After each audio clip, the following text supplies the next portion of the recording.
Chapter 1. The Noble Mist begins, exiled to the deadly land. In the Duchy of Lowen, within the White Crow territory at the Wine Castle, a room adorned with rich European style. Elena approached the exquisite vanity, gazing at her reflection, and was immediately enveloped in silence.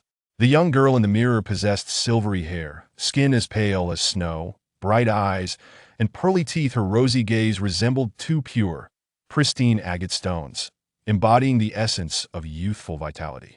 "How beautiful you are," she mused. He, or rather, she now was originally named Gulin, an ordinary male university student from Blue Star. Upon awakening, she found herself in a world reminiscent of the medieval era, transformed into a girl named Elena Wine. Having just traversed into this new life, she discovered that her dear brother had vanished. Moreover, she had inexplicably acquired a pair of burgeoning breasts, an alteration that was initially difficult to accept. However, through the memories of her predecessor, she learned that she was the daughter of the local count, Renaud Wine, a true noble. While she might have likely become a mere cog in the wheel of society in her past life, she was now a noble lady poised to inherit lands and existence that was infinitely better than her former life. "Henceforth, I shall be Elena," she declared. Just as Elena was lost in her dreams of becoming a lady of the manor, the door swung open abruptly. A stately middle-aged noblewoman entered, accompanied by several maids. This was Elena's stepmother, Catherine. Noticing Elena's rosy complexion, the woman appeared slightly taken aback. She picked up a pipe, took a puff, and then forced a smile, saying, "Elena, how splendid it is that you are well. Since you have already transplanted the source of magical energy to your brother, and now that you are nearing adulthood, it is time to arrange a husband for you." Upon hearing that she was to be coerced into an arranged marriage, Elena felt utterly bewildered and protested. "By what authority do you dictate my marriage? Have you obtained my father's consent?" Catherine's tone shifted sharply, her voice cold as ice. "I advise you to adhere to the decorum befitting a lady. Your brother has ascended to the rank of knight, and I have decided to transfer the title and lands that your father left for you to him." Turning to the two maids beside her, Catherine instructed, "Baron Raven, the Lord of the Border, will visit Wine Castle this evening. Ensure that Elena is well prepared." "Yes, my lady," the maids replied in unison. With that, she departed the room. As Elena absorbed her stepmother's words, fragmented memories surged within her mind. Although her father was a count, he was more preoccupied with relic exploration, often absent from the territory. She also recalled that this world was filled with extraordinary powers, including martial energy and magic elements akin to the supreme treasures described in fantasy novels of her previous life. Eventually, under the relentless persuasion and coaxing from her stepmother and brother, the kind-hearted original owner of this body, out of sympathy for her sibling, agreed to transplant her magical energy to him. However, the original owner succumbed to an infection post-surgery and perished in her sleep, paving the way for the new Elena. Contemplating this, Elena tugged at her collar, feeling the long scar over her heart, her anger boiling within her. The original owner was truly a saintly fool. Dying for that useless brother was utterly pointless. With such formidable talent, she should have obliterated them with fireballs. The loss of her title and lands was a fait accompli. She contemplated fleeing the castle in search of refuge, recalling that her father's close friend treated her as his own. Thus, she prepared to leave. Stepping outside the castle, she lifted her gaze to behold the ancient architecture sprawling before her, with the distant mountains stretching endlessly. The warm hues painted a scene reminiscent of a fairy tale. Suddenly, a large wolf bounded joyfully towards her. It bore a mane of white fur and was adorned with pale blue scales. Although it resembled a wolf, it possessed draconic lineage, capable of evolving into the formidable beast known as the Ice Blade Dragon Wolf. Having not seen its master for 2 days, it happily licked Elena's face. Initially apprehensive, Elena's fear dissipated upon witnessing its friendly demeanor. She patted the great wolf's head, saying, "Frostfang, stop your antics, let us take a stroll together." Frostfang was well acquainted with Wine Castle, and Elena intended to leave the city with it. However, her stepmother had already informed the guards to prevent the young lady from departing. As evening fell, and after a makeover, Elena was led by 2 maids to the castle's reception hall. The opulent flooring, long dining table, and exquisite chandeliers all spoke of noble status. Her stepmother and a roguish young man with winard hair awaited her arrival. He was her brother, a letter. The original owner's sacrifice had paved the way for his existence. Yet he seemed to delight in her torment, even wishing for her demise. His words ignited a fury within Elena. What a vile creature! With guards nearby, Elena could only strive to contain her rage. Before long, the grand doors of the hall swung open, and a pale, emaciated man entered, exuding an aura of ominous death. He appeared to be around 30 years old. "Baron Raven, you have finally arrived. Please, take a seat." Catherine greeted him with a bow. Elena noticed the man regarding her with a peculiar gaze, a sensation that made her skin crawl. As the guests settled, the butler and maid swiftly began serving the dishes. However, as Elena surveyed the roasted turkey and succulent meats laid out before her, she found herself lacking any appetite. Catherine raised her glass to Baron Raven, saying, "Baron Raven, you are the first knight to successfully conquer the Black Lands. I sincerely admire your bravery. Allow me to toast to you." Raven's voice was low and gravelly as he replied, "Madam, you flatter me." The lady took a delicate sip of her red wine and continued, "Baron Raven, your reputation precedes you, I must say. I am quite fond of your daughter. To think I am being so brazenly sold off." Upon overhearing their conversation, Elena felt a surge of anger, suddenly recalling something significant. The Black Lands were a realm imbued with malevolence on the continent of Flora, located to the west of the Duchy of Lowen. It had existed for ages, inhabited by various dreadful creatures and some mysterious entities. Her stepmother's arrangement for this marriage was not merely to prevent her from inheriting her title and lands, it was a scheme to render her life a living hell. Clenching her fists, Elena thought, "I must escape from this abyss of darkness." Faced with impending doom, Elena, as a transmigrator, found herself devoid of any systems or golden fingers, which left her utterly distressed. She began to search for useful items to take with her, stuffing several spellbooks and valuable jewelry into her bag. Finally, she stumbled upon a conspicuous object within her predecessor's personal safe. It was a beautifully crafted dagger adorned with rose and bat motifs, its hilt embedded with a blood-red gem, strikingly alluring. In a gaming world, this weapon would undoubtedly be of epic quality. "At last, my dear father has left me something of value." As Elena touched the dagger, to her astonishment, it suddenly soared into the air. The crimson magical energy enveloped her, and a cold yet enchanting voice echoed, "Greetings, Miss Elena. I am Rimonia Bloodmoon, the progenitor of the vampire clan." Chapter 2. The Shameless Mother and Son. Journey to the Eerie Manor. Startled by the dagger's voice, Helena gasped, "You are the king of vampires?" "Indeed, my soul is sealed within this dagger," Rimonia replied. "It seems you are in quite the predicament. Why not contract with me and become one of the bloodkin? You shall gain my power in return." Elena recalled that this world had once been under the dominion of vampires, who enslaved humanity as livestock, yet, for reasons unknown, they had vanished from existence. She harbored a profound trepidation regarding the power of vampires and stated, "Becoming one of the blood-kin undoubtedly requires a monumental sacrifice. I refuse." "Very wise of you indeed. There is a price to pay," Rimonia stated calmly. "Nevertheless, I must accompany you. After your father unearthed me from the ruins, I pledged to protect you, though regrettably, I failed in that promise. Though you are not the original Elena, you must at least play her role well. After all, you can only live as Elena." "Are you aware of everything that transpired with the original owner?" Elena inquired, astonished. The dagger hovered slightly. "Indeed, that child locked me away, refusing to accept my power. Even as she faced her demise, her goodness led to her downfall. I trust you are not one of those weaklings? Of course, since you are willing to assist me, let us depart together." Elena resolved to only utilize her power as a last resort and tucked the dagger close to her heart. She tore a strip from the bedsheet to fashion a rope and stealthily descended from the second floor, setting out to find her pet Frostfang to escape. Arriving at Frostfang's den, she found no trace of the creature. "Frostfang, where are you? Come out," she called softly. Just then, her brother Aletter appeared, flanked by several knights. He wore a sinister smile as he addressed her. "Oh, my dear sister, are you searching for Frostfang?" Elena turned around to see her brother patting his swollen belly. "Frostfang is already in our bellies. You had a piece too, you know." Hearing her brother's words, a wave of nausea washed over Elena. "Ugh! Cough! Cough! What did you just say?" Ereduo shrugged dismissively and remarked, Mother anticipated your escape.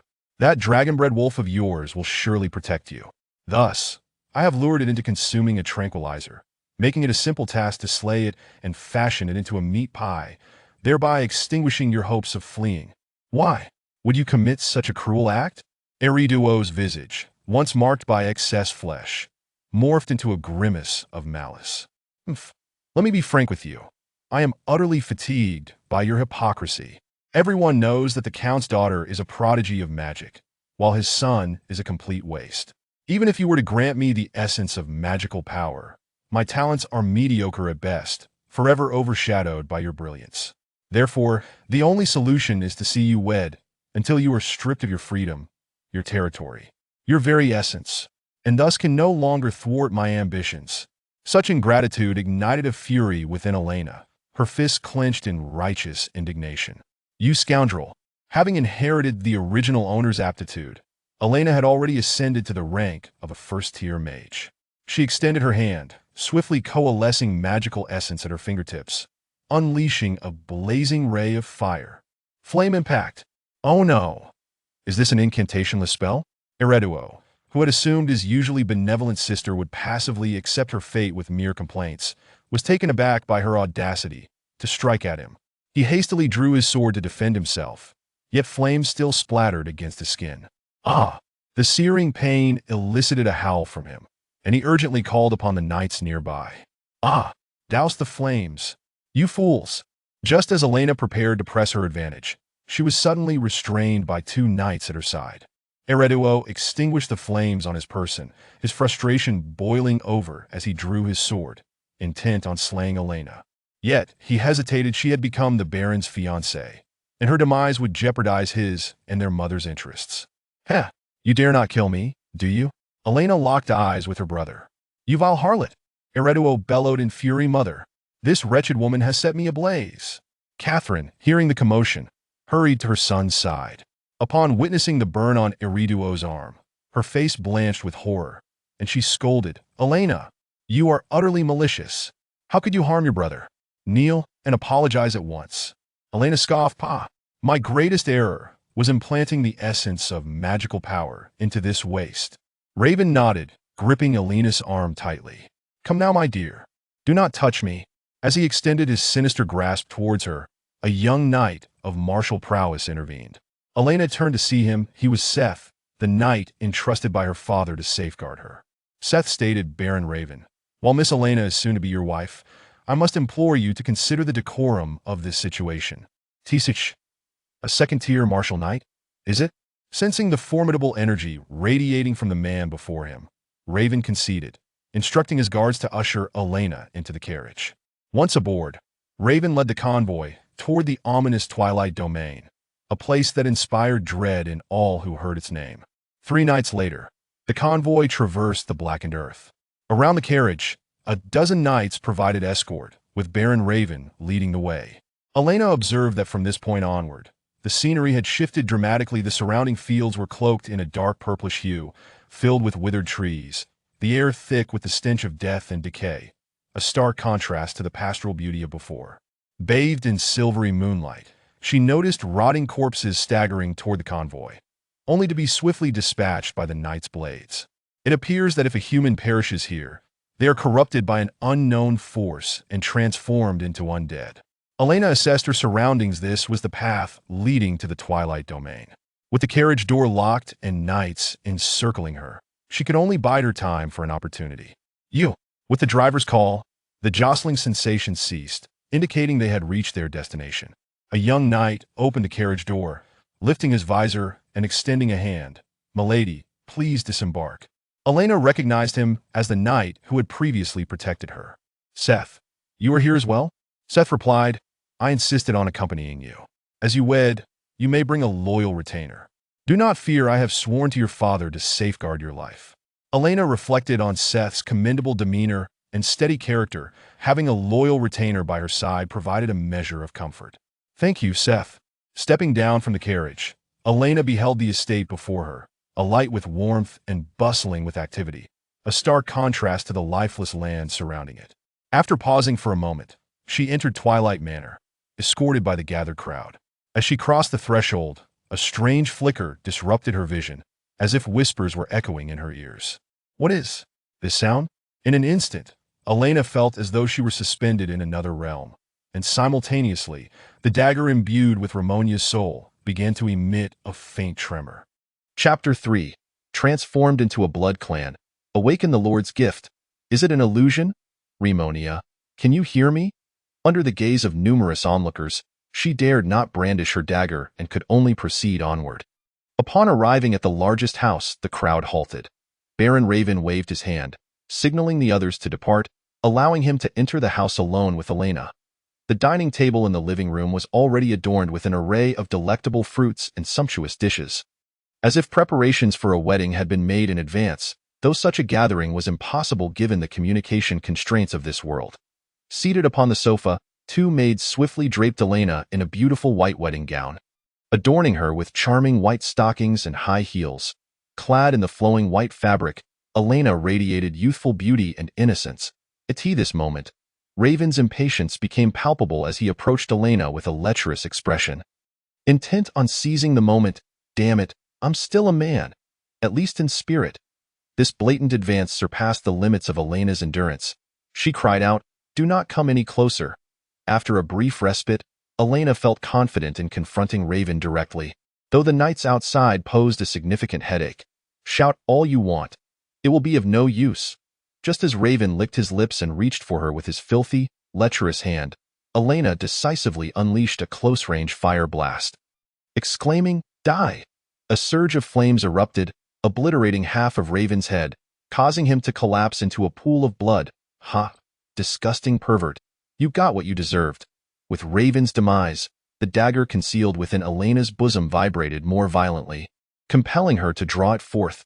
However, upon gripping the dagger, the blood-red gem atop it emitted a blinding crimson light, and everything around her underwent a shocking transformation. The walls were now ensnared with spider webs and mold. The flames within turned azure, and the fruits on the plates had long since rotted and spawned maggots, with a human head simmering in the soup bowl. What exactly is this? Elena could scarcely believe her eyes. Elena instinctively let out a shriek. Hearing the commotion, Seth immediately kicked open the door and rushed inside, quickly realizing that the manor was far from normal. He saw Elena being pinned down by the grotesque Raven and swiftly drove his sword through Raven's skull, kicking him aside. Yet, even such a lethal assault did not kill Raven. He rose once more, lunging towards Seth. Become his servant? Seth braced his sword against Raven's body and shouted, "Miss, you must flee. I will hold him off." "I'm sorry, Seth." Elena desperately fled, but she soon found that the entire manor had transformed. Clutching her white gown, she sprinted outside, where the residents, wielding scythes and pitchforks, slowly advanced towards her, while two knights pursued closely, muttering incomprehensible, eerie incantations. The high heels impeded her movement, prompting her to reflect. How ridiculous that those seductive female characters in online games can run and wield great swords in high heels. Continuing her flight, she finally exerted every ounce of strength to escape the manor, yet the pursuing knights remained relentless as famished wolves. Having dashed 500 meters from the estate, she sought refuge in a withered forest. Just as she thought she had evaded her pursuers, her right foot suddenly landed on a loose stone, twisting her ankle at a 90-degree angle. The girl's piercing scream attracted the pursuing knights, who immediately followed the sound. Realizing she was cornered, Elena seethed with rage. "Why must they all persecute me? I barely crossed into a good family, and I haven't even enjoyed it yet, you bastards." At that moment, Ramonia gasped. "Phew, finally recovered. Pulling you and your companions out of the illusionary realm drained a considerable amount of my strength." "Illusionary realm? I will explain later. Become a blood clan member. Only then can you triumph over the corrupted knights." "What is the price?" "There is, of course, a price, but it will not harm your person.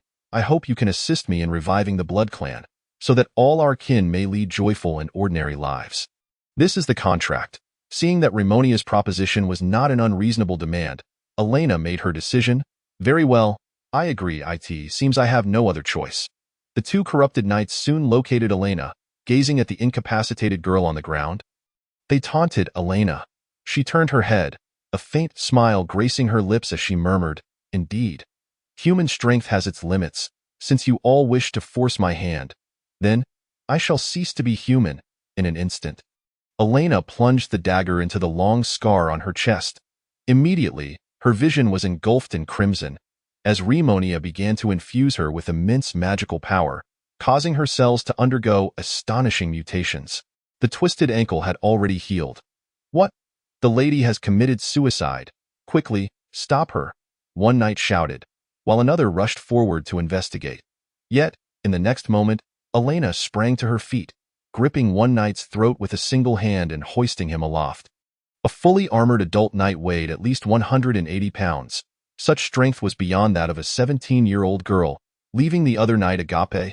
Crack! Elena effortlessly snapped the neck of the knight and tossed him aside like a rag doll. "Listen to me. You can now wield blood magic, capable of vanquishing these fallen ones." Upon hearing Rimonia's voice, Elena conjured a blood arrow with both hands, launching it at the enemy. The blood arrow struck the heart, causing the knight to collapse, yet the one with the broken neck continued to writhe on the ground. Without hesitation, Elena stepped forward to deliver the final blow, channeling blood magic through her foot. She crushed the creature's skull with her sharp heel. With the crisis averted, Elena stood silently beneath the moonlight, her silver hair shimmering more alluringly, her cherry-red eyes radiating a faint blood glow, her small canine teeth transforming into fangs. Her senses and physical abilities had significantly heightened. Gazing at her elongated blood-red nails, she couldn't help but exclaim, "This power is truly magnificent." Just as she reveled in her newfound vitality, two virtual artifacts appeared in her mind's eye. One was a thorn-wrapped stone chalice, with a capacity of approximately 5 liters. The other was an ancient compass, which surprised Elena. "It appears you have awakened a commendable lord's gift. To facilitate matters, I can provide a more intuitive view." Rimonia stated. A line of small text materialized in Elena's mind. "Elena, Vein Strength, First Tier Mage Class, Blood Lord Mage Lord's Gifts, 1. Race Holy Grail, Blood Clan. Strengthens the race through the joy of self and kin. 2. Blood Contract, All Races Compass. Can locate tribal contracts, enabling both conquest and negotiation. The race Holy Grail serves as a vessel for collecting the power of the race, while the All Races Compass can assist in finding contracted races. When you and the contracted races experience joy, it can be transformed into heart energy to infuse the race Holy Grail, thereby enhancing the strength of the entire kin. Different contracted races will yield corresponding race cups." Hearing Rimonia's words piqued Elena's interest. She thought that to eliminate that repulsive stepmother and brother, she first needed a territory to develop and an army, and the Twilight Manor was a target within reach. "Interesting. It seems I should take a moment to regroup and seek out some allies." Rimonia praised. "Wise judgment. The manor is teeming with fallen creatures, all of whom have become devotees of the ancient god. Should you recklessly charge in, the odds would be dire. Ancient god. That is an evil entity that descended from the cosmos long ago, possessing the ability to corrupt minds and bodies, and is our blood clan's sworn enemy." Elena understood. These must be the very monsters referenced in the previous Cthulhu tales. After briefly organizing her thoughts, she focused her mind and summoned the All Races Compass into her hand. Gripping the compass, the blood-red needle reacted intensely, pointing towards a nearby cave exuding a sinister aura. Chapter 4. Contract with Alien Races, Submit or Perish. Observing the compass's response, Elena stored Rimonia away and proceeded towards the cave ahead. The entrance was somewhat low, measuring only 1.8 meters. However, at 171 centimeters tall and wearing high heels, Elena found herself slightly taller than the opening. To facilitate her movement, she discarded her cumbersome shoes and tore away the hem of her long dress before entering the cave. Within the dark cavern, she discovered that her vision remained crystal clear, likely a newfound ability acquired from becoming a Blood Clan member. As she ventured deeper, she heard peculiar chattering sounds emanating from the depths, as if creatures were reciting incantations. "What is that sound?" "That is goblin speech. Perhaps a ritual is being conducted ahead," Rimonia whispered. Elena sensed trouble and quickened her pace towards the source of the noise. Upon traversing the cave, she stumbled upon a group of small, green-skinned creatures with pointed ears, prostrated before a stone altar, where a pale blue-haired girl was bound, The goblin adorned with a feather headdress brandished a dagger. Poised to disembowel the girl, that is a goblin shaman, a repulsive creature. Elena extended her hand and shot a frost arrow, which instantly pierced through the goblin shaman's body. The adult goblins, upon spotting such a beautiful female, immediately turned ravenous and lunged towards her. However, Elena was no delicate damsel easily toppled as seen in some anime. Her physical strength and magical prowess had long surpassed that of an ordinary human. Defeat was simply not an option. One goblin archer promptly loosed an arrow at Elena, while a dozen others brandished short blades and stone axes, charging at her. In an instant, Elena seized the incoming arrow and delivered a fierce kick that sent all the approaching goblins sprawling. They crashed against the hard rock wall, leaving behind a splatter reminiscent of tomato sauce before they met their demise. Riemonia suddenly interjected, "Spare some. They are your covenant race." "Huh? Isn't that the blue-haired beast girl?" "She is indeed, but do not lose focus. Trouble is at hand." Witnessing the extraordinary power of the girl before them, the goblins began chattering in a strange tongue. "Skasasa, Yakakek Waku, what are they saying?" Elena quietly inquired of Riemonia. "They say, once they capture you, they will force you to bear many children. Damn it. Are these goblins seeking their own demise?" Soon, a towering green behemoth, nearly 1.9 meters tall, emerged from a side cave, its massive hand gripping Elena's slender arm. "Kneel before me." Just as the hulking goblin attempted to wrench her arm, Elena summoned all her strength, executing a shoulder throw that slammed it hard into the ground, instantly knocking it out. Seeing their goblin hero defeated in an instant, the smaller goblins began to scatter in panic. With swift reflexes, Elena grasped one goblin clad in bone armor and wielding a silver-curved dagger. It was likely their leader. She tightened her grip around the goblin leader's neck, her blood-red eyes radiating menace as she coldly declared, "You are the chief of this goblin band, are you not? Submit or perish." The sight of their leader captured left all the goblins in stunned silence. Goblins are typically a cowardly race, and faced with such overwhelming power, they could only kneel in submission. The goblin leader stammered, "Hasa? Ozani Muaiwu. Are you insulting me?" Elena misinterpreted its words as a cultural insult, tightening her grip to the point of nearly choking the goblin. "Ya?" Riemonia rushed forward to translate. "Stop, it says, it is willing to submit to you." Elena did not release her hold. She extended a finger to gently touch the goblin leader's forehead, and a scarlet mark materialized. "From this moment, you shall become my covenant race. Serving me is your sole purpose." The mark on the goblin leader's forehead flashed with intense red light before vanishing. Releasing the leader, Elena felt a small wooden chalice entwined with vines appear in her heart sea, containing approximately 1 liter. Race Holy Grail, Goblin.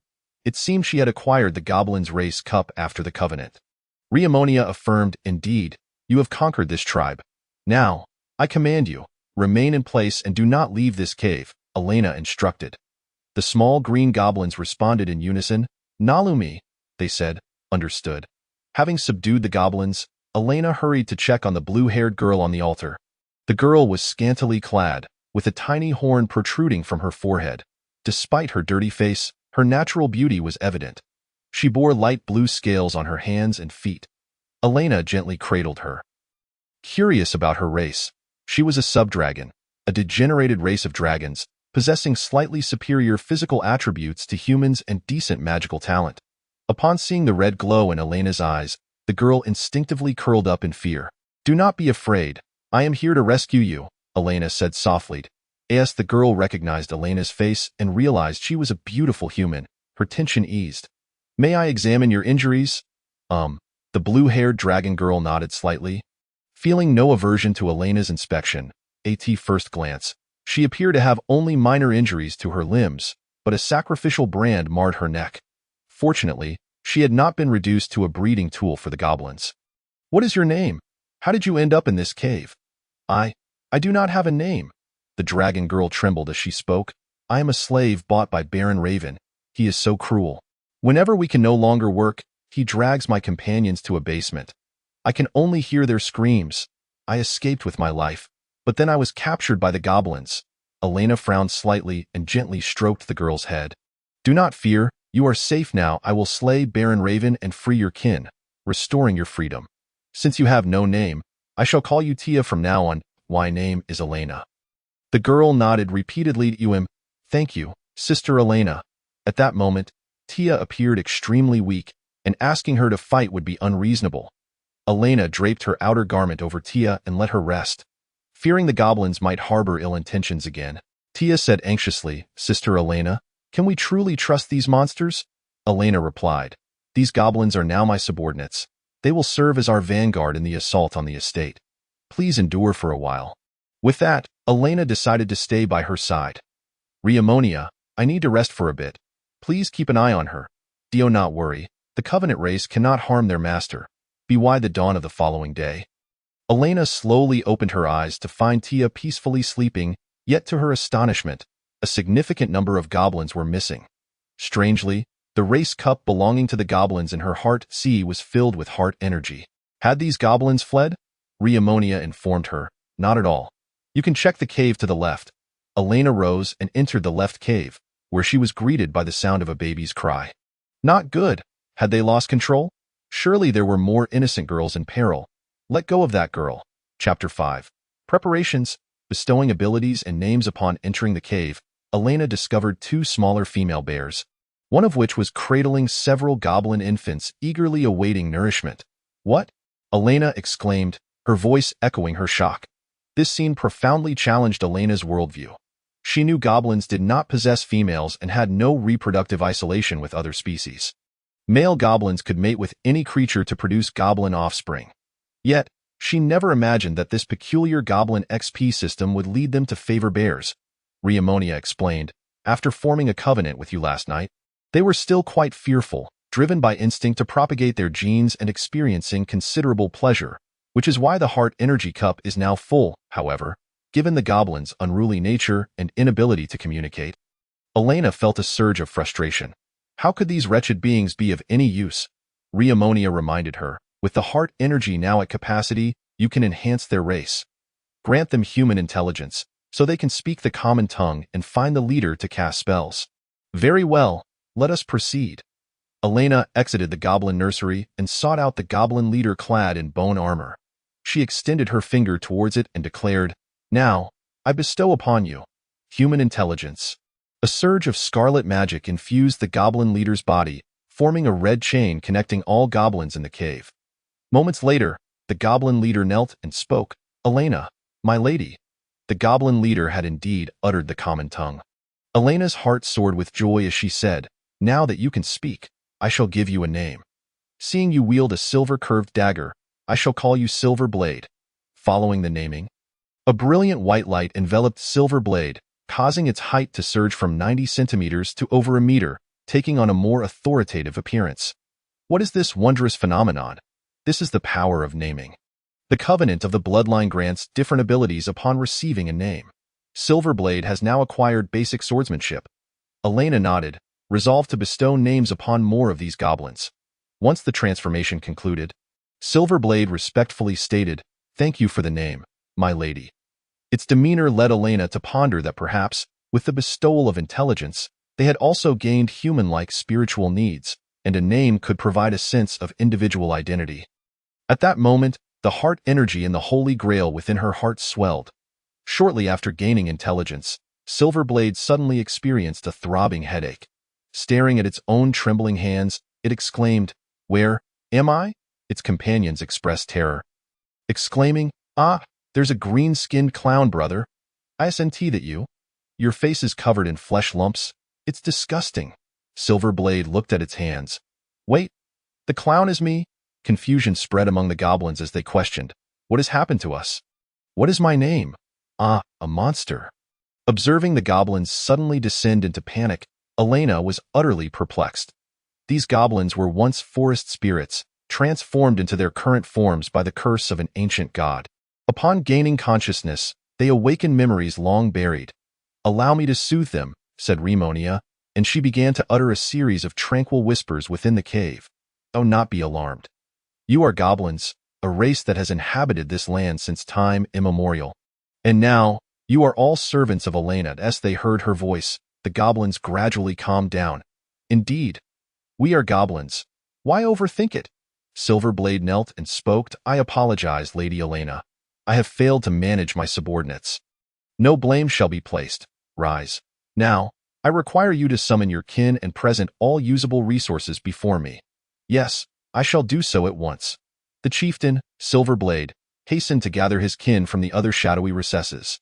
Before long, numerous goblins arrived, clutching food and crude weapons, gathered at the altar. Lady Elena, what is it that you wish for us to do? Hush. Speak not, simply obey. Ever since the goblins acquired human-like intelligence, they had become somewhat more obedient. Although they were originally elves, that was a distant past, and Elena did not regard them as equals. She commanded the goblins to line up and began to instill some ideological training, stating solemnly, "Servants, now that you have gained wisdom, I shall establish certain rules. First, you are my slaves. I shall ensure your survival, but you must strictly adhere to my commands. Second, cease any lewd intentions toward maidens, not even toward beasts. Those who disobey shall face death. If you understand, place your belongings down." The goblins promptly deposited their items at the altar. After a meticulous count, it appeared there were approximately 26 adult goblins and one particularly large goblin. Scattered on the ground were various crude stone weapons, a few small wooden bows, and only a handful of iron weapons, likely pilfered from unfortunate adventurers. Discarding their equipment, they yielded 2 iron knightly swords and a short oak bow, along with 2 sets of iron light armor. Elena allocated 1 set of light armor and a long sword to the large goblin, who possessed great strength, thus enhancing its combat capability. The remaining armor would be kept for other goblins. As they could not wear it, I shall name you Iron Skin. Upon hearing the name bestowed by Elena, Iron Skin excitedly pounded its chest like a gorilla, exclaiming, "Oh, Iron Skin! I adore this name." Among the goblin throng, Elena also spotted the goblin who had shot at her with a bow, calling it Little Six. "Your archery skills are commendable. Take this bow, and from now on, you shall be known as Little Six." Little Six gratefully accepted the short bow, expressing gratitude for Lady Elena's gift. Elena equipped some of the more capable goblins, assigning them names, while Iron Skin and Little Six learned basic blunt weapon and archery techniques, respectively. At this moment, Tia, who had been observing Elena's preparations for battle, stepped forward, asserting, I can fight as well. Please allow me to become your contracted kin. Is it truly possible? Your health is in disarray." Elena furrowed her brow, expressing concern. "It's fine. My mother always said that one must repay the debt of life-saving grace. Please allow Tia to assist you, Sister Elena." "Very well. Welcome to my circle of companions." Seeing Tia's determination, Elena extended her delicate hand, channeling the power of the contract as she gently touched Tia's forehead. The girl trembled slightly, her body responding, yet after a while, the contract remained incomplete. Has it not succeeded yet? Just as Elena pondered this, the next moment, Tia was enveloped in a brilliant azure light, filling the cave with blazing blue lightning. Chapter 6, Golden Legend, Subordinates, Go Scout. The sudden phenomenon caused Elena to retreat a couple of steps. As she beheld Tia cloaked in blue magical lightning, her form curling as if undergoing a transformation. When the brilliance subsided, the girl gradually rose, her injuries healed, and even the sacrificial marks inscribed by the goblins vanished. Her limbs shed blue scales, revealing skin as smooth as milk and slender, delicate legs, while her pronounced curves depicted an alluring silhouette. The magical light cleansed her face of grime, revealing features so exquisitely sculpted they resembled a masterpiece. Gazing at the transformed Tia, Elena felt a surge of joy, silently thinking, how beautiful at the same time. She perceived within her mind's eye a stone cup adorned with a dragon totem, holding approximately 5 liters, now filled with 1 liter of heart energy. "Race, sacred cup, dragonkin tribe," Remonia remarked slyly. "In comparison to you, she still falls short in some aspects, though she surpasses you in certain physical attributes." Tia, looking at her reflection, excitedly embraced Elena. "Sister Elena, thank you. I feel as though I have gained new powers." Elena found herself slightly breathless from Tia's embrace, realizing that the slime was indeed larger than herself. So that's what it was. She had not noticed due to the clothing concealing it. Though she too was a girl, being embraced so eagerly by another female for the first time made her cheeks flush. "Ahem, I am also glad for you." Show me your new abilities. Elena gently extricated herself from Tia's grasp. Tia confidently extended her hand, and blue lightning erupted from her palm, continuously extending until it coalesced into a spear crackling with electricity. Witnessing such wondrous magic, the surrounding goblins gasped in astonishment, feeling an inexplicable sense of pressure. A dragon? As it turned out, she was a descendant of the blue dragon among the five-colored great dragons. A creature capable of wielding lightning and possessing a strong territorial instinct, as noted by Remonia. Quick, let us examine her attributes. Elena attempted to observe Tia's kin panel in her mind's eye. Tia. Strength. First tier Chi magic race. Subdragon. Blue dragon descendant abilities. Lightning magic. Basic spear techniques potential. True form of the blue dragon. This revelation left Elena astounded. She had simultaneously awakened both Chi and magic after the contract. In Elena's recollection, within this world, individuals could only choose one to cultivate, and no one had ever appeared who could master both simultaneously. Remonia commented, those who willingly become contracted kin can certainly better unleash their latent potential. Heh? Elena nodded in agreement. Indeed, the kin compass had not deceived her. Among a throng of ordinary subordinates, she had drawn forth a golden legend. It seemed that in the future, she could cultivate Tia into a battle mage or a magic spearman. With the battle force now taking shape, and considering that Elena herself could match two Chi knights, she felt ready to confront the corrupted followers within the manor. However, recalling the peculiar phenomena previously encountered in the manor, Elena turned to Remonia for clarification. The prosperous manor we entered earlier was, in fact, a kind of illusionary realm created by the ancient god. The decayed and corrupted manor is the true reality. I believe the Baron must have sacrificed the entire estate to the ancient god in exchange for the power to survive in this land. However, the origins of that illusionary realm may not be so simple. It might indeed be a world that exists in reality. Elena pondered Remonia's words, contemplating whether it could be a world of duality. After some thought, Elena concluded that the current situation was far too complex, and it would be unwise to advance recklessly. She needed to ascertain the enemy's forces first. Now was the time for the goblins to take action. Elena approached Little Six and instructed, Little Six, take a few clever companions and scout the manor. Yes, Lady Elena, Remonia reminded, utilize the kin's vision technique. This is your inherent ability, allowing you to see through the kin's perspective and issue commands to them. Though there are distance limitations, Elena nodded, casting a beam of white light toward Little Six, instantly transforming her view into that of Little Six's first-person perspective. Little Six equipped itself with an iron dagger and short bow, enlisted two seemingly cunning goblin companions, and departed the cave, heading toward the manor. As it gazed upward, the forest was nearly devoid of light. The twilight sky swirled with dark clouds, rendering even daylight dim, akin to dusk, while night enveloped everything in darkness. Elena noted that such an environment was indeed well suited for the goblins, who thrived in shadows, and their diminutive size made them hard to detect. Approaching the manor, Little Six and its companions concealed themselves in a thicket. Here, they observed the residential area of the manor, which remained intact, with smoke rising from chimneys and inhabitants engaged in labor. It appeared that the illusionary realm had been maintained consistently. Elena expressed concern. Will they be able to exit once they enter? When I breached the illusionary realm upon entering the manor, I tore open a rift. They will not be trapped inside. Confirming safety, Elena directed Little Six to proceed. They maneuvered to the side of the manor, finding a dog-sized hole to crawl through, and hid behind a barrel amidst the grass. They discovered a gathering of numerous individuals in the manor's center, all prostrated on the ground, seemingly engaged in prayer, and a frail, emaciated priest clad in white robes gazed up at the sky, his voice laced with madness as he implored, O mighty ancient deity, please continue to safeguard this land, and bestow upon us the prosperity of your Hasama Sualaki Woda. Strangely, among this gathering, no knights could be found. Seizing the opportunity while the townsfolk chanted in the language of the ancient gods, Elena hastily directed Six to Raven's abode. Upon opening the window, Six climbed inside, only to find the place deserted.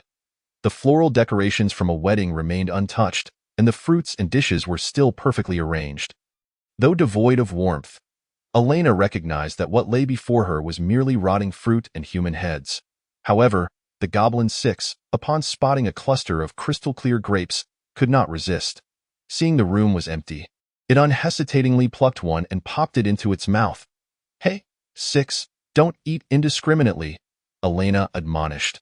The taste erupted on its palate, an indescribable delight, which it savored before swallowing. The other two companions, witnessing their leader enjoying a treat, soon followed suit, even taking a sip of the soup.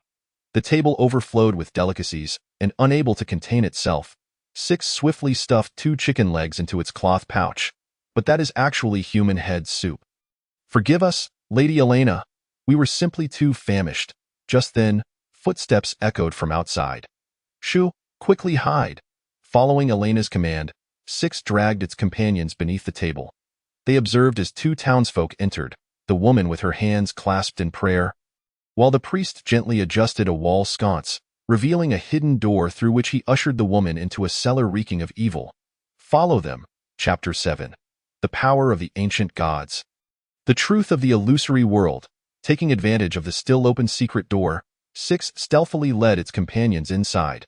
At first glance, the cellar appeared ordinary, stocked with barrels of wine and various household items. 6 and its comrades quietly descended the stairs, concealing themselves behind a wooden barrel to observe. They saw the priest escort the young woman to a central well, muttering sinister incantations of the ancient gods.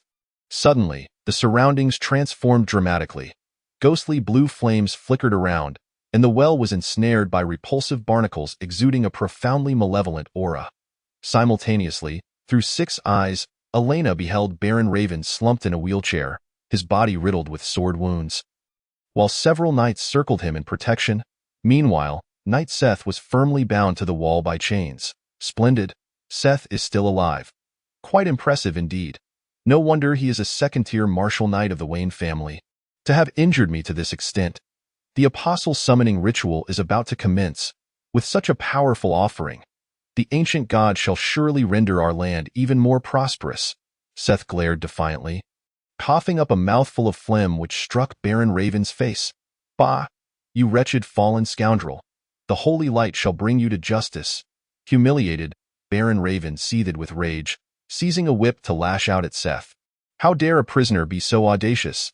Even as Seth's flesh was torn by the whip, he managed a grim smile, declaring, "Ha! From your hysterical demeanor yesterday, I already knew Miss Elena had successfully escaped. My mission is accomplished. Miss Elena, and the Master, shall one day return with iron steeds to trample this place. You scoundrel! Kill him!"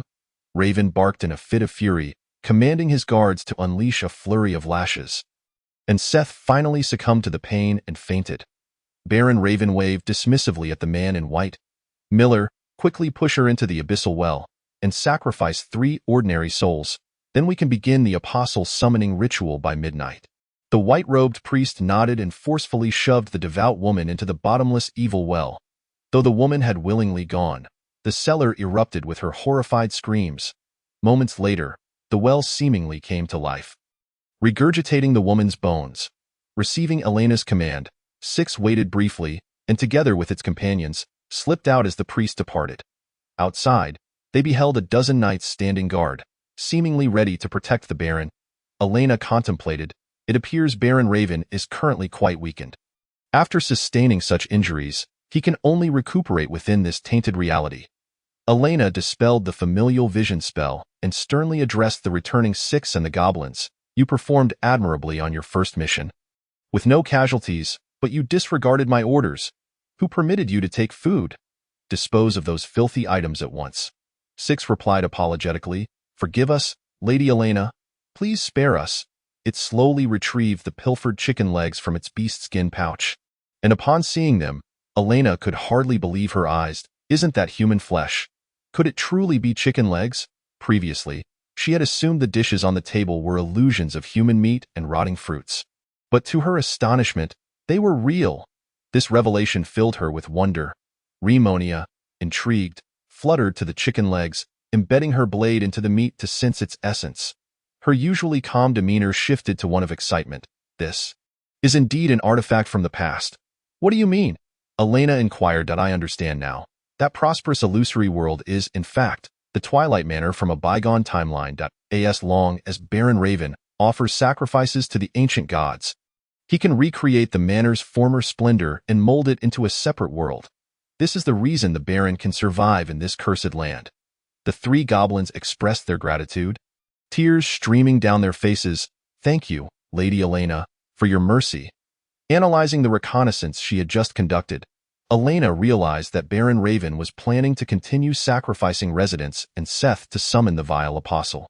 She immediately resolved to launch an assault on Twilight Manor. From Sixth Vision, she deduced that the manor housed approximately 40 inhabitants and 15 corrupted knights.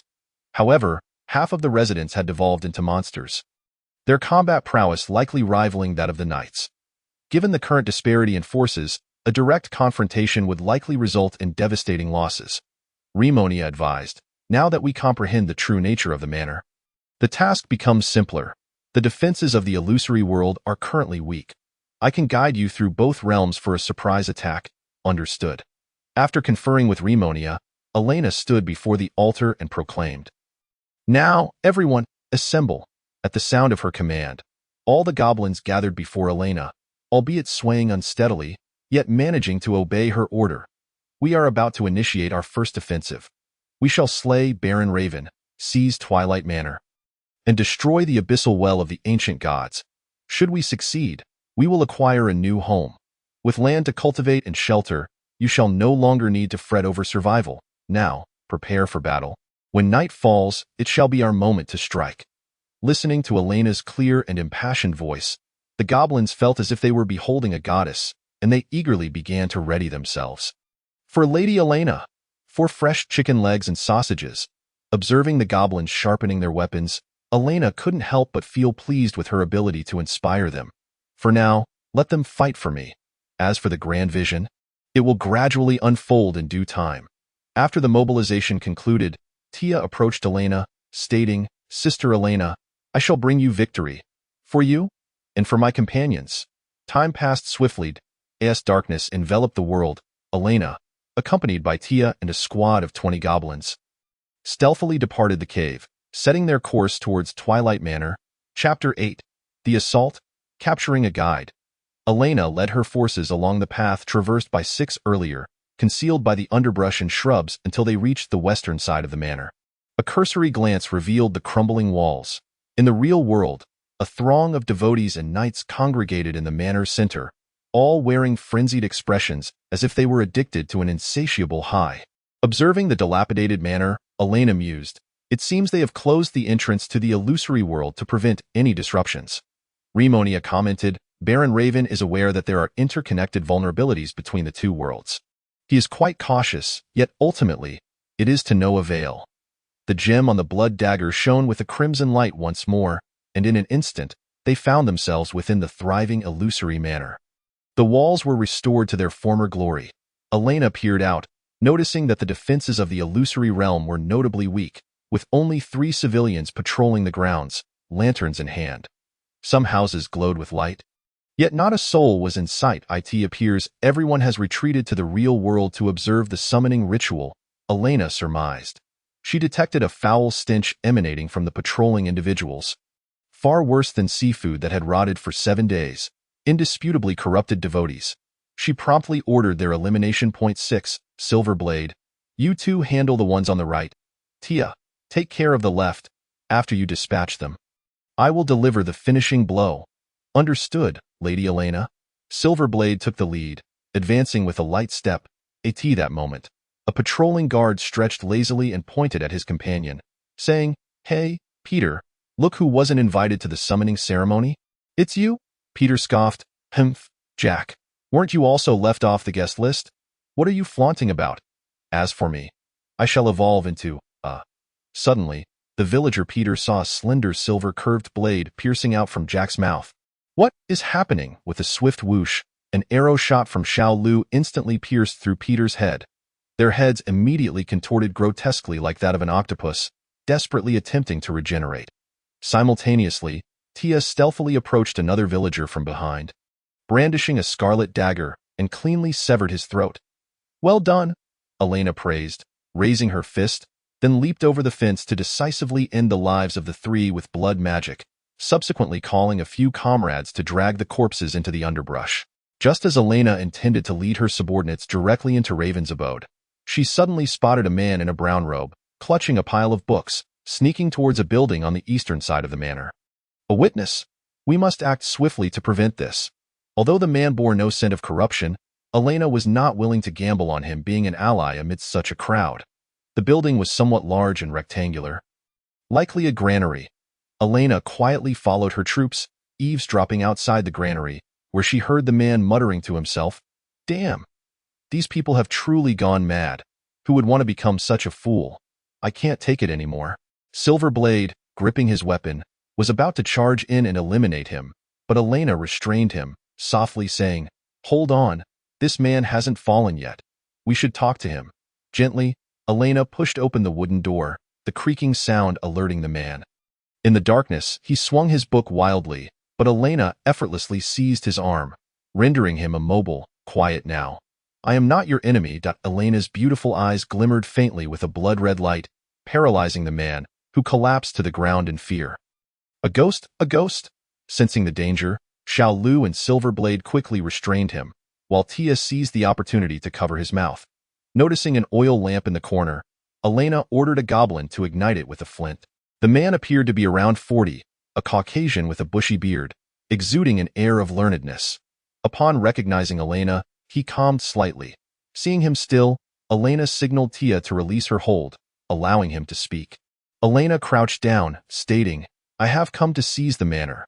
These goblins are under my magical command. You have not allied with Baron Raven. Who are you?" The man trembled as he replied, "My name is Thomas. I am the scribe of Baron Raven. Ever since he came into contact with the power of the ancient gods, he has completely lost his mind. Everything here is sustained by the sacrifice of the living. You must flee. His followers are numerous, and the troops you have brought cannot possibly defeat Raven. Why Knight Seth is still in his hands. I cannot abandon him," Elena replied, her brow furrowing, her tone turning serious. "Secondly, you leave with the valuables." Facing the dark creatures and the undead alone, upon hearing Elena's suggestion, Thomas stroked his long beard, his mind racing. It seemed Elena was determined to eliminate Raven. If he ventured out alone, the likelihood of death was overwhelmingly high. The saying goes, fortune favors the bold, and Thomas resolved to place his hopes in Elena.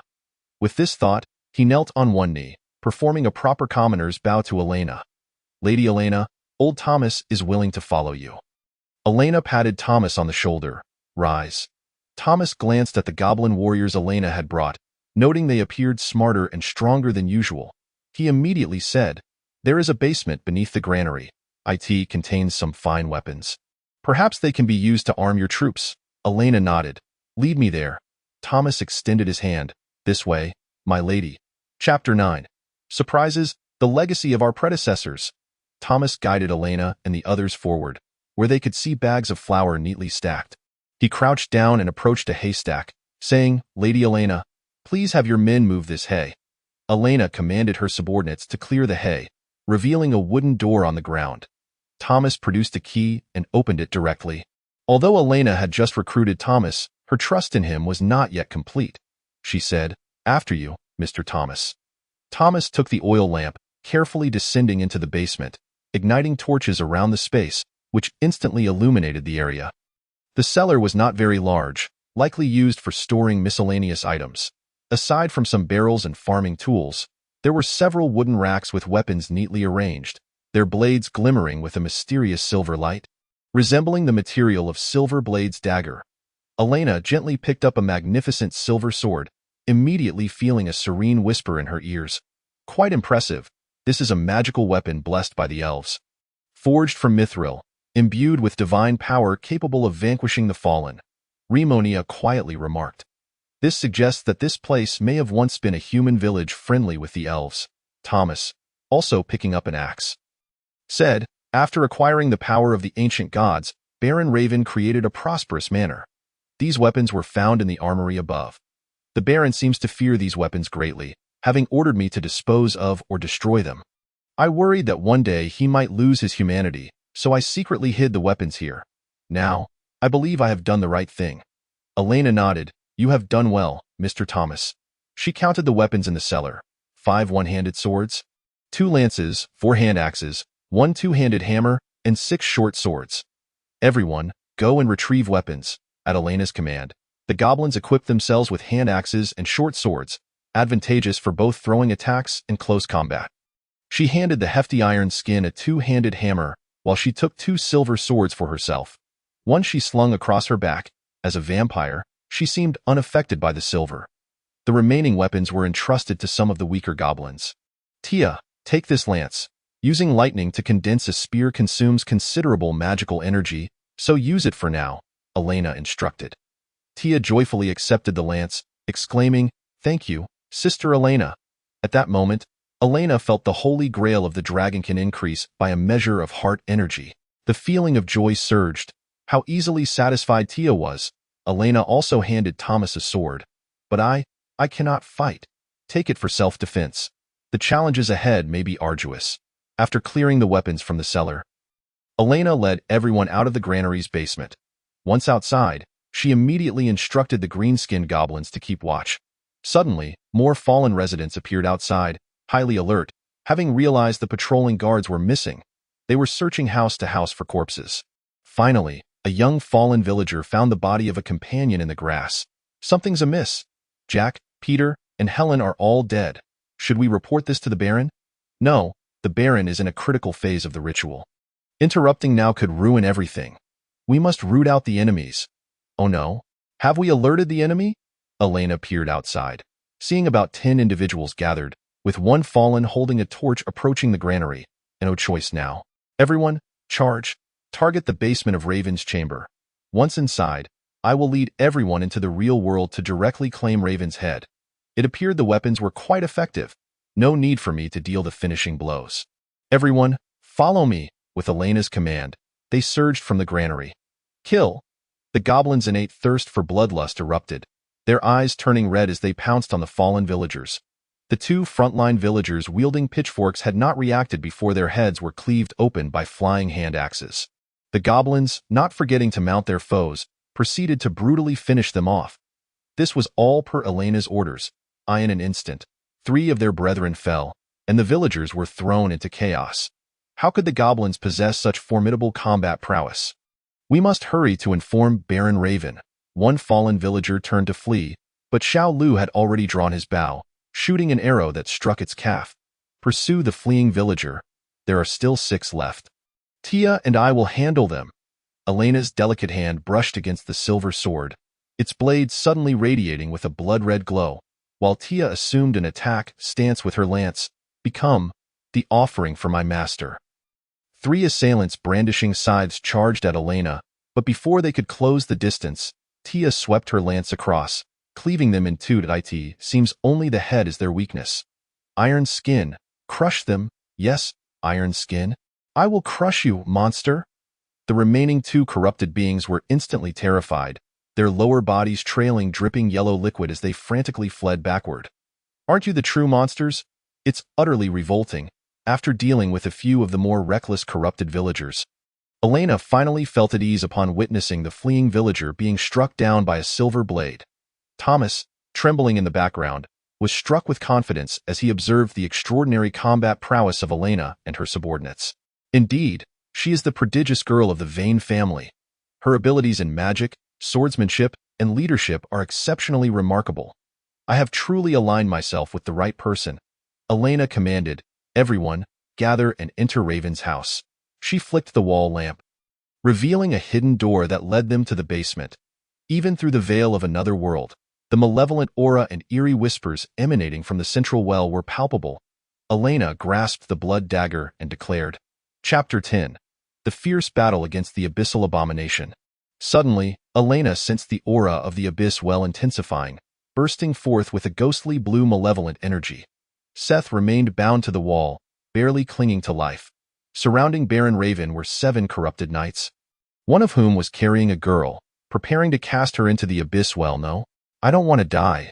I don't want to be eaten," the girl cried out frantically. "You shall not." Elena immediately seized a short sword and hurled it with all her might. The corrupted knight was swiftly felled, and the girl hurried towards her mysterious savior. Baron Raven suddenly turned, startled to see Elena and a troop of goblins appearing from the corner. "Elena, how on earth did you get in here?" "Humph, I have no need for idle chatter. I am here to take your wretched life," Elena coldly replied. Raven sneered, "Just a bunch of useless goblins. If you insist on seeking your own demise, then allow me to oblige." Raven's pale, aged visage grotesquely morphed into that of an octopus, his right hand sprouting pincers and his left transforming into wicked claws. The knights under his command also underwent bizarre transformations, seemingly becoming even more formidable than before. Thomas nearly fainted at the sight. "Oh, my holy light! All units, attack!" Elena issued a sharp command, drawing her sword and leading the goblins towards the corrupted knights. She swiftly utilized blood magic to eliminate the fallen foe. Silverblade and Little Six followed suit, launching their assault. A goblin foot soldier leaped onto Baron Raven, stabbing frantically with an elven short sword, eliciting a pained howl from him. "Ah, those are elven weapons." "Thomas, you have betrayed me." Raven was utterly astonished. "How can a lesser being give rise to a knight of combat?" Thomas retorted angrily. "Raven, you have completely forsaken your humanity. Your best fate is to accompany your abyssal master in the depths below. You damned traitor." Elena, sensing casualties, immediately shifted her focus to Raven. However, Raven seemed to realize that Elena had acquired some form of special power. Upon noticing that 4 of the corrupted knights had already fallen, he swiftly turned to the back, severing Seth's chains and taking him hostage. "Elena, if you dare take another step forward, I will kill him. Despicable fiend. Release him at once," Elena roared. Seth, awakened by the surrounding chaos, beheld his mistress Elena before him, a smile of relief gracing his face. "Lady Elena, I knew you could do it. Don't worry about me. Dispatch this evil wretch." Realizing that holding the hostage was futile, Raven ruthlessly slashed Seth's neck with his sharp claws, flinging him against the wall. No. Witnessing the brutal murder of her guardian knight, Elena was consumed by fury, charging towards Baron Raven with her silver sword. In that instant, he began a shocking transformation. Sensing peril, Elena quickly retreated, shouting, "Everyone, fall back!" Raven's body continued to swell, sprouting thicker and longer tendrils. During their retreat, for sluggish goblins were ensnared and devoured by the tendrils. Raven emitted a chilling laugh. "Ha ha ha, I am drawing ever closer to the ancient god. Now, Elena, you and your monstrous soldiers shall become my feast. The Twilight Domain will flourish even more. Not only that, the White Crow Domain and the entire duchy will be shrouded in the shadows of the Dark Empire." Ignoring the madman before her, Elena rapidly assessed the situation. With the loss of 7 goblins, sending more to their deaths was futile. Perhaps Iron Skin could hold him off for a while, but precious combat strength must not be squandered easily. For now, she could only rely on herself and Tia, the 2 extraordinary beings. "Tia, let us strike together." "Yes, Sister Elena, I will protect you." Tia summoned her magic, conjuring a blue lightning spear in her hands, while Elena cast a spell, weaving a blood arrow. The 2 unleashed their magical assault upon Raven. The lightning spear and blood arrow pierced his tendrils, causing him to convulse violently, unleashing a torrent of new tendrils. Elena severed one with her sword, but it rapidly regrew at a visible pace. His vitality seemed remarkably robust.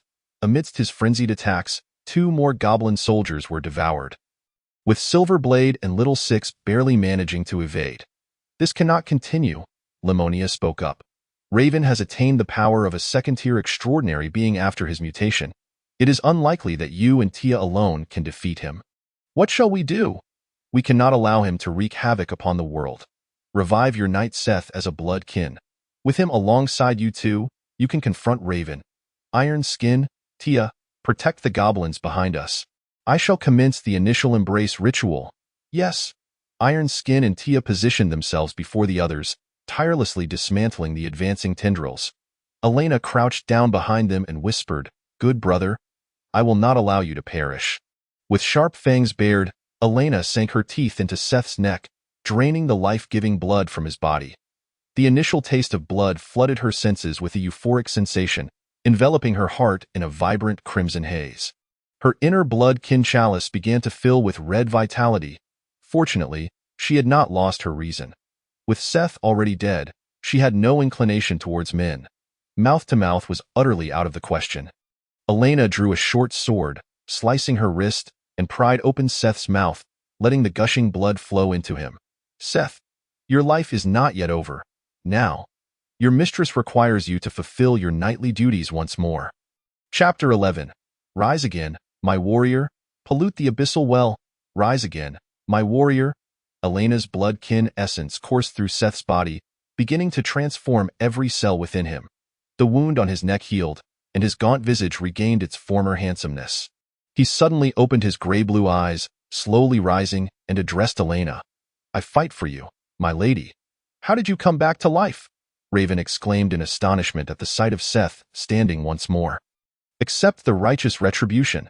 Seth ignored Raven, seemingly attuned to Elena's call through the resonance of blood, seizing the silver sword and charging fearlessly at the clawing Raven.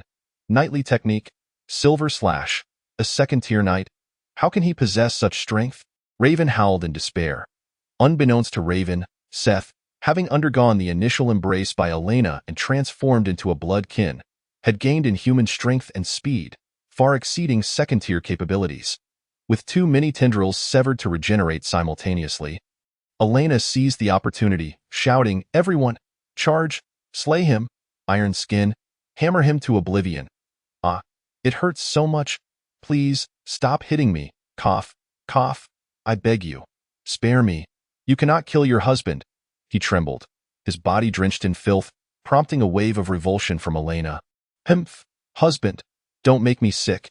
After slaughtering so many innocent lives, how can you utter such words? Elena commanded her subordinates to pin Raven firmly to the ground. Iron skin, bring me the hammer. Yes, my lady. Upon witnessing the murderous intent in Elena's crimson eyes, Raven's two lower passages suddenly let loose. What do you intend to do? Elena replied coldly, Raven, you have murdered innocent people, organized a cult, and tortured my guardian knight. Your crimes are unforgivable now. I sentence you to death. Ah, Elena raised the hammer high, delivering a crushing blow that obliterated Raven's head, ending his wicked existence. Thomas gazed at Raven's lifeless body with a sense of satisfaction, silently thinking, that son of a dog has finally met his end. In the days to come, following the beautiful and talented Miss Elena, life is sure to improve. After Raven's demise, a tremendous upheaval occurred within the abyssal well.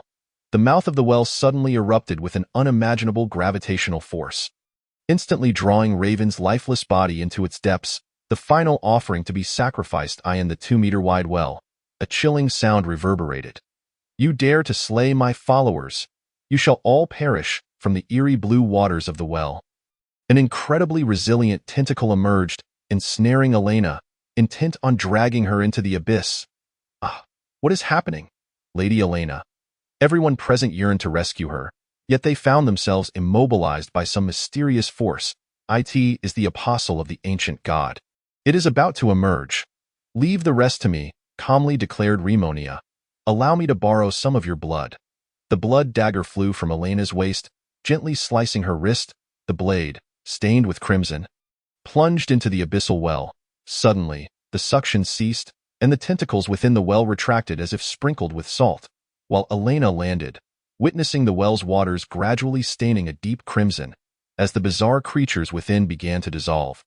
Emitting piercing screams, Rimonia soared again, and the parasitic barnacles and seaweed surrounding the abyssal well fell away, transforming the water into blood-red magma. Ha!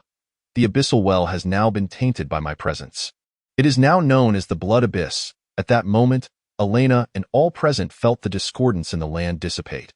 The illusionary world crafted by Raven, utilizing the ancient god's power, had been utterly obliterated. Yet all the weapons extracted from it remained intact. Now, our immediate priority is to seize control of the entire estate. During the recent battle in the cellar, Elena had already discerned the violent commotion outside. Yet the secret door was bolted shut with iron, preventing the knights from entering now. It was time to ensnare the remaining minions outside. Elena quietly activated the mechanism. Lord Raven, we are coming, as a knight burst in. He was cunningly ambushed by Silver Blade, who severed his legs with a single strike. An iron plate followed up with a hammer blow that sent him to meet the ancient god. Upon discovering an ambush in the cellar, The remaining 7 knights outside were taken aback. They rushed in together, and Tia, receiving Elena's command, unleashed a surge of blue lightning, incapacitating the 2 assailants, without the ancient god's power to bolster them. The remaining 3 knights fled in disarray, only to be swiftly pursued by goblins, who bludgeoned them senseless with wooden hammers. Elena, accompanied by a few others, exited the cellar and emerged from Raven's abode, where she beheld a throng of nearly 40 townsfolk gathered in the estate square. Elena ordered the goblin soldiers to encircle them and addressed the crowd with solemnity. "Your Lord Raven, having exploited the ancient god's power to torment the people, has been executed by my hand. Renounce your malevolent faith and submit to me, and I shall grant you the status of free citizens." The bald-headed priest Miller was the first to protest. "Lord Raven has become an immortal. How could he possibly perish?" An ugly man with a pockmarked face charged at Elena, cursing, "This wicked harlot has defiled the estate. I shall slay her." Thomas, witnessing the rabble threaten Elena, drew his sword and stepped forward, decapitating the ruffian before Elena could act. "Those who dare to threaten the Lord shall face death without mercy." "Thank you, Thomas." Thomas smiled, replying, "It is the duty of a loyal subject." However, even after this display of lethal authority, the people continued to clamor, seemingly unafraid of death. "We fear not death, for after death, we shall see our master." Indeed, how could the beautiful world created by Lord Raven vanish? "Fear not. The abyssal well shall grant us new revelations." Seeing that this group of deluded individuals appeared deeply brainwashed, Elena could no longer remain idle. At that moment, Rimonia whispered, "Let the obstinate followers descend into the cellar. I have something intriguing to show them." Elena smiled, restraining the eager to kill Thomas, and said, "Very well, I shall permit you to enter the cellar. I have something delightful to reveal. Everyone, line up to enter the cellar." Chapter 12. A lesson for the cultists, conquering Dusk Estate. The throng of followers, under the watchful gaze of the soldiers, entered Raven's cellar, where they discovered that the well had changed significantly. The mouth of the abyssal well had expanded considerably, surrounded by spikes, with the well's walls adorned with exquisite reliefs, filled with a blood-red liquid resembling magma. "What malevolent power is this?" Priest Miller gazed in disbelief at the abyssal well. Elena stood before the blood abyss and proclaimed, "Your abyssal well has been transformed into the blood abyss by my hand. The ancient god shall no longer protect you." Rimonia whispered, "By casting the obstinate followers into the blood abyss, they can be refined into blood souls, greatly benefiting the territory's development." "Miss Elena, these individuals are ill. According to the laws of the duchy, those who follow heretical faith should be sentenced to death. Allow me to grant them release," stated Knight Seth. Elena was taken aback, realizing that Seth was also a ruthless individual. She mused that this truly was a medieval otherworld where lives held no value in the face of faith and law. "There is no need to trouble yourself, Seth. I have my own methods." Elena remarked playfully, "From this moment forth, I shall count down from 30 seconds. Those who stand to my right within 30 seconds will be granted the status of free citizens, enjoying equal rights.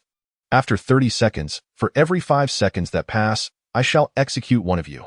You may still choose to submit, but those who arrive late will be condemned to slavery. Now, let the countdown begin." 30, 29. After 30 seconds, only 2 women and 1 man stood beside Elena. A plain young woman sighed with relief. "Phew. I have long had enough of these lunatics. Lady Elena, you will protect us, won't you?" the priest bellowed. "You traitors to the divine. You have betrayed the Baron's intentions," Elena continued. The countdown resumes. 5, 4, 3, 2, 1. Iron plate. Toss that unsightly fat pig into the well. Such a person only wastes food. Miller shouted, "Do not succumb to evil. The ancient god will bless us." Upon receiving her command, Iron plate nodded, locating the 300-pound man, who was far too heavy to carry. Iron plate could only shove him toward the well's edge. "The ancient god will bless me. The ancient god will bless me." At the well's edge, the rotund man continued his incantation, until Iron plate kicked him in. A horrific scream echoed as that unfortunate soul was entirely disintegrated in the boiling blood, becoming a wisp of scarlet blood soul absorbed by Elena. "Who else?" 5, 4, 3, 2, 1. "Hee hee, I skipped 2. It is your turn. You vile woman who is even uglier than dung, Miller proclaimed. Fear not, for death is merely another form of eternal life. Iron Plate seized a ghastly, middle-aged woman who was muttering incoherently and unceremoniously hurled her into the well. Her scream was even more pitiful, causing several stubborn cultists to wet themselves in terror, with 7 weak-willed individuals unable to withstand it. Shuffling forward with damp trousers to stand beside Elena. Hey, you stink. Move to the back. Stay away from me. Oh wait, how can I refer to myself in such a manner? 5, 4, 3, 2, 1. After executing several more cultists, the countdown began anew, with 5 followers decisively abandoning their faith in the ancient god to align themselves with Elena. Next is you, dear priest Miller. Iron Plate hoisted him toward the well's edge. Miller frantically pounded on Iron Plate's armored frame, but it was of no avail. I am a messenger of the divine. You cannot harm me. This is forbidden. Elena observed that the cult priest was, in fact, the most fearful of pain, as he floundered in the blood magma for some time before falling silent. With the priest's demise, the last few resolute followers finally had their faith shattered. Awakening to the truth before them, the ancient god would not protect them. Ultimately, they joined Elena's ranks. Elena counted her gains. Having refined 13 individuals into blood souls, 3 chose to become free citizens, while 23 opted to submit after the countdown, all of whom would be relegated to slavery. She pondered how to instill ideological education in this group of slaves. Once the cultists were dealt with, Tia remarked, Sister Elena, let us proceed to the slave camp. My comrades are still imprisoned there. Elena nodded, saying, Seth, keep a close watch on these slaves. I shall accompany Tia for a while. Please, miss, lead the way. I have the keys. I will accompany you, Thomas offered. The 3 departed the cellar, heading toward the slave camp located on the western side of the residential area. Elena noted that despite the destruction of the abyssal well, the corruption wrought by the ancient god still lingered in the buildings. Arriving at a dimly lit cell on the west side, Tia said, This is the slave camp. Open it, Elena commanded. Thomas complied, unlocking the cage, and as Elena stepped inside, she was met with a nauseating stench. Baron Raven had not regarded this group of slaves as human. Their eating, drinking, and bodily functions all occurred within this cramped space. With a torch ignited, Elena beheld the sight of 16 beastmen before her. Each one bore the marks of cruel lashes, adorned with leopard ears, feline ears, and canine ears, yet there seemed to be no other sub-dragon folk present. Xiaolan, how remarkable that you still live. This is truly wonderful, the leopard girl said with tears streaming down her face. Well, you need not call me Xiaolan anymore. I am now Tia. It is a name bestowed upon me by Sister Elena after she vanquished Baron Raven. Perhaps she could grant you a name as well. The leopard girl cast her gaze towards a stunning silver-haired maiden with crimson eyes beside her. Elena, filled with warmth, proclaimed, From this day forth, all of you shall be free citizens. The leopard girl was momentarily at a loss for words, overwhelmed with gratitude towards the girl named Elena, sobbing, Thank you. Thank you so much. Thomas, somewhat taken aback, quietly remarked, My lady, do you truly intend to set them free? Beastmen can be quite ferocious and challenging to manage. Do not question my decision. I trust that beastmen are inherently grateful, and Tia is the finest example of this. Upon hearing Elena's words, Thomas immediately bowed his head in submission, saying, As you wish. Elena temporarily placed these beastmen in the Baron's cellar, which was relatively secure. The last to surrender were the followers of the ancient god, whom Elena sent to the slave camp, punishing them severely with the stench of filth. After a day of relentless fighting, Elena had dispatched the perverse lord her stepmother had arranged for her, finally gaining complete control over the residents of Twilight Manor. With a sense of vengeance fulfilled, she felt a profound sense of relief. Her blood clan holy grail now filled to a considerable extent. As dawn approached, Elena stood outside, gazing at the dilapidated manor, contemplating the numerous tasks that lay ahead. With the suppression of the ancient god's domain now lifted, she sensed something stirring beyond the manor's confines. Chapter 13. The State of the Manor, Soul Refinement and Farming. Glancing into the cellar, Elena observed that the goblins and Tia appeared utterly exhausted from battle, so she refrained from disturbing them. Taking a seat on a wooden stool in the living room, she examined the changes in her own body. Ever since transforming into a vampire, she required neither sleep nor sustenance. The blood she consumed yesterday had provided her with a remarkable sense of satiety. The healing speed of her bodily wounds far exceeded that of ordinary humans, yet the scars from the magical surgery still lingered. How enchanting! But why has the scar upon my heart not healed? Lamania emerged playfully, saying, "Hee, after becoming a vampire, scars inflicted before death cannot mend. Yet minor wounds both inside and out can heal automatically thereafter, and no matter how you may try, you will forever remain a virgin." Elena retorted angrily. How could I possibly engage in such disgraceful acts? Though perhaps a tender embrace with a girl might be considered. Let us cease this inappropriate topic. We must attend to more pressing matters. As morning drew on, Elena summoned Thomas, Seth, Silverblade, Tia, and several other key individuals to the first-floor parlor to discuss future strategies. With her hands clasped upon the worn tabletop, she began. "Mr. Thomas, please elucidate the basic conditions of Twilight Territory."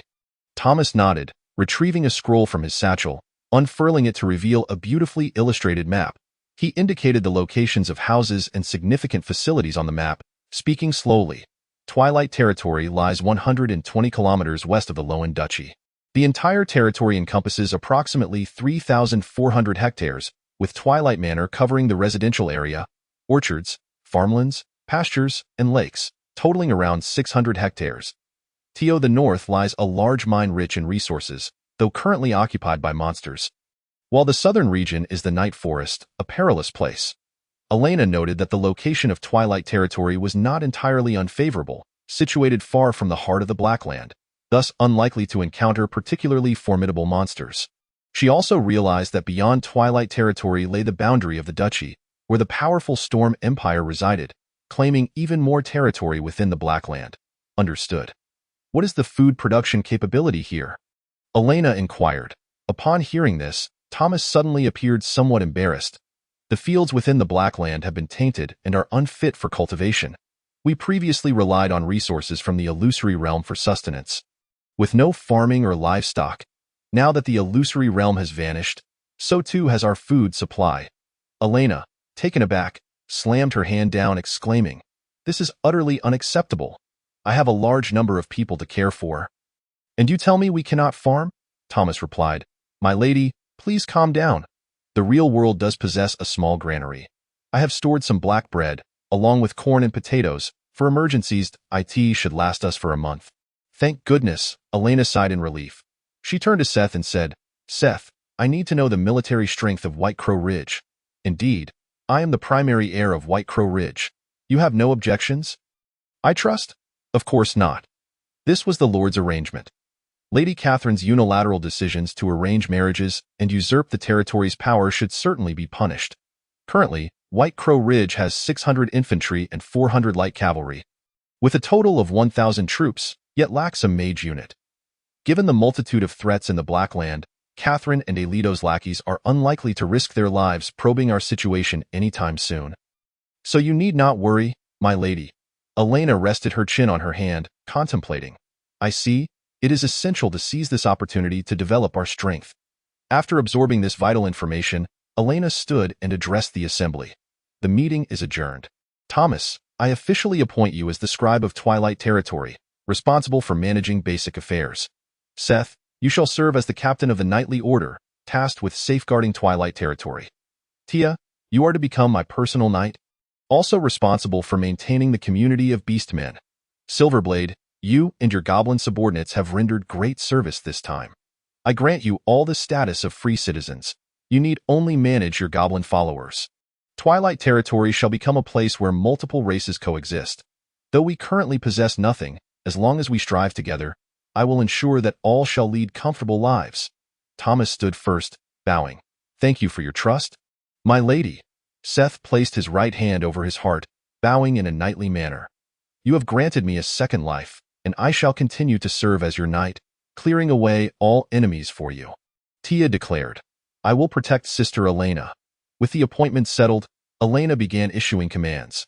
Thomas, provide each of those slaves with a piece of black bread daily. It will suffice to keep them alive. Free citizens shall have 2 meals a day, roasted corn for lunch and roasted potatoes for dinner. Understood. They both responded and proceeded outside. Thomas mused quietly. Even after discovering Elena's vampiric nature, she continued to operate with human reasoning and displayed genuine concern for the territory. She was a far cry from Raven, who only knew how to grovel before the ancient god, and he found himself willingly following her. Having delegated the immediate tasks, Elena's foremost concern was to address the living conditions of the territory's residents. If they could not rest well or eat sufficiently, they would lack the strength to cultivate or train effectively. With the farmlands surrounding the manor rendered unplantable, Elena found herself in a quandary. Now, it was time to utilize the blood souls acquired from yesterday's sacrifice of the cultists. The blood abyss well possessed formidable alchemical properties. These blood souls could be refined into purifying holy blood to rejuvenate the land. This could be produced right before the blood abyss well, Lamania remarked. Elena approached the blood well in the cellar, conjuring the 13 souls she had absorbed the previous day in her hands. Even while contained, they continued to writhe in agony. Stubborn cultists, though you have perished, your demise may benefit the living. Bear some gratitude. Elena utilized the blood abyss well to perform the alchemical process, transforming those souls into a shimmering golden liquid, which she collected in prepared jars.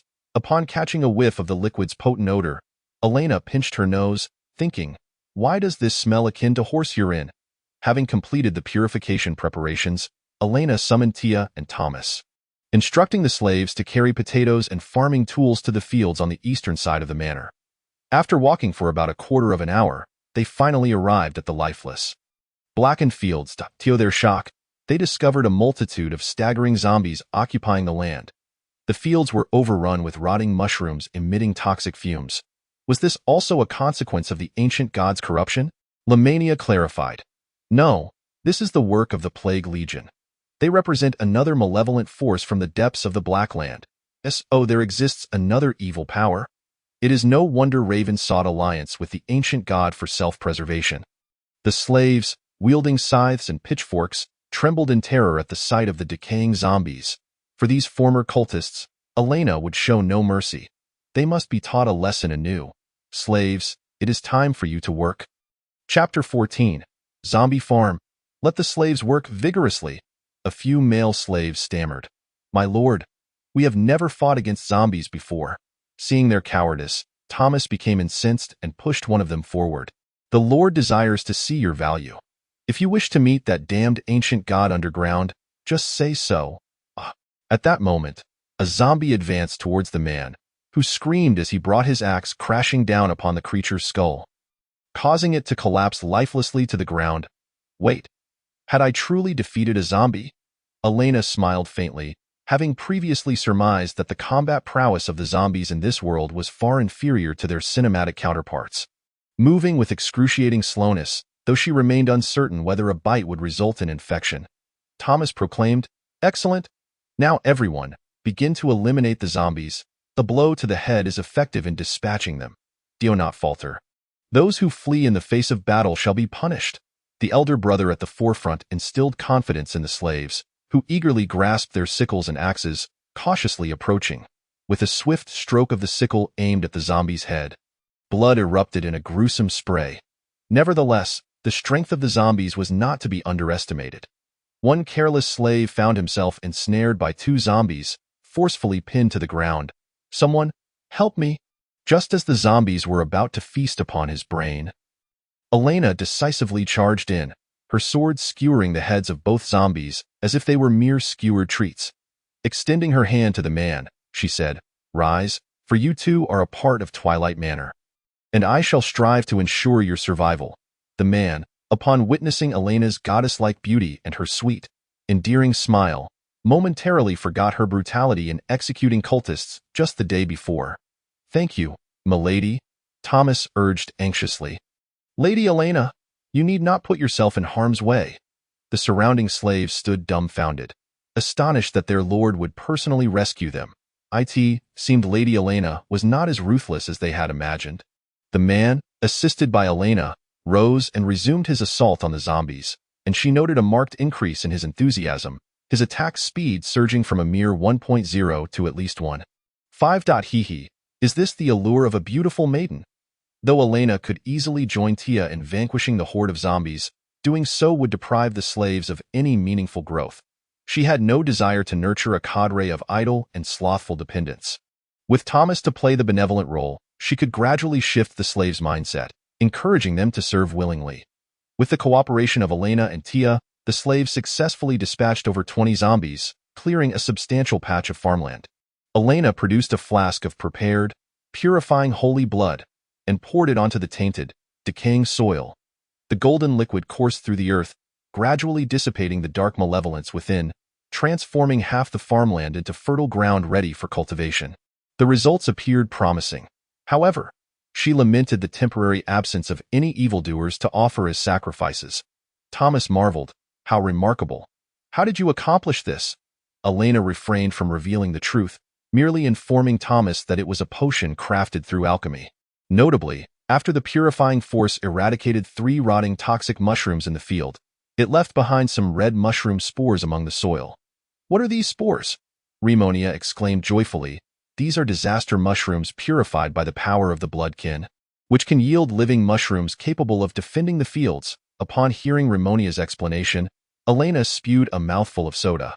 Have I unwittingly begun to play Plants vs. Zombies in another world? Elena scattered the spores around the perimeter of the farmland, hoping they would grow quickly, while some were collected into a pouch. She then commanded the slaves to dig fervently, fortunate that this world also bore potatoes, which could be planted by simply slicing a piece. They would require 2 to 3 months to mature. Although there remained a significant food shortage, it was at least a promising start. To prevent further contamination of the farmland by zombies or monsters, Elena assigned 3 slaves to take turns on watch. After a long day of arduous labor and combat, the slaves began to tire by evening. Elena, being a reasonable person, intended to offer them some benefits, for she did not wish for anyone to perish from exhaustion due to hunger. Standing before them, she announced, "You have contributed to the territory. This evening, each of you may receive a potato. From now on, I will have someone record your actual hours worked. Upon reaching 800 hours and passing my mental assessment, you will regain your status as free individuals." This declaration instantly ignited the slave spirits. If they worked diligently, they could regain their freedom in just 2 months. The man whom Elena had rescued knelt before her, excitement radiating from him as he implored, "Lady Elena, please give me another task." Elena's eyes brightened, sensing she had stumbled upon a promising asset. "What is your name?" "My name is Moises Clavijo Wittgenstein." Elena suddenly found herself at a loss. "Your name is far too long. I cannot remember it." Slaves are not entitled to names. Henceforth, you shall be called Hyena, understood? Very well. May I now return to work? Elena recognized Hyena's insatiable desire for tasks. If all capitalist employees were like him, she would be overjoyed. Then let us take some individuals to clean the house. Tia, Thomas, there is little else to be done here. Go help prepare dinner. Elena led Hyena and a dozen others to borrow some elven weapons from the goblins, while the remaining slaves were permitted to rest. Look, we must ensure this place is also cleaned thoroughly. All right, we shall get to work. After another busy day, she observed Tia and several demi-humans roasting potatoes in the square, distributing them in an orderly fashion to everyone, which brought her a sense of comfort. Although their living conditions were only marginally better than those of primitive society, the territory was progressing in a positive direction. Standing before a cracked mirror, she shed her soiled clothes and donned a clean, elegant black gown, complemented by white stockings and boots. After tidying her hair with a wooden comb, she finally resembled a true lady of the manor. Elena gracefully spun before the mirror, her cheeks flushed with a hint of embarrassment. Wearing a dress felt somewhat shameful, yet it was rather lovely. She sensed the bloodkin's holy grail continually replenishing her vitality. Indeed, becoming beautiful was a most delightful experience. As Elena turned to continue organizing her personal belongings, a sudden scream echoed from outside the square. Her keen senses detected a wafting stench of decay. Could there be monsters lurking within the houses? Chapter 15. Cleansing the monster manor, bestowing life skills. Elena dashed down the stairs, witnessing the slaves fleeing in panic from the left side of the square. She hurriedly accompanied Tia to investigate. Upon entering, they beheld a massive spider, over 2 meters in length, suspended from the ceiling, its 8 legs adorned with ghastly white hairs. It spewed forth a torrent of webbing. ensnaring an unfortunate slave in a chilling blue cocoon, dragging him inexorably toward its monstrous maw. Someone, help me! The voice belonged to the slave hyena, and such a valuable worker was not one Elena could bear to lose. Ice arrow! Elena swiftly extended her hand, launching a sharp, diamond-shaped ice shard at the webbing. However, it merely deflected off, failing to sever it. The webbing's resilience was astonishing. That is a white-faced wolf spider, a creature of ice attribute. Remonia alerted. Elena remained unperturbed, her thoughts racing to how best to utilize the creature. As hyena teetered on the brink of being devoured, Tia prepared to unleash her lance, but Elena motioned for her to halt. We must capture it alive. Drawing her sword, Elena leapt high, slicing through the webbing at a sharp 30-degree angle until it finally snapped. Tia swiftly hurled hyena outside. Realizing its prey had been snatched away, the spider monster erupted in fury, revealing a terrifying visage upon its back as it lunged toward Elena from the ceiling. Sister Elena, danger! Tia darted in front of Elena, steadfastly blocking the spider's gaping maw with her lance.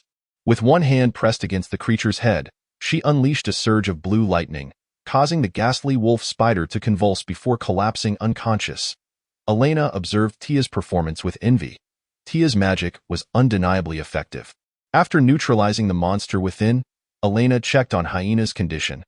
The goblin worker had taken quite some time to cut away the webbing from him, and the unfortunate fellow trembled uncontrollably. Oh, it's so cold. Finally saved. Elena noted that his face and arms were encrusted in a thick layer of frost.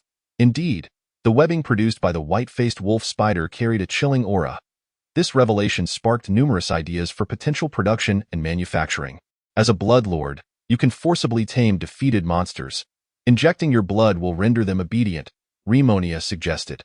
Upon hearing Remonia's advice, Elena ordered the spider monster to be dragged outside, and then she carefully sliced open its forehead with a dagger. Allowing her blood to drip within, moments later, the spider monster transformed into Elena's loyal servant.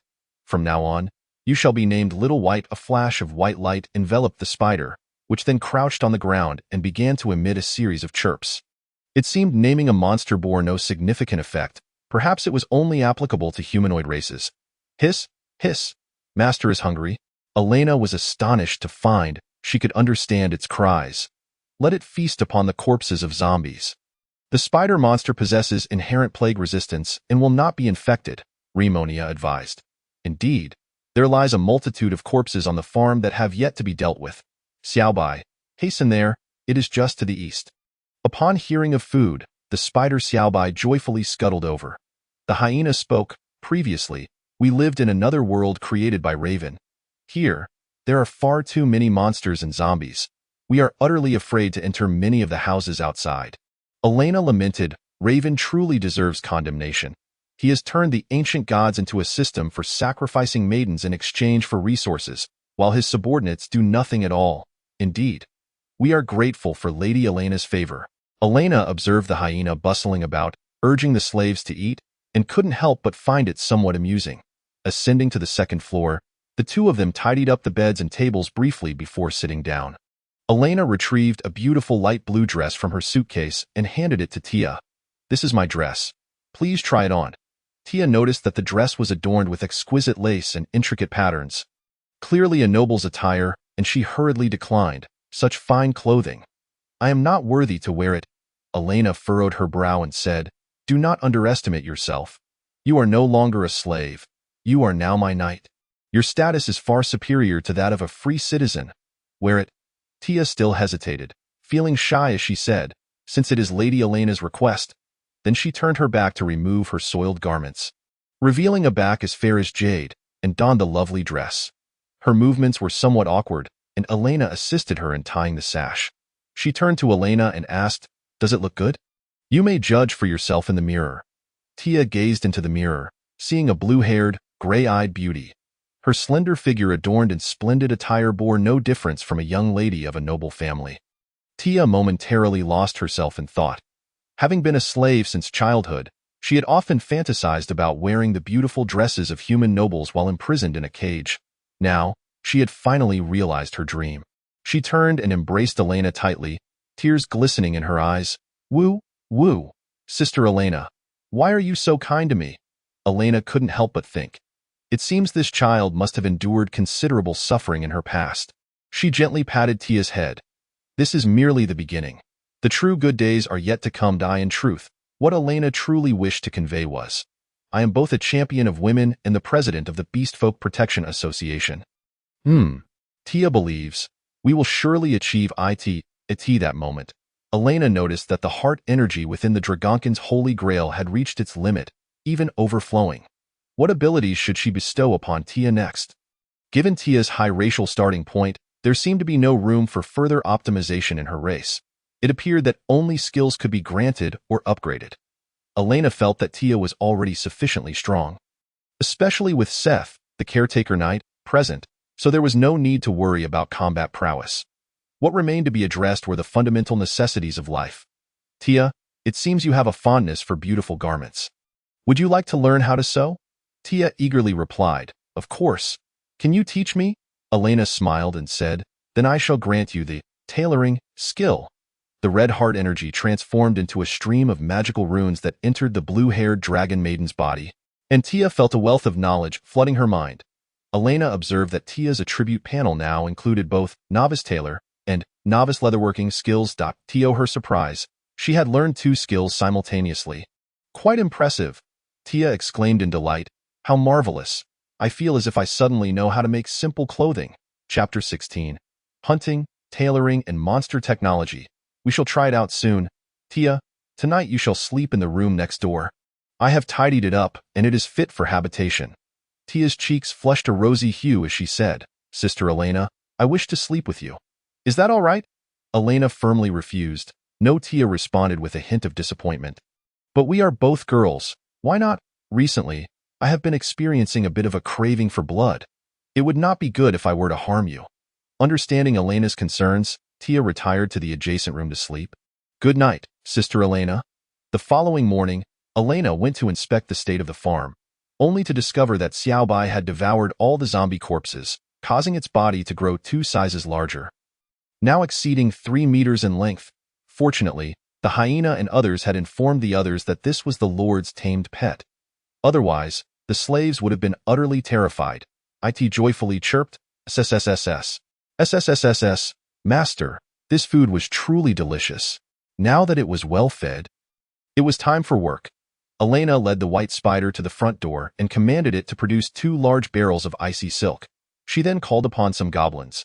Previously, Elena had noted that there were some animal hides in the goblins' cave, indicating that they possessed the skills to hunt and craft bows and arrows. Elena addressed the crowd, Today, our mission is hunting and tailoring. You are now free citizens, endowed with human thoughts, and must also dress like humans. The spider Xiaobai's silk was remarkably resilient. Perhaps it could serve as a substitute for ropes, allowing for the creation of powerful traps. Let us give it a try. The goblins promptly set to work gathering silk and weaving traps. Xiaolu examined the silk in his hands and suddenly recalled something. He took out the oak short bow gifted by Elena, dismantled the old hemp bowstring, and twisted several strands of silk into a rope-like form. Restringing the bow, he tested the draw, and both the feel and resilience far surpassed the previous version. 2 hours later, a trap woven from silk, exuding a chilling aura, was completed. Elena marveled at the goblins, each displaying remarkable craftsmanship. No wonder they had caused countless misfortunes for maidens, leading to an endless lineage. My lord, I have discovered that silk also works well as a bowstring, Xiaolu said, cradling the bow and arrow with delight. Let us test it, Elena instructed. With a whoosh, Xiaolu's arrow pierced through the air, striking a distant wooden post, which instantly displayed signs of frost. Not bad. It seems the silk string can imbue the bow with ice attributes. Elena praised. Indeed. Thus far, the goblins had performed exceptionally well, prompting Elena to adjust her strategy. As long as she gradually rewarded them and continued to lift the curse, they could transform into powerful and capable elven warriors.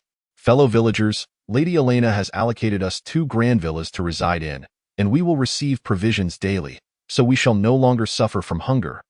Let us hurry to the manor and report. The remaining goblins were elated, swiftly gathering their families to race to the Twilight Manor, even bringing along the bear. As some of the young still needed to nurse in the forest, Xiaolu instructed his subordinates to set up traps with aromatic herbs favored by wild boars and spider webs. And then he and a few companions sought other prey. The dark night forest stood as a peculiar existence amidst the black earth. Here, there were no signs of corruption from ancient gods or the plague legion. And aside from dangerous monsters, a few wild animals resided. After some searching, Xiaolu and his companions finally spotted an adult deer. He locked onto its head, and an arrow flew forth, but the deer was exceedingly alert. Upon hearing the arrow's whistle, it began to flee, causing the shot to miss and strike its hindquarters instead. Yet, as the deer ran, it suddenly felt its hind legs stiffening. Frost enveloped its rear, rendering it unable to exert strength. In a panic, it stumbled heavily to the ground. Soon after, Xiaolu arrived and swiftly ended its life with a dagger.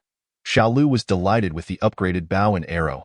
Previously, the success rate of hunting a deer was quite low.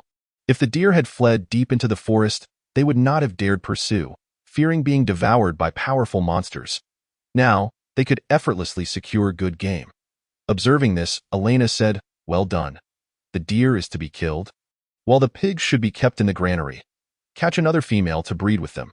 Xiaolu skinned the deer, and Elena handed the hide to Tia, along with some strands of silk and several goblin bone needles. The silk was obtained by dismantling the enemy's clothing. For now, it will suffice. The demi-humans are still wearing filthy slave garments. Please help them change into new attire. As night fell, everyone gathered around the campfire to roast the deer. This deer was substantial, standing nearly 1.8 meters tall, yet the manor currently housed nearly 60 inhabitants. If everyone indulged, there would surely not be enough to go around. Elena decided that each free citizen would receive a 200-gram portion of deer meat, while the slaves who had worked would be allotted 100 grams. Throughout the night, they consumed approximately 30 pounds of deer meat. Having a hearty meal each night meant that one deer could last several days. After the meal, Thomas expressed confusion regarding Elena's directives. "If we do not consume the deer meat, it will surely spoil and attract maggots. Why not simply eat it all?" Elena smiled, recalling that while Xiaolu was out hunting, she had not been idle. "I have long been prepared. Hyena, bring out the cabinet." The hyena and several others promptly brought forth a clean double-decker cabinet. "Today, I would like to introduce my latest invention, the refrigerator." Elena gently opened the cabinet, revealing its walls completely enveloped in a dense web of icy spider silk, emanating waves of chilling air. "Mr. Thomas, do extend your hand and give it a try," he complied, and as his hand entered, an involuntary shiver coursed through him. "Brr, how frigid," Elena explained. "By placing food within the refrigerator for low-temperature preservation, it can be stored for a prolonged period without spoilage. Simply retrieve it for reheating when desired." Thomas, having never encountered such a remarkable invention, exclaimed in astonishment, "By the light of the heavens! What an extraordinary creation! No longer shall the food we cannot consume in a day go to waste." "You are nothing short of a genius," Elena smiled softly. In just a few days, she had crafted a refrigerator using materials from magical creatures. She gradually realized that this blackened land seemed to brim with resources, and if she continued to develop, a comfortable life was just within reach. What blackened land? Everything here is merely my property. Chapter 17. Production and Construction, Mobilizing Troops.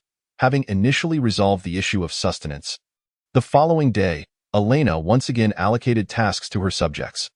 Armed with ice silk nets and bows enchanted with ice attributes, hunting efficiency sword, yielding daily bounties. Little Six and others successfully captured a sow, paving the way for their breeding endeavors. Elena instructed the female slaves to engage in agriculture, during which she discovered that the living umbrella mushrooms on the farm had begun to grow. Although their full potential remained unknown, the male slaves participated in Commander Seth's military training, who had persuaded the remaining knights from Raven's command. Upon learning that resistance would result in being transformed into purification fertilizer by Elena, they readily complied. Seth, along with the knights and slaves, continued to clear the residences, establishing a settlement for free citizens. She even designated 2 houses for the goblins, converting them into communal dormitories, for their insatiable desires posed a risk if they cohabited with humans.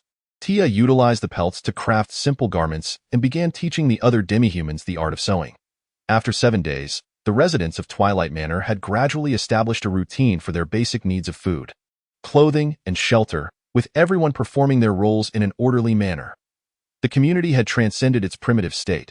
However, this merely satisfied their fundamental survival needs, and the houses remained in a dilapidated condition, in terms of construction. Elena found herself at a loss. As a former university student from Huagua, she knew how to make concrete, but currently, she lacked suitable materials and skilled architects or carpenters, leaving this matter temporarily unresolved.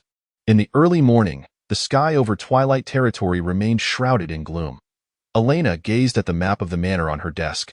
She had only managed to develop a quarter of the land. With vast tracts of corrupted farmland, the Twilight Lake to the west, and the orchard to the northeast still uninspected. She resolved to prioritize these matters once her subordinates had recuperated. Through the window, she suddenly noticed a gathering of demi-humans at her doorstep, with Tia calling her name. "Sister Elena, everyone has matters to discuss with you." Upon hearing this, Elena descended the stairs and observed that the expressions of most demi-humans had improved significantly, no longer bearing the gaunt appearance of before. They were clad in the garments sewn by Tia, and she felt a wave of satisfaction wash over her as she smiled and inquired, "Dear subjects, what brings you to seek my counsel?" A male demi-human with tiger ears led the assembly in a half-kneel, tears welling in his eyes as he implored, "Lady Elena, please bestow upon us names. Allow us to become your contracted kin." Tia, brimming with excitement, added, "Sister Elena, many of us have grown up together in the same slave market, while others were captured later. We have endured a life of harshness. It is you who rescued Tia and all of us from the abyss of despair. Please, allow us to become your cherished kin." Elena beamed sweetly, approaching the tiger man and extending her hand. "Rise, for I sense your heartfelt intentions." As everyone drew closer, she announced, "I shall now invoke the contract magic."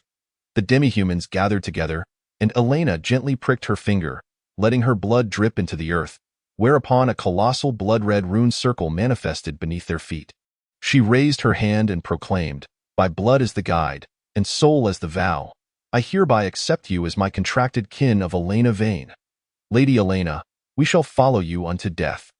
The moment the demi-humans uttered their vow, magical energy surged into their bodies, and the slave marks upon them vanished. At that moment, Elena felt a new presence in her heart, a wooden chalice bearing the claw marks of beasts, half-orc chalice. The contract was successful. "Now, everyone, form a line. I shall bestow upon you names." Elena addressed the half-tiger man. "You appear to possess great potential. Henceforth, you shall be called Will." A flash of white light enveloped the young tiger man, and Elena witnessed Will's frail form transform, muscles rippling into strength, while she beheld his attribute panel. Will strength, first tier wild combat energy race, half-orc, forest tiger ability, blood fury, basic combat skills potential, beast king form. Elena mused to herself, "So, the half-orc can awaken wild combat energy through my contract? Quite impressive, indeed, augmenting our combat strength. Splendid. I now possess a name. I feel invigorated," Will exclaimed, exuberantly dancing, now feeling capable of tearing apart those vile monsters. Next was a leopard girl with black hair and yellow eyes, whom Elena recognized as Tia's dear friend. After washing the grime from her face, her pure features were striking. "You shall be named Sarah. Sarah strength, first tier wild combat energy race, half-orc, Nightblade leopard ability, night stealth, basic swordsmanship potential, Nightblade leopard form. Oh, it appears you could be trained as an assassin," Sarah gently said. "Lady Elena, I am grateful for your gift." Continuing to mobilize her troops, 2 more individuals awakened their wild combat energy, while the others, lacking awakening, still possessed the potential for it but required combat experience to unleash their capabilities. They all awakened corresponding combat skills, gaining the ability to fight. Now, the total number of extraordinary individuals in the territory, including Elena herself, had risen to 7 in this world. A trained first-tier extraordinary being could contend directly against 10 well-trained soldiers, while Seth, as a second-tier knight, had achieved the heroic feat of single-handedly annihilating a band of mountain bandits. Although the population of Twilight territory was still minimal, with further training, they could soon boast a small military force nearing 100 in strength. Following the contract and naming, this group of once emaciated, malnourished demi-humans now stood tall and proud. Moreover, their appearances were quite pleasing, with no unsightly features among them. The demi-humans expressed their profound gratitude before returning to their productive endeavors. Having concluded the matters of the contract, Elena decided to inspect the Twilight Lake to the West Point. 10 days passed, and the clean water hidden in the grain warehouse was nearly depleted. One could survive a week without food. But without water, death would come in 3 days. This issue required immediate resolution. Thus, Elena set forth with her guards to the western lake, which was vast and bordered by mountains. Yet the water within was a murky yellow-green, exuding a nauseating stench reminiscent of decay, resembling a foul swamp. Elena pinched her nose and frowned slightly. Such severe plague contamination. To purify this lake, we would need to sacrifice at least 1,000 souls to refine holy blood for purification, remarked Remonia. Thomas expressed his concerns. Perhaps we must explore the night forest. That area remains uncorrupted, and there may be clean ponds or mountain springs. Elena nodded. That is indeed a viable plan, but we must first train our warriors. At that moment, a clumsy slave rushed over, and Elena recognized him instantly. It was Hyena. Thomas scolded. What brings you here? Abandoning your post means no food for you today. Hyena, looking aggrieved, replied, Lady Elena, trouble is afoot. Hundreds of zombies have appeared on the northern side of the farm. Chapter 18. Zombie tide? Merely fertilizer. Are there any casualties? Elena inquired. For now, none. We have retreated entirely. These zombies have become even more ferocious than days before. It seems they are infested with some peculiar parasite. Realizing the crisis was no ordinary matter, Elena swiftly issued orders. Thomas, gather Seth and Tia at once. Leave the goblins to guard the manor. We must provide immediate assistance. Elena, accompanied by the knightly order and demi-human warriors, hurried to the farm. She beheld over 100 decaying zombies advancing from the northeast. Strange green seeds were parasitically clinging to their backs and heads, blooming into putrid flowers, significantly enhancing their speed. All warriors seized their weapons, determined to repel the horde of zombies, for they could not allow the undead to breach the manor. Yes, for Lady Elena. The demi-human warriors Will and Sarah took the lead. Towering nearly 2 meters, Will grasped the zombie's head with one hand, yanking out its spine in a display of raw strength. Meanwhile, Sarah wielded her elven curved blade, slicing through the zombies as effortlessly as chopping vegetables. Elena noted that the demi-humans were indeed born warriors. The two extraordinary beings effortlessly withstood the frontal assault upon their first grasp of weaponry. However, the undead began to encircle the farm from the flanks as if endowed with sentience. Without hesitation, Tia infused her lance with lightning magic, sweeping it with great force, and a chain of electricity erupted among the struck zombies, incinerating those on the eastern side of the farm into charred remnants. Seth could no longer tolerate the desecration of the fields by these abominable creatures. He unleashed his fighting spirit, intent on summoning the radiant power of holy light to judge them. He extended his hand forward, exclaiming, Night technique, holy light sword. Elena, sensing impending doom, cried out, Do not invoke the power of the holy light. Suddenly, a beam of golden sunlight pierced through the overcast sky, yet upon Seth's contact with this radiance, his skin ignited in flames. You are already a vampire. Holy light is still light. Elena swiftly pushed him out of the light's reach, but in doing so, her arm was scorched by the divine radiance. Someone, quickly take Seth to safety. He will heal on his own. With the absence of extraordinary beings on the western front, the zombies discovered a breach, and the ordinary soldiers were gradually forced to retreat before the relentless horde, which had infiltrated the fields. Elena wished to join the fray, but at that moment, she noticed the living umbrella mushrooms planted nearby reacting. As soon as the zombies drew near, they released a crimson gas that caused the flesh of surrounding zombies to decay, rendering them motionless. Meanwhile, allied soldiers inhaling this gas had their eyes turn red, filled with a frenzied vigor as they unleashed a cacophony of slashes upon the undead, their attack speed doubling. Kill, kill. Elena realized that although these mushrooms lacked the explosive effect of the spore mushrooms, they not only inflicted area damage but also bolstered their allies. Truly, a defensive marvel. Let us name it Blood Mist Umbrella Mushroom. Everyone, fall back. Lure the zombies to the vicinity of the large red mushroom. It shall provide you assistance. Upon hearing Elena's command, the personnel on 3 sides retreated to the mushroom's side. Tia inhaled the red gas from the mushroom, and her magical power surged immensely. With her left hand, she summoned a sapphire lance crackling with explosive lightning, hurling it toward the distant mass of zombies. Dragon magic, explosive lightning spear. The spear struck the ground with the ferocity of a roaring dragon, causing a violent explosion, boom, with a thunderous sound. Over 20 zombies were obliterated into a pile of charred limbs and flesh. Ha!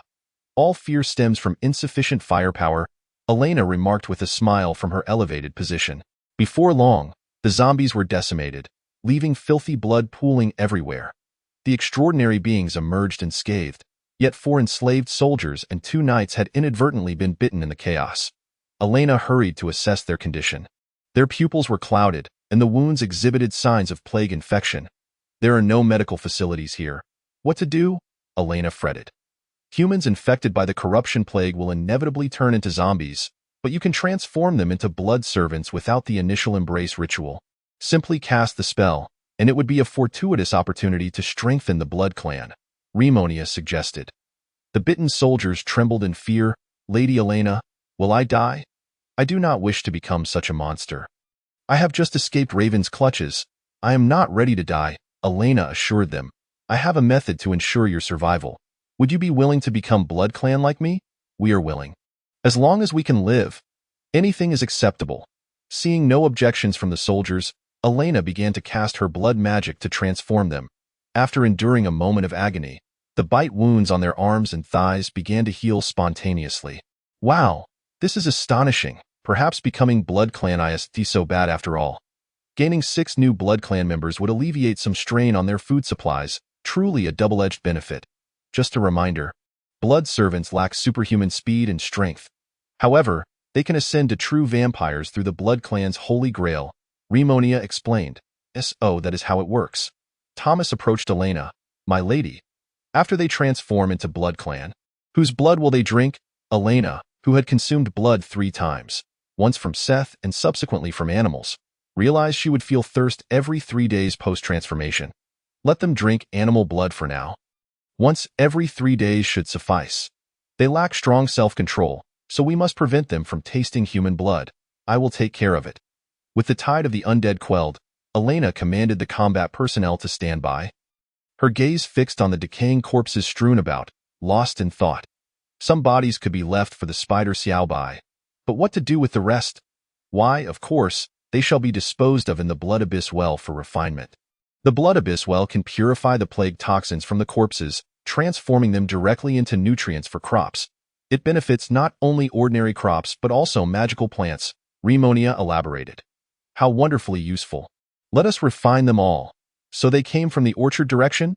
Elena decided to investigate. Everyone, follow me. Leading her troops, they dispatched several zombies with ease and gradually approached the orchard, where a massive columnar object loomed indistinctly within the dim haze. The zombies emerged from there as they traversed the fog. The corrupted land was overrun with low berry bushes, many of which lay withered. Upon looking up, Elena was astonished to see a corrupted magic tree in the center of the orchard. Its numerous vine-like tendrils thrusting upward. It emitted a potent stench of flesh, attracting the surrounding zombies, subsequently sprouting appendages to implant parasitic seeds into their bodies. Tia exclaimed. So this is the source of the frequent zombie appearances. Sister Elena, we must eradicate it. Chapter 19. The Assault on the Magic Tree. Recapturing the orchard. Sensing the presence of living beings, the tendrils of the corrupted magic tree quivered with excitement, eager to transform the formidable individuals before it into its puppets. The tendrils lunged toward Elena like writhing serpents. You shall not. Tia stepped forward, raising her lance to strike down the incoming tendrils with all her might. However, the tendrils swiftly adjusted their attack, coiling around the lance and pulling Tia toward them. So that is its true form. Oh no, the lance you gifted me, Sister Elena, Tia lamented. The corrupted magic tree immediately extended more tendrils toward the nearby soldiers, while elven weaponry proved effective against it. Elena could not afford to lose any of her newly trained soldiers. Elena thought quickly, dashing forward to sever 2 tendrils with a swift strike, then conjuring a fireball to hurl at the tendrils approaching from the side. Fireball spell.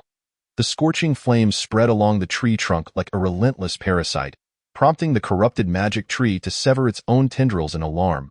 It seemed fire was indeed effective against it. Elena shouted to the rear, "All soldiers, fall back. Switch to bows and ignite your arrows." Yes, the soldiers, led by the hyena, responded. "Will, Sarah, and 2 of the half-beast companions, come to my side. You shall help me restrain the vine tendrils while I take the lead." "My lady Elena, you truly intend to join the fray yourself?" The soldiers behind her were taken aback. They never expected their lord to charge to the forefront, her demeanor more akin to a general than a leader. "No time for chatter. Prepare to shoot. Swiftly. We cannot disappoint Lady Elena." Responding to Elena's command, over a dozen soldiers retreated from the danger zone of the tendril attacks, arming themselves with ordinary wooden bows. Coating their arrows with animal fat before igniting them and letting them fly toward the corrupted magic tree. The tree was such a massive target that even a group of novices nearly all hit the trunk, the flames scorching its decaying bark, causing it to thrash in agony.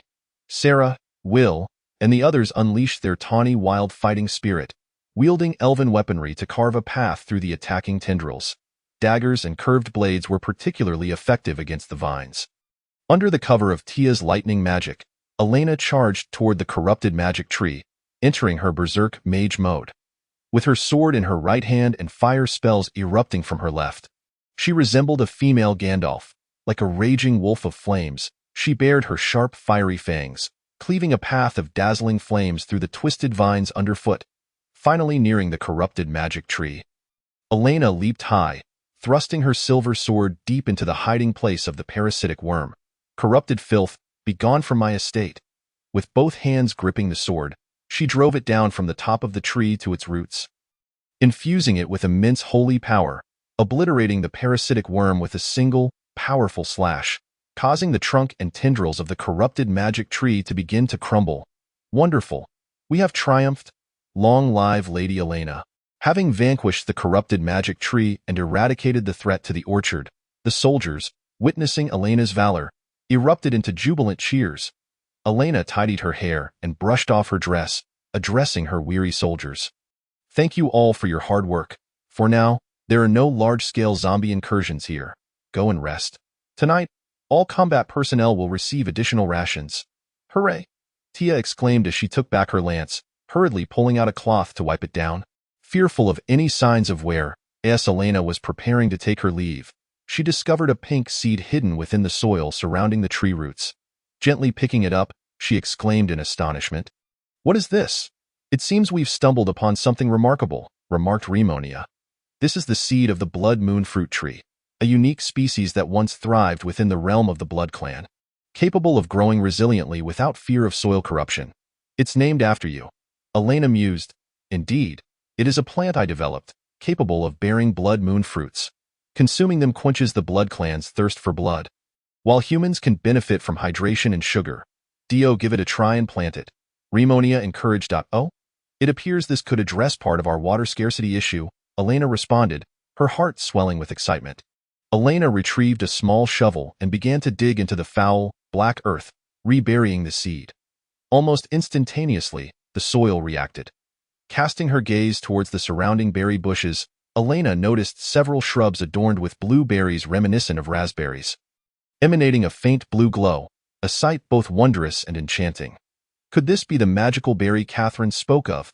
Indeed, it harbors magical properties, allowing some vigorous life forms to withstand the plague and corruption. "These plants must be diligently protected," Elena declared. Since Elena proposed the 800-hour liberation policy, all the slaves eagerly rushed to work. That very night, they gathered all the corpses and relocated them to the blood abyss well beneath Elena's house. Under her guidance, they cast the remains into the well for refinement. From the blood abyss, Elena extracted a substantial amount of golden fertilizer radiating magical energy, filling several large barrels. The powder emitted a scent reminiscent of a delightful concoction, prompting her to hastily order its removal, planning to test its effects the following day. Upon returning to her room, Elena suddenly felt a wave of dizziness, and within moments, she collapsed onto the floor. "Could it be that I expended too much magical energy today?" Her vision gradually turned crimson. A frenzied urge surged within her. "I crave blood. I need blood."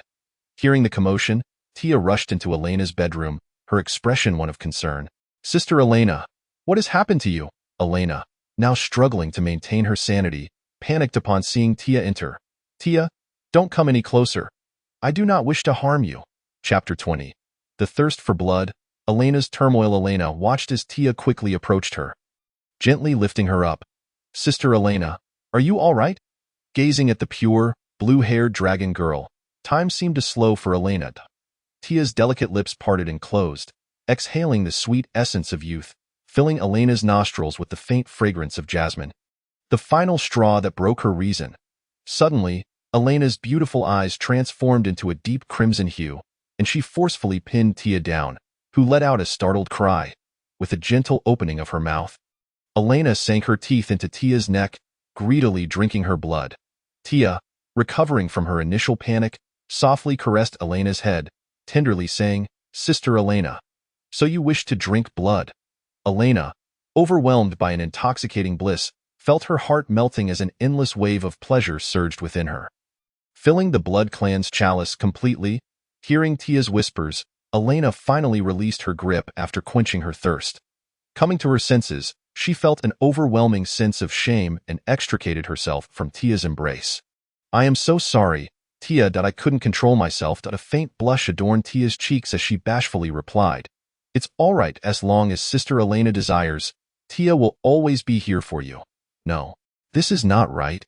From now on, I shall consume animal blood. I have just planted the Blood Moon fruit tree, and soon we shall resolve the survival issues of the Blood Clan," Elena stated resolutely. "Very well, just call for Tia if you need anything." Tia's blood, truly exquisite. It is as delectable as freshly squeezed strawberry juice. "No, no, no. How could I think such a thing?" Elena shook her head and slapped her face, suddenly remembering that Seth had also sustained injuries today. She hurried to check on him. Seth lay in bed, having regained consciousness, his burns nearly healed. "Seth, how do you feel?" Elena inquired. "I am fine. The knights just gave me some dear blood," Seth sighed.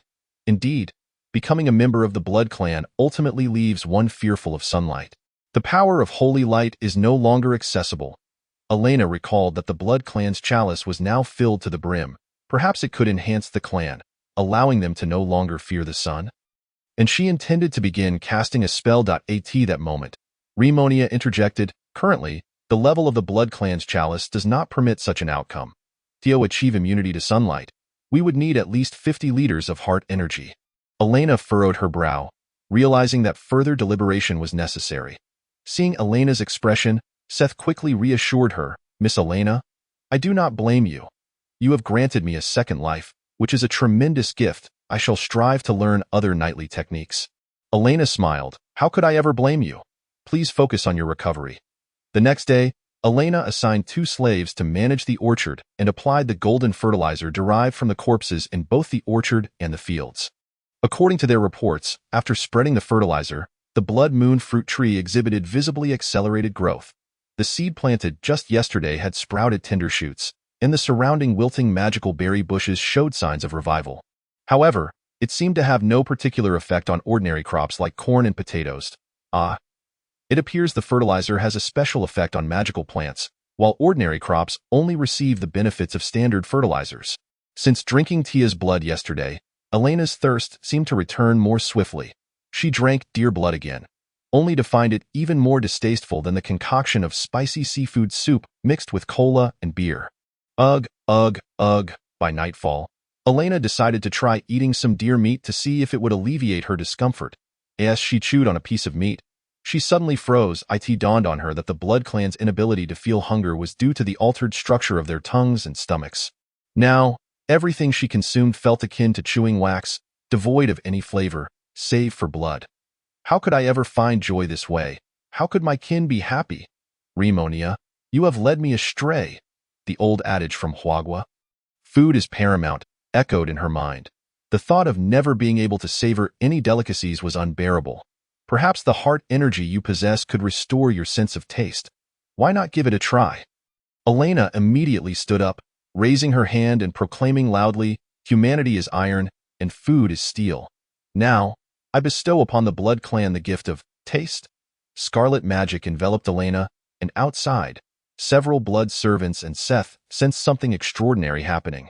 The heart energy within the Blood Clan's chalice was depleted, and its size expanded several-fold, now holding a capacity of 25 liters. Elena hurried downstairs to the bonfire, retrieving a piece of meat and placing it in her mouth once more. Ah, how fragrant! The flavors of rich, meaty aromas flooded her senses, and Elena was overwhelmed with joy, her pleasure surging as the heart energy within the chalice began to coalesce anew. Since her sense of taste had returned, she must hasten to enhance the happiness of the Blood Clan and elevate the chalice 2 more times, enabling them to conquer sunlight. Elena pondered. With the ability to possess formidable self-healing and speed, and to walk under sunlight like a normal person who would still wish to be human, perhaps the realization of immortality, stand power, might even be within reach. The bliss was almost overwhelming. And the heart energy of the blood chalice continued to flow in, albeit at a slow pace. Seated at her desk, Elena found it impossible to quell her thoughts, with nothing else to occupy her. She took out a spellbook titled Ice Protection from her luggage and began to study. Overcome with excitement, she fell into the bad habit of bouncing her leg, reminiscent of boys. Remonia flew before Elena, admonishing, "A lady must not fidget." "Humph, I shall fidget." "No, I must fidget. Who are you to dictate?" Elena retorted defiantly. "When you meet father in the future, be sure not to slip up, or he shall loathe me." Remonia huffed in discontent. At that moment, Elena's restless leg accidentally struck a hard object, causing the bottom drawer of her desk to spring open. Is this a hidden mechanism? Elena wondered, seeing a well-preserved book inside. She picked it up and began to flip through its pages, discovering the date on the first page was September 22,904 of the Flora continent. Now it was the year 1436. Could this be the diary of the estate's master from 500 years ago? Chapter 21. The Land of Shadows, initial establishment of the territory, September 22. Weather, clear. Today marks the 3rd anniversary of our exile to the Land of Shadows. The vampires, elves, and half-orcs residing here present a stark contrast to the dreadful image propagated by the outside world. They have offered us considerable assistance. Crops flourish rapidly and abundantly under the magic of the Blood Clan. The elves have taught us how to tame magical beasts. Our estate, once destitute, is now bounteous. Recently, my lady is about to give birth, and I shall soon become a father. I eagerly anticipate that day. Elena turned a few pages back, contemplating. It turns out that the Black Land was originally named the Land of Shadows. The entries for the subsequent month still recount blissful daily life. Indeed, this estate was once resplendent. Wait, was this person also in exile? The yellowed pages continued to turn. November 2. Weather. Overcast. Prince Haduran of the Elves visited the estate, delivering magical weapons to us. He spoke of a coalition of the Western human nations and the Southern Holy Kingdom, forming a united front of 7 nations to launch a grand offensive against the Land of Shadows under the pretext of eradicating heresy. He hopes we can provide support at a critical juncture. December 4. Weather. Clear. Exciting news has arrived from the Southwestern Front. Queen Remonia of the Blood Clan, in alliance with Prince Haduran, has decisively defeated the coalition, and the Knights of Twilight Domain have also achieved consecutive victories.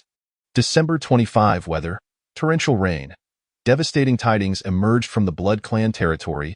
It was mysteriously obliterated overnight, and Queen Remonia has gone missing, with all frontline soldiers transformed into the living dead.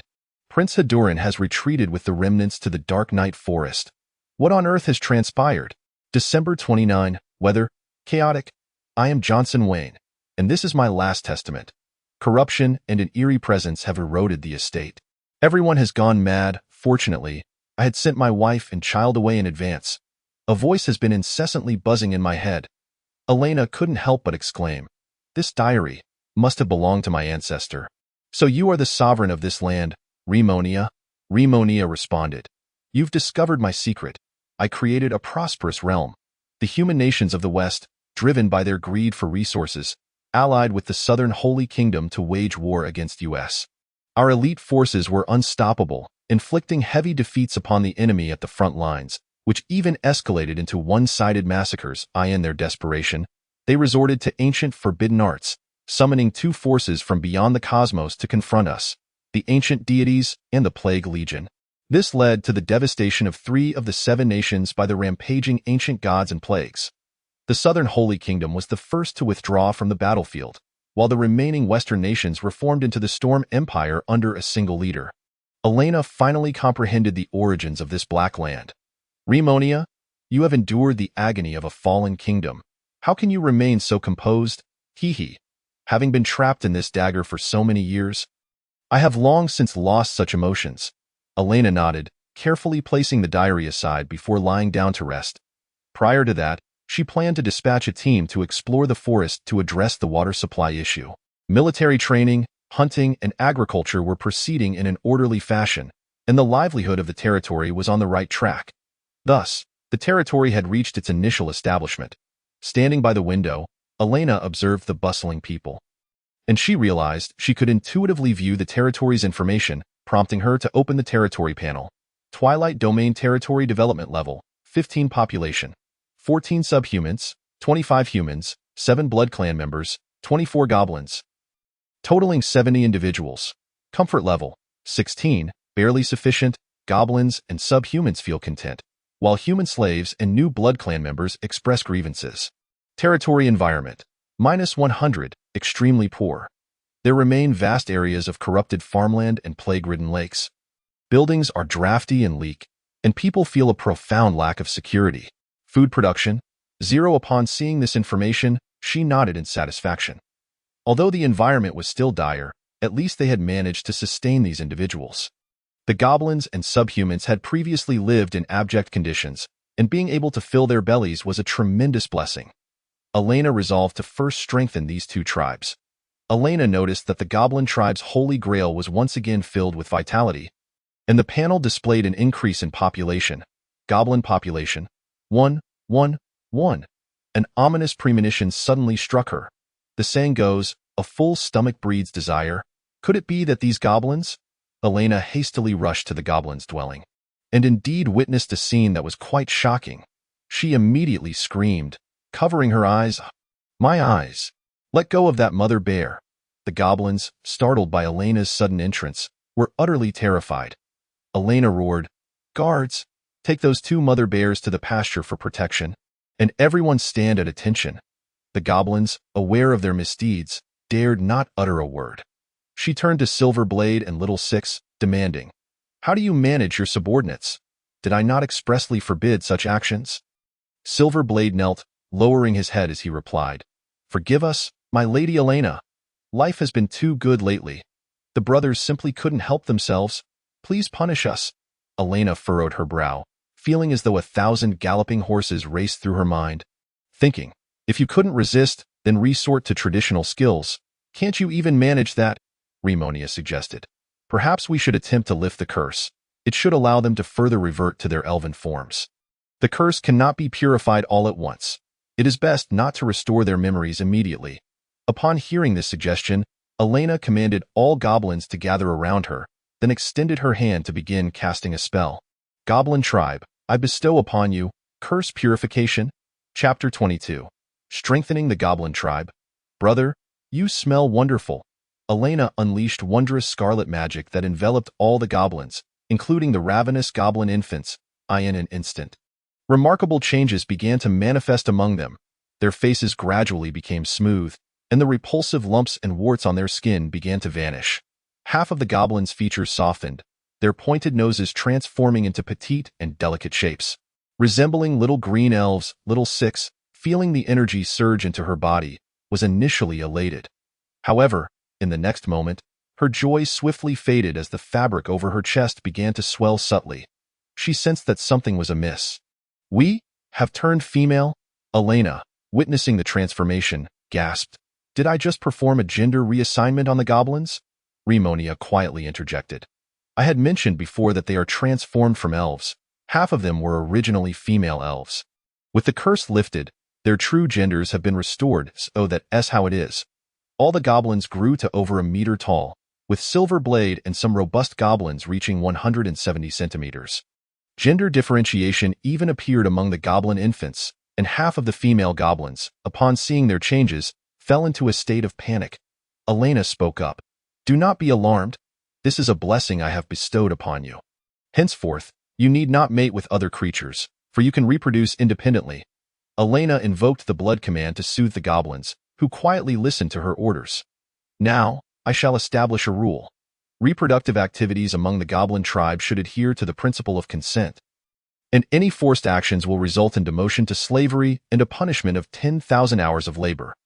Elena contemplated that the reproductive capabilities of elves are rather weak, often taking years to conceive. While goblins possess an extraordinarily high reproductive capacity and grow rapidly, if they can reproduce swiftly, once the curse is entirely lifted, they will soon be able to form an elven army. Silverblade. I entrust you with managing reproductive affairs. Ensure that every goblin has a partner for procreation. Those who bear more children will receive additional nutritional subsidies. Yes, my lady Elena, Silverblade replied. Elena glanced at the goblins. The transformed female goblins were indeed not unattractive, each possessing delicate features that approached elven grace. The vines entwined around the goblin holy grail had also blossomed, its capacity upgraded to 25 liters. Satisfied with the results, she departed from the goblin quarters. Silverblade addressed the gathered goblins. Fellow tribesmen, you are now free to choose your breeding partners, prioritizing those with whom you share good relations. The goblins had yet to form concepts of courtship, but they exhibited remarkable unity regarding reproduction. The female goblins, observing their former comrades become strong and clean, and the male goblins, witnessing their counterparts transform into more beautiful beings, immediately found common ground. One male goblin remarked to his former brother, "Brother, you smell wonderful." The female goblin shyly responded, "Comrade, if it's you, I am willing." Afterward, Silverblade slowly approached Little Six, gently patting her head. Feeling somewhat bashful as he said, "I didn't expect you to become so beautiful." Little Six was momentarily at a loss for words, her cheeks flushing as she stammered, "I am your subordinate and comrade. Is that truly acceptable?" Silverblade gazed at her affectionately and said, "Be my partner. Under Lady Elena's protection, we will surely raise our children to thrive." Little Six replied, "Chief Silverblade, I am willing."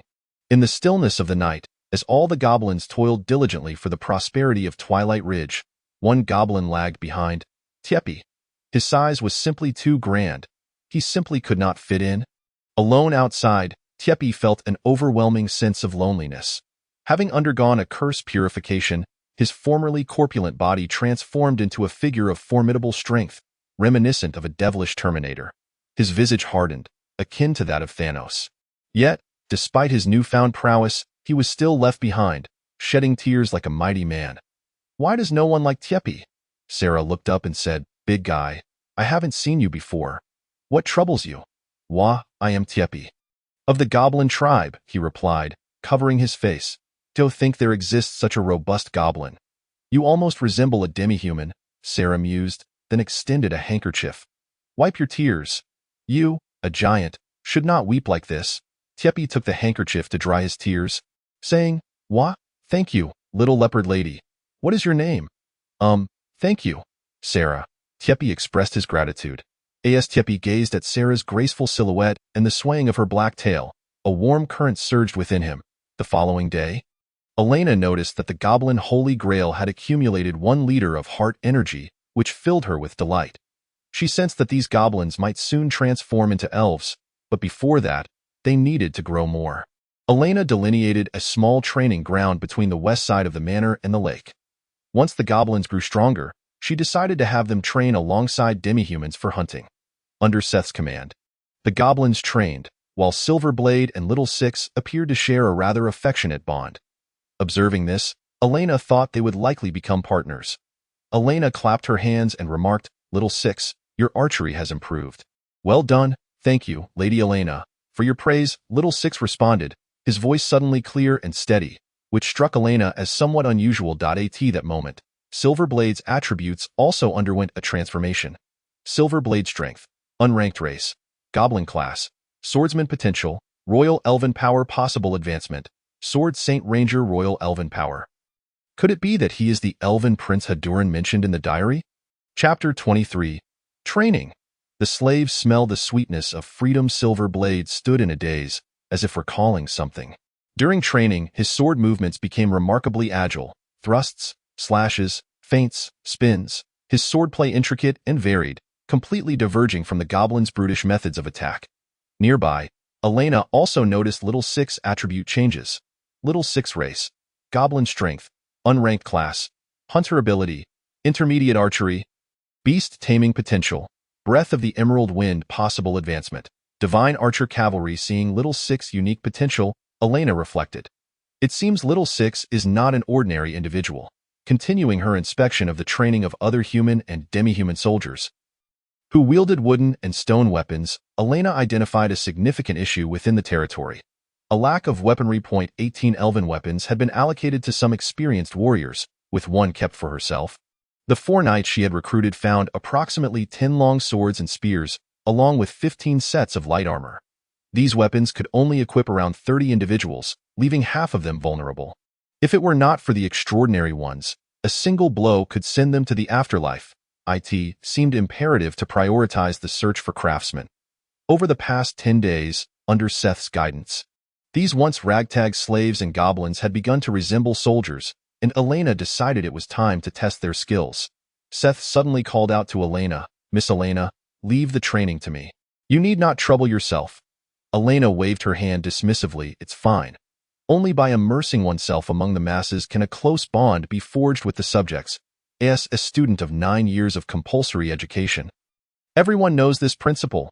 Elena stepped into the center of the training ground and addressed the most clueless-looking man. "Hyena, step forward." He took a step forward and shouted, "Yes, milady." Elena picked up an iron sword and said, "Come here. Now, let us spar. Attack me with all your might. Is that really all right?" Hyena stammered, terrified, for it was a grave disrespect to raise a sword against the Lord. "This is an order," Elena replied coldly. Hyena gripped his weapon, declaring, "Understood, I shall strike." He swung his sword toward Elena with both hands. Her. His attack seemed almost in slow motion. Observing his movements closely, she noted he was employing authentic ducal knight swordsmanship. Indicating Seth had trained him well, Elena did not evade but instead positioned her sword to block his strike directly. Despite Hyena's exertion, Elena's arm remained unmoved. "Your strength is too feeble. Put in more effort. You must bear the resolve to kill me." Elena's command ignited Hyena's fighting spirit, and he increased his attack speed, resembling a berserker going into a frenzy. Bang, bang, bang. The air reverberated with the sounds of clashing swords. Seeing her subordinate's fervor, Elena smiled. "That's more like it." Then her expression turned serious. "Your momentum is commendable, but you have neglected your footing." In a swift motion, Elena swept Hyena's legs, toppling him, then pressed her foot against his chest. Her iron sword poised at his throat. "I concede." Hyena hastily pleaded for mercy. Elena remarked, "Your performance is acceptable. Maintain this momentum in training, but do not overlook technique." Hyena lay on the ground, gazing up at the towering Elena, a blissful expression crossing his face. "Thank you, Lady Elena, for your guidance." "Humph, truly a lovesick fool, though I can understand." Elena internally scoffed before releasing her foot. She then called forth several soldiers for practice and stated, "The recent training results are promising. Wild rabbits, you all seem a bit weaker. Learn from Hyena. Training will also count toward work hours. With diligent training, you can soon shed your status as slaves and live normally like others." The slaves known as wild rabbits and the others chorused, "We will not disappoint Lady Elena's expectations. Now, I appoint Hyena as the captain of the Twilight Manor Patrol Squad, leading 10 individuals. There are still sporadic zombies lurking nearby. You are responsible for safeguarding the manor. Should there be any special discoveries within the manor, report them to me promptly. Work will be conducted in shifts, 2 teams alternating. Off you go." Hyena proclaimed, "Thank you for your trust, Lady Elena." With that, he and his team departed, weapons in hand. Seth approached Elena and said, "Miss Elena, I did not expect you to possess such talents. Your personal involvement in training seems to have effectively motivated the soldiers." Elena smiled softly, "Hee, because I understand what men desire, and the organizational grassroots approach is never wrong." Seth inquired, "What organization?" In the afternoon, Hyena led his team to patrol the farm, where solitary zombies still roamed. However, they posed no threat to them now. As several zombies approached, the slave Wild Rabbit stepped forward with his spear, piercing one through the skull, while Hyena swiftly charged with his sword, cleaving a zombie in half. After dispatching the zombies, they were piled together, as Lady Elena required them for fertilizer production. After surveying the farm and orchard, Hyena guided his team towards the western lakeshore. Wild Rabbit, wielding a long spear, remarked, "Lady Elena is truly a kind lord, willing to personally teach us combat skills. I was such a fool back then. If only I had pledged my loyalty to Lady Elena sooner, I would have avoided all this trouble," Hyena scoffed. "Now it seems sweet, huh? When the priest took your sister away, you were still extolling the ancient gods." Wild Rabbit, feeling dejected, replied, "Stop it. It was that wretched Father Miller who deceived us. Thanks to Lady Elena, we managed to save Nan Ollie. From now on, I will never allow my sister to suffer even a slight harm." Hyena turned to his comrades and warned, "Friends, I advise you to swiftly erase any lingering faith in the ancient gods. If I discover anyone secretly worshipping them, I will personally execute you on behalf of Lady Elena." This. Two of the men trembled in fear. "Why, yes. We will never again believe in the ancient gods." The group arrived at the lakeshore, where the water remained putrid and foul. Hyena noticed the damaged windmill tower at the lakeside, an area yet unexplored, and led his team closer to the ominous doorway. Suddenly, Hyena heard a whispering voice in his ear. Could it be remnants of the ancient gods? Fall back. Chapter 24. A traitor among us. Secrets of the tower. Hyena led the group to retreat, but at that moment, 3 enslaved individuals behind him suddenly turned grim, drawing small knives to stab him. "Hyena, watch out!" Wild Rabbit shouted, countering with his spear to repel the 3. "Have you all been tempted by the ancient gods? Wake up!" he bellowed. 3 slaves chuckled sinisterly, saying, "Ha ha ha, futile. We were never tempted. That tyrant, Elena, has obliterated our illusion manor. Not only did she slay Lord Raven, but she also mercilessly slaughtered the followers of the ancient gods. How could we possibly submit to her? We have already summoned the Faceless One from the abyss using Lord Raven's legacy. All shall bow before him." The hyena roared, "Traitor, die, hyena. I will hold them off. You must swiftly inform Lady Elena.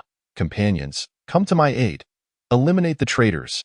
Meanwhile, in her chamber, Elena was delightfully dining. She had fashioned 2 small wooden sticks into chopsticks, lifting a succulent morsel of meat to her lips. How delicious," she murmured, savoring each bite. After a satisfying meal, she gently caressed her slightly rounded abdomen, whispering to herself, "Proper nourishment alleviates the thirst for blood. Yet it also reignites the need for excretion. I can no longer remain a little fairy." Just then, she heard the hyena's voice echoing from downstairs. "Lady Elena, trouble is afoot." Elena's expression darkened. How could it be him again? Just this morning, she had organized the tasks, and already there was chaos. A gust of wind swept through, and Elena appeared before him. "What is it?" The hyena, in a state of panic, replied, "We have a traitor among us. There are remnants of the ancient gods among the slaves.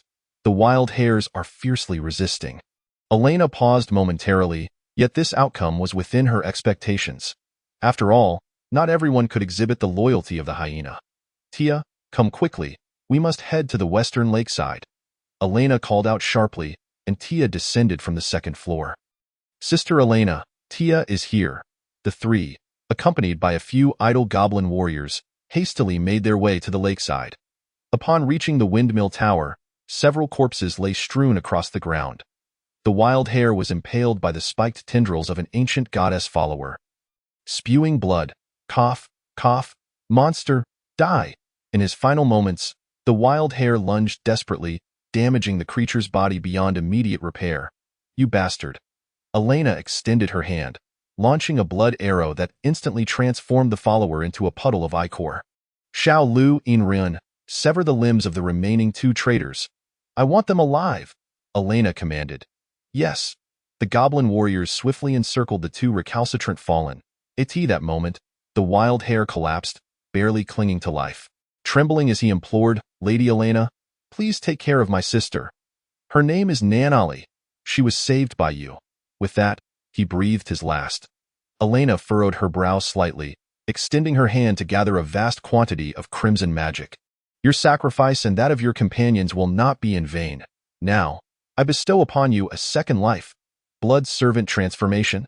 Scarlet magic enveloped the 7 deceased, their wounds healing as they opened their eyes and stood once more. Huh? I'm not dead? The wild hair touched his abdomen, suddenly performing a sit-up, astonished. Meanwhile, the 2 traitorous slaves had already had their limbs severed by Ren's elven blade, rendering them incapable of regeneration. Yet they continued to spew vitriol. Give up, green-skinned monsters, the faceless one has already descended. As the words left their lips, a terrifying aura of malevolence erupted from the doorway of the windmill tower, revealing a humanoid creature with an elephant-like trunk. Its body shimmered in blue and purple, with 2 large tendrils for arms, resembling a snail's suckers. Be careful. That is a second-tier creation of the ancient gods, the faceless one, Rimonia warned. Tia, imbue my lance with lightning magic. I require it. Upon hearing this, Tia immediately channeled blue lightning into the lance, which Elena then infused with blood magic, the swirling lightning transforming into a blood-red tempest. The faceless one roared, "Is there still blood kin remaining in this world? Allow me, Sagmas, to annihilate you all, humph. So much chatter, I care not for your rank. You have disrupted my delightful afternoon tea. Prepare to die." With that, the blood-red lance flew from Elena's grasp, racing through the air like a high-speed missile, instantly obliterating the faceless one's head, blue blood gushing forth from its severed neck. In the next moment, the onlookers beheld the head of the faceless one pinned to the wall. The 2 remaining traitorous slaves stood dumbfounded. What just happened? How could the faceless one be vanquished so easily? Vampire witch. You are but a first-tier being. How can you possess such strength? Elena dismissed their protests, her voice cold as she commanded. Run, Xiao Lu, drag these 2 to the cellar. I shall gather the populace for their public execution. The wild hare expressed his gratitude. Thank you immensely for granting me life once more. Elena smiled, replying, you must work diligently. Becoming a blood servant requires a commitment of 800 hours. I certainly will. After dispatching the slaves, Elena led Tia into the windmill tower. On the first floor, there was a descending stone staircase. The faceless one must have emerged from within. Elena remarked, another basement. This has become a peculiar tradition of the Illusion Manor. Tia, proceed. As they approached, they discovered a strange purple magic circle etched into the floor, surrounded by baffling symbols on the walls. These unruly slaves had been secretly practicing grand summoning spells, it seemed. After scanning the area, Elena found nothing of value. When Tia exclaimed, Sister Elena, come look here. Tia opened a cabinet, revealing a treasure chest and numerous scrolls. Upon opening the chest, they found a trove of gleaming gold coins. Excellent. This must be the payment my stepmother received for betraying me to Baron Raven. Finally, the territory has some startup capital. Elena examined the parchment scrolls, noting that the text mirrored the symbols on the walls. These appear to be summoning scrolls. They must be destroyed immediately. Elena conjured flames in her hand when Rimonia interjected. Hold on, I can't teach you how to utilize the creations of the ancient gods. How so? Elena inquired. Rimonia replied, summon them, remove their heads, and they can be consumed. What? Do not jest with me. All right, I understand now.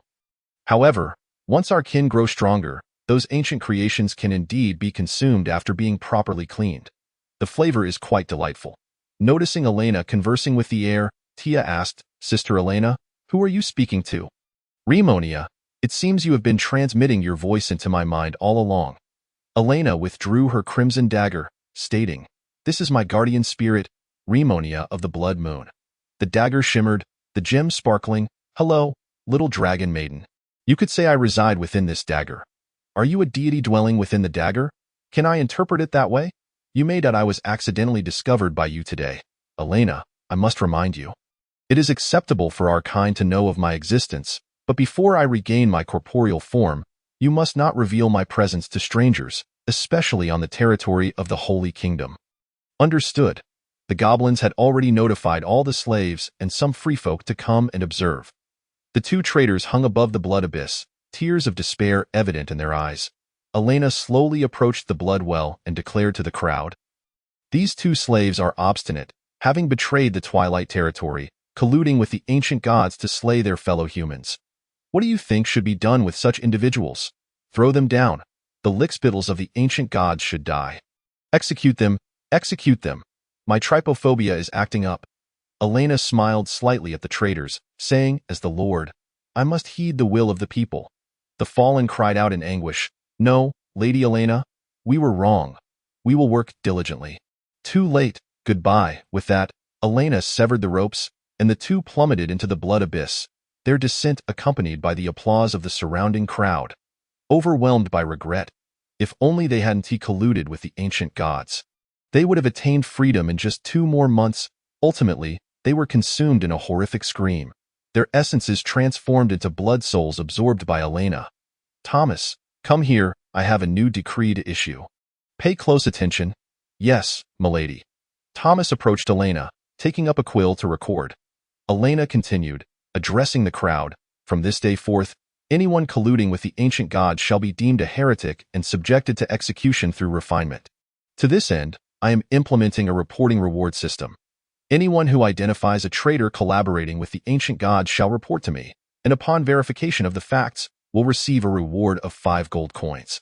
Elena commanded that a chest of coins be brought forth, grasping a handful of glimmering gold. The crowd's eyes sparkled with greed. The common currency of Flora continent consisted of copper coins, silver coins, and gold coins. 1 silver equated to 100 copper coins, and 1 gold equated to 100 silver. A typical small family earned merely 5 gold coins in a year, rendering Elena's reward astonishingly generous. Upon hearing Miss Elena's new decree, a wave of exhilaration swept through the populace, encompassing humans, demi-humans, and goblins alike. This was especially true for the former slaves among the demi-humans, who were soon to possess their own assets for the very first time. Lady Elena has been exceedingly gracious to us. Everyone, let us roll up our sleeves and put in our utmost effort. Thomas whispered, Miss Elena, regarding the wages and the rewards for reporting. Might this be too generous? Nodding, Thomas replied, You speak wisely. Mississippi, I shall attend to it immediately. As he made his way, he couldn't help but ponder how, despite Miss Elena being merely 17 years of age, her governance of the territory was remarkably adept. Could this be the innate talent cultivated through noble education from an early age? The following day, Hyena led the guards to apprehend 2 slaves who had secretly hoarded rune scrolls in an attempt to commune with ancient deities. Without hesitation, Elena cast them into the refining pit and rewarded the informant with 5 gold coins. In the ensuing days, fear of the ancient gods deterred anyone from daring to meddle, as Elena's rewards were indeed substantial. Thus, mutual reporting flourished, leaving no room for the guilty to elude capture. After collecting additional hidden scrolls, Elena resolved to test their effects, simultaneously transporting the remains of the slain faceless ones to the blood abyss well. She first cast the faceless ones into the well, and upon complete refinement, absorbed a small handful of blue-black souls. Remonia remarked, This is the essence of the ancient gods. It should grant you some power. Yet, Elena replied, I do not feel anything. Perhaps you have not absorbed enough. Try refining a few more, suggested Remonia. Elena commenced summoning creations of the ancient gods using the scrolls, designating the blood abyss well as the teleportation point, and infused it with magical energy to begin the summoning. A few feeble, faceless ones and tentacled creatures appeared, bewildered upon arrival. Pixina, as Moshimi. Where is this place? Where are the followers? Before the ancient creations could react, they were swiftly disintegrated in a pool of crimson magma. Elena absorbed more of the ancient god's essence. An extraordinary darkness surged within her. Her appearance began to shift. At times she manifested as a weathered man. At others as an alluring matron, eventually reverting to her former self, a handsome, youthful boy. Elena observed her fingers thickening, a birthmark gracing her palm. A testament of her past life, however, her joy was fleeting, as she lamented. Yet I still cannot sense its presence. This is the illusionary power of the ancient gods. Your essence remains unchanged, which will be beneficial for your future excursions, Remonia assured. It seems you rather enjoy being a girl. Be honest, teased Remonia. I do not. Elena retorted. My thoughts shall never succumb to such triviality. Having acquired the ability to transform and financial resources, Elena intended to prioritize her trade plans. However, nearly 20 days had elapsed since her takeover of the estate, and the stored clean water was almost depleted. Digging a well on the estate would yield only tainted water from the polluted underground. Thus, She was compelled to organize a team to explore the Nightshade Forest in search of a clean water source. Chapter 26. Exploration of the Forest and Ruins.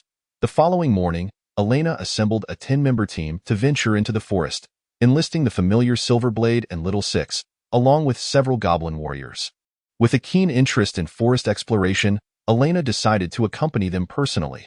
She donned a neutral brown coat and trousers, tying her hair back into a ponytail, giving her an appearance reminiscent of Lara. Acknowledging that the exploration might take several days, Elena briefed Thomas before they set off towards the forest. The Nightshade Forest was lush and dense, perpetually shrouded in bluish-purple clouds, resulting in diminished visibility. Without night vision, one could only proceed by lighting torches. Elena intended to kindle a fire for Tia, but discovered that she had conjured a ball of lightning at her fingertips for illumination. As they traversed, Elena passed the cave where goblins were first discovered. Silverblade, is there a water source near the lair? How did your tribe procure water in the past? Elena inquired. There is no water source. Silverblade replied, in the past. We survived by collecting dew and animal blood. We dared not venture deeper due to the stronger monsters. Elena asserted. Now that you have grown stronger, let us delve deeper. As you command. After more than 2 hours of travel, it was noon, and Elena ordered the team to set up camp. They prepared frozen venison over the campfire to address their hunger. Suddenly, numerous pairs of crimson eyes materialized from the surrounding shadows. And the warriors sensed the imminent danger. Monsters! Protect Lady Elena? Silverblade shouted. Elena couldn't help but chuckle, thinking to herself, let them handle this. It will be a good opportunity to hone their skills. 3 colossal green pythons, each measuring 10 meters in length, suddenly lunged from the trees. Silverblade deftly leaped back to evade its strike, but the venomous serpent, sensing such agility, unleashed a stream of green liquid from its fangs. Silverblade rolled sideways to avoid it and swiftly hurled a dagger into the giant snake's mouth. As the serpent thrashed, he thrust his blade into its neck from below. Meanwhile, Little Six and the other warriors fired frost-enchanted arrows, ensuring that the venomous snakes met their demise before they could escape. The combat prowess of this goblin tribe was undeniably on the rise. Elena also noted that the liquid expelled by the snakes corroded the surrounding vegetation at an alarming rate, hinting at its highly acidic nature. This is the jade venom python. Its venom and skin can be utilized for crafting, Remonia remarked. It seems we have the opportunity to devise new products, Elena commanded. Little Six, capture a few of these venomous snakes alive for my use. Understood. After dispatching 3 venomous snakes, the group feasted on their flesh, storing the skins in their leather satchels before continuing on their journey. Traveling approximately 10 kilometers further, they stumbled upon a faint blue luminescence ahead. Could there be survivors from the elven race? Elena pondered. Let us investigate. Upon closer inspection, they discovered a gently sloping hollow, where an exquisitely carved small stone tower stood. Approximately 3 meters high, adorned with a blue crystal at its apex. Before the hollow, a stone entrance appeared, resembling a ruin or a temple. The base of the crystal tower connected to a channel leading to the entrance, which was devoid of water, suggesting it was a magical conduit still releasing faint energies into the ruins. Silverblade and Little Six seemed to recall something, murmuring to each other, we must protect Evernight City. Seeing this, Elena grew concerned. Could they be regaining their memories? If they do, will they accept their current selves? Silverblade, hurry up, Elena urged. Forgive me, I was rambling again. Upon entering the underground ruins, Elena observed the stone slabs and walls adorned with beautiful patterns. It was undoubtedly an elven relic. The underground was filled with exquisite stone carvings, and the room was draped in vines and cobwebs, yet devoid of any signs of decay. Following the magical conduit, they arrived at a stone door, flanked by 2 robotic-like statues. Intrigued, Elena inquired, what are these? These are magical puppets, creations of the elven race, crafted from mithril and magical gemstones, Silverblade explained. With such advanced technology, it is no wonder that humans can only summon ancient gods and rely on brute force to combat them. Oh, how magnificent! Little Six marveled, gazing at the door and statues adorned with magical patterns. I had no idea that following Sister Elena would lead me to discover such fascinating things. Elena cast a glance at the unmoving magical puppets outside the door and felt reassured enough to proceed. I thought they might spring to life. It seems I was mistaken. Beyond the stone door lay a space bathed in soft, ethereal blue light. Upon closer inspection, they found a vast pool at the center of the chamber, radiating a mesmerizing blue magical glow. So this is where the elven eternal night well is hidden. It should solve our water issue, Rimonia remarked. At last, we've found a source of water. I'll take a sip first. Elena exclaimed, rushing to the well and gently cupping some water to drink. Instantly, she felt a refreshing wave wash over her, as if the magical energy within her was subtly overflowing. Silverblade and Little Six, witnessing her delight, hurried to the pool to drink as well.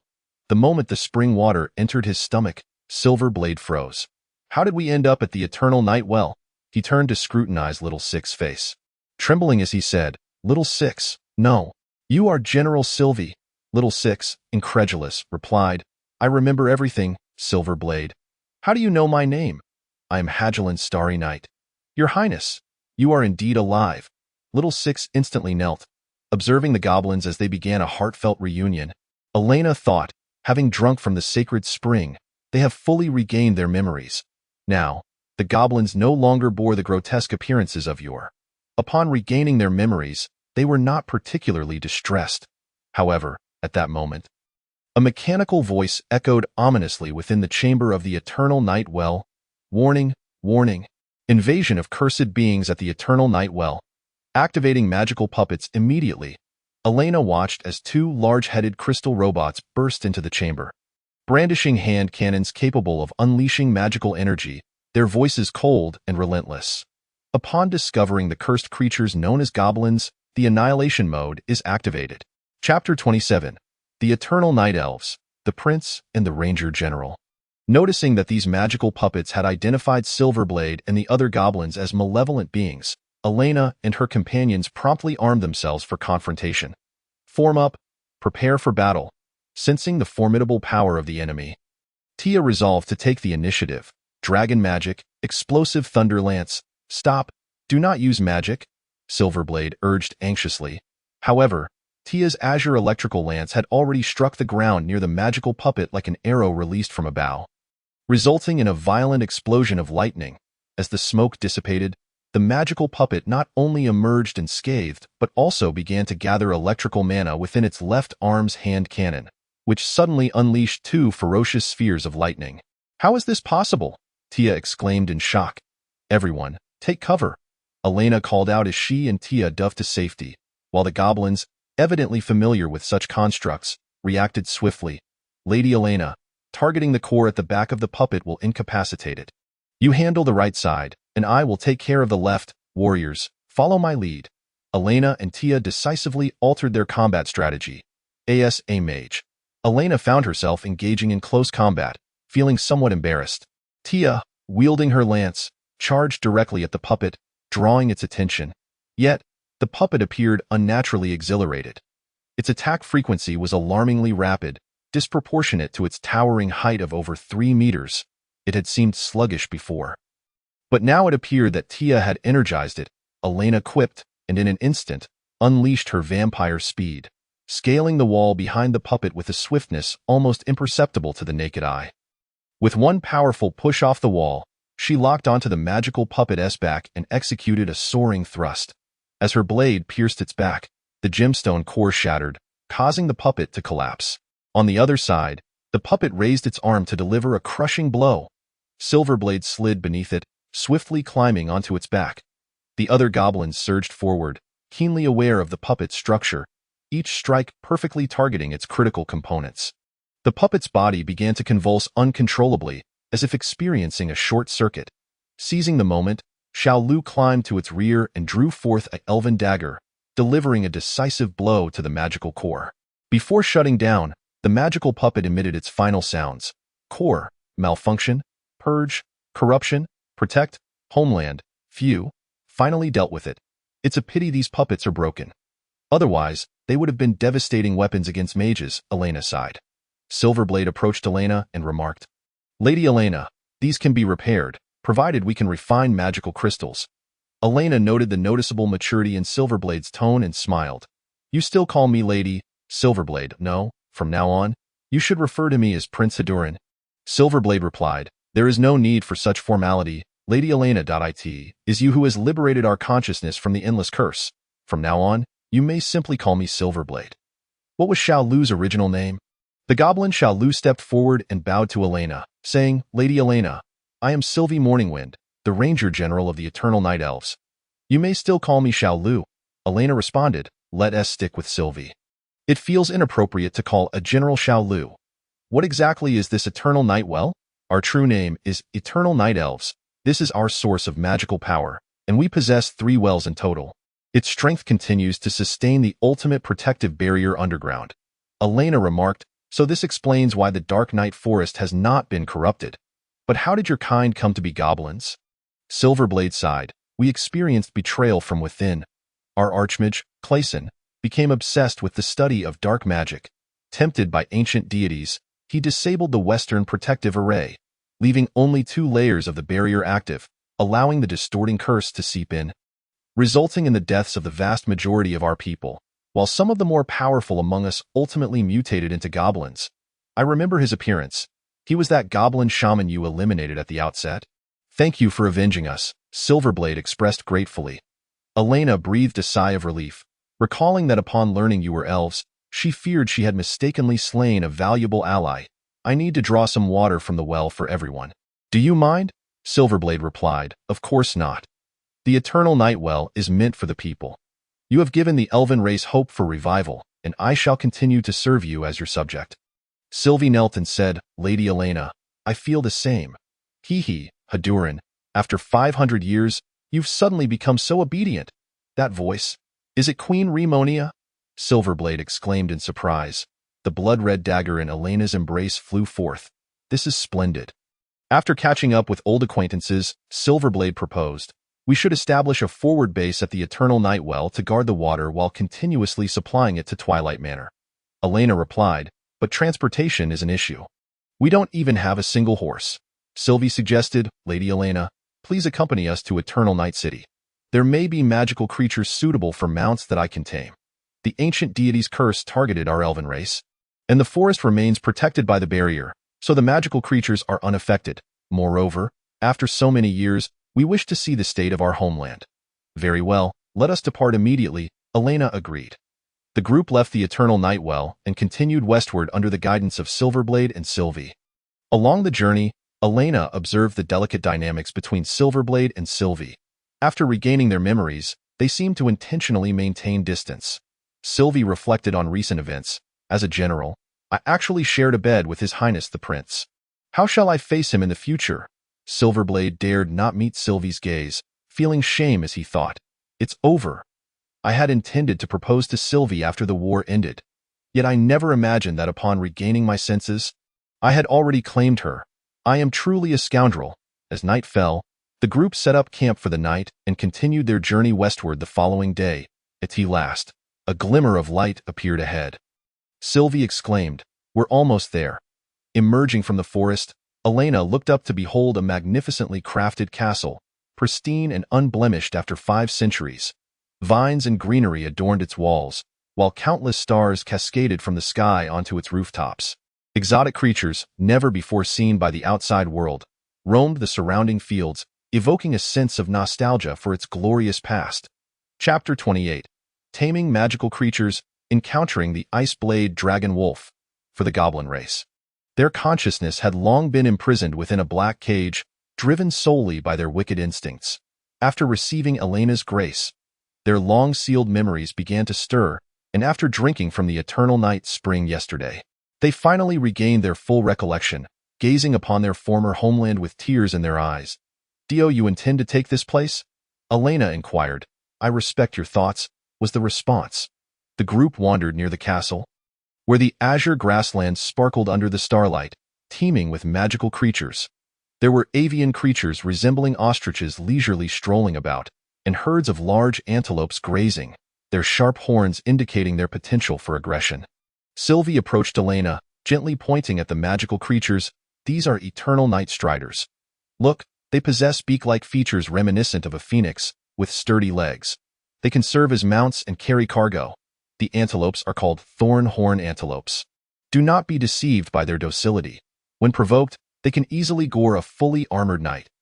They are the steeds of elven warriors. Elena nodded in satisfaction. Sylvie, you shall take charge of taming them. We will need about 20 of these creatures to assemble a cavalry and merchant convoy.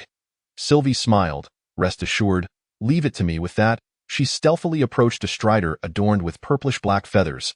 The strider, unafraid of her, merely found the small green figure adorable. She softly whispered, "Children of the eternal night, let us become friends once more." Elven language, the strider seemed to comprehend, fluffing its feathers before trotting over to Elena. Accompanied by 2 of its kin, Tia curiously tiptoed to stroke its head. What a well-behaved strider! Truly commendable for possessing the ability to tame magical creatures, Elena praised. Just as Sylvie continued to tame other creatures, the ground suddenly trembled slightly, startling all the magical beings into a frantic retreat. Elena spotted a massive wolf radiating an aura of cold rushing toward them, ferociously biting down on one of the striders. It stood about 2 meters tall, its back covered in pale fur, its forelimbs sporting blade-like appendages, and its body encased in a cerulean shell, resembling a dragon beast. Its icy blue eyes locked onto Elena. It was the Ice Blade Dragon Wolf. You all retreat. It seems to be targeting me. Tia, wait for an opportunity to strike from the back, Elena commanded. The beast raised its sharp limb to deliver a fierce slash.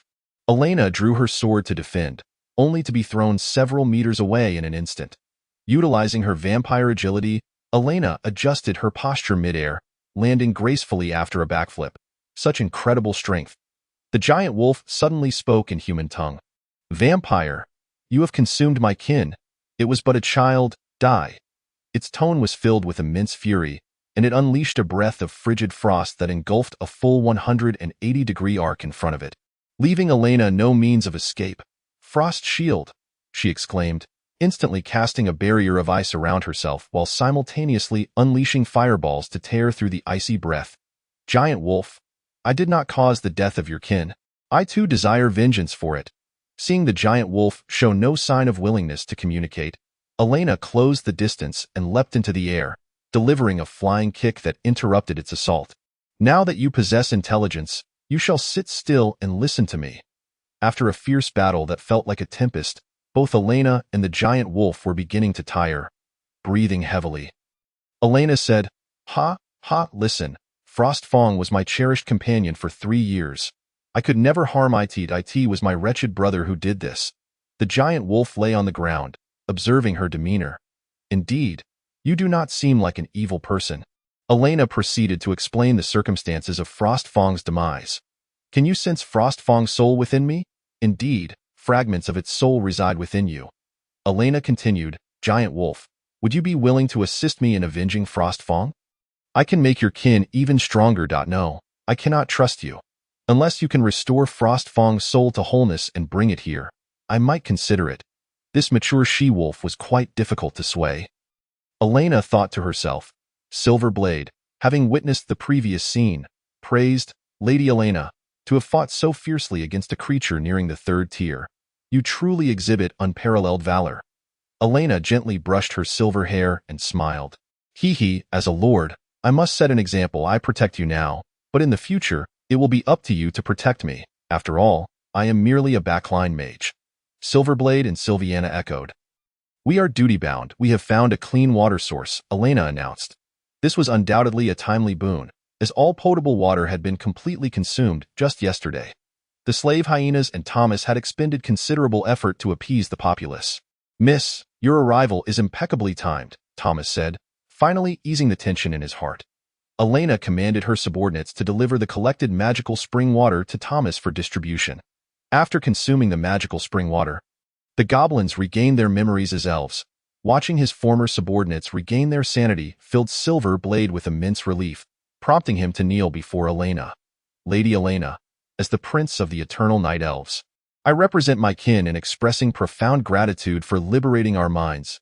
I hope that my people can soon return to their original forms, at which time the city of eternal night shall fall under your jurisdiction." Elena helped Silverblade to his feet, saying, "Rise, Silverblade. That day will come, yet I currently lack sufficient racial power. She then revealed a charming smile. If you were to procreate more, you could transform into true elves sooner. The restored goblins were left utterly dumbfounded. This, Chapter 29. Trading with Specialties. Just as the goblins found themselves in an awkward predicament, Silverblade stepped forward and declared, "Fellow kin, we are the last hope for the eternal night elves. To achieve our revival, we must procreate. Light, Reyna, Burin, you are all warriors under my command alongside Sylviana. I hereby command you to contribute to the propagation of the eternal night elves. Should there be true love, I shall officiate your weddings once you have recovered." Currently, the remaining kin, excluding infants, numbered only a few, almost equivalent to a nation facing extinction. Thus, the task of procreation was urgent. Upon hearing the prince's proclamation, the goblins, regardless of gender, expressed no discontent. "Understood, Your Highness. For the glory of the eternal night elves," Silverblade nodded, committed to both the eternal night elves and Lady Elena. "Lady Elena, we shall take our leave now. Please rest early." Elena chuckled. "Well done, Silverblade. As a prince, you must also strive to excel." Feeling slightly embarrassed, Silverblade replied, "Yes, I shall." Turning to leave, he found that Sylviana had already vanished. Where has Sylviana gone? Does she resent me?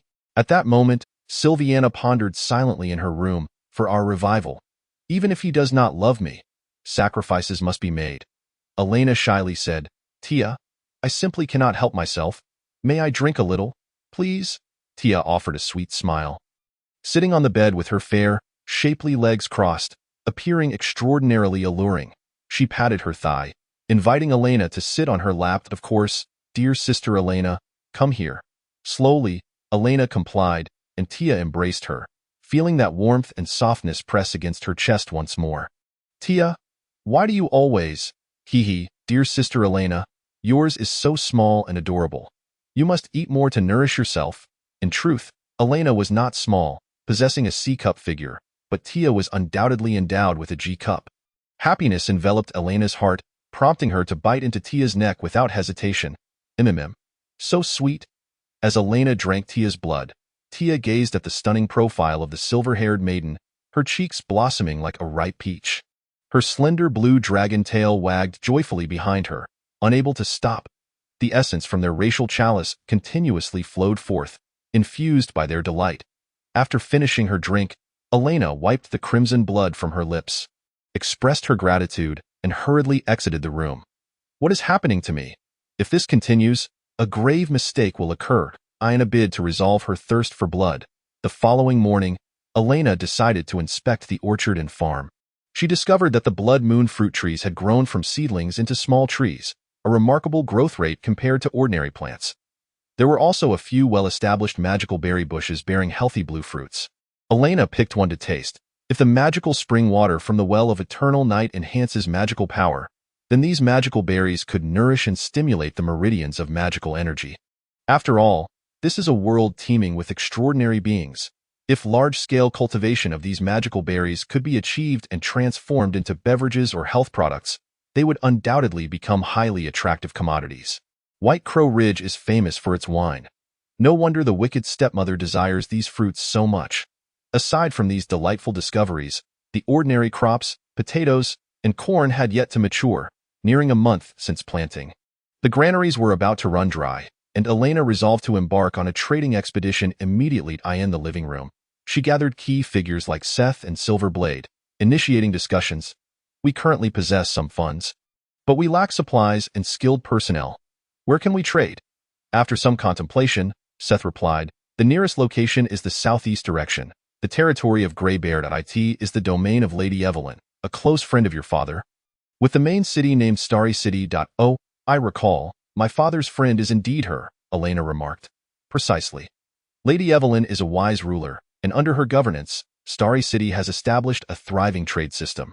Furthermore, the Alchemist Association, Adventurers Guild, and the Church of Holy Light all have branches there. It is indeed a favorable destination, so there are also members of the Church of Holy Light there." "Elena, exercise caution," warned Remonia. "I will," Elena assured with a smile. Clapping her hands, "Well then, it is settled. Currently, we are in need of blacksmiths, carpenters, chefs. Essentially, we lack everything. To truly establish a territory, various talents are indispensable. At this moment, Silverblade interjected, "Oh, by the way, Miss Elena, we need not hire a blacksmith. We can simply call upon some apprentices." "Why is that?" "Ironhide, come in." Silverblade waved his hand. A large, green-skinned figure strode into the living room, bowing solemnly. "Lady Elena, I am Wilder, the chief blacksmith of the Eternal Night Elves." Silverblade chuckled. This fellow was napping yesterday.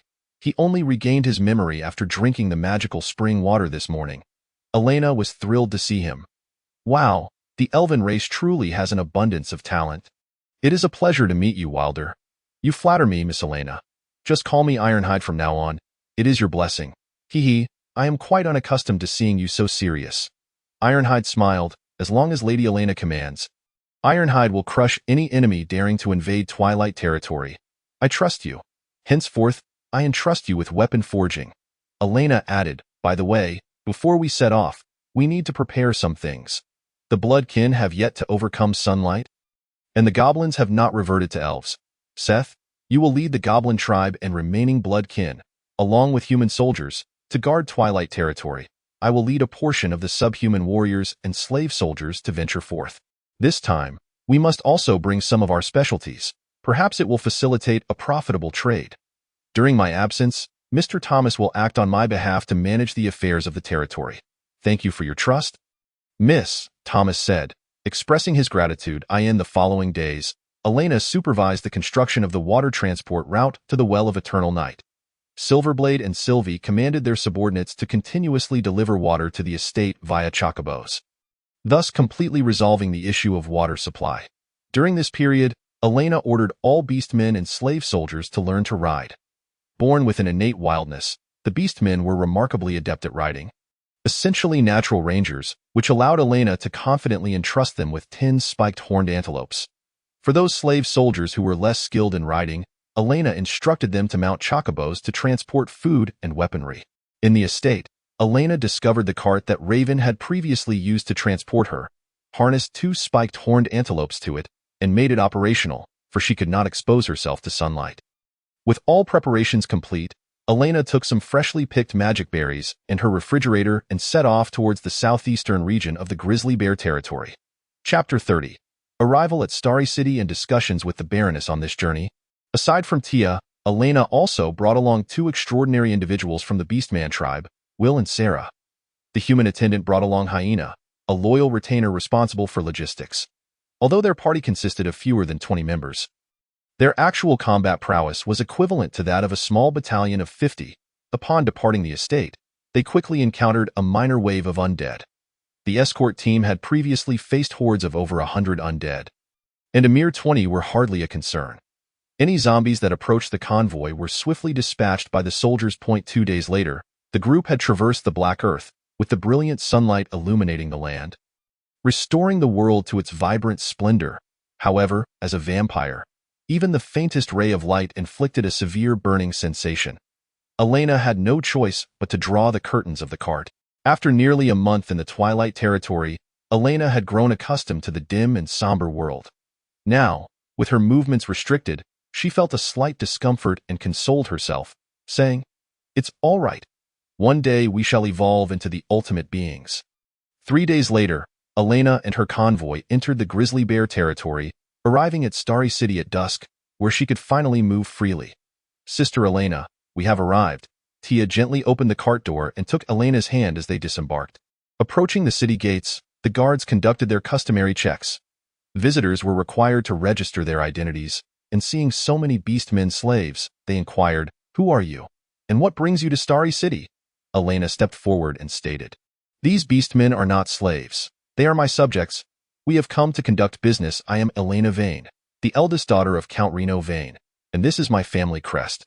Within the borders of the Lowen Duchy, everyone recognized the insignia of the prominent families, and the Vane family's emblem depicted a crossbow hunting magical beasts. The guards immediately recognized it, and their demeanor shifted to one of politeness. "You are indeed the Count's daughter. My apologies. Please, come in. I would also like to pay a visit to Baroness Evelyn. Could you direct me?" The Baroness resides in the Central Star Castle. She enjoys hosting banquets, so you may visit her in the evening. "Thank you, sir." The guards granted them passage, and as they entered the city, the beastmen heard Elena's earlier words, a swell of pride blossoming within them. Armed with blades and spears, clad in leather armor, they held their heads high, earning a measure of respect from the townsfolk. Sarah smiled slightly, saying, "Indeed, it is thanks to Lady Elena that we can live with dignity." Elena sensed the energy within the holy grail of the beastmen steadily increasing. Soon to reach 10 leaders, she led the group to a luxurious inn named Fallen Moon, where she arranged accommodations and meals for the entire week, spending several silver coins in total. "You all have worked hard. Today, I shall treat you to a grand feast. Let us not make distinctions here. Slaves shall dine with us as equals." When delectable sausages, spiced roasted meats, and ale were served, everyone's eyes widened in delight. "Lady Elena, you are simply a goddess. Even when I was a free citizen, I scarcely indulged in such luxuries." Hyena immediately knelt before Elena, nearly yearning to lick her boots. Elena, taken aback, expressed her disgust. "Ugh, rise quickly. If you continue this way, there will be nothing left to eat." Hyena hastily stood, extolling the feast, while Elena sat down, sampling a morsel before declaring, "Everyone remain on standby here. Report any issues to Will. Tia and I shall make a brief visit to Star Castle." With that, Elena tidied her appearance in the inn's mirror before departing with Tia. Upon reaching the brilliantly lit castle in the city, they announced their identities to the guards. "Ah, the Count's daughter. The Baroness is resting on the second floor. Please proceed." Elena smiled. Being a noblewoman certainly had its advantages, as everyone treated her with utmost respect. Yet, she was still tormented by 2 wretches in her own family. Entering the castle, the decor was akin to Vane Castle, maintaining a standard European style. Notably, the first floor housed display cases filled with statues, weapons, and other antiquities. Ascending the exquisite staircase to the second floor, Elena spotted a stunning woman clad in a magnificent red gown. With raven-black hair and appearing in her 20s, she stood by the window, swirling a glass of red wine, her lips seemingly stained with blood, exuding both elegance and intelligence. "Greetings, Lady Evelyn," Elena called out. Upon hearing the clear voice of the young lady, the beauty turned slowly, and upon recognizing Elena, she immediately set down her glass and hurried over. "Why, it is little Elena!" Evelyn embraced her warmly. Elena was not surprised by Evelyn's affectionate gesture, for she was one of her father Reno's adventuring companions, whom the original owner had met numerous times during her childhood, fostering a close relationship.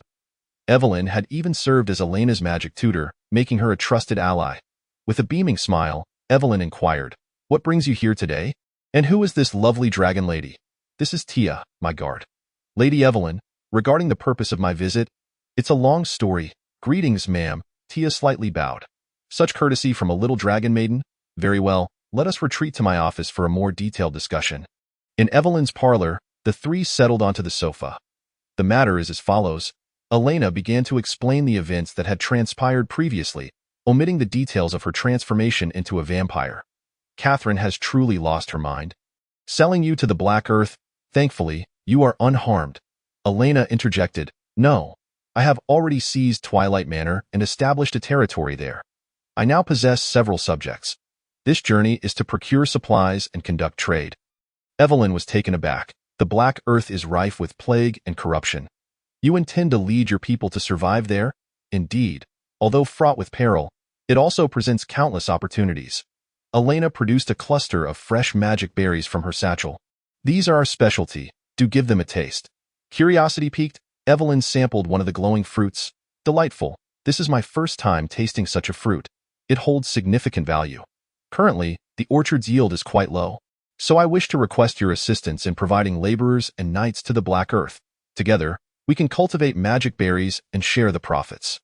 Evelyn pondered for a moment before replying. "That is certainly feasible, but you must agree to one condition." "Please, go ahead, Lady Evelyn." The dark-haired beauty suddenly revealed an alluring gaze, leaning closer to Elena's ear and whispering softly, "Turn me into a vampire." "What?" Chapter 31. Evelyn's request. The temptation of immortality. I had concealed my pointed ears with illusion magic. How did she discover it? Moreover, why would she wish to become a vampire? What ulterior motive could she have? Little Elena, there is no need for speculation. The moment my skin brushed against yours, I was aware of your true nature. Vampires do not possess the body temperature of ordinary humans. Upon realizing that Elena had been unmasked, Tia frowned, a flicker of lightning crackling in her hand. Lady Evelyn, what do you intend to do to Sister Elena? Evelyn's eyes gleamed at the sight of the magic in Tia's hand, and she raised an eyebrow, saying, "Oh, the long-lost descendant of the blue dragon? Fear not, dear little dragon maiden. I harbor no malice towards little Elena." Elena sighed in relief and asked, "Lady Evelyn, why do you wish to become a vampire?" Evelyn smiled, rising. "My dear ones, follow me to my office, and you shall understand my research." Evelyn led Elena and Tia out of the parlor, down a long corridor, and opened a beautifully crafted wooden door. Entering her office, on the right side of the desk lay an array of neatly arranged books, while the walls displayed a colorful world map. It depicted the Flora continent, an irregular rectangle, with the Loan Duchy at its center and numerous islands scattered across the surrounding seas. Various markings adorn the map, a true testament to the explorations of an adventurer. These are my adventure notes. The research materials lie within. Evelyn approached the bookshelf and gently shifted a book, causing the bookcase to slowly slide aside. This secret entrance was utterly classic, Elena thought to herself. As Elena traversed through the concealed door and entered the secret chamber, she was taken aback by the harrowing sight that met her eyes. The room was adorned with various glass vessels, each containing the remains of both humans and animals, submerged in a preservative liquid. Occasionally, their crimson eyes would flicker open, evoking a profound sense of horror. There was no need to linger on the details. These were merely the failed subjects of experiments. With astonishment, Elena exclaimed, "Lady Evelyn, what have you done?" Evelyn replied with a nonchalant demeanor, "Elena, why do you perceive me in such a negative light? I would never experiment on the living. These are merely the corpses of death row inmates. I have long been fascinated by the existence of vampires. Since I became aware of this race, I have endeavored to revive them into vampires through alchemical potions. Yet, all my attempts have been in vain. The contents of these vessels are nothing more than a collection of half-dead refuse, indistinguishable from the zombies of the blackened earth. Why do you pursue such endeavors?" Elena inquired. Evelyn sighed softly and replied, "As an explorer, there remains much for me to uncover and study. I wish to witness the progression of this world. But a human lifespan is regrettably fleeting. Moreover, with the passage of time, my skin is beginning to show signs of aging. Eternal youth is a dream that every woman yearns for. At this point, Elena could no longer conceal her feelings. Yes, that was something I unearthed alongside him, yet he refused to allow me to study it. Indeed, he has kept secrets from me." Evelyn gently cupped Elena's face with her right hand, her violet eyes radiating a fierce intensity. "So, dear Elena, I wish for you to perform the embrace ritual for me." Elena felt the surge of formidable magic coursing through Evelyn. To her astonishment, Evelyn was a third-tier sorceress. Flustered, she stammered, "But creating a progeny is not something to be taken lightly. The embrace ritual can only be performed on those who are close to one another." Evelyn closed the distance between them, entirely disregarding personal boundaries. "Am I not someone close to you, little Elena? I taught you all your magic when you were young. Let us become family." Witnessing the malicious glint in Evelyn's eyes, Tia interjected anxiously, "Please do not do anything inappropriate to my sister Elena. These experiments are wicked." She charged forward, but Evelyn merely drew her wand with a graceful flick, directing it at Tia and spinning it around. "Rest now, little darling." Tia immediately succumbed to slumber, and Evelyn gently caught her, placing her on a chair. "This is a sleep spell. What is this woman plotting?" remarked Remonia. I recognize this woman. She is your father's assistant, and she will not harm you. Since she is so fervently wishing to become a noble bloodline, why not grant her that desire? Though, it may require you to sacrifice a part of your body." "Sacrifice my body? What do you mean?" "The complete embrace necessitates physical intimacy. Thus, the resulting progeny will become significantly stronger, and she may even awaken her lordly powers. Seth directly drank your blood, hence he did not gain any additional abilities." "No, you want me to forsake my purity? That is absolutely out of the question." Though Elena was fond of women, as a virtuous young man in her past life, she found it impossible to accept anything with a lady she had just met. Evelyn approached once more, her heart swelling with delight at Elena's flustered state. She provocatively stated, "Little Elena, your flustered demeanor is utterly adorable. Now, let us commence." Elena bit her lip. "I must decline." Evelyn's exuberance plummeted at once. "Little Elena, why?" Elena replied with gravity. "I can assist you in realizing your wish, but I require time. Becoming a vampire means you will be unable to walk in sunlight. Asa Lord. This will bring about numerous inconveniences. If discovered by the Church of the Holy Light, it would incite a multitude of enemies, plunging your subjects into peril. Have you considered the consequences of these actions?" Evelyn was momentarily taken aback by Elena's words. "Please remain calm, Lady Evelyn. I am researching ways for vampires to overcome sunlight. Once successful, I can bestow upon you the embrace, allowing you to truly become a vampire." Evelyn slowly sat down, stroking her head, and after a moment of silence, remarked, "Elena, you have truly matured. I was blinded by the allure of immortality. I never anticipated that you would retain such rationality even after becoming a vampire. You have not disappointed my teachings. As your mentor, I am pleased."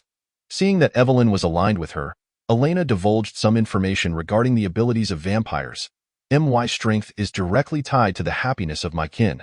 To overcome sunlight, I must expedite the development of my territory. I wonder if you would still be willing to offer your assistance?" Evelyn replied, "Of course, I can provide you with food and manpower. However, the blackened earth is fraught with peril. To ordinary people, venturing there is akin to a death sentence. You may need to persuade them personally." "Understood. I appreciate your assistance. We shall take our leave now," Elena concluded, preparing to depart with Tia. Evelyn called out to her, "Do not lose heart, Elena. There will be a social gathering at Starry Castle tomorrow night.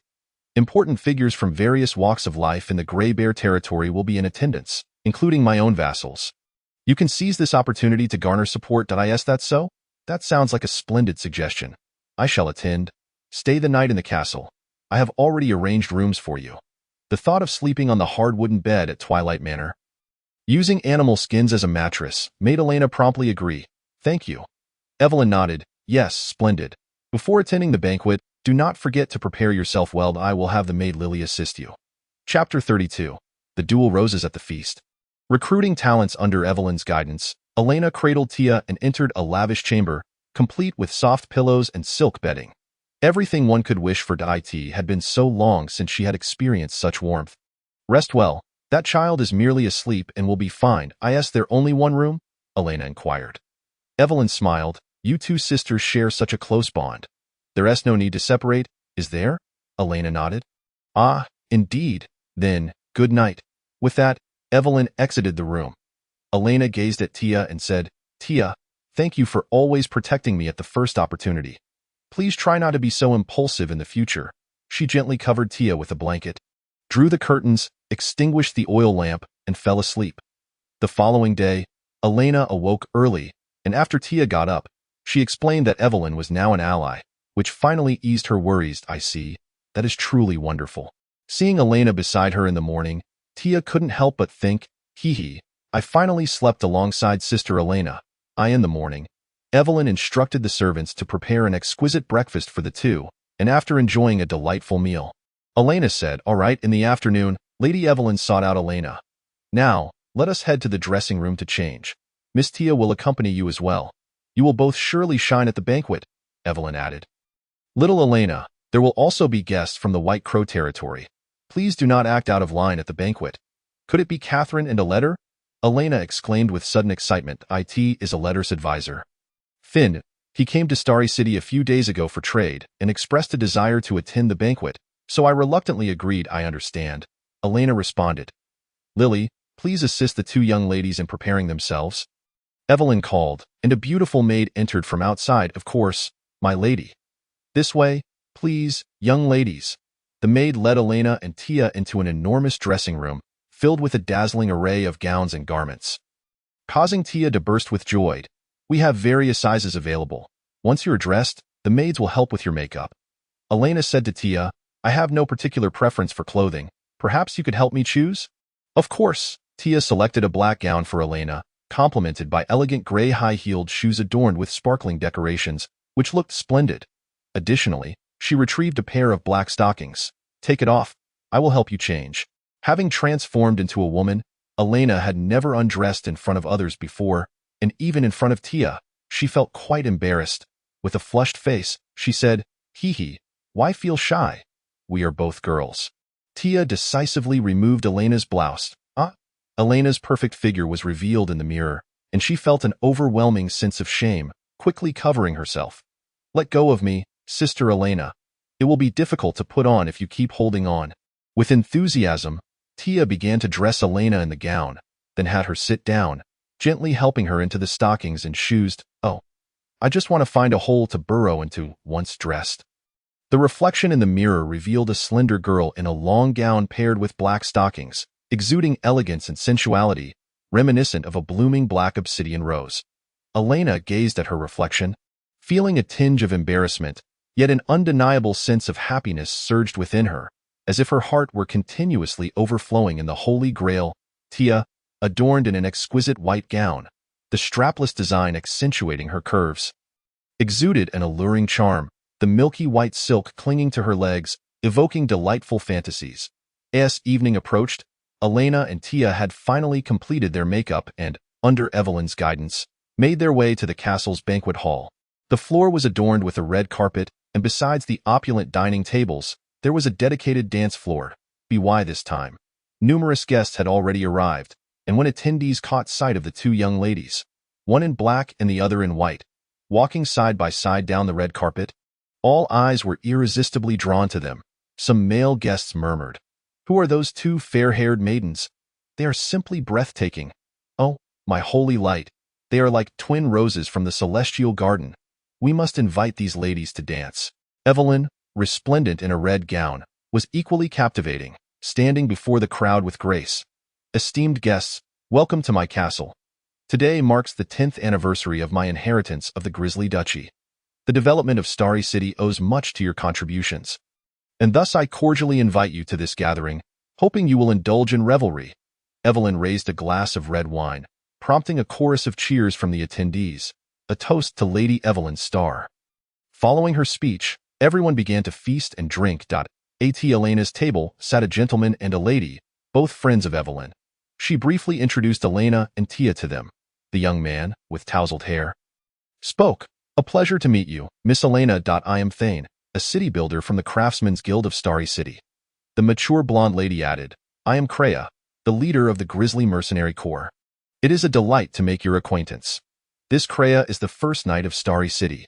Although a mercenary, her allegiance could prove invaluable," Evelyn discreetly whispered to Elena.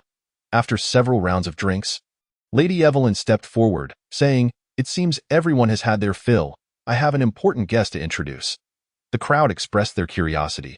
She is the eldest daughter of the Wayne family from White Crow Ridge, who, after marrying into the Twilight Duchy of the Black Earth, tragically lost her husband. Nevertheless, she has persevered, leading the exiled people in their struggle for survival. Let us welcome Elena Wayne to deliver her speech. Elena, with her gown trailing behind, ascended the stage. Upon recognizing the stunning maiden from earlier was indeed Elena, the guests began to whisper among themselves. Those with ties to nobility were well aware of her illustrious name. "So, she is the lady who recently married into the Black Earth," a tall, sullen man pondered. "How did Elena escape from the Black Earth? It seems Raven not only failed to ruin her, but was instead undone by her."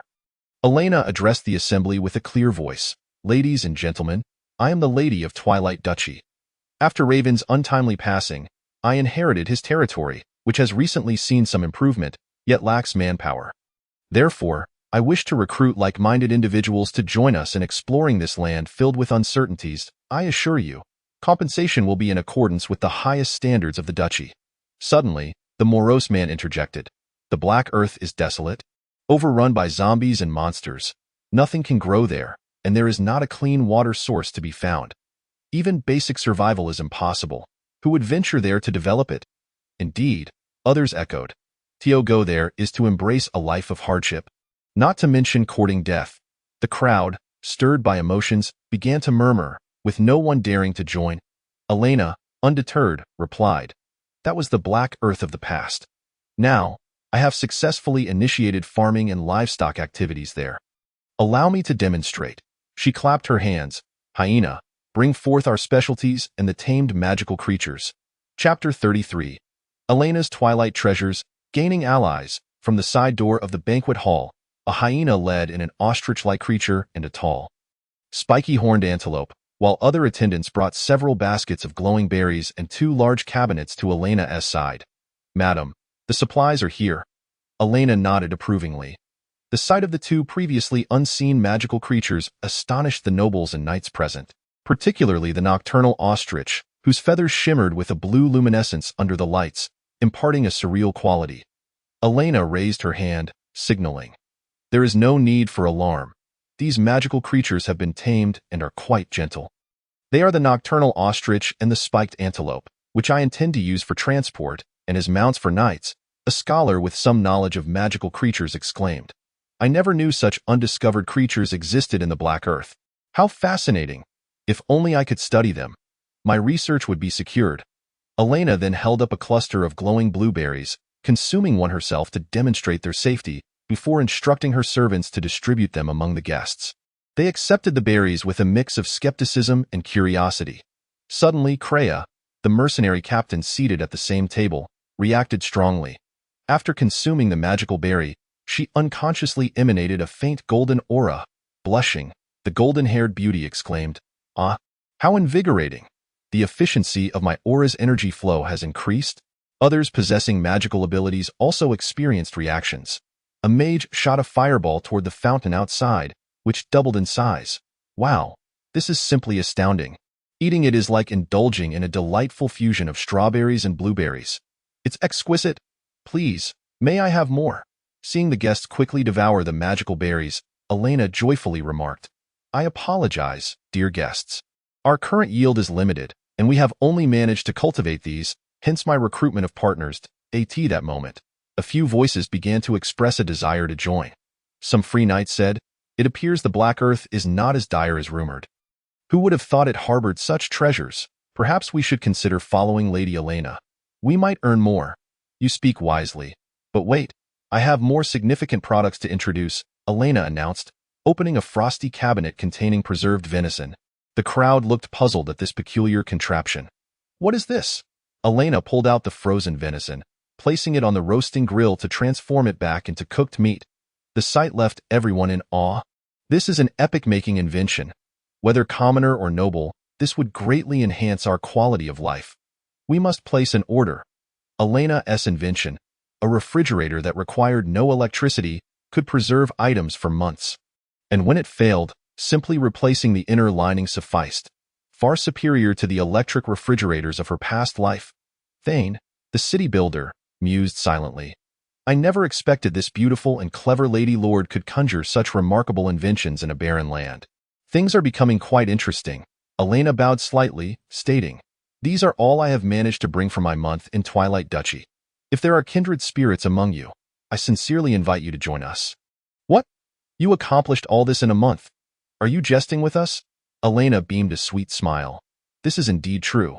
I assure you, and no sooner had she spoken than Thane decisively stood up, declaring, Miss Elena, I am willing to lead a team to join. We have 30 carpenters and stonemasons who participated in the construction and repair of Starry City. Excellent, Mr. Thane. Welcome aboard. The overwhelming majority of attendees were now thoroughly captivated by Elena's intellect. And just as others began to express their eagerness to join, an obnoxious figure interjected, exclaiming, Everyone, do not trust this woman. She has undoubtedly employed dark sorcery to create these wonders. My investigations reveal that ancient evil gods lurk in the depths of the Black Earth. She must have made a pact with these ancient deities, Elena scoffed internally, thinking. For the past month, I have been battling ancient gods, and you dare to slander me as their accomplice? Evelyn rose sharply, stating, Sir Finn, do not defame Miss Elena. If you cannot provide evidence, I shall take action against your slander. You vile, Finn indeed had no credible evidence to present, and under the weight of the Lord's authority, he dared not press further, he thought to himself. Lord Ardor has painstakingly seized White Crow Ridge. I must ensure Elena does not flourish, since she has walked into the lion's den. I must stifle her power at its inception. Humph. Just you wait. Finn, observing the angry gazes of those around him, realized they were all implying, You have disrupted the banquet. He could only exit the scene in disgrace. Evelyn remarked indignantly, Humph, what a rude individual. I should have known better than to grant him favor as a representative of White Crow Ridge. Musicians, dancers, let us commence our joyous music and dance. With a snap of her fingers, Evelyn signaled the pianist on the second floor to begin playing. And the dancers led the guests into a lively celebration. A dashing nobleman approached Elena, bowing gracefully as he spoke. Beautiful miss, I am Leon, a knight of the grizzly bear territory. May I have the honor of inviting you to dance? He was indeed strikingly handsome, reminiscent of the young Leonardo DiCaprio from Titanic. However, Elena had little fondness for men. She could only muster various excuses to decline, yet he persistently pressed on. Just then, Tia hurriedly ran over and took Elena's hand. Sister Elena, let us dance. Please wait. Before he could react, the two enchanting ladies glided into the dance floor, akin to black and white swans, reclaiming the spotlight once more. Tia, thank you for rescuing me. By the way. You can dance? Tia flashed a charming smile, replying, I don't know. My body just moves on its own when I'm with Sister Elena. As the music faded and the banquet drew to a close, Baroness Evelyn delivered her farewell speech, prompting the guests to depart one by one. After the festivities, the Knight Clea expressed her willingness to lead a mercenary group of 50 to join the Twilight Territory. Having secured vital allies, Elena politely declined the offers from others, stating, if there are too many, we cannot sustain them. Little Elena, you have succeeded. I believe the Twilight Territory under your guidance will rival any domain within the kingdom. Indeed, I must also thank Lady Evelyn for her assistance. Do not forget our agreement. Elena and Tia bid farewell to Evelyn and departed from the Starlight Castle. As they stepped through the grand entrance, they found themselves surrounded by a group of knights clad in white armor. The leading knight spoke, You are Elena Vane, are you not? Indeed. Who are you? Elena inquired. We have received an anonymous tip alleging that you consort with the ancient gods and other malevolent forces. Please accompany us for an investigation. Sister Elena is a hero combating the ancient gods. You cannot slander her. Tia interjected, displeased. How dare you? Beast folk, if you obstruct the church's enforcement, you shall accompany us as well. Remonia whispered, There are 4 knights present. You could potentially win, but if your identity is revealed, all your efforts in Starry City will be in vain. It would be best to go with them for now. Elena grasped Tia's hand and addressed the holy knights. I am willing to cooperate with the investigation. To avoid exposure, Tia refrained from saying more, her heart heavy as she watched Elena depart with the knights. Along the way, Elena pondered, this must be the handiwork of that Sir Finn. They arrived at a Gothic cathedral in the northwest of the city, where the lights shimmered brilliantly, and outside, the stained glass windows radiated a kaleidoscope of colors. Entering the vast hall, Elena beheld a colossal statue of a goddess at the far end, clad in divine armor, her sword held firmly as she stood in majestic poise. She was the goddess of holy light. In ancient times, she descended from the divine realm, leading humanity out of the darkness. She is the faith of the Holy Empire and the entirety of the Flora continent's human race. Subsequently, human city-states across the continent became home to the Holy Light Church. Beneath the statue lay a peculiar forge, emanating a holy aura, its sharp, angular design resembling more of a demonic or vampiric creation than a divine artifact. Remonia spoke, My blood forge has been stolen by the Holy Empire. Is that yours? It seems the Holy Light Church has purified it for weapon forging. Without lingering too long, the knights escorted Elena to a chamber at the side of the cathedral.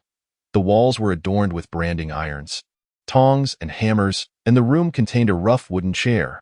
This was undoubtedly an Inquisition chamber. After she sat down, the leading knight said, Miss, please take a seat. I shall fetch the Saintess to interrogate you. If all is well, you may leave immediately. With that, they locked the door and exited. Alone in the interrogation room, Elena began to feel anxious. Remonia, what if they use the holy light against me? Do not fret. I am devising a plan. Approximately 15 minutes later, the door to the interrogation room swung open. A girl with beige hair approached.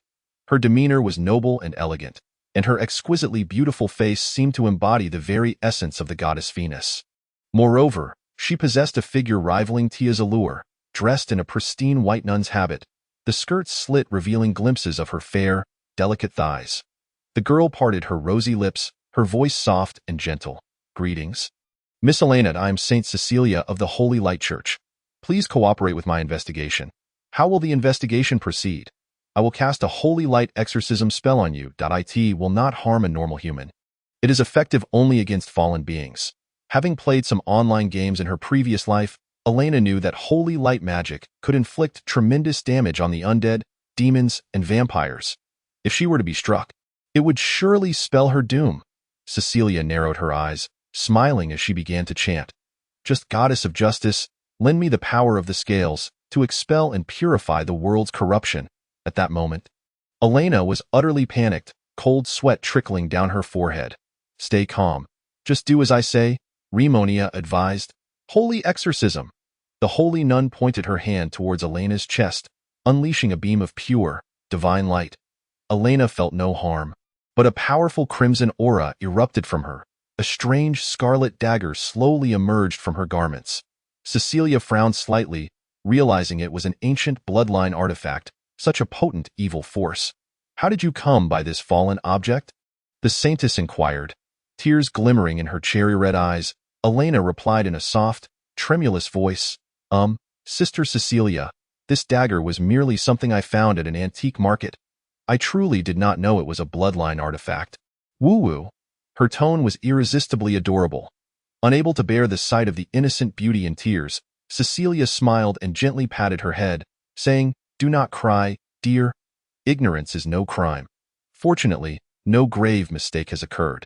We shall keep this bloodline artifact safe. Thank you for helping me dispel the evil. I promise I won't buy cursed items again. Elena repeatedly apologized. In the future, remember to report any ominous objects to the church. Cecilia opened the door to the interrogation room, and after Elena expressed her gratitude, she left, trembling as she stepped outside. Before departing, she heard Ramonia's voice. From here on out, you are on your own. Do not keep me waiting too long. Phew. Finally out of danger. I never expected Rimonia would devise such a plan. How utterly embarrassing. Rest assured, Rimonia, I will rescue you along with your treasures. Back at the inn, Tia was still waiting and smiled warmly upon Elena's return.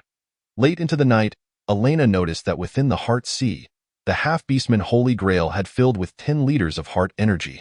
It seemed that the transformation of their identity and improved living conditions had greatly uplifted their spirits. The following morning, Elena gathered Sarah, Will, and others in her inn room. She began by announcing the successful formation of alliances, which delighted the attendees. Then she recounted her recent experience at the Holy Light Church.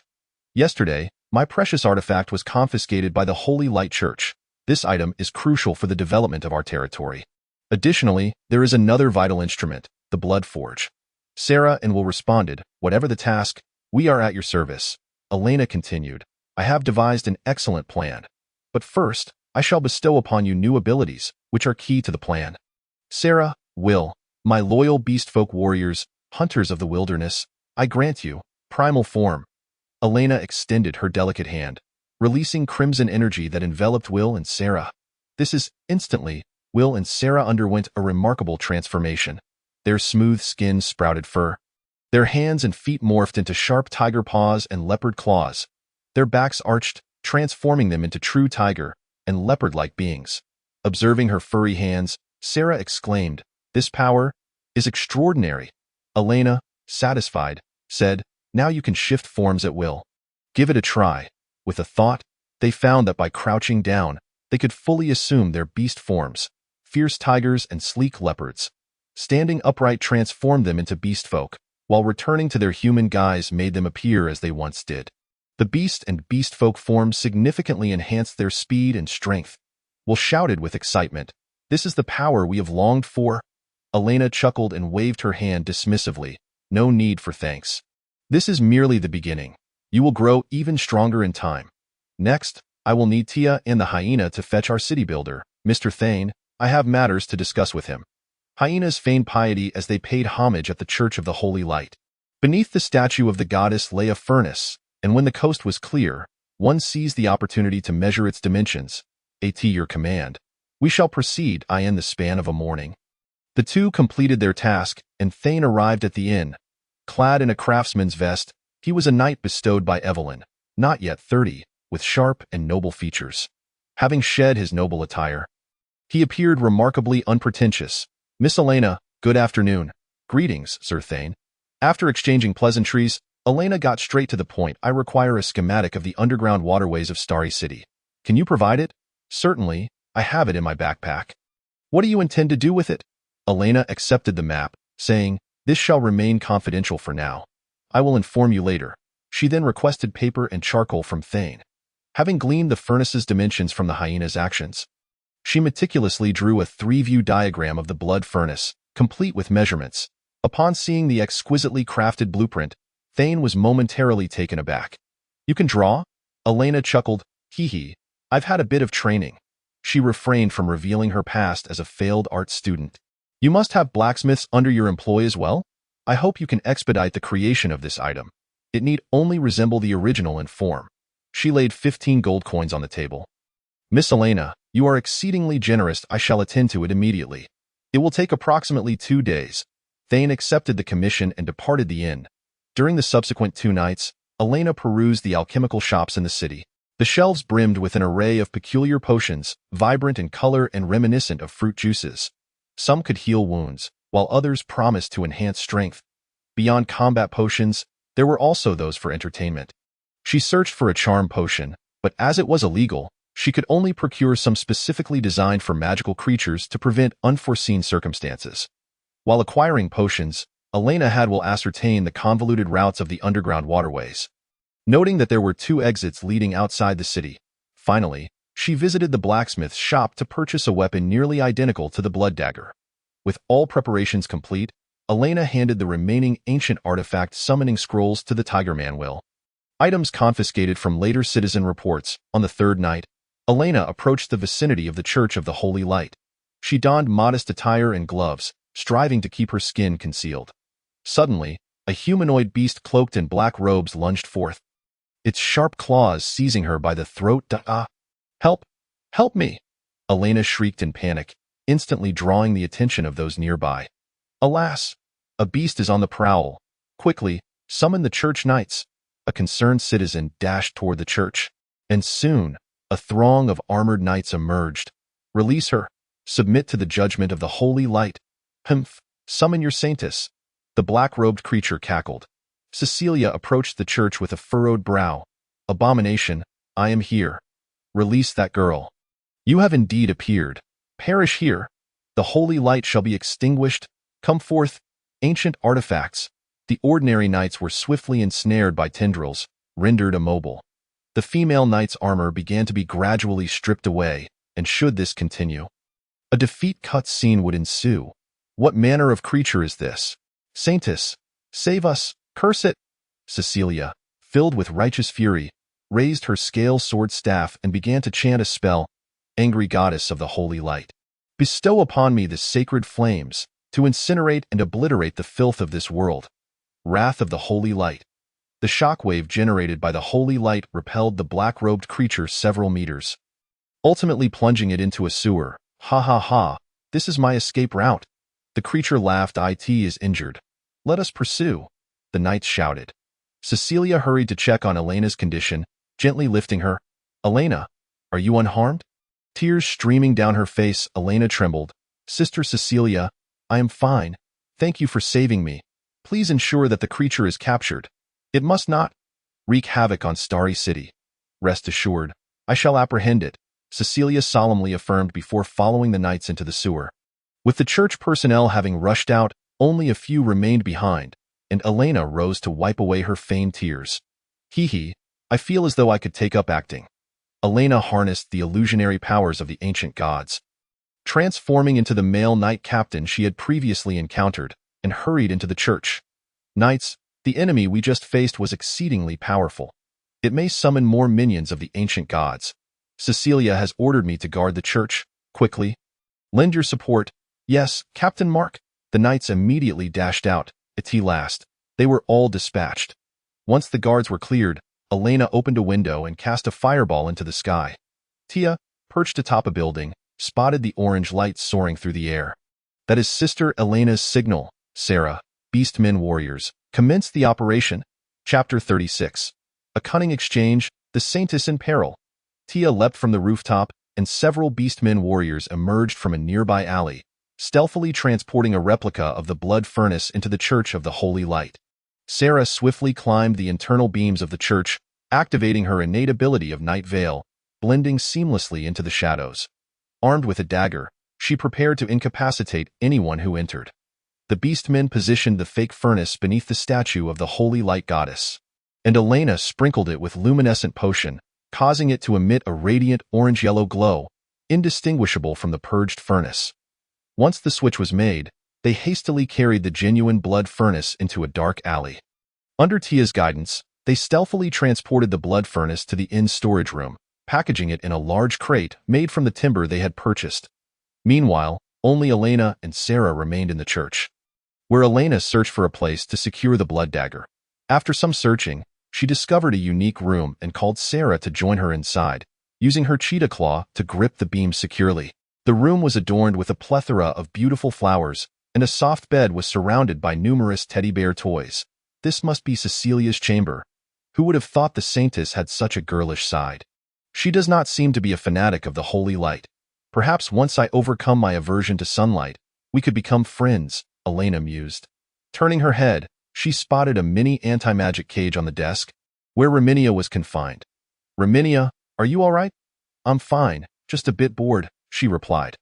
Elena said, I have dismissed everyone, sent someone to steal the blood furnace, and replaced it with a counterfeit. Now, let me rescue you. Raminia smiled. Well done. It seems you can manage without me.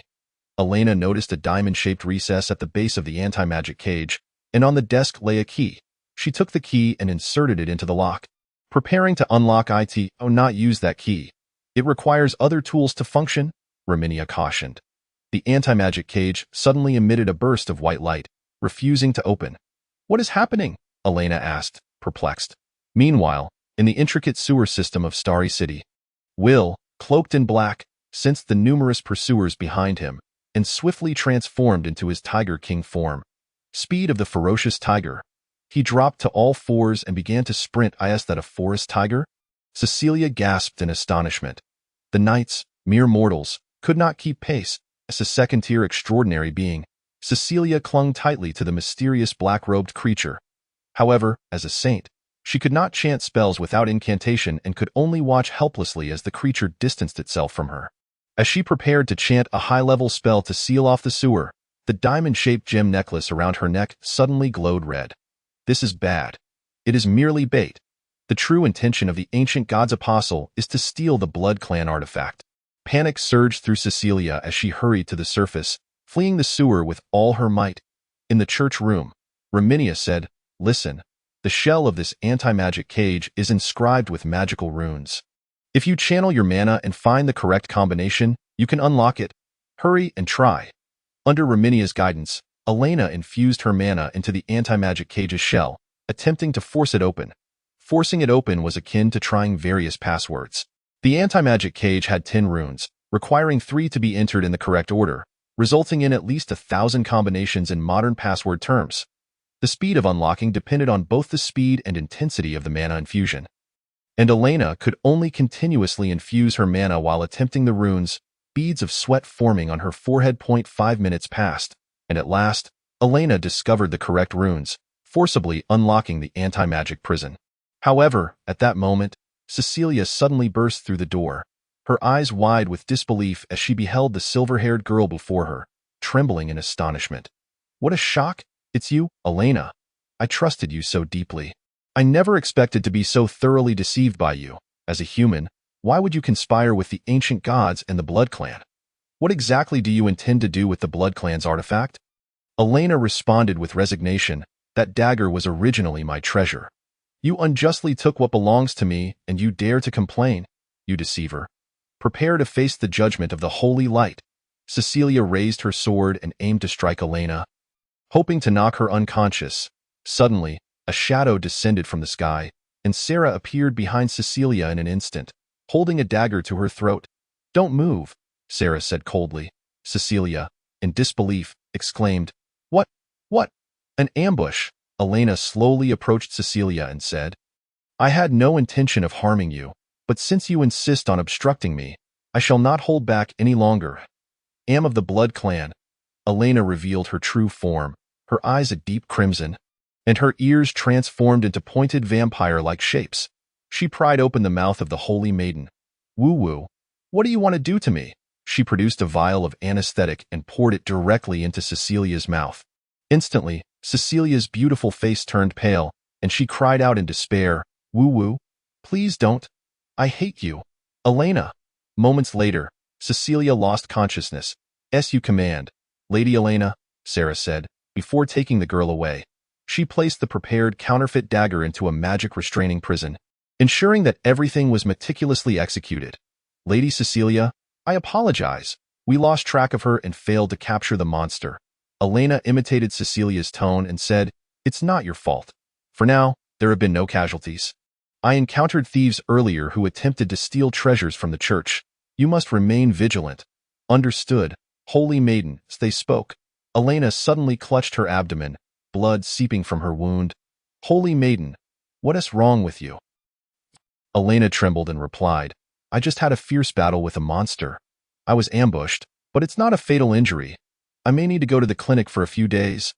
I will be absent from the upcoming weekly activities, so please do not disturb me, understood? Yes, Holy Maiden, you may go. The knights left the room, and Elena left no clues behind, at least for the short term. They would not discover her. The power of illusions is indeed useful, even mimicking blood loss. Elena checked on Cecilia's condition, commanding her subordinates to bind the Holy Maiden before preparing to awaken her. Gently shaking her, Cecilia slowly opened her eyes. Elena intended to cover her mouth immediately, but to her surprise, Cecilia, with a dazed expression, asked, Who are you? Chapter 37. Deceiving the Holy Maiden back to the village. Encountering obstacles again. Where is this? Why am I bound? What is my name again? My head hurts, woo-woo. Seeing Cecilia's reaction, Elena was momentarily taken aback, feeling a pang of guilt. This is bad. I've made a terrible mistake. Perhaps the anesthetic was too strong, causing damage to her brain. However, this works to my advantage.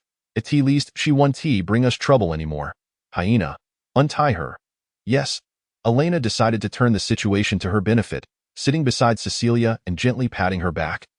Saying softly, Sister, it's all right now. Your name is Cecilia. Recently, you were kidnapped by a band of mountain thieves, and your parents unfortunately perished. Our caravan happened to pass by yesterday and rescued you, die in her state of amnesia. Cecilia absorbed Elena's words, and images began to form in her mind as she sobbed, Thank you, stranger. What is your name? Elena, a bit apprehensive about Cecilia regaining her memory, replied nervously, My name is Elena. Upon hearing the name, the Holy Maiden showed no particular reaction. She simply gave Elena a gentle embrace. Sister, if you don't mind, you can live with us. I am the lord of a certain place, Elena said. All right, I have nowhere else to go. Thank you for your hospitality.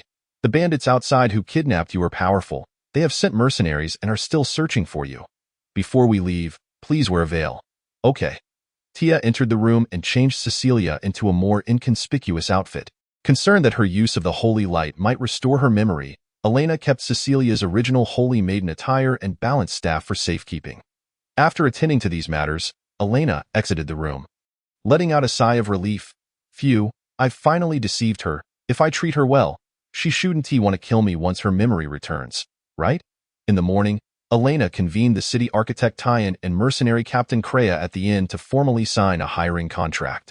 Elena stated, From now on, we shall be official partners. The Twilight Territory is a land of many races. I hope we can coexist harmoniously. Tyan bowed slightly and cheerfully responded, At your service, Miss Elena, I can hardly wait to witness some new experiences. Kreia, puzzled, asked, What races are you referring to? Elena pointed to Sarah and Will beside her, smiling, Why, of course, the demi-human race. They are my capable aides. And the goblins I have tamed. They are quite clever. Kreia's expression shifted slightly, her distaste evident as she looked at the furry-eared beings. Aren't demi-humans supposed to be slaves? And disgusting goblins? Is the Twilight Territory a large zoo? Will immediately slammed his hand on the table, shouting, Bastard, what do you mean by that? Kreia shot a cold glance at Will. Such rudeness. I say that just animalistic? You're asking for death. All right, I understand.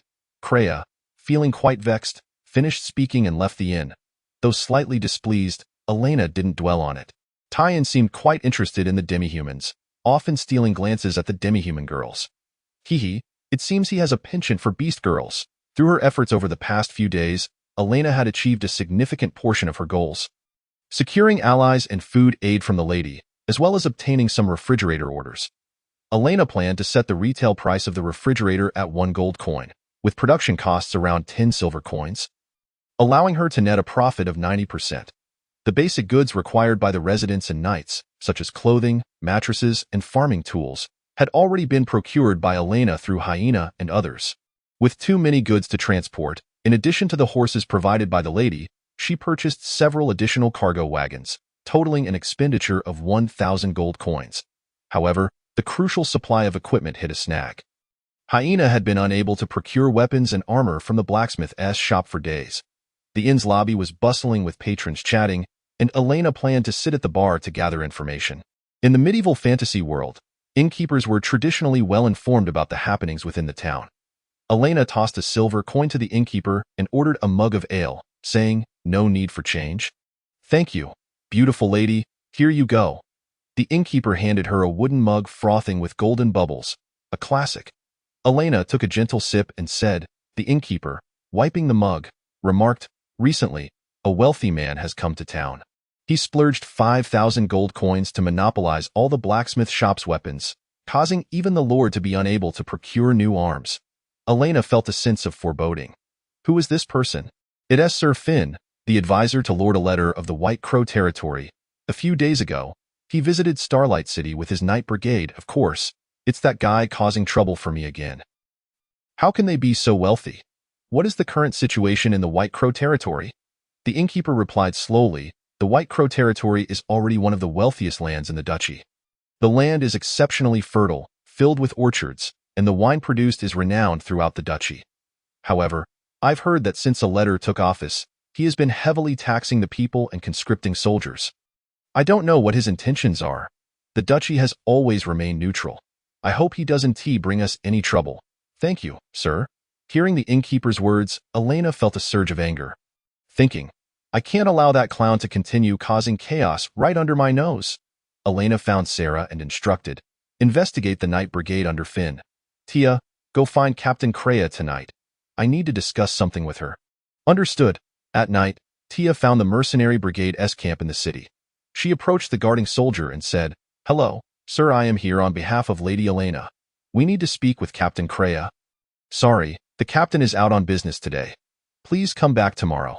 Meanwhile, Sarah donned her night gear and, having learned from the innkeeper that Sir Finn's forces were stationed at a temporary military camp in the southeastern corner of the city, she quickly made her way there.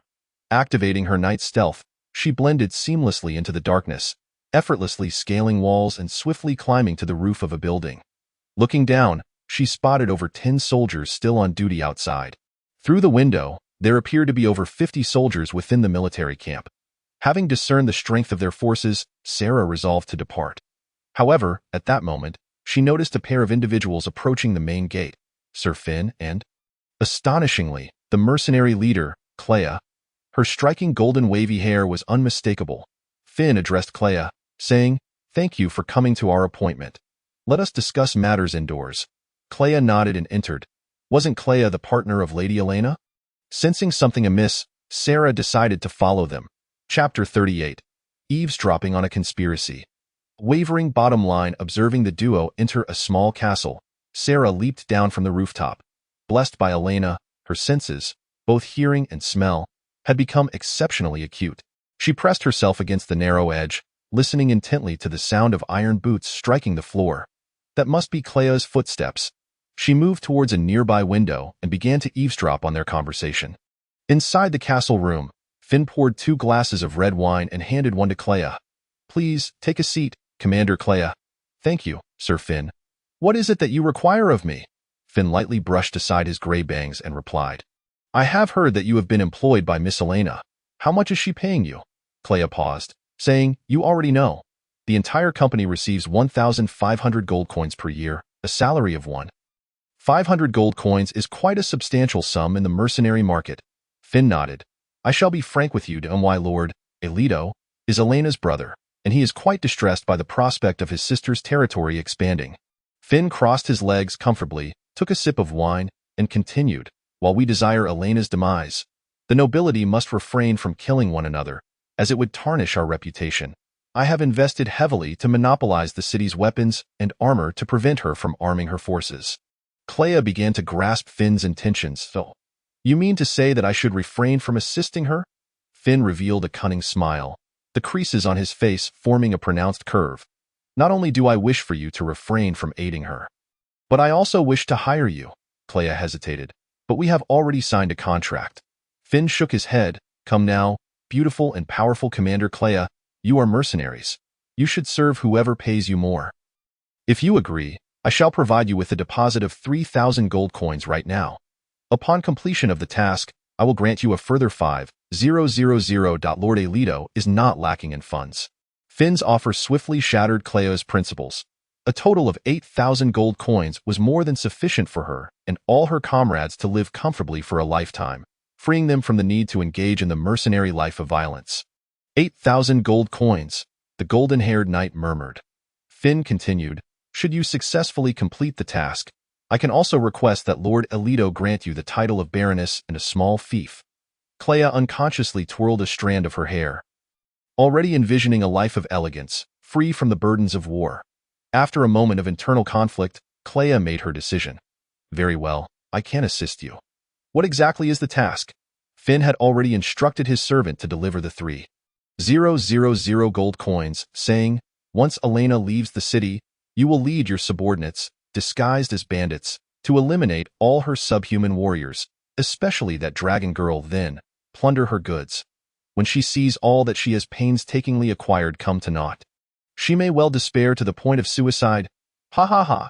Clea smiled. Indeed, I regretted signing the contract the moment I did. As a second-tier Oronite, to be aligned with a group of filthy subhumans. They are fit only to be slaves, to my knowledge. Elena's territory is also plagued with repugnant goblins, which utterly subverts my understanding. Finn nodded with satisfaction. I am pleased to see you in the right mindset. Prepare yourself, and have your men come here to procure some superior weapons. Finn added, before Elena leaves the city, if she calls for you to discuss matters, you must still attend. Do not reveal any signs of suspicion. Find a reason to disappear only after she has left. Understood, Sir Finn. With that, Clea ordered her subordinate to deliver the gold to the mercenary group and gracefully exited the military camp. Outside, Sarah had overheard their conversation and clenched her teeth, inwardly vowing that despicable Clea, you disdain us subhumans and betray Lady Elena, you are doomed. Having intercepted their conspiracy, Sarah climbed onto the rooftop and leaped out of the military camp, hastening towards the inn. Upon returning to the inn, Sarah rushed to find Elena. She knelt hastily and exclaimed, Lady Elena, something terrible has happened. Elena helped Sarah to her feet, asking, what have you discovered? Commander Clea has betrayed you. Sarah relayed all the information she had gathered to Elena. The news of Clea's treachery left Elena shaken. Having signed a contract just this morning, and now she was already turning against them. Such a traitor was truly swift in her betrayal. Elena felt a wave of dread. Had she not sent someone to scout, her elite forces would have suffered heavy casualties. She spat. I never expected Clea to be such a treacherous woman. Humph. Mercenaries truly possess no integrity. Sarah bowed her head. Lady Elena, allow me to kill her. Anyone who poses a threat to you must be eliminated. No, Clea is a second-tier Oronite. She is not like Cecilia. Her combat abilities are formidable, capable of annihilating a squad of 20. To recklessly attempt an assassination would be perilous. I cannot afford to lose valuable allies like you. My lady. Hearing Elena's words, Sarah felt an inexplicable surge of emotion. Then what shall we do? Elena's pink eyes flickered with thought before she suddenly conceived a plan. Very well, tomorrow evening, invite Clea to the Starfall Fortress under the pretense of a social gathering. I have my methods to deal with her. Understood. Before midnight, Elena personally visited the Starfall Fortress. Evelyn, who was passionate about research, typically did not retire early. Upon knocking on the study door, Evelyn exclaimed in surprise, Little Elena, what brings you here? Well, one of my recruits has betrayed me. So, Elena recounted the situation regarding Clea. Evelyn's anger flared. She dares to harm my dear little Elena. Rest assured, I will prepare everything for you. The following day, in the evening, Elena invited Clea to the banquet hall of Starfall Fortress. Clea still wore her female knight's attire. Yet her face was adorned with striking makeup, seemingly enhanced with luxurious cosmetics. Her features were already exquisite, complemented by her sun-kissed golden hair, making her the object of every man's dreams. Yet, Elena felt no inclination to admire her. Seeing Elena armed with a sword, Clea felt a pang of unease and inquired, "Miss Elena, what is it that you require of me?" "You shall find out shortly. I have prepared a special welcoming ceremony for your joining the Twilight Territory." Elena flashed Clea a sweet smile and led her to a square arena beneath the castle. "I also enjoy practicing swordsmanship.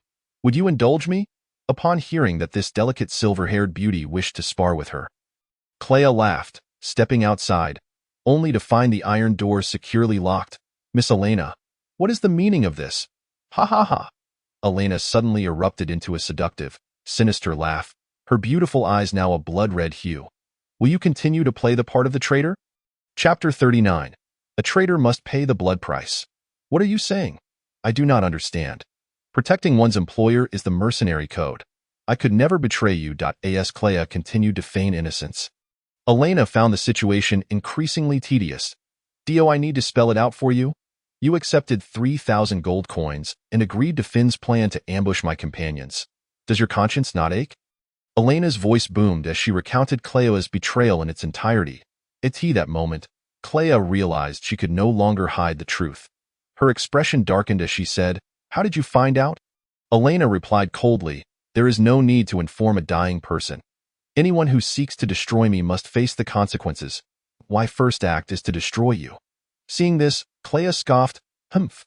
A first-tier mage dares to challenge me?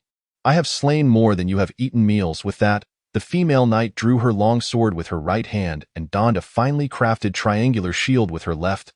Golden aura enveloped her as she launched a fierce sword and shield assault against Elena. "Fall before me!" Unmoved, Elena unsheathed her silver sword, leaping into the air, and as she soared, she cleaved a lock of Clea's hair with a single stroke. Clea sensed Elena's sudden appearance behind her, gazing in astonishment at the golden threads that had fallen to the ground. "What? What kind of speed is this? Isn't she a mage?" "TSK? You missed?" Elena remarked casually. "Bastard. You were never a mage." Elena gently extended her hand. Ice arrow. A sharp ice spear abruptly materialized in the air, hurtling towards Clea. Incantation magic. A dual practitioner of magic and swordsmanship. Is there truly such a monster? Clea hurriedly raised her shield to deflect the attack. "Calm down. Her strength is only at the first tier. It shouldn't be a problem."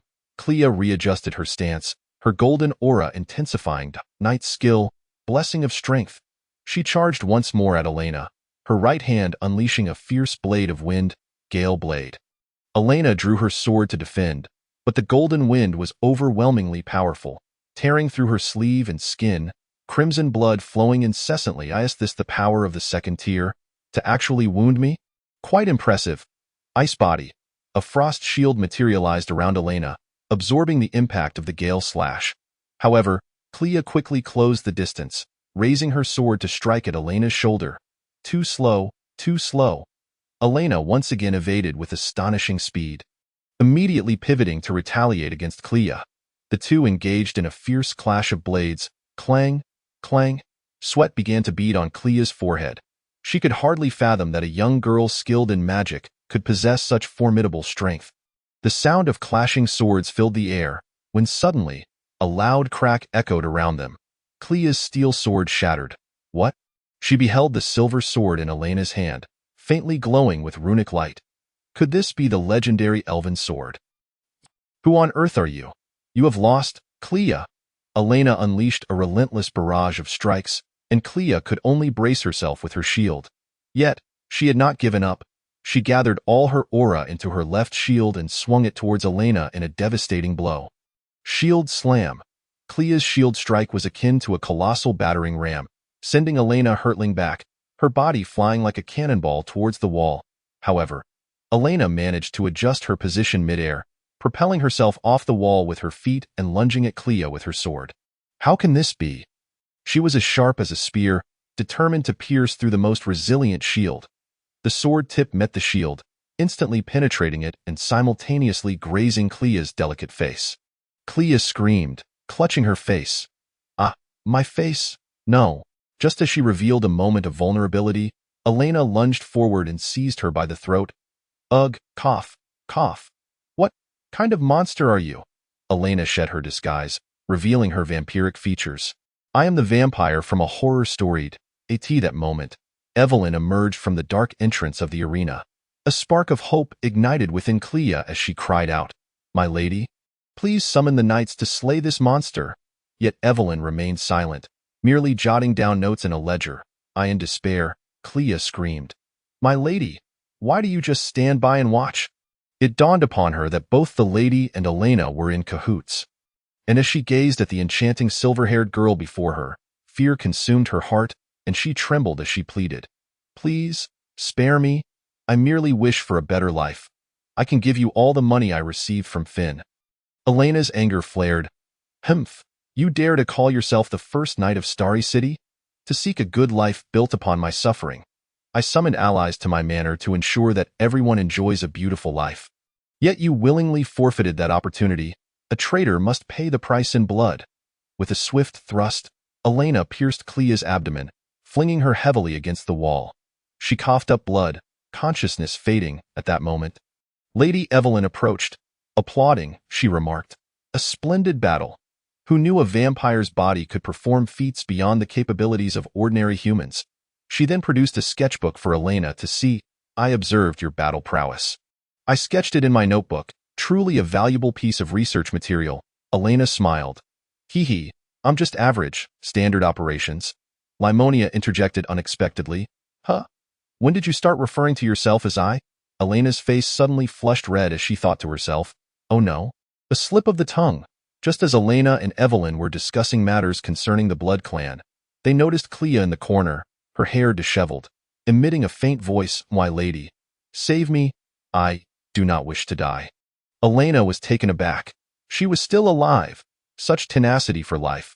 Just as Elena was about to behead her, Limonia cautioned. Wait, if you decapitate her, it will be of no use. Her strength is quite commendable and can be utilized. Drip your blood onto the sword, pierce her heart, and you may attempt to resurrect her as a vampire. This is an evil ritual.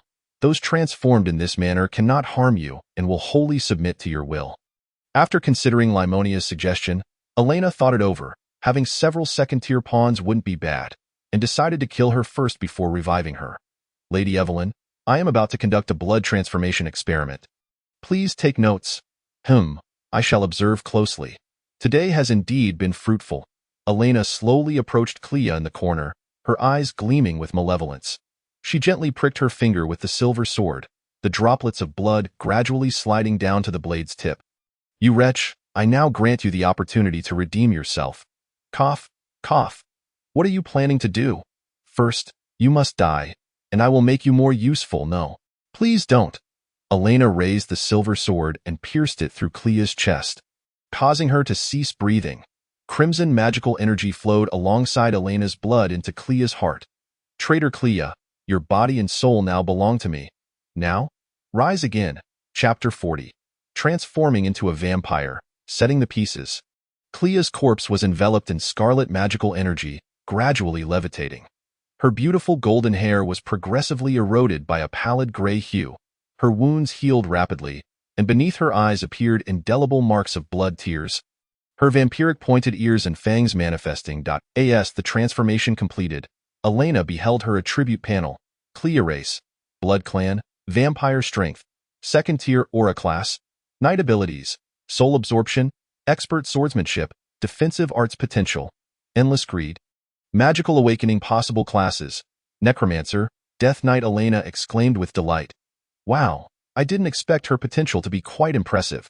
She makes for a suitable tool. Another SSR drawn. Limonia chuckled. Of course, I would never deceive you. Elena curiously inquired. What is soul absorption? She can absorb the souls of the deceased and store them within her body. These souls can also be refined into blood souls in the blood abyss well. which can then be transformed into other useful items. In other words, as long as she accompanies you in battle, you can acquire blood souls anytime, anywhere, while also avoiding the waste of corpses. Upon hearing this miraculous capability, Elena conceived an evil plan. It seems I must find a way to fill her body to the brim. After a while, Clea rose from the ground, touching her head and murmuring, "Am I still alive?"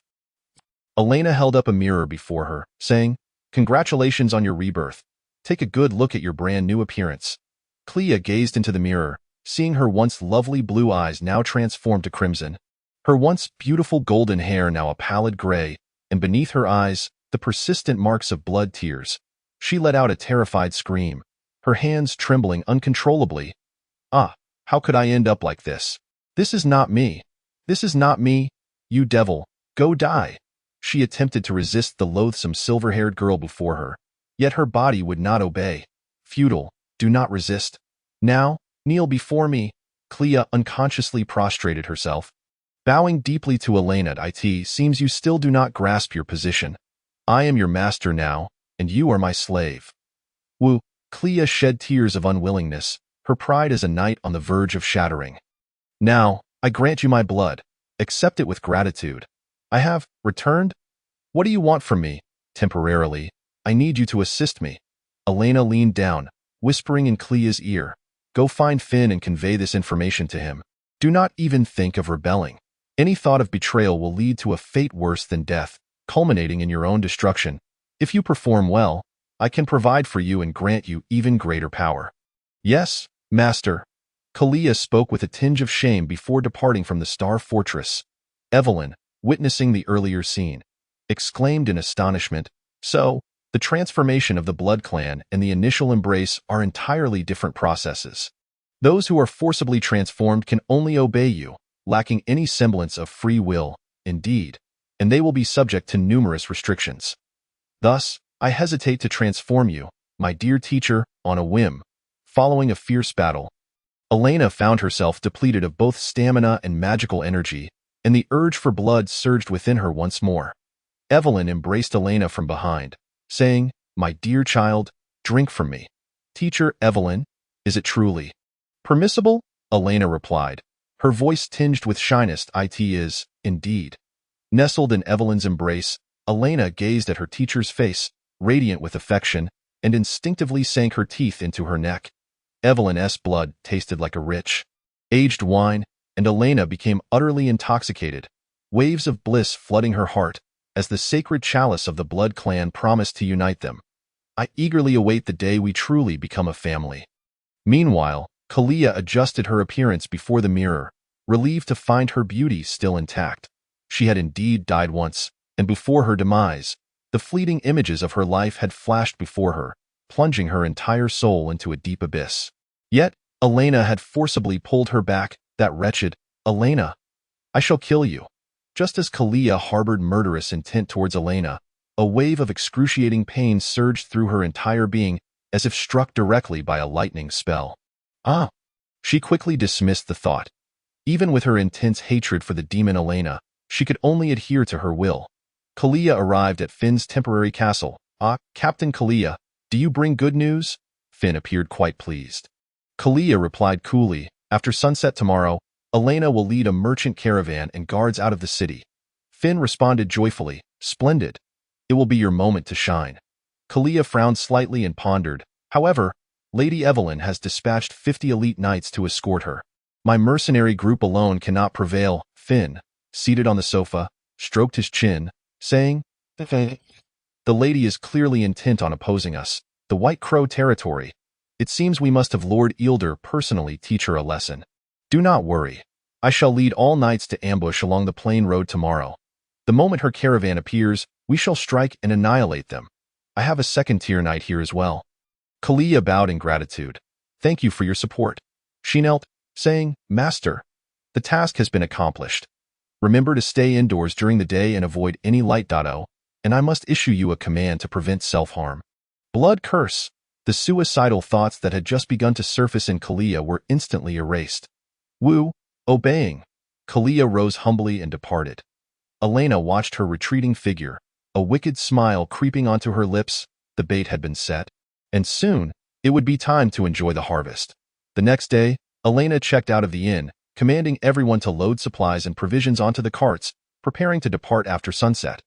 Chapter 41. The Blood-Red Hills, Part 1, the following day. At 3 in the afternoon, the sun blazed high above outside Star City. Finn led 30 cavalry and 40 infantry, a total of 70 men, to the essential route to Dusk Territory, Wind Spirit Avenue. Low hills lined both sides of the road. In the past, bandits had frequently ambushed merchant caravans here, making it an ideal spot for a surprise attack. The knights repositioned themselves behind the hills. Clad in iron armor, armed with lances and long swords, fully prepared for battle. Finn laughed at the temporary camp. Heh, Miss Elena. This time you cannot escape. Previously, the 5,000 gold coins that Lady Catherine gave to Raven were seized by you, and I demand you return it with interest. If you fail to comply, I shall sell you to a brothel. Ha ha. He then turned to a towering knight beside him. Sir Braun, I shall rely on you to deal with the superhuman from the subhuman race. I sense that dragon girl we met at the banquet is no ordinary FOE, no problem. During this journey, I have gained new knightly techniques from the church, and I will eliminate all enemies. Braun replied. Ha ha, with you as a second-tier knight, I feel at ease. As the sun dipped lower, the sky turned a blood-red hue. Kalia, accompanied by 50 mercenaries disguised as bandits, approached Wind Spirit Avenue. Finn peeked out. Kalia, you've arrived. Quickly, hide behind the opposite hill. We shall launch a pincer attack. Kalia shouted from below. Sir Finn, I have matters to discuss. There are new developments regarding Elena. Hurry over. She led her men to the hill where Finn was concealed. What is the situation? Finn inquired. Suddenly, Kalia's expression darkened, transforming into the pale and enchanting visage of a vampire. Finn was taken aback. What is this? I have come to kill you. Grey Bear Mercenary Corps. Charge! At her command, the warriors behind Kalia swiftly surged toward Finn's camp. A few unfortunate knights, caught unawares, were mercilessly slain by their own comrades. Kill? What? You have betrayed me. Sir Braun, protect me, Finn shouted in panic. Kalia swung her sword towards Finn, but the burly Braun firmly blocked her attack. Monster, you shall not harm Sir Finn. Braun raised his massive hammer and effortlessly deflected Kalia's strike. Has she reached half-step third tier? There's no way out. It's either fight or die. Kalia unleashed a burst of black-purple aura. Fallen Blessing. Her speed and strength surged dramatically as she ghosted towards Braun. Black Wind Fierce Sword. Kalia shouted, unleashing a massive black sword wind that struck Braun, cleaving 3 knights beside him in half. Such wicked power. Holy Light. Protect me. Braun was enveloped in holy light, completely nullifying the black wind. It's ineffective against him.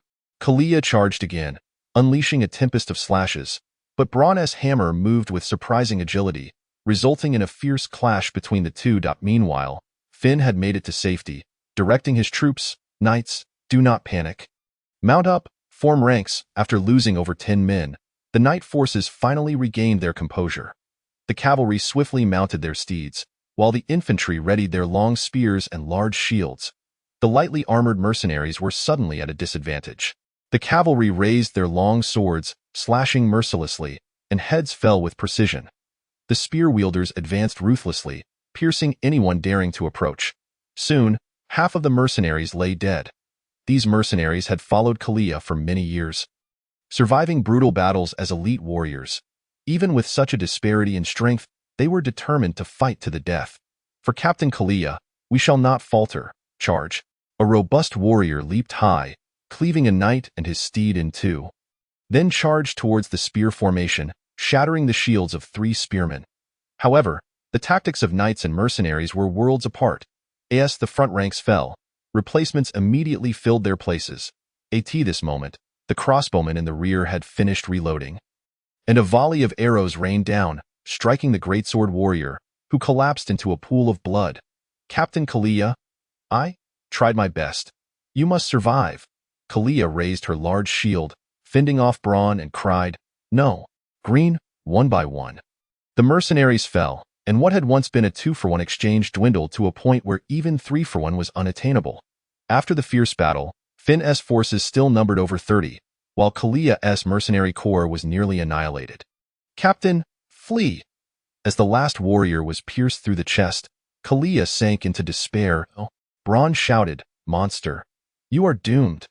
Your mercenary corps has perished due to your betrayal. Holy light judgment!" Braun raised his hammer, unleashing the power of holy light, sending Kalia staggering back several meters. She was severely burned by the holy light and lacked the strength to resist. A massive hammer of holy light began to coalesce above her head, as if it had already pronounced her death sentence. Kalia beheld the hill strewn with corpses, her comrades' severed limbs at her feet, and her heart shattered completely. She knelt on the ground, crying out in despair. "Woo, woo, ah! Why have I fallen to such an end? Forgive me, Green, Joel, everyone. It is all my fault. If I had not betrayed Elena, would things have turned out differently? Forget it. It no longer matters." Blood tears streamed from her eyes. Kalia stared blankly at the sky, having completely given up. Finn coldly remarked, "Humph, madwoman, a traitor shall die." Just as the hammer of holy light was about to strike down, suddenly, a cerulean lightning spear streaked through the air. Striking beside Knight Braun, he was instantly engulfed by a massive explosion of lightning, interrupting the holy light judgment. "What kind of magic is this? Ugh!" Kalan activated a holy light shield to defend, but was still knocked unconscious by the shockwave. "What is this?" Tears had yet to dry on Kalia's cheeks as she trembled and glanced sideways. An enemy assault. The knight anxiously turned his gaze towards the slopes. There, atop the hillside, Elena rode a colossal white-horned antelope, clad in light armor, drawing her silver sword as she bellowed, "Antelope Knights, charge!" Leading the charge, Elena surged down the slope, accompanied by a battalion of subhuman Antelope Knights, their advance as unstoppable as a tidal wave. Tia was at the forefront, her silver spear crackling with cerulean lightning, a faint aura of draconic might emanating from her. The warhorse beneath her was paralyzed by the dragon's aura, promptly throwing off its rider in a panic. "Quickly, maintain formation." Alas! A pikeman, caught off guard, was impaled through by the twisted horn of an antelope. The pike formation was instantly shattered. The enemy lines were rent asunder, and Will and Sarah transformed into the Beast King and Nightblade Panther. Plunging into the fray with unrelenting ferocity, baring their fangs and claws, ruthlessly tearing apart their foes, Elena dismounted and approached Kalia, speaking earnestly. "Had I not discovered your betrayal, it would have been I who lost all my comrades today. Have you come to realize your error?" Kalia wept bitterly. "Woe is me! I was wrong. I was wrong. I forsook the mercenary's creed. I forsook the chivalric spirit. It is I who caused everyone's demise. Please, kill me. I no longer wish to live. I beseech you," Elena replied. "I sense genuine remorse within you. I can grant you the chance to atone for all this. Do you wish to see your comrades once more?" Kalia paused for several moments. I wish, I must seek redemption. I will slay the true villain responsible for everyone's suffering." "Excellent. Then behold, this shall be the first step towards the resurgence of the Blood Kin." Elena expended all 20 liters of life force from the Blood Clan's Holy Grail, her entire being radiating a terrifying scarlet energy. She began to levitate slightly above the ground, arms outstretched, issuing a soul-stirring call. "Warriors of the Grey Bear Mercenary Corps, your lives are not yet over. Become Blood Kin, and join me in reveling in endless joy, basking in unparalleled glory." Blood Servant Transformation, Mass Resurrection. Although Blood Servant Transformation is the most rudimentary form of transformation, it ignores all injuries, fully restoring their wounds. Kalia watched in astonishment as her comrades rose again, tears of joy streaming down her face. "Whoa! This is wonderful. Absolutely wonderful." One by one, the fallen mercenaries stood up, and Finn, witnessing this, was struck with disbelief. His eyes nearly bulged from their sockets. "Vampires! Elena, it is true. You are no longer human. You must have been corrupted by the dark gods from the depths of the black earth." Elena scoffed, "Humph, the ancient gods are merely the detritus from which I extract power, and you are but fodder for my cultivation. Kalia, your comrades have gained self-healing abilities. I command you, annihilate Finn's knightly order." Elena extended her hand, granting her some of her own blood. "I have empowered you. Now go forth." Kalia exclaimed, "Yes, my lady. Everyone, It is Lady Elena who has granted us a second life. Let us slay the enemies together. Leave no survivors. 50 warriors, endowed with formidable self-healing abilities, returned to full strength. Now, Finn's knightly order had been reduced to merely 20, and it would be a complete rout. Kill them. Black wind, fierce blade, die. Kalia unleashed a surge of dark wind, instantly slaying 4 distant crossbowmen preparing to shoot. Meanwhile, Finn splashed water on the unconscious knight Braun to awaken him. Braun, wake up! Elena has resurrected the vampire army. Our forces are about to be annihilated. Braun's eyes flew open, shock evident on his face. What? Help me up! He beheld the horrific scene. The resurrected mercenaries slaughtering the knights mercilessly with their great swords. Braun gritted his teeth. Damn it! Such profound evil. Even if it costs me my life, I must destroy them. Light of the martyr. A beam of blazing holy light pierced the blood-red night sky, illuminating him as he transformed into a holy warrior. He leaped high, aiming to eradicate all newly resurrected blood kin, but Elena swiftly surged forward to intercept his strike. The explosive wave of holy light repelled all enemies engaged in the slaughter of knights. The blood servants were scorched by the holy light, temporarily incapacitated. Elena rose and shouted, "All mercenaries, fall back. No one shall perish here today. The only ones destined to die are Finn and his lackeys." That knight sacrificed himself, gaining momentary third-tier power. The holy light severely counters you. Do not engage him head-on, remarked Rimonia. Finn shouted, "Elena, if you have the ability, face the great knight Braun in a fair duel." Elena glanced behind her. The last knight had just been slain by Will. She chuckled, "Humph, just 1/3 tier against us all? Tia, Will, Sarah, charge forth. If we can gang up on him, who would dare to duel you one-on-one? Despicable, come at me." Will was the first to launch an assault on Braun, delivering a claw strike weighing a ton, only to be easily swatted aside. Sarah slipped into the shadows, drawing her dagger to stab at his throat, while Tia's lightning lance pierced his armor. Yet, protected by the power of holy light, they could not inflict any harm. The intensity of the battle among the three was unimaginable, and Elena, witnessing their momentary suppression, felt as though they were enacting a tale of 3 heroes battling Lu Bu. Kalia immediately absorbed the souls of all the soldiers. This Braun seems to be the captain of these knights. I want him to witness the wails of his men. This will surely distract him. Yes, my lady, Kalia replied, her slender, pale hands erupting with formidable dark magic. A terrifying siphoning vortex emerged from her grasp. I can use magic too. The souls of the fallen knights detached from their bodies, wailing as they were drawn into her being. Please, it hurts. Stop torturing me. Kalia was utterly enraptured by this newly acquired power. The essence of souls, it was simply exquisite. I crave more. Seeing this, Knight Braun roared, "Evil sorceress, cease this at once." Just as he turned his attention to Kalia, a massive opening appeared, and Will and Sarah seized his arms tightly. Tia summoned her explosive thunder lance again, opting not to throw it, but to thrust it directly into Braun's back. May your adversaries perish, on behalf of Lady Elena. Sarah, Will, clear the way. The violent surge of lightning magic coursed through Braun's body, his golden form cracking with electric fissures. Ugh, you vile fiends! I shall never— Boom!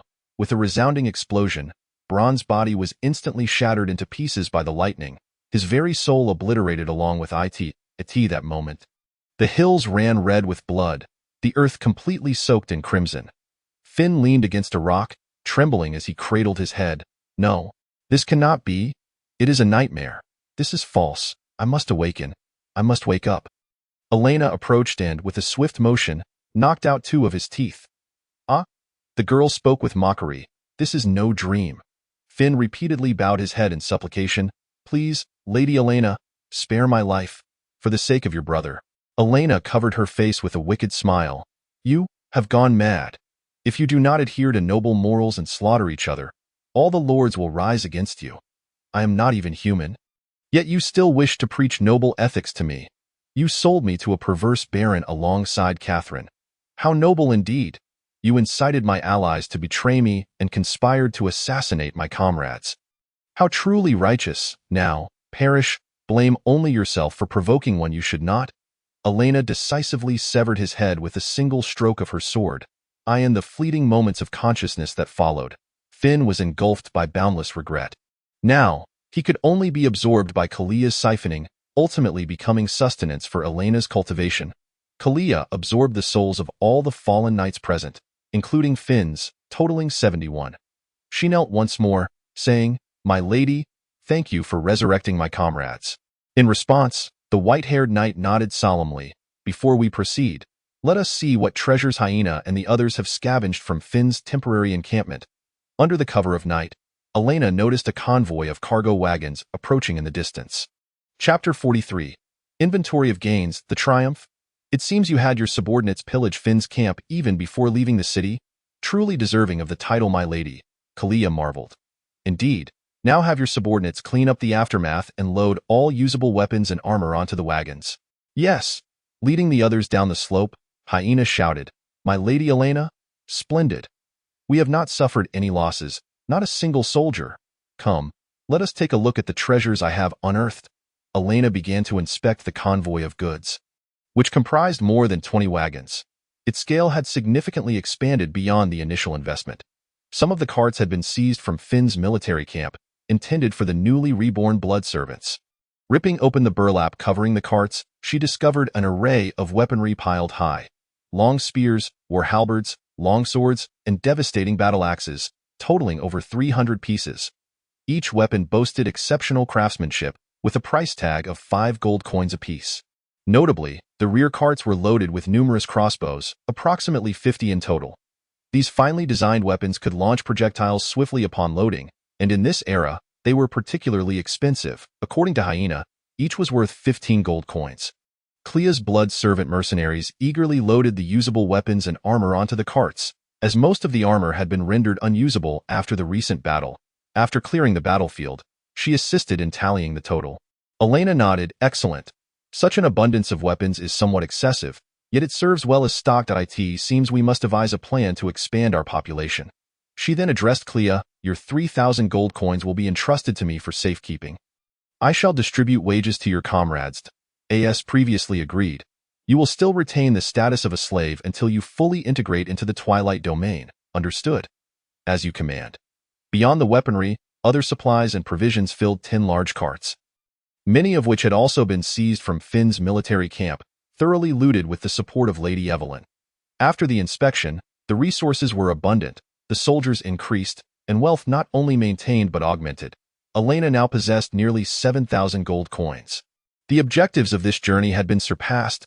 "Come, sister, you must be famished after our travels," Elena declared, presenting a delectable strawberry cake to the Saintess. In this era, cakes were indeed a luxurious indulgence. "Thank you." "Elena," Cecilia said, slowly savoring a few bites with her cherubic lips. Curiously, she inquired, "What exactly is the Twilight Domain?" Cecilia nodded. "Yes, I trust you, Sister Elena." As midnight approached, the group embarked on their journey to the Twilight Domain. 3 days later, within the Church of Starry City in the Grey Bear Domain, a knight exclaimed in panic, "Captain Mark, we have visited all the clinics in the city, yet we have found no trace of the Saintess." The knight captain collapsed into his chair, trembling as he uttered, "It's over." So, the Cecilia I spoke with that day was merely a faade of the ancient deity's minion. If anything were to happen to the princess, the king would surely have our heads. Quickly, mobilize everyone to search for Princess Cecilia. We must contain the news of her disappearance as much as possible. Another day passed, and the sky gradually transformed into a somber shade of blue and purple. The convoy had entered the Twilight Domain, and Elena gracefully dismounted from her carriage, exclaiming, "Mercenaries, you may alight and breathe the fresh air. The clouds here shield us from the sun." Clea cautiously peered out and stepped down, noticing that even in daylight, the sky resembled that of dusk. The architect Thane marveled, "So this is the Twilight Domain. How beautiful," however. Upon turning to face Clea, he was taken aback, teasingly remarking, "Miss Clea, have you dyed your hair? And what of that striking makeup? Are you preparing for a masquerade?" Clea blushed deeply, replying, "This is all my doing." In the afternoon, the bustling convoy arrived at the entrance of the Twilight Manor. "Thomas, poring over documents in his office. Lamented, "Alas, our food supplies are nearly depleted. The game from hunting is hardly sufficient. What shall we do if this continues? Perhaps we should develop more bloodkin to alleviate the strain on our provisions." Spotting the flicker of flames, he hurriedly made his way outside. Humans, goblins, bloodkin, and demi-humans all gathered at the manor entrance, their eyes gleaming with excitement as they beheld the numerous carts laden with food and weapons. Elena dismounted before them, proclaiming, "It has been a while, dear subjects.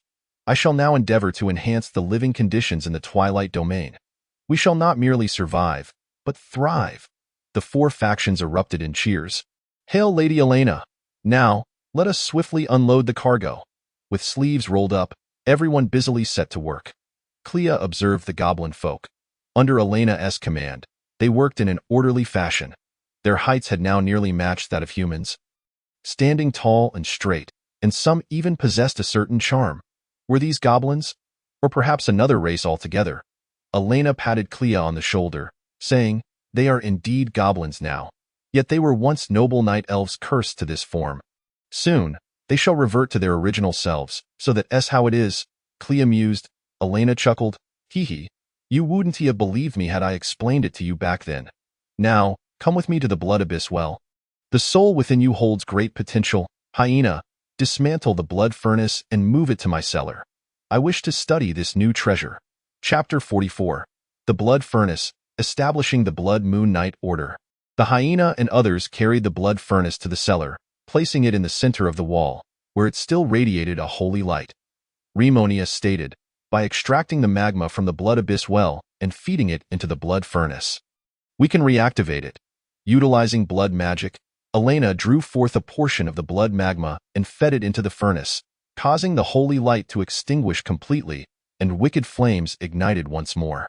The blood furnace not only forges divine weapons, but also creates sentient weapons capable of transforming into humanoid forms, known as weapon spirits, and I, after the ancient deity's descent, molded myself into a weapon spirit. In a moment of crisis, my blade had not yet been completed when my subordinate used magic to teleport me away in haste, and amidst the chaos, I inadvertently became buried within the ruins. Elena finally understood the circumstances surrounding Remonia's excavation by her father and nodded. "So, you are a sword. Indeed, gather souls and materials, and forge me into a magic sword. This will not only enhance your combat prowess but also better assist you." Elena inquired, "What is required?" "Approximately 30 human souls, along with one soul from a third-tier ancient deity's creation, in addition to some magical ore." Elena nodded and summoned Clea to release 30 souls. Presenting the blood dagger for Remonia to absorb entirely, "Clea, now deposit all the souls into the Blood Abyss well." Elena gestured. "As you command." 41 wailing souls were cast into the Blood Abyss well from Clea's hands. They were first refined into blood souls, ultimately transforming into a significant amount of purified holy blood. Elena instructed the slaves to gather it all. "Excellent. Your task is complete. I shall summon you if needed." With the purification materials acquired, Elena proceeded to inspect the farm. After a return journey of over half a month, the potatoes previously planted were now in their seedling stage, and the effects of the zombie fertilizer were remarkable. Utilizing half of the purified holy blood, Elena successfully cleansed an entire field, leaving only 2 expansive areas yet to be purified. The remaining portion she planned to use to purify the orchard. Heading to the orchard, she replicated the previous method and successfully purified it. To her delight, Elena discovered that the blood moon fruit trees had grown splendidly, their branches lush with white leaves and adorned with numerous pink fruits. Resembling peaches adorned with pineapple spikes, the farmer in charge of the orchard reported, "Lady Elena, this tree grew rapidly about 10 days after your departure. We have already harvested the fruits for our bloodkin friends, and the juice is exceedingly delightful. Oh, please pick one for me to taste," Elena requested. "Certainly." The farmer climbed the tree and handed her a fruit. Peeling back the skin revealed its flesh to be akin to that of an orange, segmented and blood red, complete with seeds. Elena savored a piece. Delicious. She found the fruits to be exceptionally juicy, imbued with a sanguine essence, reminiscent of the vibrant fruit beverages of her past life. A mere taste quenched her thirst for blood. As if entering a sage mode, these fruits would be best juiced. The seeds within serve as seeds themselves, and there is ample space in the orchard for more planting. We shall attend to it immediately." Several farmers replied in unison. Elena summoned all the bloodkin to the manor square, preparing copious amounts of blood moon juice. Standing before them, she proclaimed, "Newly reborn bloodkin, I have an important announcement to make. The issue of sustenance for all bloodkin has been resolved. By drinking the blood moon juice, you shall quell your hunger and thirst, no longer needing to consume animal blood or human blood. Soon, I will lead you all to overcome the sunlight. Everyone shall not only gain eternal life but also live like normal people." Elena instructed Thomas to distribute some gold coins, granting each person 10 coins. "This is an advance on your wages. You have transformed into bloodkin due to the tragic death of your misguided leader. And I have witnessed your sacrifices." Initially, the mercenaries were filled with trepidation regarding Elena's identity as a vampire. However, her words today have utterly reshaped their understanding of vampires. The mercenary members proclaimed, "Lady Elena, we are grateful for your blessings. All of us are willing to be your subjects." "Clea, step forward," Elena commanded. "Yes, my lord," Clea responded, feeling a deep sense of shame as her vulnerabilities were exposed once more. "You, the sinner Clea, have betrayed your lord and sullied the knightly spirit. You have already been sentenced to death, but seeing your remorse, I shall demote you to a slave. The person you once were is no more. Henceforth, I bestow upon you a new name, Yuan. Your mercenary group shall merge with the Knights of Seth and be renamed the Blood Moon Knights. You will serve as a maid alongside the other slaves within the mercenary corps and the subhuman community. Once you have thoroughly transformed your mindset and integrated into the Twilight territory, you may ascend to the position of vice captain and co-lead the Blood Moon Knights with Seth." Yuan immediately knelt, tears of gratitude streaming down her face as she expressed, "Thank you for your grace, my lord. Yuan shall never betray your expectations. Do not weep. Go and change your attire," Elena instructed. After bestowing her new name, Elena noticed an additional advanced scythe skill on Yuan's abilities panel. Seth, upon witnessing this, praised, "As expected of you, my lady. You have managed to win over all enemies." Elena smiled softly, "I shall make use of anyone of value." Seth sighed, "Is that so? You have indeed changed so much. For you, Seth, that shall never be the case. You will always remain my most trusted knight." To her words, Seth revealed a look of contentment. Yuan emerged, clad in a black silk-made outfit procured by Elena, stepping gracefully in high heels alongside several other maid slaves. Approximately 25 years of age, her stature was similar to Elena's, around 170 centimeters tall.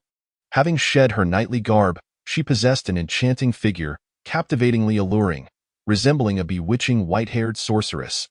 Some lecherous mercenaries below were instantly captivated, exclaiming, "Wow, the captain has blessed us. Captain, would you give me a massage?" Yuan, with her hands clasped before her abdomen, slightly bowed and bashfully replied, "I hope everyone enjoys. Yuan shall take care of you all from now on." Elena beamed with delight, and the bloodkin rejoiced, feeling a renewed surge of vitality within the bloodkin chalice. While inspecting the race's chalice, she noticed the goblin chalice was nearly full. At that moment, Silverblade hurriedly approached, exclaiming, "My lady, Sylvie is about to give birth." Chapter 45. Elena's breeding plan. "Quickly, take me to see." Elena followed Silverblade to the goblin dwelling.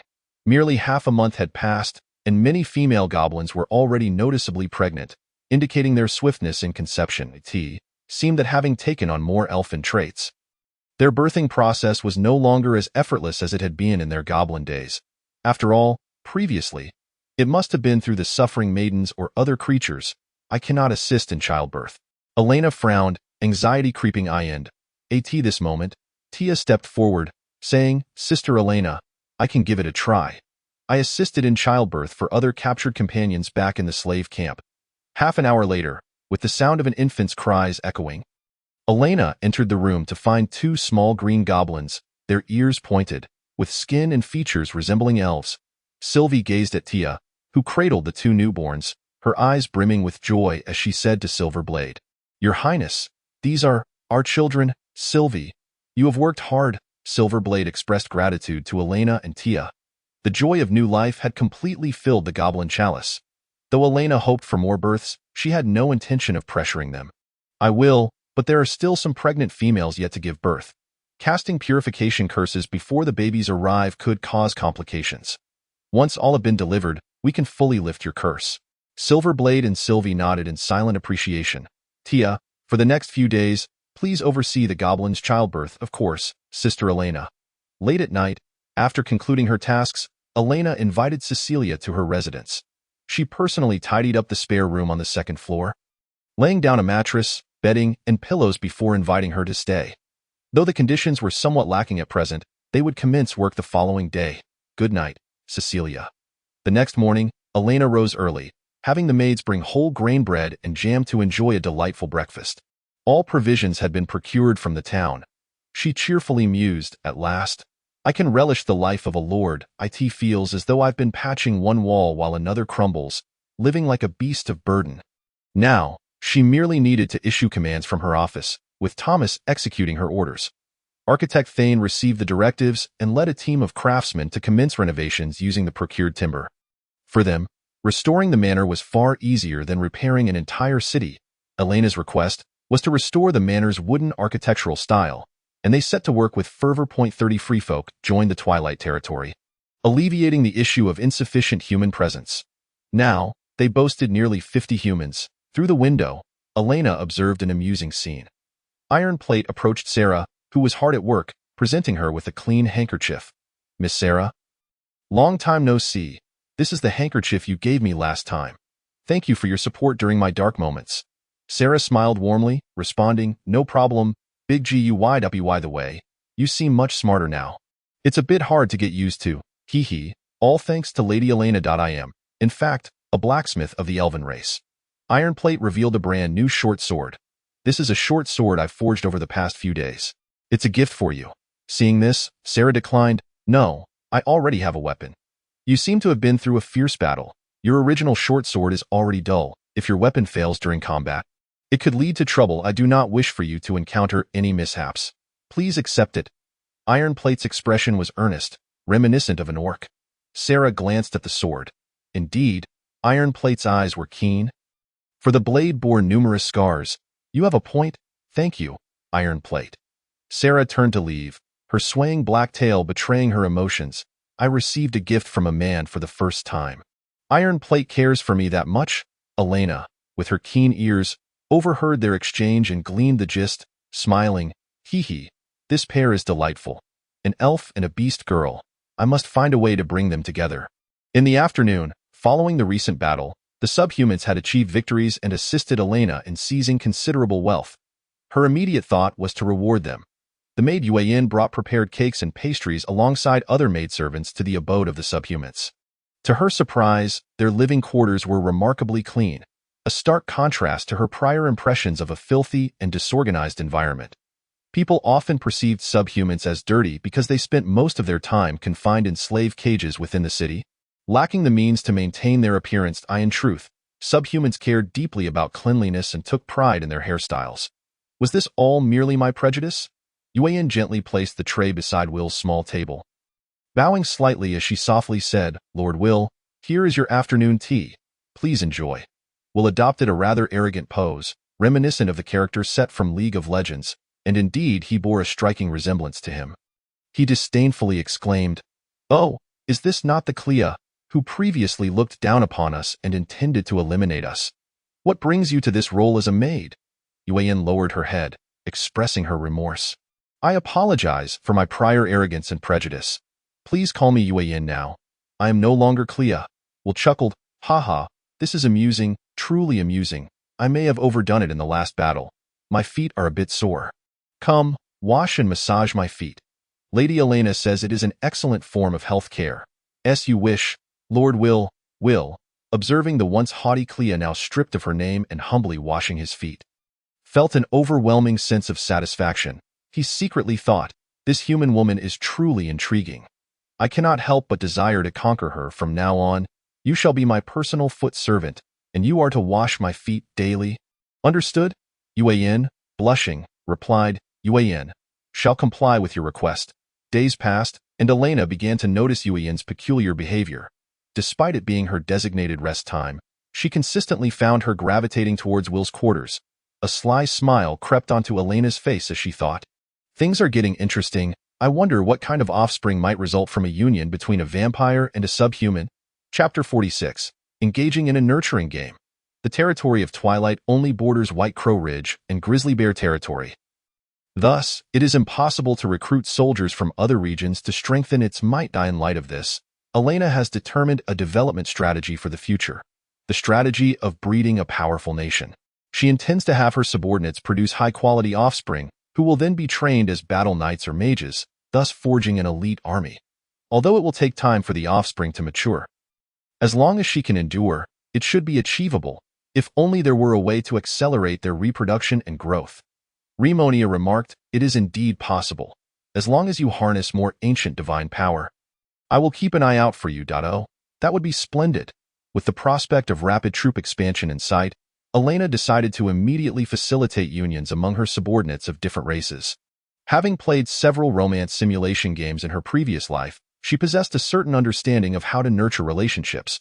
While the Tane Manor underwent renovations, some basic infrastructure was also being constructed, such as a blacksmith's forge, a textile workshop, and stables. 5 days later, a forge had been established within the manor, managed by the craftsman, Tepi. Elena summoned Sarah. "My lady, do you have any instructions? The blacksmith's forge has just been completed and requires more hands. Could you assist Tepi? I will assign others to handle the textile duties, as you command." Sarah replied and departed. She arrived at the forge, where Tepi and several apprentices were smelting ore. To cultivate the apprentices, Elena had previously procured some ordinary iron ore from the market. Upon seeing the graceful, dark-haired maiden approach, Tepi said, "Ah, Miss Sarah, what brings you here?" "I am here to lend a hand." Tepi smiled warmly and replied, "There is nothing else to attend to at the moment. If you do not mind, you may observe my teaching." Having come this far, Sarah decided to witness his skills. Tepi took out his tools, crushed the ore finely, mixed in the ingredients, and placed it into the furnace to smelt, all in one fluid motion. Throughout the process, he was fully focused, beads of sweat forming on his brow, as Sarah watched his earnest demeanor. She could hardly believe that the large fellow who had previously wept outside possessed such a serious side. Once the refining was complete, Tepi retrieved a pure iron ingot radiating a silvery glow from the mold. Even ordinary iron ore transformed into something extraordinary in his hands. The apprentices exclaimed, "Truly the mark of a master. We have never seen craftsmanship of this caliber within the city." Sarah gazed at Tepi with admiration. "You are truly remarkable, big guy." Tepi chuckled, "This is merely the basics. If you are interested in forging, I can personally teach you." Sarah swished her leopard tail. "Yes, big guy. I look forward to your guidance in the afternoon." Elena quietly passed by the forge, observing Sarah diligently practicing blacksmithing with Tepi. Tepi's skill in smithing was impressive. The sounds within the room were thunderous, and his movements rivaled the chaotic hammering of a tempest. Sarah was entirely engrossed in her learning, prompting Elena to nod in satisfaction. Next, it was time to arrange for Yenue. Yenue entered Elena's office, standing before her and bowing slightly. "Master, do you have any commands?" Elena assessed her. Since transforming into a vampiric banshee, Yenue's beauty had become even more enchanting, though the blood tear markings made her appear somewhat eerie. Furthermore, her posture lacked grace, with her legs not properly aligned. "Come, let me enhance your appearance." With a gentle wave of her magical energy, Elena smoothed out Yenue's markings, restoring her eyes to a clear blue before allowing her to gaze into a mirror. Yenue expressed her gratitude. "Thank you, master, for restoring my appearance. Now, you must adjust your posture. Your demeanor is too boyish." Elena personally demonstrated an elegant stance and a seductive catwalk. As a maid, one must exude elegance. Understand? Yes, Yenue will practice diligently. After the maid training, Elena revealed a mischievous smile. "Yenue, obey your master's orders." With that, maid Yenue took her leave. The following morning, Yenue found Will, who was maintaining his bow and arrows. Will raised an eyebrow in surprise. "You arrived quite early. You seem even more beautiful today.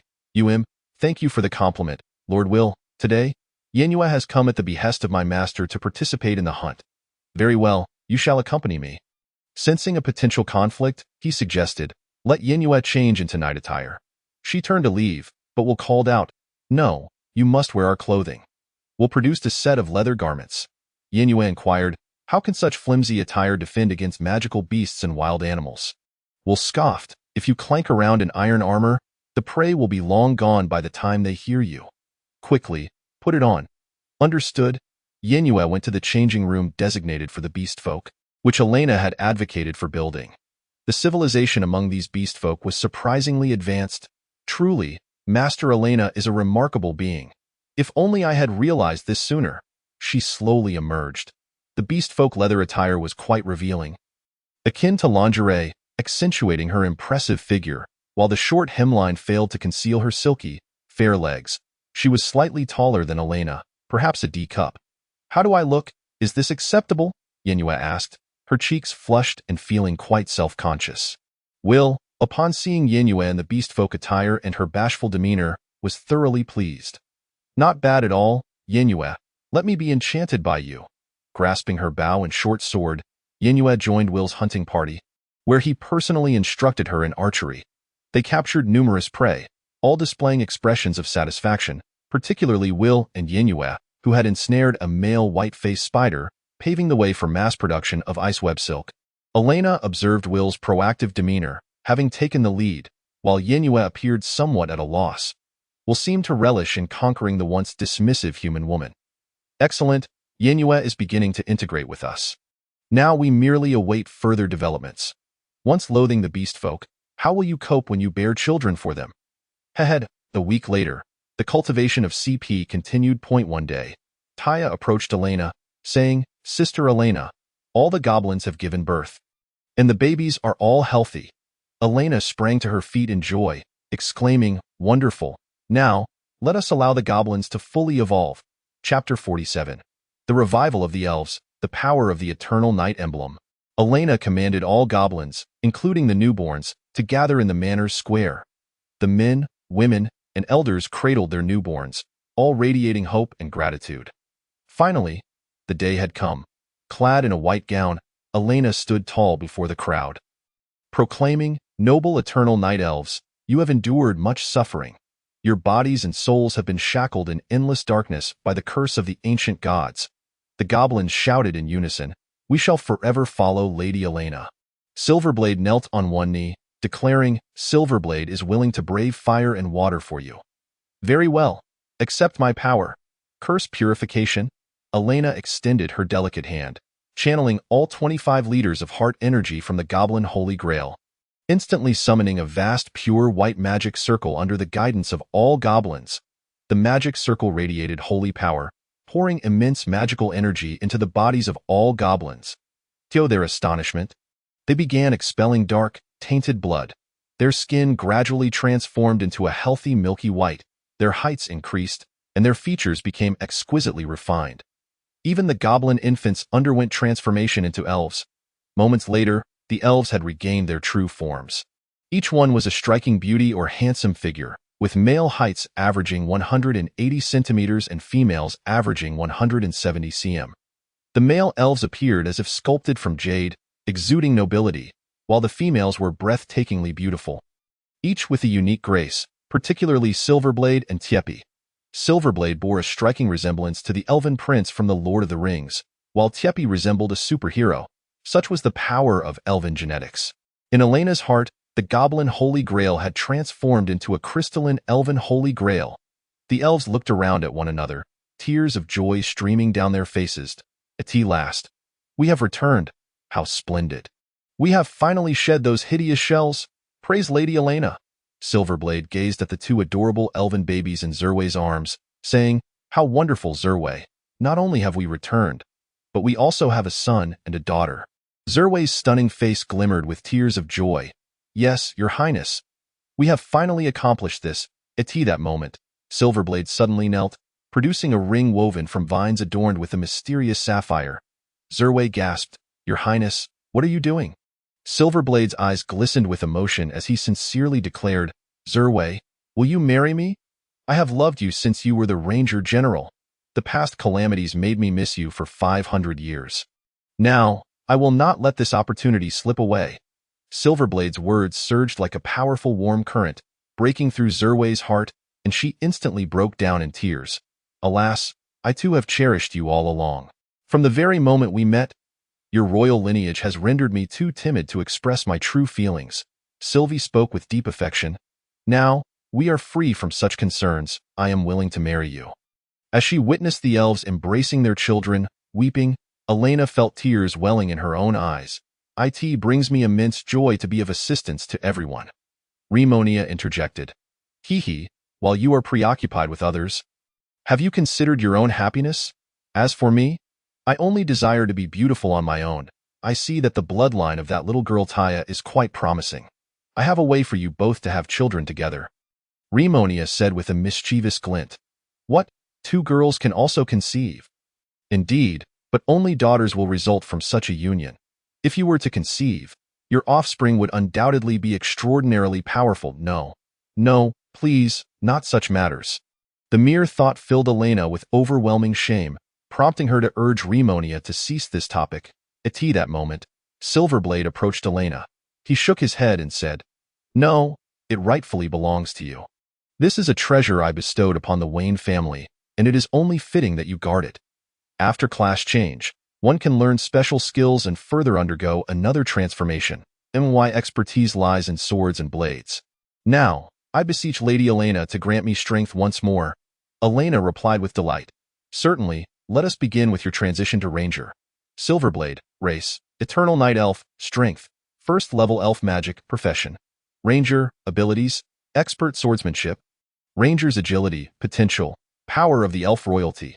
Possible class changes, Sword Saint, Spellbreaker, Elf King.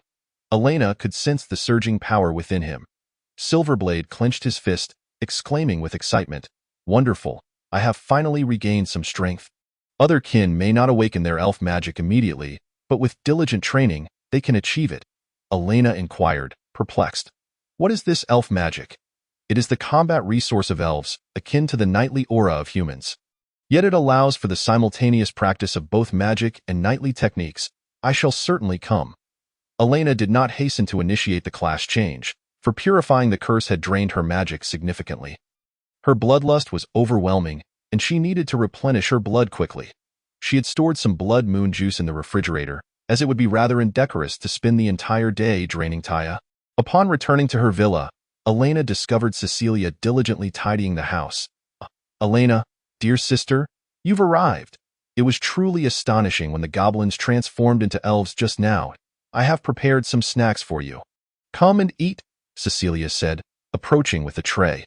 Overcome by her thirst for blood, Elena could smell the alluring fragrance emanating from the young girl's ample form, akin to an addictive poison. Elena exclaimed in panic, Do not come any closer. I cannot hold back. Chapter 48, Jealousy, the intimate game with Taya. Cecilia continued to approach, and Elena's reason completely shattered. Her beautiful eyes suddenly transformed into crimson slits as she lunged at the pure-hearted maiden. The tray in Cecilia's hands toppled, and Elena pinned her firmly to the sofa, leaving her as bewildered as a little kitten. Elena, dear sister, has your bloodlust returned? Please do not harm me. When Elena opened her cherry lips to bite her neck, she found that it was not only painless but also elicited a delightful sensation throughout her body, and the flow of blood was disturbingly slow. Painful memories flickered in her mind, causing Cecilia to cling tightly to Elena. Having drained 100 milliliters of blood, Elena gradually regained her sanity. However, she found herself unable to escape Cecilia's embrace. Cecilia's face flushed, and she sweetly murmured, Elena, dear sister, continue to drink my blood. It feels so good. Elena was taken aback, pondering, could it be that my fangs secrete a charm toxin? She suddenly realized. Whether it was Taya or Lady Evelyn, they had all appeared to revel in the experience when she fed on them. And the current scene only served to confirm this notion. Elena, dear sister, do not stop. Now it was Cecilia who had lost her composure. Cecilia, please let go. Elena cried urgently. The commotion on the first floor alarmed Taya, who rushed down to investigate, only to be met with a most unsightly sight. Elena and Cecilia were completely entangled, with her head buried deep between the holy peaks, nearly gasping for air. She exclaimed desperately, Cecilia, please stop. It seemed that Cecilia had a very low resistance to the charm toxin and soon fell into a drowsy state. Taya's little face puffed up, her eyes brimming with tears as she said, "Elena, dear sister, how could you drink someone else's blood? Do you not care for Taya anymore?" "No. It was just that my magic was depleted earlier. I couldn't resist for a moment. Moreover," Elena explained to Taya about her fangs secreting charm toxin. Taya pondered silently.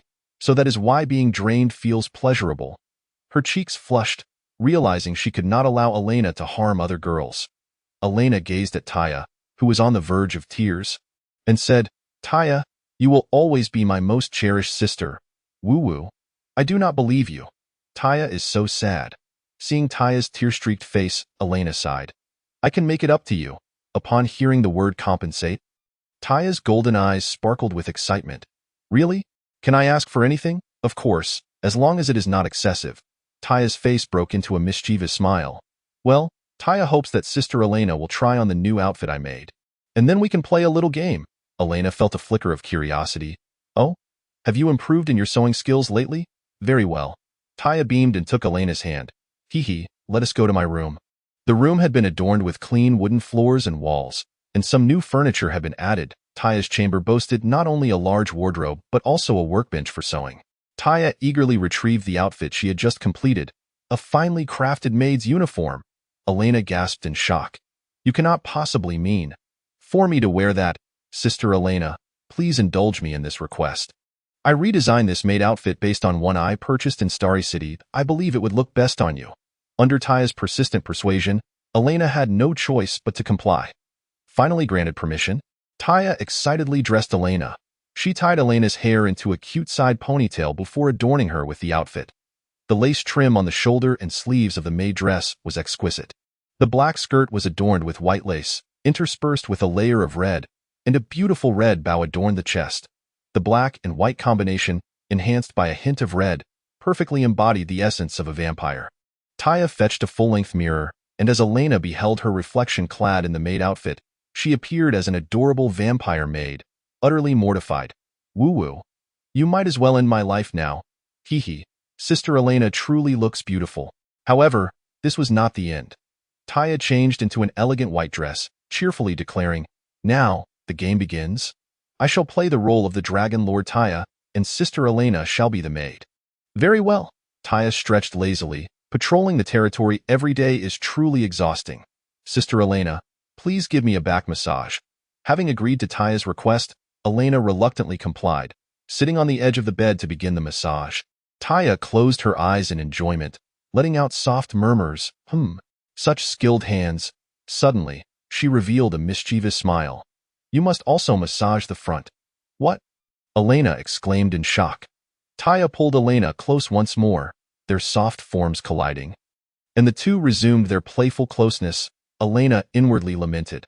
"Why is it that I am always defeated by Taya?" "Woo-woo." In a haze, Elena heard Taya's sincere whisper. "Meeting Sister Elena is Taya's greatest happiness." Immersed in this tender moment, Elena and Taya unknowingly drifted into slumber. "Why not wear it more often? It looks quite lovely." Elena crossed her arms, saying, "Yes, while I did enjoy yesterday, it would undermine my authority as a lord. I cannot afford to lose my dignity." Taya smiled sweetly. "Then let us wear it only at night for Taya to see." I really cannot argue with you. I shall acquiesce." Hee, what a teasing little dragon." Elena thought to herself. In the days that followed, Elena would occasionally don the adorable maid outfit to read with Taya, study magic, or close the door to partake in their games of Dragon Lord and Vampire Maid. The laughter of the girls resonated loudly from Taya's room, catching Cecilia's attention and piquing her curiosity. Peering through the crack in the door, she beheld the delicate vampire maid, Elena. Taya reclined with her legs crossed, while Elena diligently massaged Taya's tender, silken feet. Upon witnessing this scene, she cradled her face in her hands, unable to suppress a gaze filled with affection. Elena, truly, is so adorable. Chapter 49. The love between footbath patrons and the footbath attendant on that day. Cecilia sought out Elena. With a slight smile and a hint of shyness, she said, Elena, could you wear the maid outfit for me to see?" Elena was taken aback, her face turning as red as a peach. "Cecilia, You actually noticed? Cecilia replied. Indeed. I could hear the two of you having such a delightful time in your room from next door. This is a secret between Tia and me. Perhaps it's best if we refrain from that. Cecilia's brow furrowed, a flicker of indignation crossing her features. Elena, you haven't apologized for the time you took my blood. With a teasing tone, she added, if you refuse to wear it, I might just let everyone know how our esteemed lord has a penchant for dressing as a maid. You dare to threaten me, Elena exclaimed, genuinely irate. Yet, considering that Cecilia was currently in a state of disengagement, having taken on a sister, she thought it wise to leverage this situation. I can wear it for you. But I hope you will join everyone in labor. Otherwise, even if you spill the beans, I shan't comply. Cecilia readily agreed, of course. Since I've had nothing to do since arriving at Twilight Territory, I feel a bit idle. I would like to help everyone. Elena was pleasantly surprised by Cecilia's enthusiastic acceptance. The two quickly came to an agreement. What harm could come from a little sacrifice if it meant fostering the territory's swift and prosperous development? Especially considering the lovely, pure-hearted girl before her. At present, the territory had welcomed numerous elven infants, over 30, in fact. The adult elves, preoccupied with training, livestock management, and agriculture, sometimes found it challenging to attend to the children. In the afternoon, Elena summoned the architect, Thane, to discuss clearing some dilapidated houses with the intention of building a nursery, with Cecilia appointed as the caretaker. Days later, a simple nursery was established, and Cecilia promptly began her duties. With her beige hair and a face as enchanting as that of an elf, perhaps even more so, though lacking the pointed ears, some elven babies instinctively regarded her as their mother, nuzzling their tiny mouths against her bosom. Watching the cherubic elven infants, Cecilia felt an overwhelming surge of maternal love. Before long, a month had passed, and under Elena's governance, the territory underwent tremendous transformation. All inhabited estate buildings had been renovated, yet about half remained untouched. To facilitate the transportation of corpses to the abyssal well, Elena ordered the excavation of a tunnel leading to the cellar, as it was rather unsettling for dead bodies to pass by her front door daily. Some basic infrastructure had been completed and was now operational. The textile workshop, under Tia's guidance, flourished, and all the residents donned clean clothing. The farm had yielded a harvest of potatoes, and newly cleared fields were sown with wheat. The pasture was raising pigs, cows, sheep, and chickens, albeit in modest numbers due to just commencing operations. During this time, Elena discreetly observed the development of her cultivated pairings, for the creation of a powerful race was a crucial strategy for her.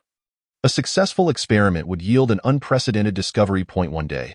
She disguised herself as an apprentice to observe at the blacksmith's forge. Ironhide worked shirtless, his robust muscles and defined six-pack visible for all to see. While Sarah was utterly captivated by his presence, Ironhide, so handsome. Noticing her distraction, Ironhide admonished, Miss Sarah, please focus. I am about to teach you how to forge a blade. Oh, my apologies, Ironhide. I lost my concentration, she replied, regaining her composure. Please continue with the demonstration. I am watching intently. Elena chuckled, thinking, indeed, beauty is justice. You must both strive to excel. She did not overlook the budding romance between Nightmare Moon and Will Point one day. She disguised herself as a catgirl and followed them on a hunt. Their progress surpassed her expectations. During this expedition, they encountered a famished second-tier magical beast, the bloodthirsty wolf. Will calmly instructed, Nightmare Moon, support me with your bow. Let me show you the prowess of the beast folk. Yes, Lord Will transformed into his beast king form. Although he was merely of first-tier strength, a tiger is the king of beasts. He unleashed a deafening roar, momentarily stunning the second-tier bloodthirsty wolf. Seizing the opportunity, Nightmare Moon, wielding her silk thread bow, unleashed two frost arrows that spiraled with the aid of her energy, striking the massive wolf with the force of twin dragons emerging from the sea. The wolf was gradually engulfed by the powers of darkness and frost, and with a swift strike, Will delivered a heart-piercing blow, ending its life. Will affectionately tousled Nightmare Moon's white hair, saying, Nightmare Moon, your archery has improved. You are now a competent huntress. Nightmare Moon nodded obediently, yes, Lord Will. You are also incredibly strong. You could easily defeat it even at a higher tier. Elena observed, thinking, wow, these two have an unexpectedly harmonious rapport. Upon returning to the gathering place of the beast folk, Will was secretly tinkering in his room. That night, Nightmare Moon donned her maid outfit and brought him steaming magical spring water, preparing to wash and massage his feet. However, Will instructed her to set it down first. He slowly approached Nightmare Moon, cornering her against the wall. She panicked, flustered, and trembled, asking, Will, what are you doing? With sincerity, he said, Nightmare Moon, you are beautiful and powerful. I am quite fond of you. She averted her gaze, unable to meet his eyes. I am merely Elena's slave. Unworthy of your affections, her heart raced. Having previously been a proud and aloof mercenary, she had unwittingly kept others at bay. Yet, this was her first confession, from someone she had once despised. However, Will was not one to give up easily. He produced a charming wolf-ear hairpin crafted from the beast he had slain that day. This is a hair accessory I made from the magical creature I hunted today. Wear it and become my woman. You are deserving of my love. She gazed upon Will's handsome face and recalled the experiences they had shared. She felt warmth in her heart. Though she was a slave, constrained to black bread for sustenance, Will would sometimes visit her quarters to share delectable roasted meats and small clay figurines of animals to amuse her. Despite his domineering nature, he possessed a gentle and tender heart. Since her arrival at Twilight Territory, he was the only one who had treated her kindly at long last. Nightmare Moon decided to open her heart fully, tears welling in her eyes as she pressed against Will's strong chest. Crying, I am willing. She accepted the hairpin and gently adorned it in her hair, transforming into a beautiful white-furred beast girl maid. Will's joy was boundless as he lifted her effortlessly, and standing at 170 centimeters, she appeared as a small kitten before his towering 2-meter frame. Wonderful, from this day forth, you shall be my little she-wolf. Today, I will show you the sharp spear of a tiger man. Nightmare Moon blushed deeply, shyly saying, Lord Will, please be gentle with me. It is my first time. This scene nearly made Elena burst into laughter, her heart filled with a wild, maternal glee. Ha ha ha, who says that footbath patrons and attendants cannot find happiness together? The cultivation of this pairing was remarkably successful, and Elena felt a profound sense of satisfaction. With progress flourishing and resources sustaining over 100 people, she set her sights on further expanding the territory. To bolster her strength, acquire more resources, and seize the magical beast-infested northern mine. This became her foremost priority. Chapter 50. The mysterious creatures within the mine. Before expanding the territory, Elena first examined the information panel regarding its status.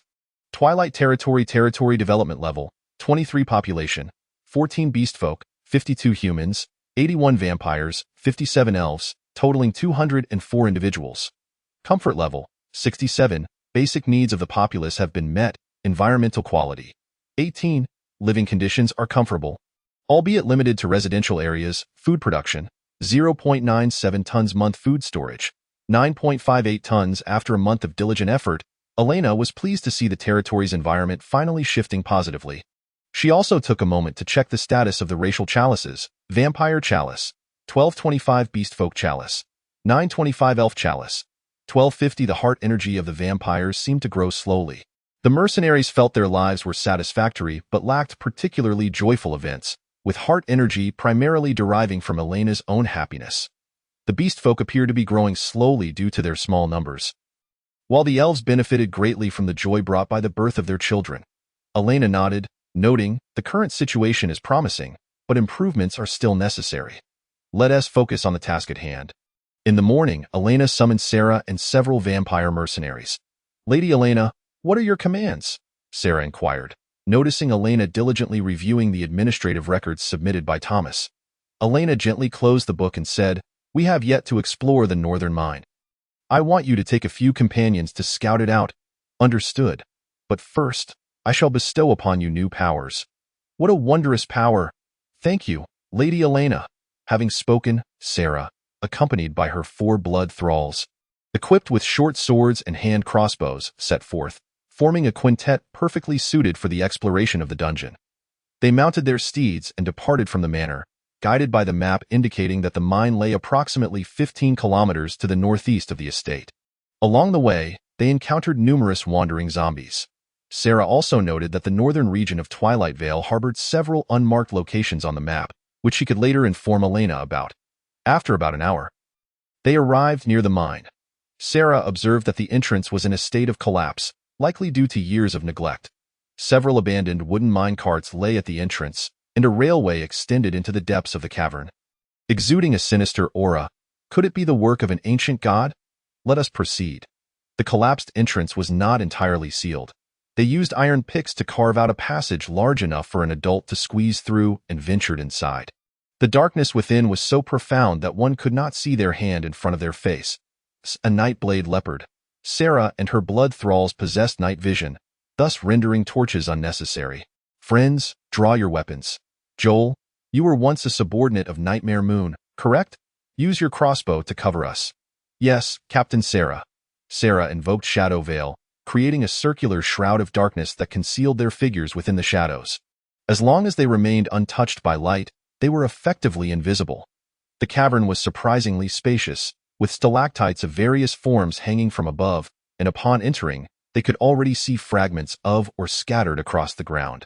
She gently picked up a few pieces, noting that they emitted a faint lavender glow.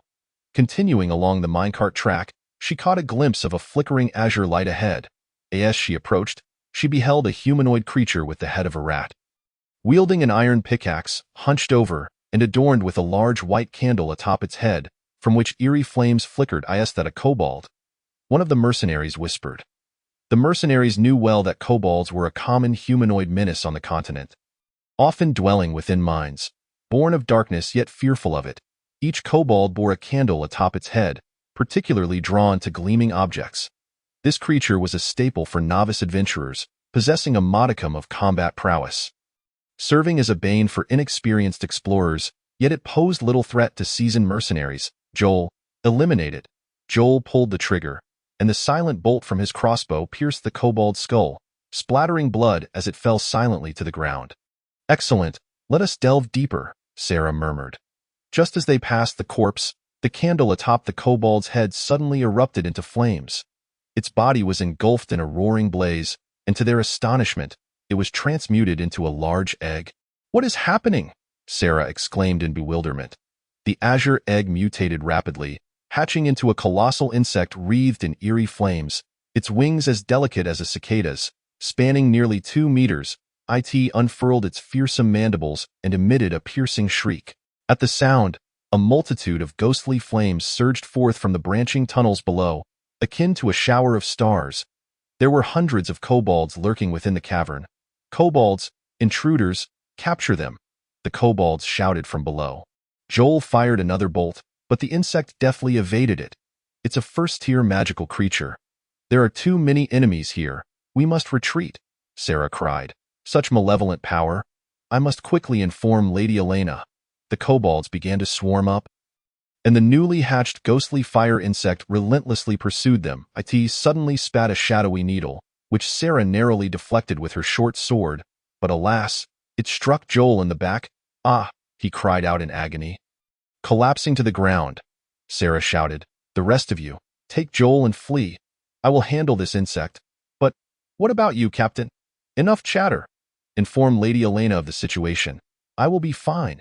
In an instant, Sarah transformed into a nightblade leopard, her claws gleaming as she struck, rending the insect's wings and bringing it crashing to the ground, where she savagely bit off its head. She became a merciless assassin in the dark, tearing apart the advancing kobolds. Yet, with each kobold she dispatched, they were consumed by ghostly flames and transformed into formidable insects. Surrounded by a dozen first-tier insects, Sarah felt her strength waning. "Oh, I cannot perish here," the blood thrall mercenaries anxiously reported. "Lady Elena, a grave situation has arisen in the mine. A large horde of peculiar kobolds has gathered, and upon their demise, they inexplicably transform into insect monstrosities. Captain Sarah is fighting valiantly to cover our escape." Elena responded, "Such a development cannot be allowed. We must not lose Sarah." Ironhide, upon hearing this, felt a chill run down his spine. "Oh, Sarah," he urgently implored, "Lady Elena, I must go to her aid." "Very well, Ironhide, you shall accompany me. The mine's terrain is complex. We will only take the extraordinary with us." Noticing Elena's anxious demeanor, Cecilia remarked, "Sister Elena, where are you headed?" Cecilia furrowed her brow slightly. "I have an unsettling premonition." Will you allow me to accompany you? Acknowledging her as a second-tier extraordinary, Elena assented. Very well, you may join us. Elena summoned Will, Nightmare Moon, Tia, along with Ironhide and Cecilia, forming a total of 6 individuals, their combined might equivalent to 100 warriors. And they promptly set out. Chapter 51. The Eerie Mine, Part 1. Inside the mine, she encountered a large kobold with a face covered in warts, seated upon a throne crafted from white candles. He extended his filthy fingers, lifting Sarah's chin with a lewd grin. Ho ho ho! We have captured an intruder of the demi-human kind, one with the ability to transform like a druid. She shall make a splendid sacrifice. Glaring at the grotesque kobold before her, Sarah spat. You wretched creature! This mine belongs to Lady Elena, and she will inevitably eradicate all of you. What nonsense! How dare you speak to the great and magnificent king of the ghostly candles in such a manner? The kobold king struck her hard in the abdomen, causing Sarah to spew blood. I have long known of a certain individual disrupting the ancient god's dominion in the south, secretly amassing power. Now that the illusionary strength has waned, the treasures and women of Twilight Manor will soon belong to the kobolds. Ugh, bring her down. This female is perfect to serve as a vessel for the resurrection of the Ghostfire Empress. If we can successfully enslave her in the ritual, we kobolds shall establish a supreme empire. Yes, king of the ghostly candles. The kobold minions eagerly hoisted Sarah away to a hidden chamber. 20 minutes later, Elena and her companions hastened to the northern mine. Gazing at the narrow entrance barely large enough for a single person to squeeze through, she commanded, Tia, prepare an explosive. Yes, Sister Elena. The azure thunder spear struck the wooden beams and rubble, erupting with a deafening blast that opened a spacious entryway. Everyone, enter now. Follow my lead, and Tia, do not use the explosive thunder spear inside the cavern. Understood? Understood, Sister Elena. The group cautiously advanced into the cavern, with Cecilia holding a torch to illuminate their path. Nightmare Moon had finally donned her former knightly garb. She glanced at Will, reflecting on Sarah's willingness to sacrifice herself to protect her comrades. Her heart filled with complex emotions. So, demi-humans value their companions so highly. I was truly wretched in the past. She gently took Will's hand, saying, Will, we must rescue Sarah. Of course. Ironhide hefted his silver hammer, his heart heavy with anxiety. Sarah, please be safe. As they delved deeper, the recent explosion had alerted some kobolds, and soon a scout approached. One kobold, brandishing a short sword and a pickaxe, charged forward. Elena signaled for everyone to fall back as she swiftly seized the kobold by the neck. Knowing that the candle's flame could cause mutations, she removed the ghostly candle from the kobold's head. The kobold cried out in desperation. You cannot take my candle. Elena scoffed. I just did. With a forceful twist, she snapped its neck. The ghostly flames could no longer find a host, and the candle extinguished. It appeared that the candle and the kobold were linked. By removing the candle and then slaying them, one could prevent their transformation. Elena declared, let us proceed to eliminate the kobolds. Nightmare Moon, do not forget to absorb their souls. Yes, Master. Nightmare Moon nodded, absorbing the kobold's essence. The others, having learned the strategy, nodded in agreement.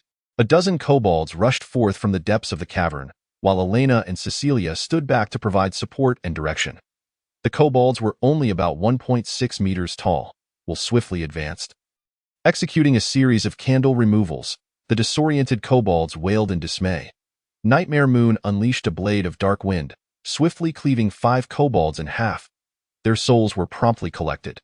The two worked harmoniously together, and Elena smiled inwardly, satisfied. In a fit of rage, Ironhide and Tia coordinated their efforts. Tia unleashed a lightning spell, incapacitating 10 kobolds, while Ironhide removed their candles and resumed his relentless assault, the cavern echoing with the kobolds' agonizing cries. Please, spare me. I don't want to die yet. As soon as the words left his mouth, the merciless ironclad struck its head into the ground with a formidable blow. After dispatching over 20 goblins, the group swiftly ventured deeper, arriving at the very spot where Sarah had previously encountered the first goblin. A glance around revealed a wealth of mineral veins, ranging from iron and silver ores to magical stones. Below, a multitude of goblins lay in wait. Having already sensed the invasion, they began to swarm up the stairs. However, Elena had already mastered the technique to eliminate them. Their combat prowess was merely a slight notch above that of zombies, rendering the encounter a one-sided massacre. The goblins, suddenly paralyzed with fear, dared not advance any further. The king of the Wraith Candles emerged from the cave, looking up to discover that his minions could not transform into wraith fire insects. And he was instantly filled with rage and humiliation. It seemed they had uncovered the secret of the candles. The king of the Wraith Candles bellowed, "Minions, end your own lives." "Yes, king of the Wraith Candles." The goblins at the back, terrified to defy their sovereign's command, reluctantly drew their daggers and slashed their own throats. Elena furrowed her brow and exclaimed in fury, "What manner of leader allows his followers to perish so willingly?" Encircled by wraith fire, they transformed into insect eggs, and in less than 5 seconds, over 50 first-tier wraith fire insects hatched. These flame-wreathed insects, as large as wild boars, surged towards Elena and her companions like a swarm of locusts. Elena shouted, "This is quite troublesome," Will cursed vehemently. The group hurriedly retreated into the tunnel as the wraith fire insects flooded in. Elena, wielding her newly acquired magic, extended her delicate hand and cried out, "Ice magic, ice spike." 10 approaching wraith fire insects were instantly frozen, and Tia unleashed another thunder spear, obliterating the frozen swarm. Yet, more insects continued to swarm from behind, launching a barrage of shadowy, venomous stingers. Will, unfortunately, was struck, immediately overwhelmed by excruciating pain. "Ugh, this is unbearable. Lord Will," Yenua exclaimed anxiously, "I'm fine. Go assist Lady Elena. You vile insects, you shall not harm my Will." Yenua drew her long sword and fought alongside Elena and the others. In an instant, the group found themselves embroiled in a bitter struggle, with Tia's magical reserves severely drained, leaving her unable to cast the thunder spear again. "Cecilia, surely you know some holy light spells. Please help us," Elena, her body stained with the foul blood of wraith fire insects, called out to the rear. Cecilia was momentarily taken aback. She had come here precisely because she foresaw some ominous events during her prayers. "No, I cannot stand by and watch my sister Elena and the others get hurt. Think. I possess power too." In this critical moment, Cecilia awakened some memories of holy light, her body radiating with divine energy as she raised her hand and proclaimed, "O steadfast goddess of holy light, grant me the power of protection, to thwart evil and safeguard my companions. Holy guardian barrier, Elena, strike them with your spells. Our attacks can penetrate through. The barrier will hold for 2 minutes." Cecilia shouted. Witnessing the successful casting of the holy light spell invigorated the group, rejuvenating their spirits. It's time to showcase the might of a mage. Elena sheathed her sword, unleashing a barrage of ice arrows with both hands. Her magical prowess erupted like a spell-casting machine gun, piercing and freezing the incoming swarm of insects. Tia followed suit. Setting aside her lance, she began to cast spells, unleashing chains of lightning from her hands that leaped from one insect to another, rapidly forming a net of electricity. When lightning met ice, a wondrous elemental reaction ensued, rendering the insects immobile, their bodies becoming exceedingly fragile. Elena shouted, "Now, Yenua, obliterate them." "As you command, my master." Yenua unleashed a surge of dark purple death energy, raising her long sword to unleash 2 intersecting waves of sword chi, black wind cross slash. The blade's wind howled forth like a dragon, shredding every creature in its path. This devastating output repeated twice, until finally, all enemies lay vanquished. Elena gently wiped the sweat from her brow. "That was close. It truly reminded me of the long-lost thrill." Cecilia felt her heart lift. It was a relief to aid everyone. She seemed to recall that she indeed possessed some holy light spells. "Well then, let us proceed. The goblin chieftain is cornered." Yenua tended to Will's wounds. Elena instructed her to catch up later and led the remaining companions down to the depths of the cave. Arriving at the throne cavern of the King of the Wraith Candles, illuminated by numerous azure flames of wraith candles. Upon seeing that Elena and her companions had survived, the King of the Wraith Candles was taken aback. Nearly causing the candles atop his head to topple in disbelief, he exclaimed, "My minions transformed into insects, and you managed to defeat them? Who are you?" Elena gracefully brushed her hair aside and replied calmly, "I am Elena, the Baroness of Twilight Vale." All that resides within this mine is my rightful property.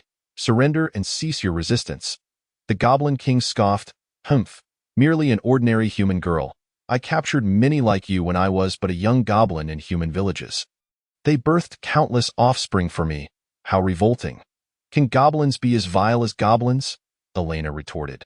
Seeing the goblin chieftain still brimming with arrogance, Ironclad was the first to lose his temper. Without a word, he swung his hammer and struck the goblin's face. It was sent flying, crashing heavily onto the candle throne, its teeth shattering upon impact. "Beast, hand over Sarah." The goblin wheezed, blood spilling from its mouth. "Cough, cough. Don't think you've won." Its eyes suddenly glinted with malice as it raised a hand to cast a spell, extinguishing the wraith candles one by one in the room. Only the flame in Cecilia's hand remained. Behold the deepest fear of goblins. Arise, shadow demon. Through the flickering light, the group saw the shadow of the goblin chieftain morphing behind him, ultimately transforming into a fearsome, clawed demon giant.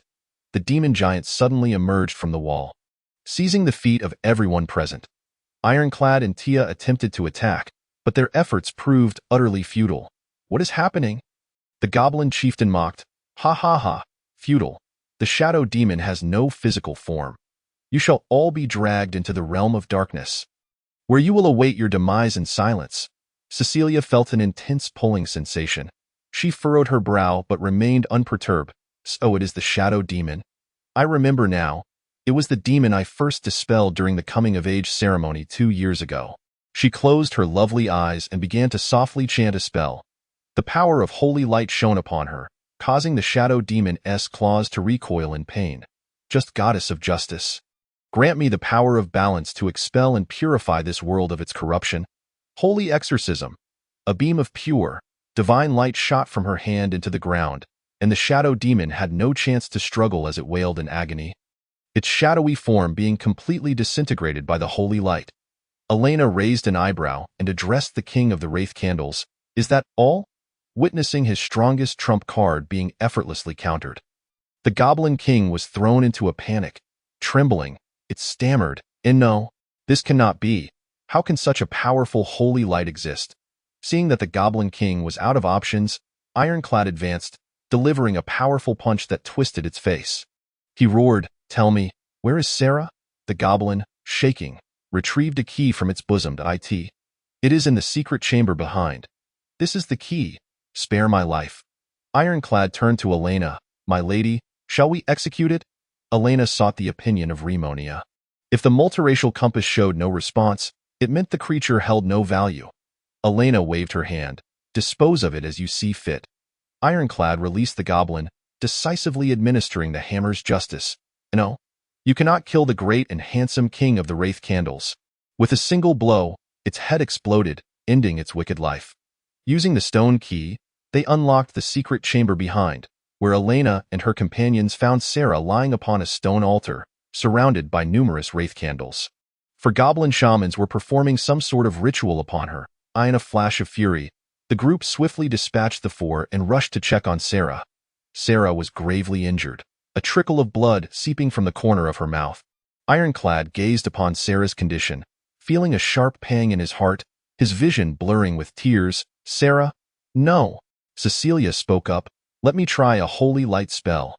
After softly chanting her prayers, a pure beam of light enveloped Sarah's body, showing signs of healing upon her wounds. Her fingers twitched slightly, yet she remained unconscious.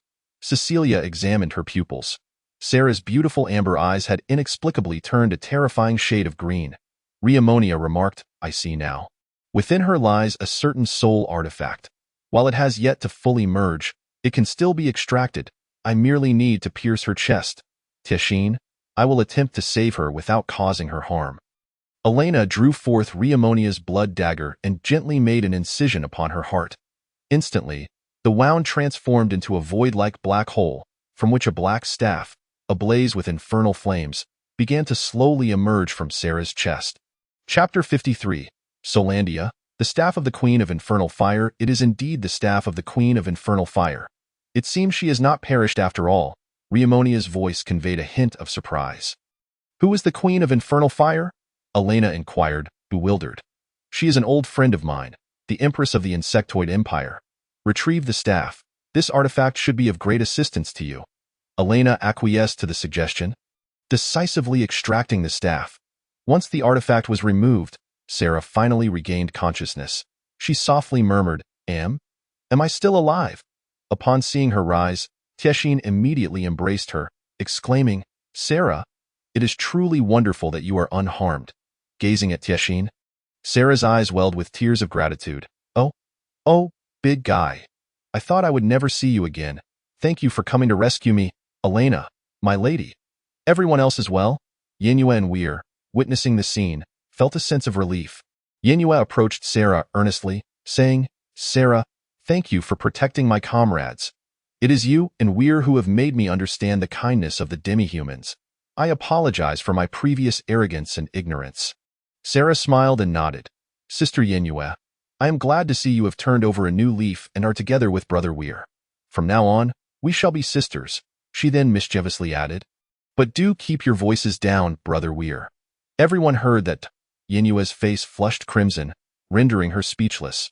Weir chuckled, as Yenua, being a vampire, possessed a natural ability for rapid healing, making each encounter feel intoxicatingly irresistible. Elena felt a sense of beauty in this reunion. Dispersing the crowd, Elena noticed there were still matters within the secret chamber worth investigating, so she remained alone in the mine. She observed the newly acquired staff, crafted from a rare black ebony. Adorned with intricate magical patterns, its tip, for delicate, blade-like wings of an insect encased a sharp azure crystal. Rheamonia spoke, It lies beneath the realm of shadows. It belonged to an important ally of mine. After several ancient gods destroyed the Blood Tribe's kingdom, they retreated underground, annihilating them as well. The insectoid Empress Solandia, in order to save herself, sealed her soul within her artifact. Yet, it seems her soul has yet to awaken. Rheamonia noticed a sealed cavern within the chamber. It appears the dog-headed creatures inadvertently unearthed her during their mining efforts. Attempt to forge a pact with this artifact. Her soul is dormant, allowing you to command her without consequence. Elena nodded, infusing the staff with a modicum of magical energy. The insect wings encasing the crystal suddenly unfurled, and azure infernal flames ignited. Wow! As the pact was completed, Elena beheld the artifact's attributes. Artifact, Solandia. Staff of the Queen of Infernal Fire level, 1st tier, upgradable, ability 1. Summon infernal fire insects, 2, ability 2. Transform into infernal fire raven form, can fly, last 1 minute. Usable twice a day, innate spell. Shadow barrage beyond summoning insects, it even possesses transformation abilities, Elena exclaimed with delight. Rheamonia added, this staff was seized from a human archmage named Katega, which the Queen of Infernal Fire later modified into her own artifact. I see. Finally, I possess a decent mage's equipment, Elena mused. Before departing, Elena discovered a few schematics on a table beside the throne of the King of Infernal Candles, and perused them. Point 1 was a hastily drawn map of the Dusk territory. With numerous red arrows indicating various areas of the manor, clearly a plan for an offensive. It seemed they intended to control the insectoid Empress to launch an invasion. Fortunately, we preempted them. Notably, one black arrow pointed toward Dusk Lake. What could this mean? Could there be treasures within the waters? At this moment, Architect Thane had already dispatched workers to repair the facilities surrounding the mine. Once the mine commenced operations, they would also be able to forge the magical sword. Rheamonia. Upon returning to her villa, Elena noted that Cecilia appeared somewhat anxious. Utilizing the power of holy light, she seemed to regain some memories. How did I come to wield the power of holy light? I am but a person from an ordinary family. How could I possess such spells? Elena suddenly felt a pang of anxiety. This was bad. She could not allow her to regain her memories. Otherwise, she would become an enemy. Desperate, she resorted to using her charm to soothe the saint. Elena obediently approached Cecilia, her voice quivering. Thank you. If it weren't for you, Sister Cecilia, we might have. Cecilia immediately enveloped Elena in an embrace. No, I will never allow such a thing to occur. Elena softly implored. I wish for Sister Cecilia to always protect me from now on. Is that all right? Yes, I will protect you. Leaving Cecilia's embrace, Elena breathed a sigh of relief. Grateful to have resolved the situation. Being beautiful certainly has its privileges. She felt she was on the verge of becoming a succubus. Back in her bedroom, Elena opened the window and leaped onto the rooftop. She took out the staff of infernal fire and attempted to utilize its transformation ability. With a mere thought, her entire form was enveloped in infernal flames, morphing into a raven ablaze with azure fire. She soared upward, circling above her territory, taking in the manor's grandeur. Having never flown in an airplane in her past life, she felt an overwhelming sense of exhilaration. Riemonia cautioned, "Do not fly too high. While you may not perish from a fall, it will take at least 10 days to recover." Next, Elena attempted to summon 2 infernal fire insects. The insects could persist indefinitely and could be dismissed if no longer needed. Elena commanded them to fly forth and was thrilled to discover that she could share visual perception with the 2 insects. This meant she had essentially acquired a map of her territory in full view. Elena maneuvered the insects through the sky, their compound eyes granting her a vast perspective. She uncovered numerous hidden locations. In the southwestern corner, there was a lumberyard. In the northeast, an abandoned herb garden. It turned out Dusk Manor was quite prosperous. As the insects passed over Dusk Lake, she suddenly noticed a massive whirlpool at the center of the plague-ridden lake. Riemonia, sharing Elena's vision, also perceived the anomaly. This is dire. It is a response from the ancient gods.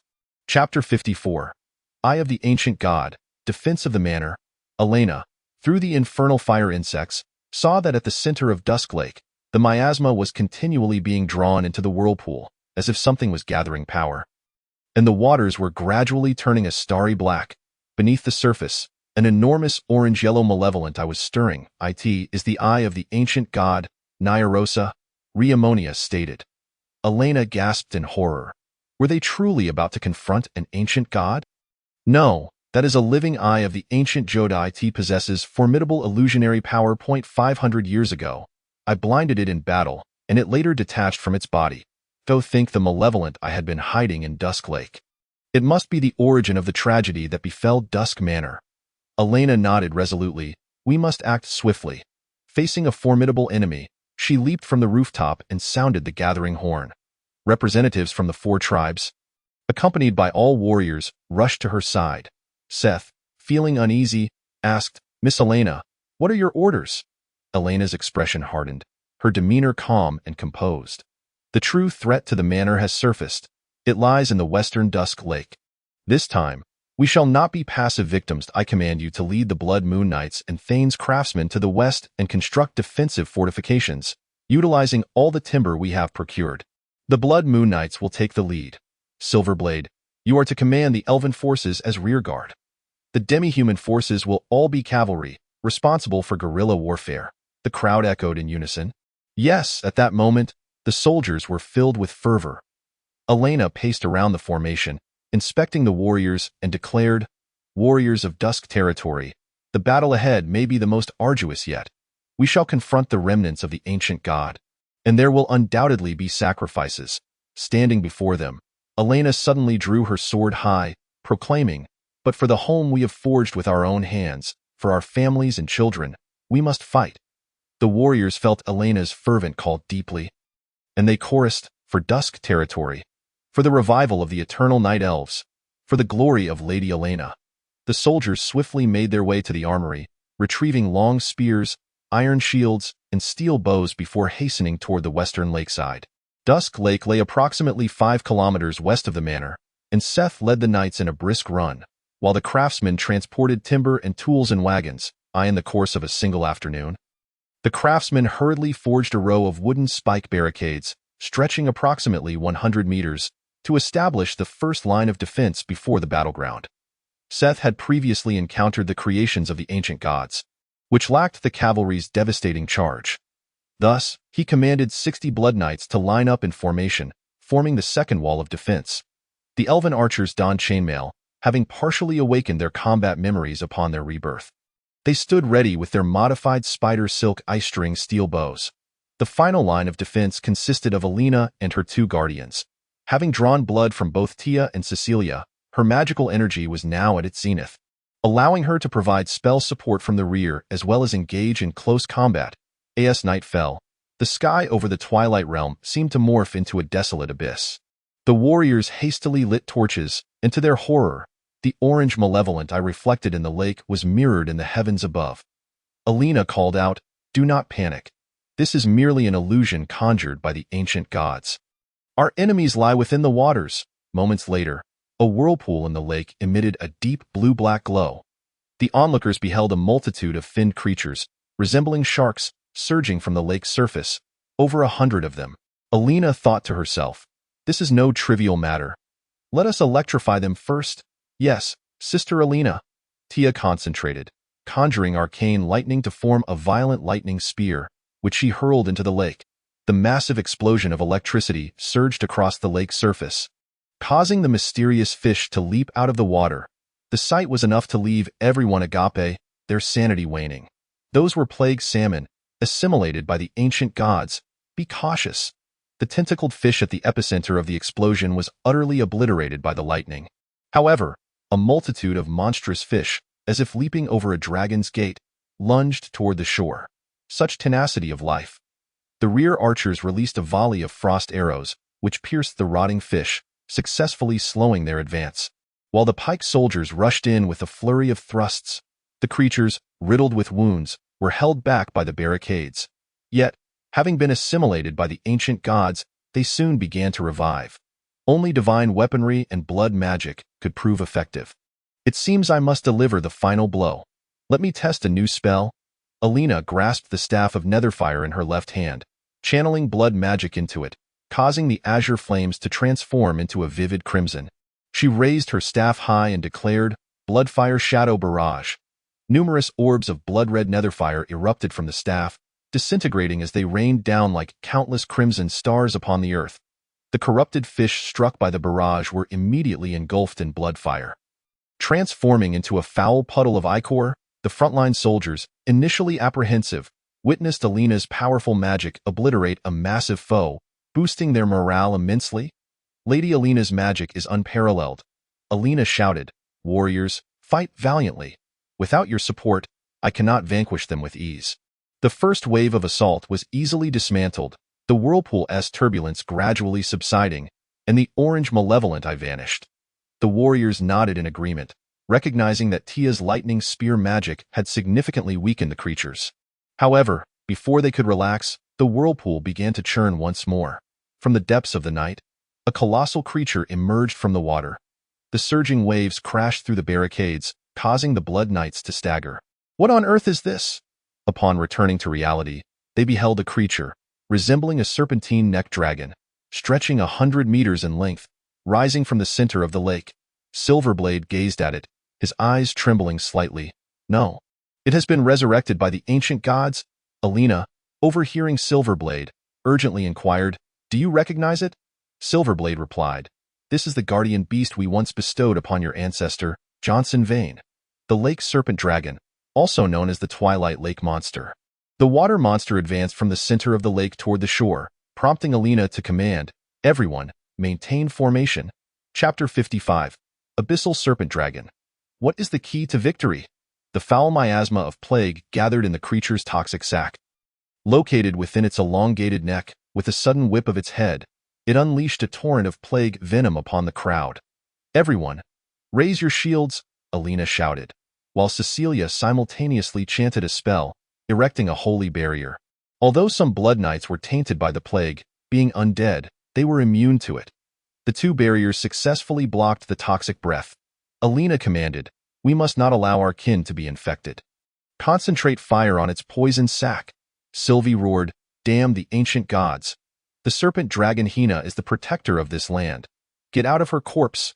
Drawing her bow, she channeled verdant magic, swiftly releasing 3 powerful arrows. The 3 arrows, imbued with emerald winds, struck the dragon's throat, causing the toxic sac to explode. It howled in agony. Alina continued to direct, "Excellent. Ranged attacks are effective. Frontline, protect yourselves and continue firing." Tia, unleash the lightning spear again and pierce its eyes. The violent power of thunder gathered once more, and the azure spear, accompanied by a hail of arrows, streaked down from the sky. At that moment, the eye of the ancient god seemed to sense its impending doom, and it shot forth a beam of multicolored light into the sky. The descending arrows and lightning spears suddenly transformed into mere raindrops, failing to inflict any harm. In the next instant, the lakeshore where the warriors stood transformed into a desolate beach, littered with stranded ships and deceased sailors. The abyssal serpent dragon floated amidst the chaotic waters, emitting a sinister roar as if celebrating its victory. Alina was momentarily taken aback. "What is this?" Limonia remarked. "This is a reality alteration and illusion domain. Has the power of that I grown so formidable? Quickly notify Ironhide. I must reforged immediately. Only together can we break this illusion." The drowned sailors, pale and adorned with seaweed and barnacles, brandished curved blades as they charged toward the pike formation. They are soul constructs. The pike soldiers' thrusts seemed entirely ineffective against them. Cecilia swiftly summoned the wrath of holy light, the dawn breaking through the darkness, obliterating numerous undead sailors. However, this realm was wholly under the control of the ancient goddess Ai, and the undead sailors continued to regenerate without end. Alina commanded, "Seth, I leave the command here to you for now. I must seek the key to victory. Before that, hold the line." She noticed the lakeshore was now deserted, as everyone had been drawn into an illusory space by the abyssal serpent dragon. "Tane, I need 10 kilograms of magic or immediately." "Lives depend on it," Tane anxiously replied. "All right, the workers dispatched this afternoon have found some scattered ore. I'll have them bring it right away." Ironhide to the basement. "Everyone's fate rests in your hands." 20 minutes later, Tane's miners galloped back, bringing with them pale purple magic ore. Alina and Ironhide gathered before the blood furnace in the cellar. Limonia stated, "Good, we have the materials. However, my vessel has yet to be forged, and the craftsmen have perished, so I do not know what form it should take. I need you to draw a blueprint for me to absorb and shape immediately." Ironhide was taken aback. "You don't even have a blueprint? What shall we do?" Upon hearing this news, Alina's beautiful eyes ignited with determination.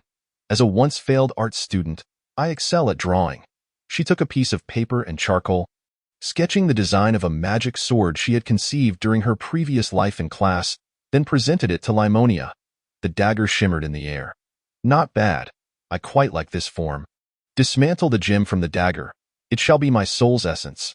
Place all the materials into the blood furnace, and I shall be reforged." Alina deposited the dagger, the soul gem, and the magic ore into the furnace. Just as the reforging was about to commence, a spark of inspiration struck her, and she tossed her elven holy sword into the mix as well. "Dear Limonia, let me imbue you with some holy attributes." "Hee, how interesting. I wonder what form I shall acquire." With all materials placed inside, the blood furnace began to refine them entirely.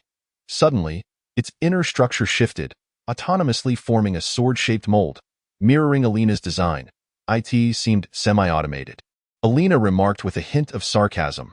The molten metallic mixture was poured into the prepared mold, and the magic sword began to take shape, the glowing sword body gradually solidifying. Ironhide employed his tools to position it on the anvil, and the elven hammer struck the blade repeatedly, while Limonia gradually awakened. She exclaimed, "Yes, wonderful. Strike harder." After 108 strikes, the sword was finally completed. Following a polishing session, the magic sword was reborn. Its hilt resembled that of the previous blood dagger, adorned with thorny patterns, yet longer. The crossguard took on the form of bat wings, and Limonia's soul gem transformed into a diamond shape, while the blade itself elongated and sharpened, resembling the fangs of a colossal dragon. With the reforging complete, Alina beheld the attributes of the artifact. Artifact, Limonia, the Sword of Blood Dawn level, Tier 1, upgradable, Ability 1. Annihilate Illusions Ability 2. Unlocked Innate Battle Skill. Abyssal Tier Thrust. Limonia smiled contentedly. "Very well, let us embark on a mission to save the world." At that moment, within the realm of darkness, the abyssal serpent dragon summoned countless ghostly sailors, encircling the warriors. The blood-bound spearmen at the forefront had fought to exhaustion. Despite their formidable self-healing abilities, no casualties had yet occurred. However, the elves were not so fortunate. A small breach had formed in their spear formation, and the ghostly warriors launched a frenzied assault on the rear, leading to the unfortunate demise of 2 archers amidst the chaotic onslaught. Now, they could only rely on the likes of Yin Yu and Seth to endure with unwavering tenacity. Silverblade watched in despair as yet another comrade fell to the enemy's blades. His heart sank deeper into hopelessness. Everything we painstakingly built, is it to be reduced to ashes like this? The elven race. Must we ultimately succumb to the ancient gods' persecution? How infuriating! Sylvie raised her bow and pierced through several undead sailors, shouting, "Your Highness, for the sake of our children, we cannot give up." Just as despair enveloped them, the deep sky suddenly erupted with dazzling crimson light. The entire realm of darkness began to fracture. A clear voice echoed from above. That of Elena. My people, I apologize for my tardiness. Now, let us bring this to an end. Chapter 56. The Blood Princess that tears through darkness. Post-battle rewards indeed. Lady Elena will surely come to our rescue. Everyone felt rejuvenated, shouting, "To battle!" Her voice invigorated all the soldiers present. They beheld a brand new crimson magic sword floating behind Elena. She held her staff in one hand and gracefully leaped over the spear formation to the forefront. At that moment, the ancient god's eye on the chest of the abyssal serpent dragon widened. Its elongated pupil filled with disbelief that its created illusionary realm could be shattered. The power it had expended was immense, and it was at a loss for further measures. If it compelled the serpent dragon to the surface, its immense weight would render it immobile, leaving it a lamb for slaughter. It began to retreat towards the center of the lake, desperately evading the arrows, while summoning tentacled fish monsters to attack the crowd. Seth drew his sword and roared, "Yes, everyone, reform the formation." Under Sylvie's rallying cry, the elven archers initiated a new volley of arrows. "Warriors, unleash the skill, Hunter's Volley." The archers imbued their arrows with magic, releasing 2 waves of long-range arrow storms, causing the serpent dragon's tentacles to gradually succumb to the frost arrows, rendering them immobile. Elena nodded. "Well done. We must seize this opportunity." She raised the staff of Netherfire, transforming into a Netherfire raven, soaring towards the abyssal serpent dragon. The ancient god's eye suddenly displayed a frantic emotion, as it seemed to foresee its demise. Trembling uncontrollably in desperation, it commanded the serpent dragon to absorb a vast amount of lake water, unleashing a devastating water cannon towards Elena. With the magic sword clenched in her mouth, Elena maneuvered through the air with incredible agility, leaving a trail of flames as she flew. Approaching the abyssal serpent dragon, the Netherfire raven's eyes ignited with malevolent flames. Elena activated her blood magic, her wings ablaze with crimson fire. With a sweep of her wings, a barrage of blood-fire shadows bombarded the serpent dragon like a meteor shower. Sylvie loosed another emerald wind arrow, striking its head, while the serpent dragon's body became riddled with wounds, gradually toppling backward. The ancient god's eye, gazing upon the silver-haired maiden, was suddenly reminded of the terror it felt when Limonia had previously gouged it. It emitted a soft, pleading whisper, "No, do not kill me," Elena declared with fury. "You accursed ancient god, who has harmed my ancestors and slaughtered my people. There is no place for you in our world. I shall expel every last one of you from this realm." As her words fell, the magic sword in her hand began to spin rapidly, conjuring a fierce crimson gale. Abyssal tear thrust. With a gentle push of her jade hand, the magic sword pierced the ancient god's eye like a sharp drill. In an instant, blood gushed from the eyeball, its tissues completely obliterated. The pure white armor skirt adorning the maiden was splattered with the ancient god's foul blood, and the ancient god's eye was irrevocably extinguished. Devoid of the ancient god's eye's control, the serpent dragon's lifeless body suddenly lost its vitality, sinking gradually to the lake's depths. Elena descended into the water, discovering that the murky lake had become remarkably clear. It seemed the ancient god's eye had utilized the serpent dragon to absorb all the plague while restoring its power. On the shore, everyone cheered fervently as they beheld the colossal beasts fall. "Oh ho! How splendid! Lady Elena is our Valkyrie." Silverblade could not help but shed tears. "Lady Elena, Queen Limonia, thank you both." Lady Elena not only displayed remarkable leadership, but her martial prowess is equally formidable. Perhaps her combat capabilities have already surpassed Tier 2, yet from the intensity of her magic, she has not yet reached Tier 3, Seth mused. He noticed Elena swimming towards the shore and hurriedly commanded others to retrieve a wooden boat.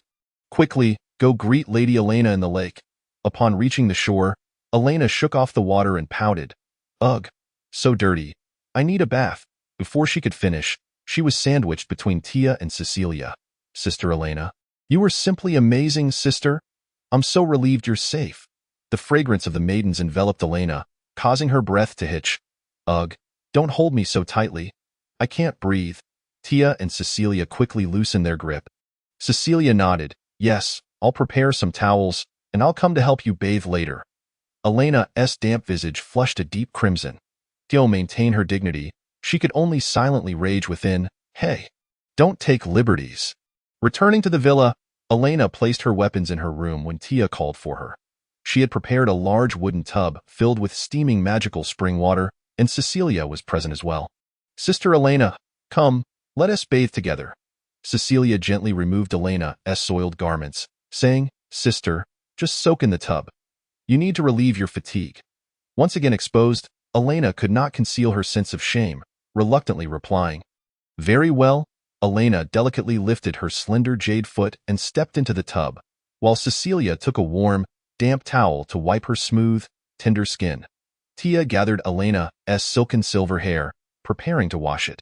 Soaking in the warm water and enjoying the soothing massage, Elena's beautiful eyes fluttered closed as she murmured, "How delightful. This is the life a lord should lead." Just then, she suddenly felt a peculiar sensation at her chest, eliciting a sharp cry. "Ah, not there."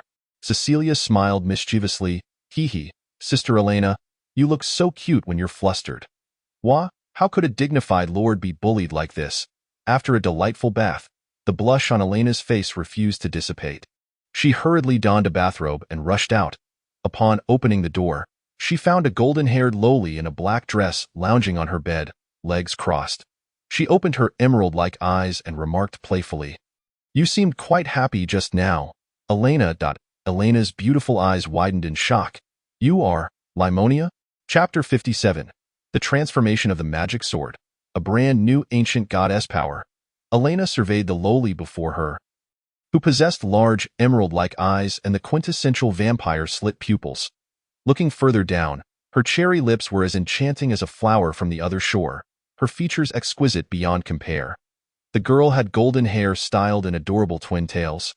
Clad in a provocative black low-cut gown, with dainty feet clad in stockings continuously toying with high heels.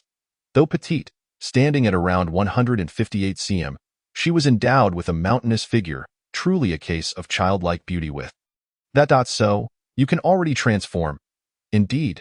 Thank you for crafting me a new body. Hee, Limonia said with a slight smirk, playfully adding, "Why are you staring over there? Are you envious?" Elena turned her head away. "I'm not envious. I can facilitate the development of a vampire's physique, you know. Whatever you desire, I can make it happen. Adjusting your height to a G-cup would be quite fitting." "Get lost? That's too vulgar. I am quite content with my appearance now." Limonia nodded. "You're gradually coming to terms with your identity. I'm glad to have accompanied you for so long." Elena retorted, "No, in my heart, I remain a man." Limonia suddenly burst into laughter. "Ha ha ha. You were so joyful while playing maid games with Tia, and yet you can say such things. Adios, utterly hilarious, by the way. Don't forget to retrieve the ancient goddess eyeball. Refining it can yield unexpected abilities." With that, she fell silent. This millennium-old lowly has truly turned mischievous upon becoming human. She certainly won't fall from grace. Elena hung her sword on the wall, her heart brimming with gratitude. "However, it is thanks to you that I have reached this point today. Good night, Limonia." The following morning, Elena commanded Silverblade to carry out the bodies of 3 clan members, and then she cast the Blood Servant transformation spell. The 3 elves were revived, and astonishingly, they directly upgraded to true vampires, possessing extraordinary speed and strength akin to herself and Seth. Limonia floated behind Elena and remarked, "Elves inherently possess superior qualities, and coupled with their profound devotion to you, they could directly ascend to vampirism." Elena nodded. "I see. Thank you, Lady Elena, for reviving us." "Why do I feel so powerful?" Silverblade exclaimed with immense joy. "It is truly wonderful that my kin can continue to live on as vampires." After soothing the elves, Elena summoned a team of craftsmen, instructing them to immediately organize a retrieval team to fish out the eye of the ancient god submerged in the lake. The craftsmen swiftly constructed a small wooden boat, and within half a day, they successfully retrieved the eye of the ancient god. Additionally, they discovered two younglings at the site of the abyssal serpent dragon's corpse. They were smooth-skinned and clamoring for nourishment, showing no signs of contamination by the ancient god. Seeing this, Elena felt a spark of curiosity. Rimonia commented, "It seems the serpent dragon utilized some form of magic to encase its offspring at the lake's bottom, releasing them just before its demise. The elven lake serpent dragon is a commendable species. With proper nurturing, they could evolve through a contract." Elena nodded and ordered that the younglings be entrusted to the elves for rearing in a small pond. The workers loaded the dilapidated eye of the ancient god onto a cart and proceeded directly to the cellar of the Blood Abyss well. Elena commanded that the massive eyeball be shattered and immediately cast into the Blood Abyss well. The eye of the ancient god, Nyarosa, was swiftly refined, and a tremendous amount of ancient essence surged forth from the well, all absorbed by Elena. "Did you gain any special abilities?" Rimonia inquired. Elena gazed at the iridescent magic that involuntarily manifested in her hand. Feeling somewhat astonished, she released this orb of rainbow magic, yet nothing transpired. Supporting her chin, Elena furrowed her brow and mused, It appears that the ancient power absorbed this time is still insufficient. Perhaps I need to defeat a few more formidable foes." With that, she departed the basement alongside Rimonia, only to be stunned the moment they emerged. The village, the buildings, the bustling crowds, everything had vanished. The land remained as the Twilight Manor, with all else disappearing without a trace. Save for the forest. Rimonia transformed into her human form, twitching her delicate nose as she sensed the ambience. Moments later, she nodded in satisfaction. "So, you can harness this power as well. What does that mean?" "This is the illusionary manor you have created. You have acquired the power of the eye of the ancient god." Upon hearing this from Rimonia, Elena was instantly overjoyed. "Wow, this power actually belongs to me." However, she noted, I have not yet reached my full potential. Let's take a stroll." Elena and Rimonia wandered about, discovering that they would be automatically transported back to the reality of the manor square if they ventured more than 300 meters from their starting point, where people and buildings reappeared. "Try to see if you can change the weather here," Rimonia suggested. With a thought, Elena willed the blue-purple clouds that shrouded the twilight sky to vanish, revealing a clear blue sky. Bathed in the sunlight of the illusion, she felt no discomfort. Rather, her skin felt pleasantly warm. She attempted to create buildings with her mind, but was unsuccessful. Rimonia nodded. "It seems that material cannot be conjured from thin air. However, I sense that the flow of time here differs from the outside world. I noticed a hyena patrolling the manor square earlier. We have lingered in the illusion for quite some time. Yet it only moved forward 50 meters, she continued. Thus, I speculate that time flows faster here compared to the external world. Let us remain for a day and see." After a day and night, Elena exited the illusion. Inquiring with those around her, she discovered that not even an afternoon had passed. Merely a few minutes had elapsed in the real world. The temporal velocity of the illusionary realm is astonishingly rapid. Elena and Rimonia calculated that time in the illusion flowed roughly dozens of times faster than in reality. Roughly speaking, if one lived here for 3 years, only a month would pass in the real world. This revelation caused a peculiar smile to grace Elena's face. It seems the breeding and military expansion plan for the territory can now be expedited. Chapter 58. The Illusionary Manor, Nurturing New Life. Having learned of the temporal mysteries of the illusionary space, Elena resolved to initiate an experiment immediately. That evening, she summoned Nightmare Moon. By now, she had become a proficient maid, approaching Elena with elegant feline grace. Her figure alluring and enchanting, she slightly bowed and inquired, "Master, do you have any orders?" Elena flashed a sly smile. "I have an experiment that requires your participation. If successful, you shall regain your freedom." Elena shared the details concerning the illusionary space. "I need you and Will to reside in the illusionary manor for a while. I will arrange for a house specifically for you both and ensure there are ample supplies of food and resources. You need only enjoy your life." Nightmare Moon could scarcely believe Elena's proposal. Not only would she escape the life of a slave, but she would also be able to spend every day alongside Will. What a magnificent blessing. She nodded repeatedly, expressing her gratitude to her master. This news also reached Will, who, thrilled at the prospect of enjoying life without labor while still receiving remuneration, eagerly agreed. As for Sarah and Ironhide, Elena hoped they could refine their forging skills within the illusionary manor, offering them compensation for their efforts. Both elves and beastmen possess remarkably long lifespans. Elves can live for 5,000 years, while beastmen can easily reach 150 years. The racial Holy Grail can also enhance longevity, making it perfectly feasible for them to spend a few years inside. The next day, Elena promptly instructed the city builder, Thane, to send people to chop wood and construct 2 cozy wooden cottages and some basic infrastructure in the illusionary manor according to the current layout.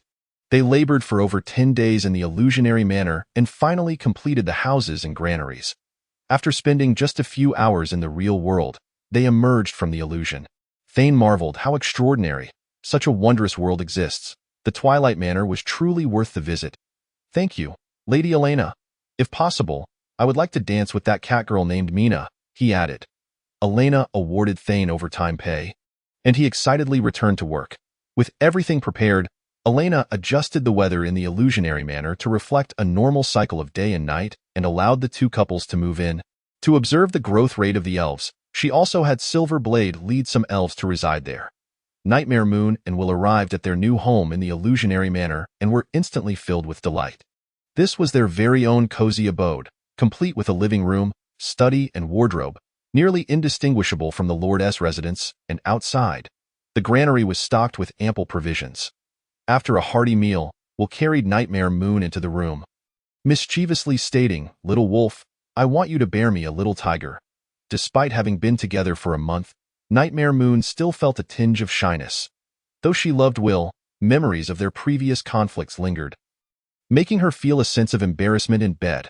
Ironhide and Sarah's house was adjacent to the blacksmith shop, allowing them to practice forging or rest at their convenience. The only downside to living here was the lack of freedom, but both Ironhide and Sarah trusted Elena's judgment. As time passed, their feelings for each other unknowingly deepened. One day, while Ironhide was forging, Sarah mustered her courage and said, "Ironhide, I like you. I fell for you even when you were still a goblin. May I become your lover?" Her straightforward confession astonished Ironhide. Learning that Sarah had liked him even before his transformation into an elf, not merely attracted by the elven beauty, brought tears to his eyes. He set down his hammer and embraced Sarah tightly. "Sarah, I love you too. From now on, you are my one and only." Soon, 5 days passed in the real world, while half a year elapsed in the illusionary realm. At this point, the heart energy within the Blood Clan Holy Grail had overflowed, currently at 25 liters. The Half-Beastman Holy Grail had similarly reached its limit, while the Elven Holy Grail's heart energy accumulation was somewhat slow, likely due to its higher level. Elena had previously stated that after 6 months of living in the illusionary manor, they should emerge, prompting a group of individuals to gather before their lord. Having seen each other daily in the illusionary manor, they had become friends, sharing laughter and conversation along their journey. Silverblade and some elven children had grown to 6 months of age. At this moment, dressed in a maid's outfit, Nightmare Moon's abdomen had noticeably rounded, her once svelte figure now curvaceous, radiating a sacred maternal glow. She nestled in Will's embrace, their bond palpable, causing Elena to nearly forget her initial desire to end her life. The little leopard girl, Sarah, had also conceived Ironhide's child, though her belly appeared smaller than Nightmare Moon's, indicating that Nightmare Moon had likely become pregnant before entering the illusion. The strength of the Beastman genes is quite impressive, Elena thought to herself. She nodded and addressed the 4 individuals, saying, "You have all performed admirably in your tasks, and my intention in sending everyone to the Twilight Manor is to hope that you may bear powerful offspring for the Twilight territory." Elena then gestured for Yin-Yu to step forward and continued. "Yin-Yu, you have completed your penance, and soon you shall give birth to new life for the Twilight territory. For this, I shall restore your freedom. After you bear your child, you will serve as the vice-captain of the Blood Moon Knights." Yin-Yu, overwhelmed with gratitude, almost knelt to thank Elena, but she was quickly supported by her. Elena smiled and said, "You are with child. There is no need for you to kneel before me." With tears of joy in her eyes, Yin-Yu replied, "Thank you, my master, for granting Yin-Yu a new life. From now on, I will live well for the sake of my child, for Will, and for you." Elena silently nodded, feeling that there was no need for further admonitions regarding the pure love shared between Tai Pai and Sarah. She then declared, As you all find happiness with your beloved, I plan to host a grand banquet in the Twilight Territory, as well as a wedding for the two of you. Do you agree? The four responded in unison, "We are willing, thank you, esteemed Elena." Elena allowed them to reside temporarily in the real world while she began preparations for the feast. Upon hearing this, she gazed toward the endlessly stretching mountains in the east. Her eyes filled with determination. At that moment, within the Lord's office of the White Crow Territory, a middle-aged steward spoke to the portly man with wine-red hair.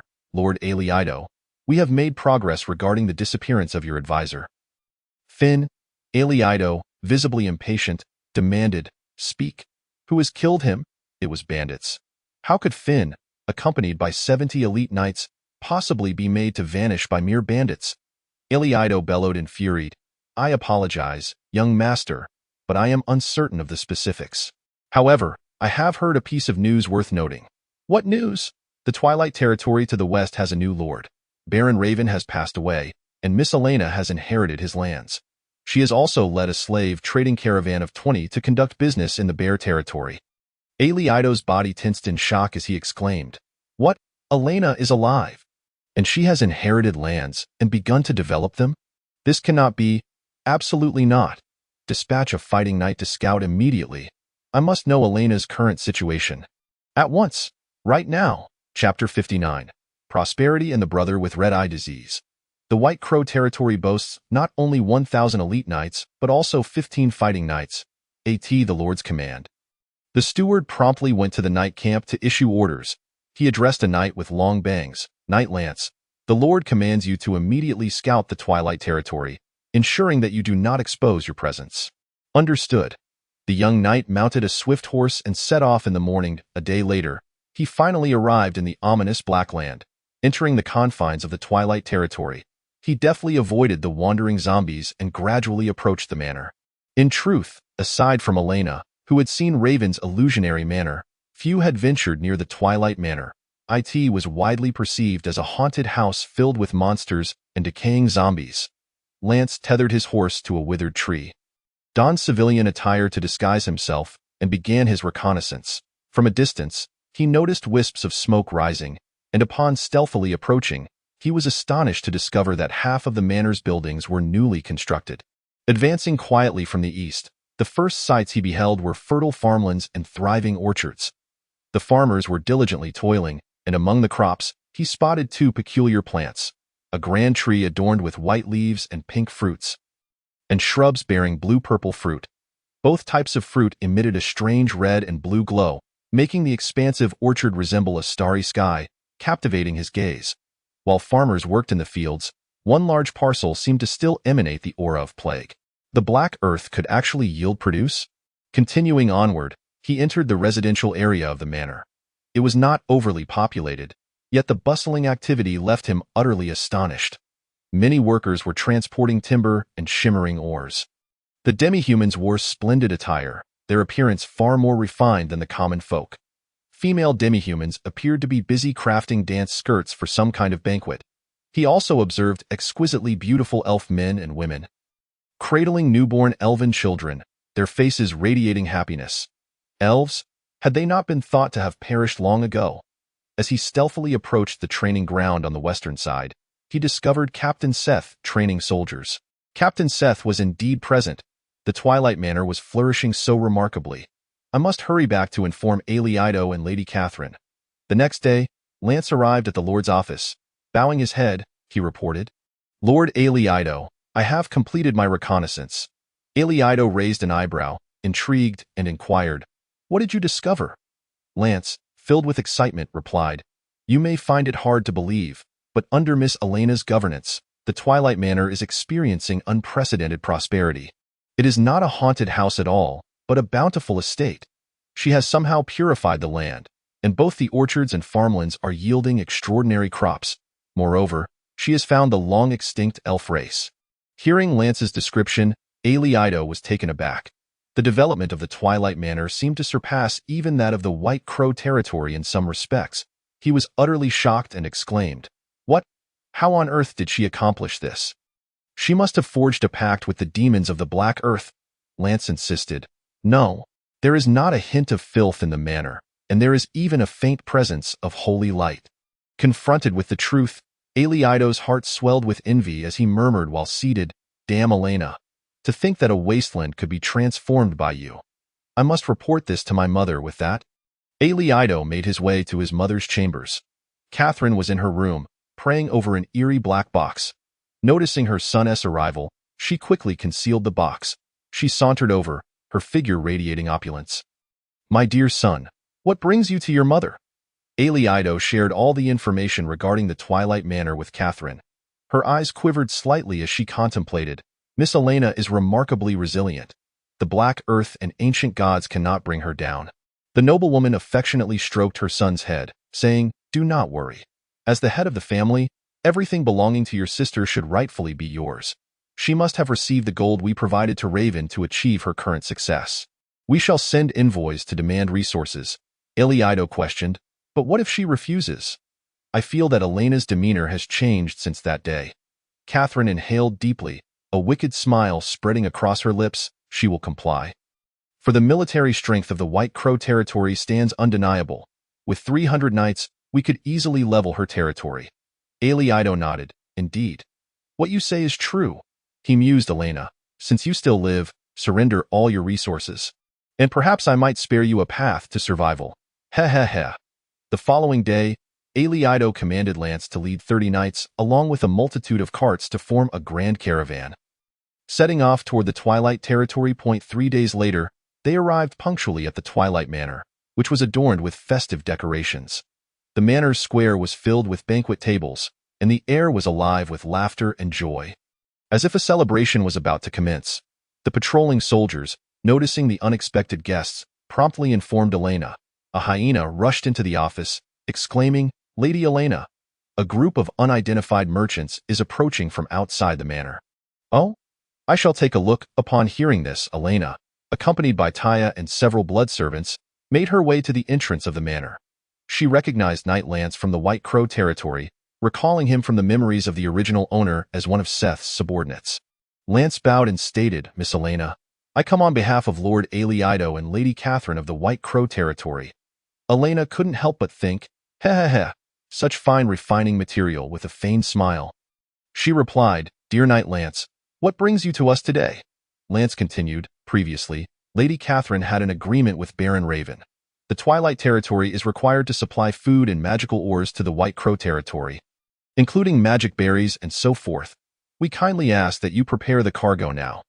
Elena feigned innocence, saying, "However, the harvest this year has been rather poor, and the mines have only just been established. So I fear I cannot provide so much. Perhaps we could sit down and discuss this properly? The manor is currently hosting a banquet, and I cordially invite you to join us." Knight Lance readily agreed. "Of course, this is certainly negotiable." At this moment, Elena could hardly contain her smile, covering her face as she ushered a group of people into the manor. Chapter 60. Transforming the blood of the enemy into a wedding red carpet, Elena led Lance and several other knights to the outdoor banquet area, while the remaining 20 knights were directed to the stables on the west side to rest. The area was filled with round tables laden with exquisite roasted meats and delicacies.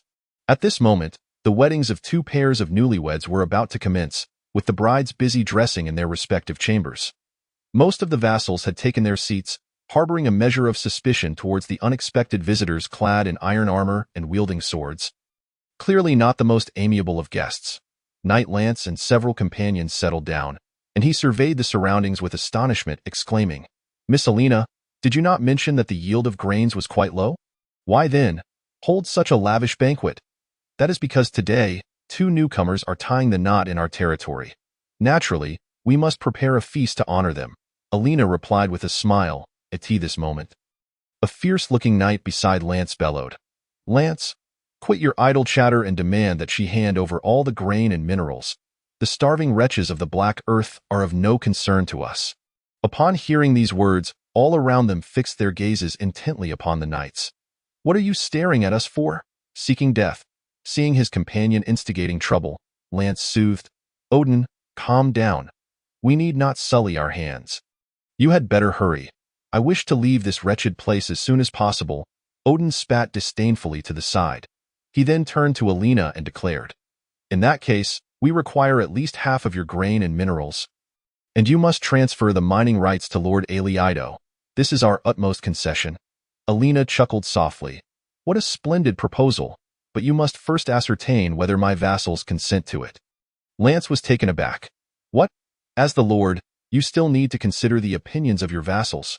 "Of course, for I am but a servant to the vassals," Alina answered, stepping onto the wedding platform, squinting her eyes and proclaiming loudly, "Noble knights, do you accept their demand for our hard-earned grain and precious minerals?" Hearing the knight's previous remarks, the vassals were seething with rage. Suddenly, an Asari warrior drew a crossbow, and a bolt flew, instantly shattering Odin's skull. "Infringe upon the Lord of Dusk? Kill!" Witnessing the bolt pierce his companion's head, Lance was momentarily paralyzed with fear. He stammered, You have lost your mind. How dare you attack the convoy?" "Knights, break through!" With a mighty shout, Lance unleashed his aura, drawing his sword, ready to unleash havoc. Knight combat technique, Suddenly, a silver sword pierced through his chest, and his vision turned blood-red.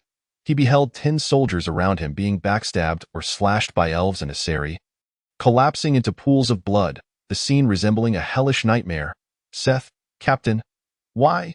I was once your subordinate," Seth coldly replied. "Miss Alina is the rightful heir of the Ween family.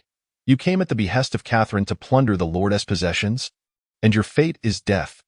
Lord Exiled will not spare." Lance's words trailed off as Seth yanked the sword from his chest, and he ceased to breathe. Covered in blood, Seth approached Alina, saying, "Miss, I have eliminated all the soldiers at the stables. Should we revive them or refine them? Drag them to the cellar for now. The wedding is about to commence, and do remember to change into a different outfit," Alina instructed. Seth bowed. "As you command." Joining her hands together, Alina squinted at the vassals below. Wonderful. Absolutely splendid. Moments later, having adorned herself in exquisite makeup and a stunning red gown, she gracefully strode towards the wedding altar, clad in beautiful black high heels. The vassals marveled at her breathtaking beauty. However, the true protagonists of the day were yet to arrive. With a gentle wave of her hand, Alina utilized blood magic to draw forth the substantial blood spilled by the enemies. Crafting a long crimson carpet leading to the altar, the 2 brides, Yinue and Sarah, draped in black and pure white bridal gowns, slowly approached hand in hand along the blood-red carpet. Their veils of black and white roses framed their faces, eyes brimming with the yearning for matrimony, while their gracefully rounded bellies accentuated their femininity. The 2 brides were stunningly beautiful, captivating the attention of all present, young and old alike. The 2 grooms, Will and Ironhide, then ascended the stage, gazing at their beloveds with boundless affection. "We are no longer weak. Any who dare to invade our territory and attempt to seize the fruits of our labor shall meet their demise and serve as sustenance for our growth. Therefore, today, October 10th, shall be a day of celebration for the Dusk territory. What say you all?" The vassals unitedly shouted, "Excellent. Long live Dusk territory. Long live Lady Alina. Our enemies shall surely be vanquished." Alina beamed. "Wonderful. Now, let the wedding ceremony commence." She positioned herself between the 2 couples, asking, "Yinue, Will, Sarah, Ironhide, do you vow to become married, through poverty and wealth, in health and sickness, to cherish one another for life?" The 4 responded in unison, "We do." The brides tossed bouquets of flowers, and the couples began to embrace in passionate kisses. The elves produced instruments, playing the wedding march that Alina had taught them. The sound of thunderous applause filled the air as everyone began to indulge in the festivities. As the banquet continued, men and women took to the square to dance. "How delightful! I too wish to wed an Asari maiden," the architect Thane mused.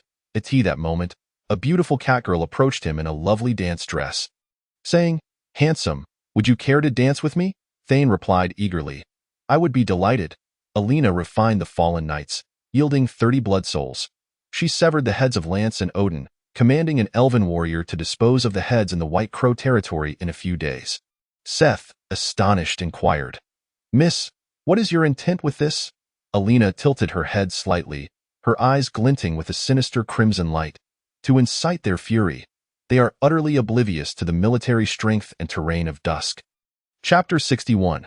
The Death Standoff, Part 1. On that day, Alina employed the refined blood souls to purify an entire plot of land, significantly boosting grain production. Subsequently, she set about establishing defenses. She ordered the planting of a row of blood mist umbrella mushrooms along the crucial route to Dusk territory, which could grow within days under the nourishment of zombie fertilizer. The blood mist emitted by these mushrooms not only bolstered allies but also possessed a strong blood scent, attracting zombies. Alina instructed the use of zombie flesh to lure the mushrooms into expelling essence from the farm. With the Blood Clan and half-orc Holy Grails brimming, Alina promptly summoned both clans for an upgrade. This time, she allocated all resources to enhance racial traits. She cast evolution magic on over 70 blood servants and a dozen Asari, bestowing them with newfound powers.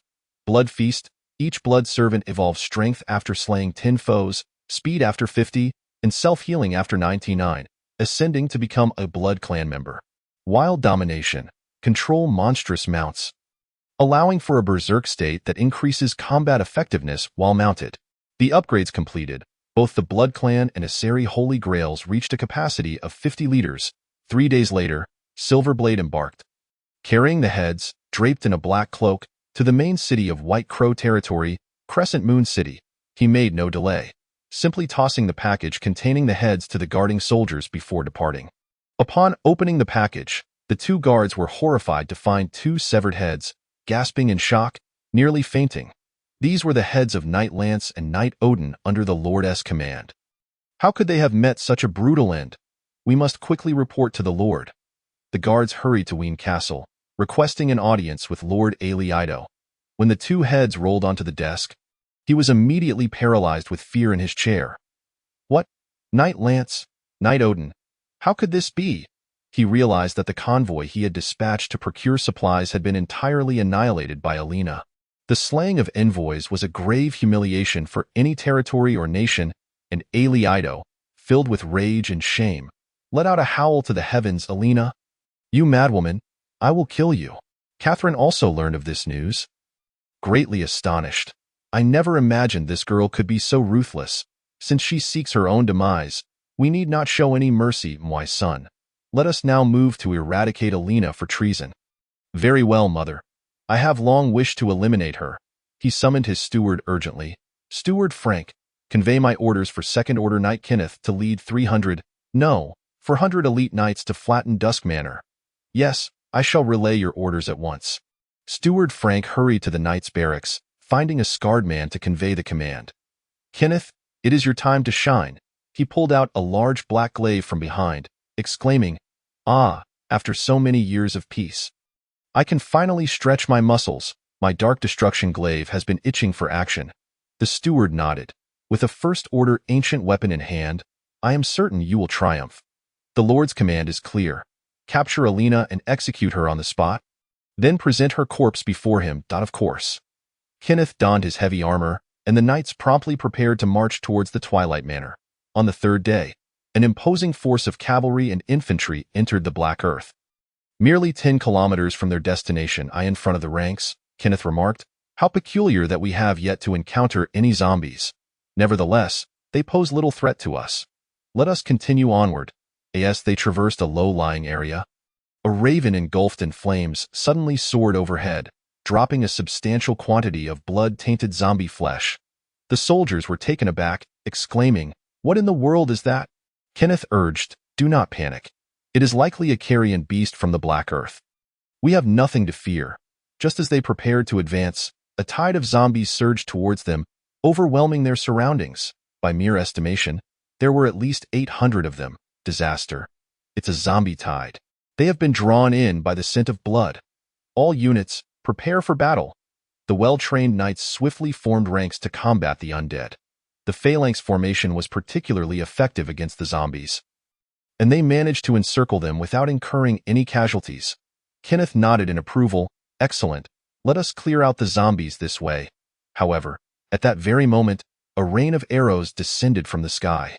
Some knights hastily raised their shields to defend themselves, but the zombies seized the opportunity, and several unfortunate soldiers found their faces gruesomely devoured. The spear formation was abruptly breached at multiple points. The frontline soldiers either fell to the zombies or were pierced by frost arrows, and within moments, Kenneth's forces had suffered over 30 fatalities. An ambush, cavalry, break through. Kenneth brandished his dark polearm, charging forth on horseback to carve a bloody path for his men. Yet the zombies relentlessly pursued them, and another volley of arrows struck down an additional 40 infantrymen. He spotted a line of armored knights taking cover behind a peculiar row of blood-colored mushrooms. And he immediately commanded, "Cavalry, charge through the spear formation." They galloped forward, and Kenneth once again glimpsed the earlier flaming raven. It swept past them, wings flapping, scattering countless wisps of ethereal fire across the sky. The cavalrymen touched by the flames were instantly reduced to charred remains. At this moment, only about 40 cavalrymen remained. The horses charged towards the spear formation, but the mushrooms erupted in a cloud of blood mist, causing all the steeds to collapse unconscious. The blood-servant spearmen absorbed the mist, entering a frenzied state, and mercilessly impaled the fallen cavalrymen, turning them into a mass of corpses, enraged by the brutal slaughter of his subordinates.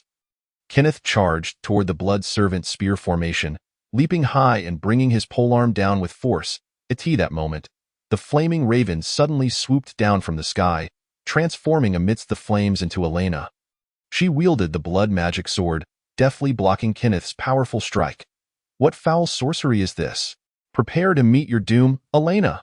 Kenneth retreated slightly, swinging his dark polearm with all his strength toward her face. Knightly combat technique, mountain-crushing strike.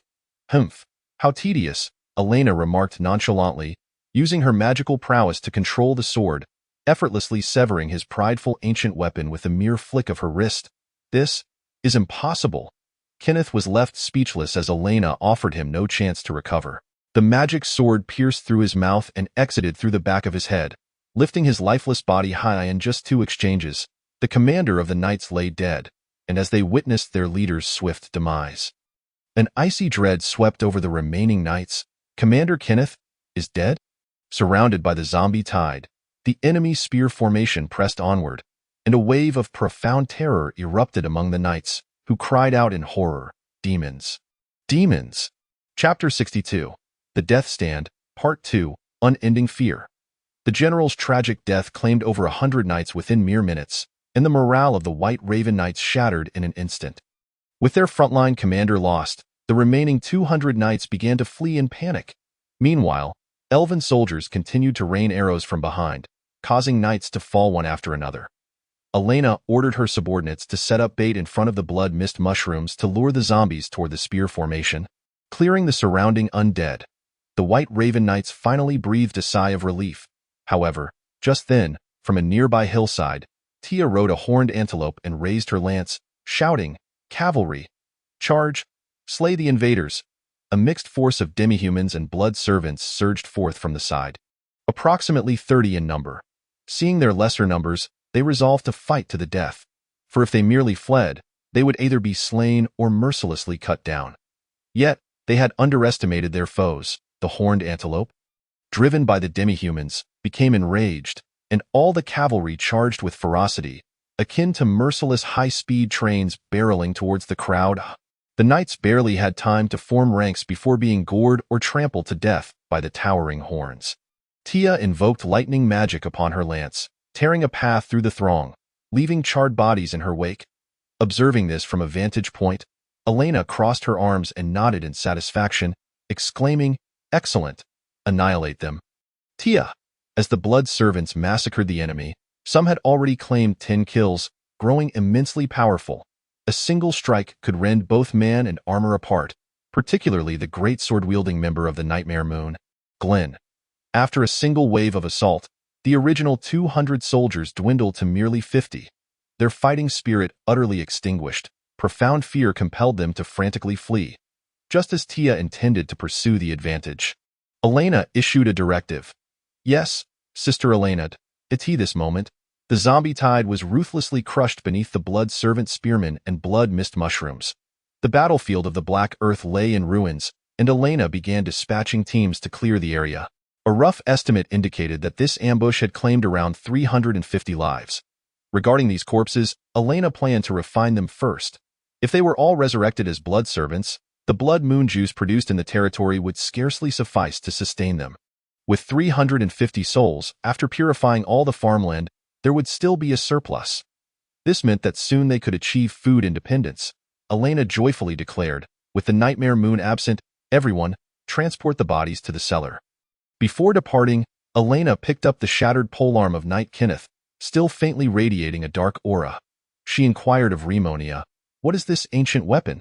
It was unearthed from the ruins, possessing magical power, though it pales in comparison to mine. You might attempt to reforge it into a divine artifact for your subordinates. Elena nodded. With its dark attributes, she already had suitable targets for reforging and gifting. 3 days passed, and they had spent approximately 4 months within the illusion manor. Nearing the time of childbirth, the movements of the fetuses within the two mothers were now distinctly palpable, signaling that delivery was imminent. As this was the first attempt at cross-species childbirth, she decided to have both remain in the nursery of the real world. Entrusting Tia with their delivery, Elena summoned Seth, saying, "There must be no unforeseen incidents in the territory over the next few days. I need to observe the experimental results, should we encounter invaders again. I shall not personally oversee the defense. You will be responsible for repelling them." Seth nodded affirmatively. "Do not worry, my lady. The traitors of the White Raven will face my judgment personally. 3 days later. Within the confines of the White Raven territory, over 20 battered remnants staggered before the city walls. Having lost their steeds, the wandering corpses and infections had claimed more than 20 lives.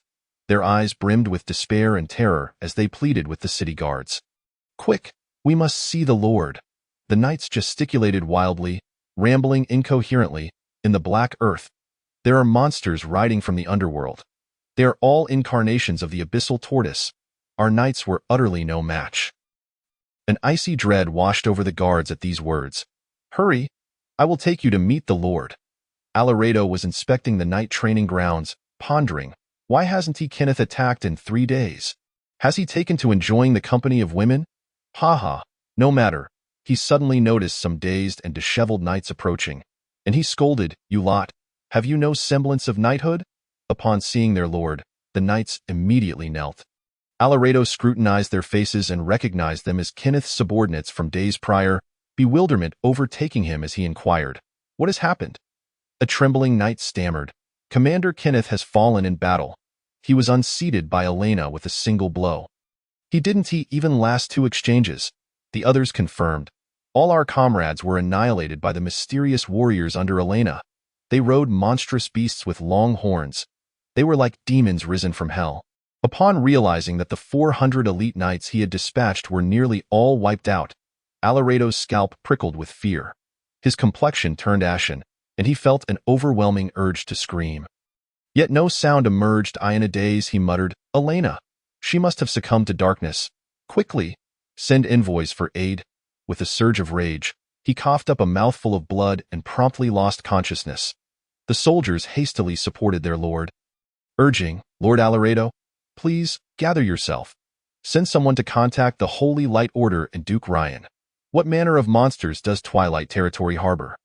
At this moment, within the Twilight Manor, the 2 expectant mothers, Yin Yu and Sarah, were on the brink of labor, lying in bed as they prepared to give birth. Tia and several young demi-human maidens were diligently assisting with the deliveries, with a clear cry of a newborn. Sarah brought forth a boy with both elven and beastly ears. Overwhelmed with gratitude, she exclaimed, "Ah, how wonderful! My child with the big guy is finally here." However, it seemed that Yin Yu was not faring as well. Her self-healing abilities caused complications during her delivery. Tia, feeling somewhat at a loss, hurriedly sought the assistance of Elena. "Sister Elena, Yin Yu can't deliver. What should I do?" Without hesitation, Elena declared, "Bring me a knife. I shall perform a cesarean section." In Chapter 63, a new race is born, the Grand Offensive. Elena retrieved a small knife and gently incised Yin Yu's abdomen. Since being transformed into a vampire succubus, her sensitivity to pain had significantly diminished. With a slight furrow of her brow, she did not cry out in anguish. Upon opening, it was revealed that she bore a daughter with tiger ears and vampire fangs. The child possessed her father's pink hair and her mother's clear blue eyes, covered in blood as she continuously siphoned her mother's lifeblood. After extracting her, Elena decisively severed the umbilical cord, prompting Tia to tie it off securely as the opened wound began to heal. Yin Yu gazed lovingly at the crying infant in Elena's arms and asked, Master, may I hold my child? Elena replied with delight. Of course, congratulations on becoming a mother. With that, she placed the child into Yin Yu's embrace. Will and I have a daughter. How wonderful. Gazing at the pink-haired, blue-eyed baby, Yin Yu couldn't help but reflect on how fate had blessed her with such a joyful family. Meanwhile, Sarah's labor had not yet concluded, and she welcomed a beautiful daughter. Her hair inheriting her father's golden HUE.it was then that Elena realized she was, in fact, carrying twins. Outside, Will and Tai Pai entered the delivery room, reveling in the happiness of new life alongside their respective wives. Yin Yu and Will requested that Elena name their daughter, and she chose the name Phil. Tai Pai and Sarah named their twins Come On and Shemaya. During the nurturing period, Elena continued to bolster resource support. 10 days passed, during which Seth led the Blood Knights to eradicate a reconnaissance team. These individuals were notably stronger, injuring several blood servants. They did not appear to be soldiers of the White Crow territory, having fled into the Sunlight Zone and inadvertently let a few escape. Another year had passed within the Illusion Manor. Yin Yu emerged with her child, Phil, who had grown considerably, snuggling against her mother and playfully demanding attention. Mama, Mama, as she looked at her adorable daughter, Yin Yu instinctively rubbed her forehead against Phil's. Phil, you're so precious. Mama loves you dearly. Elena observed Yin Yu's transformation from a morally corrupt knight to a devoted mother. Feeling a profound sense of satisfaction, the ideological transformation had been remarkably successful. You are now a wonderful mother, Elena mused quietly. As Phil reached the age of 1, Elena successfully glimpsed her attribute panel. Phil, race, half-blood vampire, potential. Transformation into bloodthirsty phantom tiger, immune to physical attacks, cannot resist divine light. Awakens at age 6, Elena marveled inwardly. Wow, Yin Yu's daughter is incredibly powerful. She is practically a weapon of mass destruction for ordinary infantry. Tai Pai and Sarah also emerged, cradling their son and daughter. Come On inherited his mother's black hair and his father's silver-gray eyes, adorned with Black Panther ears. Shemaya, on the other hand, boasted golden hair and yellow eyes. Her genes seemingly mutated, with lion ears atop her head. Tai Pai chuckled. Sarah, what do you think our children should learn in the future? Amidst the joyous laughter of the couples, Elena discreetly scrutinized their children's information. Come On, race, elf half-blood, potential.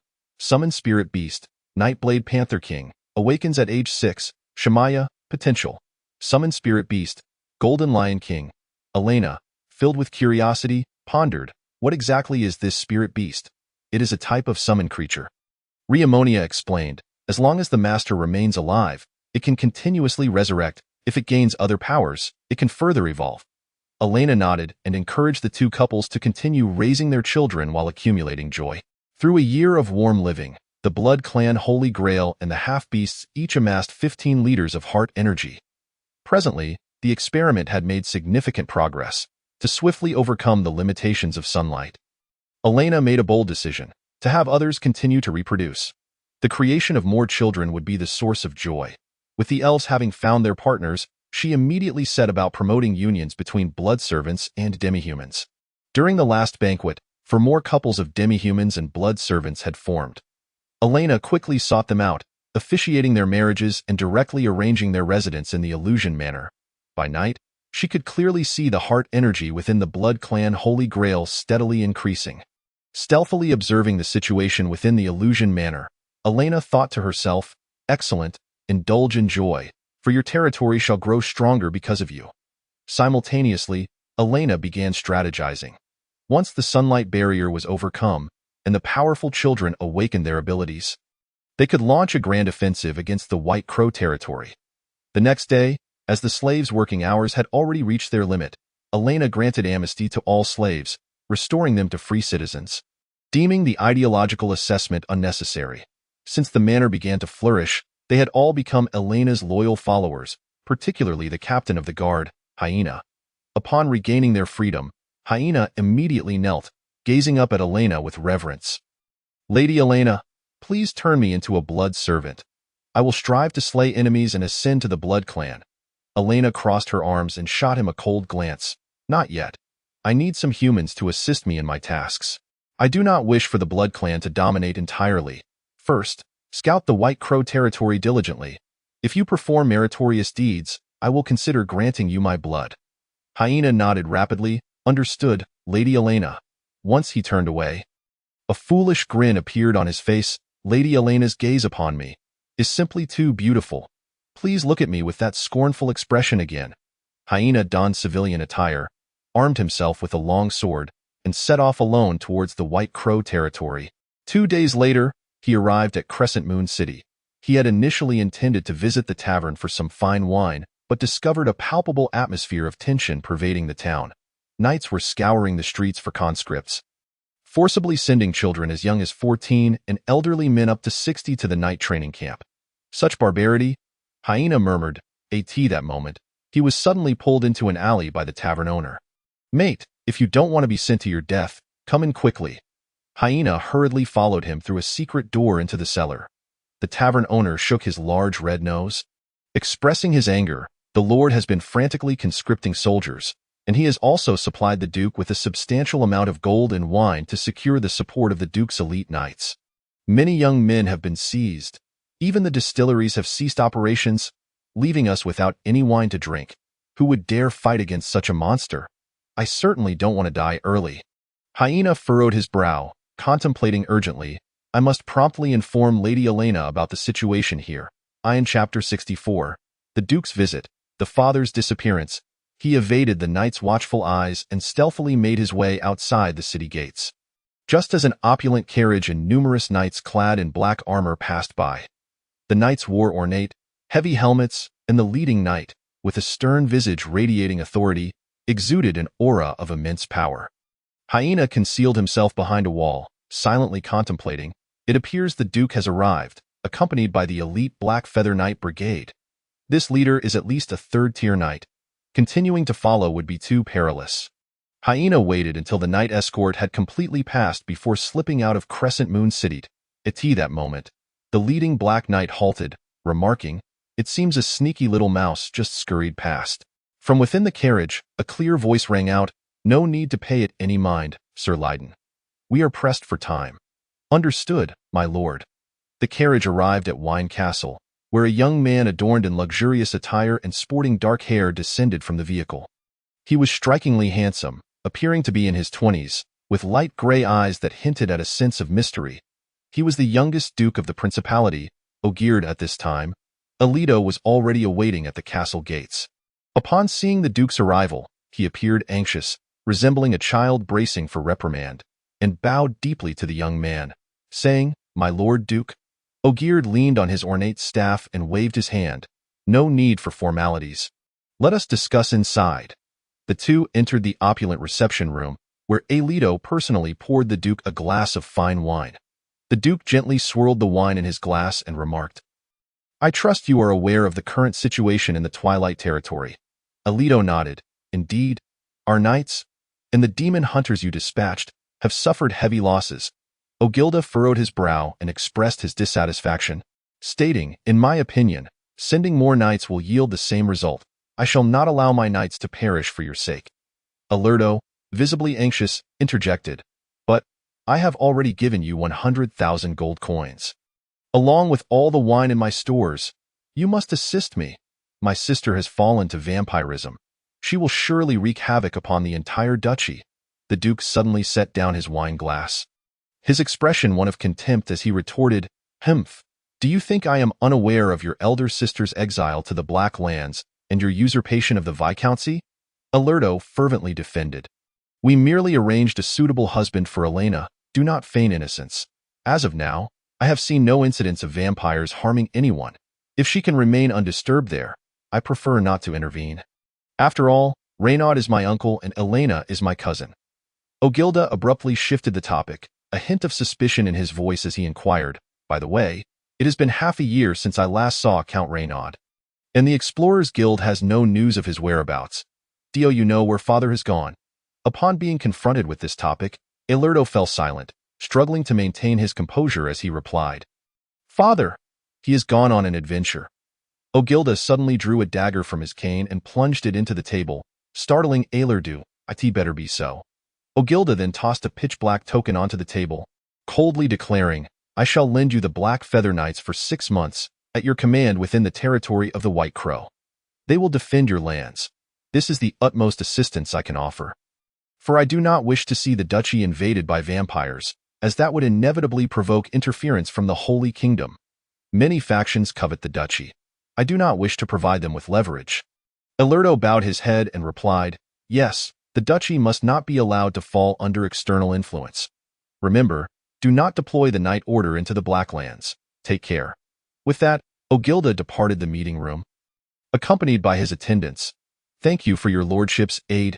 Exiled gazed at the Night Order's token in his hand, musing inwardly, arrogant duke.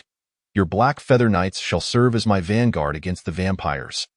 Elena, you shall pay for this. He summoned the butler and commanded, Father. No, Frank the butler. Quickly, write a letter to be sent by carrier pigeon to Elena. I refuse to believe she will not respond. The aged butler suddenly looked alarmed. Young master, do not speak carelessly in front of others. With that, he began to pen the letter. 2 days later, in the morning, Elena sat in her office, sketching on a map. How many troops should I deploy here? Suddenly, she noticed a pigeon landing on the windowsill, rolled letter bound to its leg. After retrieving the letter, she opened it with curiosity, only to discover it was a message from her brother. Dear sister, I hear you have been doing quite well in the Twilight Territory, even slaying many of my soldiers. However, your days of unbridled freedom are numbered. Let me inform you, Father was lured out by Mother using a clue to the treasure. And we know the location of the ruins. If you remain holed up in the Black Lands, I shall send someone to kill Father. No one would bat an eye at an adventurer's demise within the ruins. You best consider your options. Elena fell silent, devoid of any anger. This brother could no longer be regarded as human. Though Father existed only in the memories of the original owner, Elena knew him to be a gentle soul. One who was humorous and cherished her as his prized possession. He had even left her the dagger of blood, without which she would not have attained her current status. Remonia, transformed into a golden-haired maiden, remarked, Do not worry. Your father is not so easily slain. He is a 4th-tier archmage, capable of unleashing magic powerful enough to annihilate a 100-man battalion or demolish walls, a true genius among geniuses. Elena sighed in relief, a 4th-tier archmage. No wonder I possess such remarkable magical talent. Suddenly, a thought struck her. She recalled that her brother had a personal servant named Frank, who also had wine-red hair. And coupled with his lackluster abilities, it dawned on her.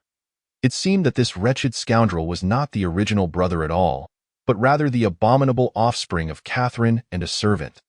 He informed Elena of Exiled's recruitment of numerous civilians and the Duke's deployment of troops. He stated, Lady Elena, the Black Feather Knights are an elite order under the Duke, each member possessing the strength of a near 1st-tier warrior. Their leader, General Ryden, is affiliated with the 3 Dragon Commanders and is one of the duchy's strongest knights. Elena, feeling conflicted, replied, So the Duke has sided with Exiled. The civilians have also become enemies to I in that case. They must all be eliminated, and then we shall unify their transformation. Elena suddenly stood, addressing the hyena, Convey my command. The Twilight Territory is to enter a state of full preparedness. The day of the Blood Clan's evolution shall be our moment of attack. The hyena nodded, yes. Chapter 65. Preparations for War, Night Enfeoffment. Elena reviewed the status of the Blood Clan's Holy Grail, which had accumulated 20 liters of energy. At this rate, it would take over a month to launch a full assault. With November approaching, the weather began to cool. The climate in this world is largely similar to that of Blue Star, with normal seasonal changes, and by December, the bitter winter would arrive. Both blood servants and subhumans possess strong cold resistance. With the only concern being the elves, Elena summoned the elves to begin teaching them ice magic. The elves, naturally endowed with strong magical affinity, quickly grasped the fundamentals of the 1st-tier spell, Ice Shield. They could also control the release of the Ice Shield, conserving minimal magical energy for warmth. After several battles, the Dragon Maiden Tia had accumulated considerable combat experience, and it was time for her to be promoted. The blue-haired dragon girl approached Elena, closing her eyes as she said, Sister Elena, please grant Tia new powers. Elena nodded, channeling the power of promotion into her, causing Tia's status panel to undergo a transformation. Tia Race, Dragonkin Strength, 2nd-tier Dragon Power Occupation, Magic Spear Knight Abilities, Lightning Magic, Advanced Spear Techniques, Throwing techniques, dragon roar potential, blue dragon form possible promotion. Sky Hunter Dragon Knight Tia exclaimed with delight. Wow, Sister Elena, I feel my magical power has increased manifold. With a mere thought, she conjured a blue energy spear in her hand. The explosive thunder spear can be unleashed at least 10 times. No, 15 times. Elena affectionately patted Tia's head and said, Excellent. You shall serve as the cavalry commander on the battlefield. With golden eyes gazing at Elena, Tia obediently replied, Yes, Tia shall help Sister Elena achieve victory. Before long, over a month passed. The time had reached early December. Snowflakes fell like feathers from the sky, blanketing the Twilight Manor in white. Every household had ignited their hearths. Several years had elapsed in the Illusion Manor. At this moment, Yenua's daughter Phil, along with Sarah's children Kaman and Shemaya, had all turned 6, their bloodline powers awakening. According to the appointed time, they arrived before Elena. Phil gazed at Elena, murmuring, This silver-haired sister is so beautiful. Yenua, holding the hand of the pink-haired little tiger girl, gently ruffled her hair and said, Little Phil, do not be rude. She is our lord, and you must address her as Lady Elena from now on. Elena smiled warmly, It's fine. Let her call me sister. Yenua nodded and instructed Phil, Now show Lady Elena your abilities. Phil transformed, her body gradually becoming ethereal, morphing into a 2-meter-long ghostly white tiger. Elena reached out to touch her, only to find she felt no physical sensation. Try scratching me with your paw.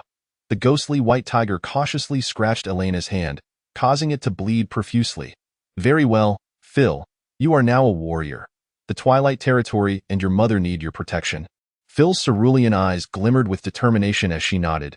Yes, Phil will definitely protect Sister Elena and Mama. Next, Sarah led Kaman and Shemaya before Elena. They inherited their parents' striking features, looking remarkably alike, with Kaman resembling a girl. Elena foresaw he would grow into a handsome young man. Elena smiled, Little ones, display your abilities. The siblings simultaneously extended their hands, conjuring 2 summoning circles before them, from which emerged a sleek, obsidian-glowing cheetah and a golden glowing lion. Their sizes were comparable to normal animals, and Elena deduced that both summoned beasts possessed second-tier strength. She nodded approvingly, Very good, very good. From now on, you shall all live in the real world. Several other blood servant and subhuman families also welcomed half-beast children, and Elena allowed them to continue living until their powers awakened. At this moment, the Blood Clan's Holy Grail was merely 5 liters short of being fully charged. Elena also noticed that physical pleasures seemed to induce fatigue, with energy accumulation slowing as time progressed. Thus, she had to resort to another method to enhance the feeling of pleasure. The pinnacle of human delight lies in the realization of one's self-worth. She summoned Tiepi, and together they approached the Blood Forge, retrieving the broken halberd they had previously seized. I intend to reforge this dark destruction halberd. I shall require your assistance in the hammering and polishing. She declared. At your command, Tiepi replied. Elena sketched a new weapon design and fed it into the forge, subsequently tossing in the broken halberd, magic ore, and 20 blood souls. The blood forge automatically produced a scythe blank, which, after Tiepi's diligent hammering and polishing, transformed into an evil scythe radiating black and purple light. Remarkable, exclaimed Remonia. You have forged a near artifact, gently caressing the scythe, which exuded a potent aura of malevolence. Elena nodded. Tiepi, I appreciate your efforts. Next, I shall entrust you with crafting a suit of armor in a feminine style, matching the color of the scythe. I shall attend to it immediately. 2 days later, wielding the pitch-black giant scythe, Elena summoned the night moon and all the blood servant mercenaries in the snowy courtyard of the manor. Clad in her maid's attire, she addressed Elena and the assembled crowd. Milady Elena, what is your command? The knights led forth a black steed, presenting the death scythe, and dispatched a messenger bearing a brand new knight's armor crafted from magic ore, adorned with dark purple patterns on its jet-black exterior. Elena spoke solemnly, Night Moon, this is the new equipment I have forged for you. Change into it and commence your inauguration ceremony. Yes, Night Moon could scarcely believe that Elena had prepared a gift and ceremony for her. Moments later, the cold, white-haired knight approached, brandishing the pitch-black giant scythe, her feet encased in sharp high-heeled iron boots, and a crown of thorns atop her flowing white hair, resembling a reaper from the depths of hell. She knelt before Elena. Elena lowered the magic sword onto her right shoulder, proclaiming, "Night Moon, I hereby officially appoint you as the vice commander of the Blood Moon Knights. In the future, you shall serve as the scythe of Twilight Territory, reaping the lives of all enemies." Night Moon bowed her head in gratitude, saying, "It is you who has granted me a happy family. Without you, I would still be adrift in endless wandering. I shall remain eternally loyal to Milady Elena until the end of my days." At the moment the vow was made, a surge of powerful energy enveloped her, the elation from the Blood Clan as Holy Grail overflowing completely. 50-50 L. Elena nodded in satisfaction. "Excellent. Not only you, Night Moon, but from this day forth, all blood kin shall be reborn." Chapter 66. The Rise of the Blood Clan. Holy Knights and Death Knights. Elena raised the magic sword high, and the heart energy within the Blood Clan's Holy Grail transformed into a beam of crimson light that shot skyward. The blue-purple clouds began to dissipate, and a ray of dawn illuminated the shadowed skies of Twilight Territory. Enveloping the entire manor, Seth, Night Moon, and Phil, who was at the windowsill crafting figurines with his father, along with all the blood servants, felt an overwhelming warmth. "What is happening?" the bewildered blood servants inquired. Elena slowly lowered her sword and proudly declared, "Now, all bloodkin shall no longer fear the sunlight. You may attempt to utilize the techniques of the Holy Light Knights." Upon hearing this, Seth immediately tried to summon the Sword of Holy Light, a golden aura enveloping him and all the blood servants. Bathed in the sacred light, he felt no discomfort and swiftly ended the technique. "This is wonderful. Now we are nearly indistinguishable from normal folk," Seth expressed with satisfaction. Elena nodded. "Next, I shall prepare you both for your promotions." Seth Strength, Second Stage Chi Race, Vampire Class, Holy Knight Abilities, Expert Swordsmanship, Advanced Gunplay, Holy Light Power Potential. Knight's Holy Shield can be promoted to Knight Commander with Second Stage Chi coupled with the physique of a vampire and the restoration of Holy Light Power. His combat capabilities had long surpassed the third stage. Elena handed Seth a spear, and as he grasped it, his body instinctively began to dance with it, the spear's momentum akin to a raging wind.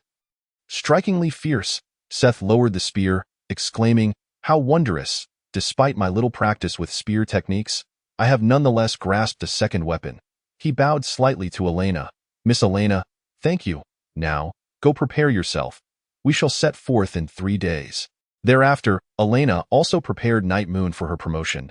A massive wave of dark energy surged from within her. Night Moon Strength, Second Stage Chi Race, Bloodkin, Blood Succubus Class, Death Knight Abilities, Advanced Scythe Techniques, Necromancy, Soul Devouring Potential.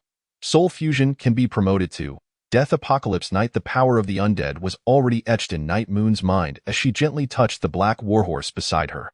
The dark energy enveloped it, its eyes transforming into an eerie purple, emanating a foreboding aura, with ghostly flames flickering along its body, gradually morphing into an evil death steed. Elena was overjoyed. Such a capability exists. "Night Moon, I possess over 150 blood souls. Let us see if we can conjure something from them." The souls were transferred from Ramonia's magic sword to Night Moon. With a delicate gesture, she released a multitude of vengeful spirits upon the ground. Under the influence of dark magic, these souls gradually materialized, and skeletal soldiers began to emerge from the earth, brandishing daggers and bows, appearing exceedingly fearsome. "Excellent. I almost regretted refining all the corpses back then. Yet now I can still bolster our combat strength. Night Moon, you are truly impressive." Night Moon smiled and shook her head. "No, this is all the grace of Milady Elena. I shall now train these skeleton soldiers. They cannot linger in the square, as it would frighten little Phil. Go on, Elena urged. In the following 2 days, Elena instructed Thomas to prepare for logistics and food supplies for the campaign. On the evening of the 3rd day, she gathered all military forces and organized a deployment ceremony in the manor's courtyard. Elena donned a military uniform tailored for her by Tia, clad in a black and white military jacket, a short skirt, and leather high-heeled boots. With a blood-red cloak draped over her shoulders, she admired her reflection in the mirror, pleased, and confidently descended the stairs. The spirited silver-haired maiden stood before all, proclaiming, "Warriors of Twilight Territory, I have become your lord because I was cast here by my stepmother and brother. I am Elena Vane, the daughter of Count Reynold Vane from the Kingdom of Lowen, the rightful heir of the White Crow territory. My so-called brother is merely the offspring of my stepmother's affair with a servant. The land of the White Crow is fertile and beautiful, capable of providing a better life for us all." As her words fell, over 100 warriors shouted in unison, "Eliminate the evil usurper. For the sake of Milady Elena, we shall not falter. For our tomorrow, for the future of our children." Elena nodded. "Excellent. Now, let us march forth." Elves, bloodkin, demihumans, and skeletal soldiers formed a 300-strong legion, led by Seth and Night Moon, as they commenced their advance toward the White Crow territory. Before departing, Elena addressed the scribe Thomas, who appeared somewhat reluctant.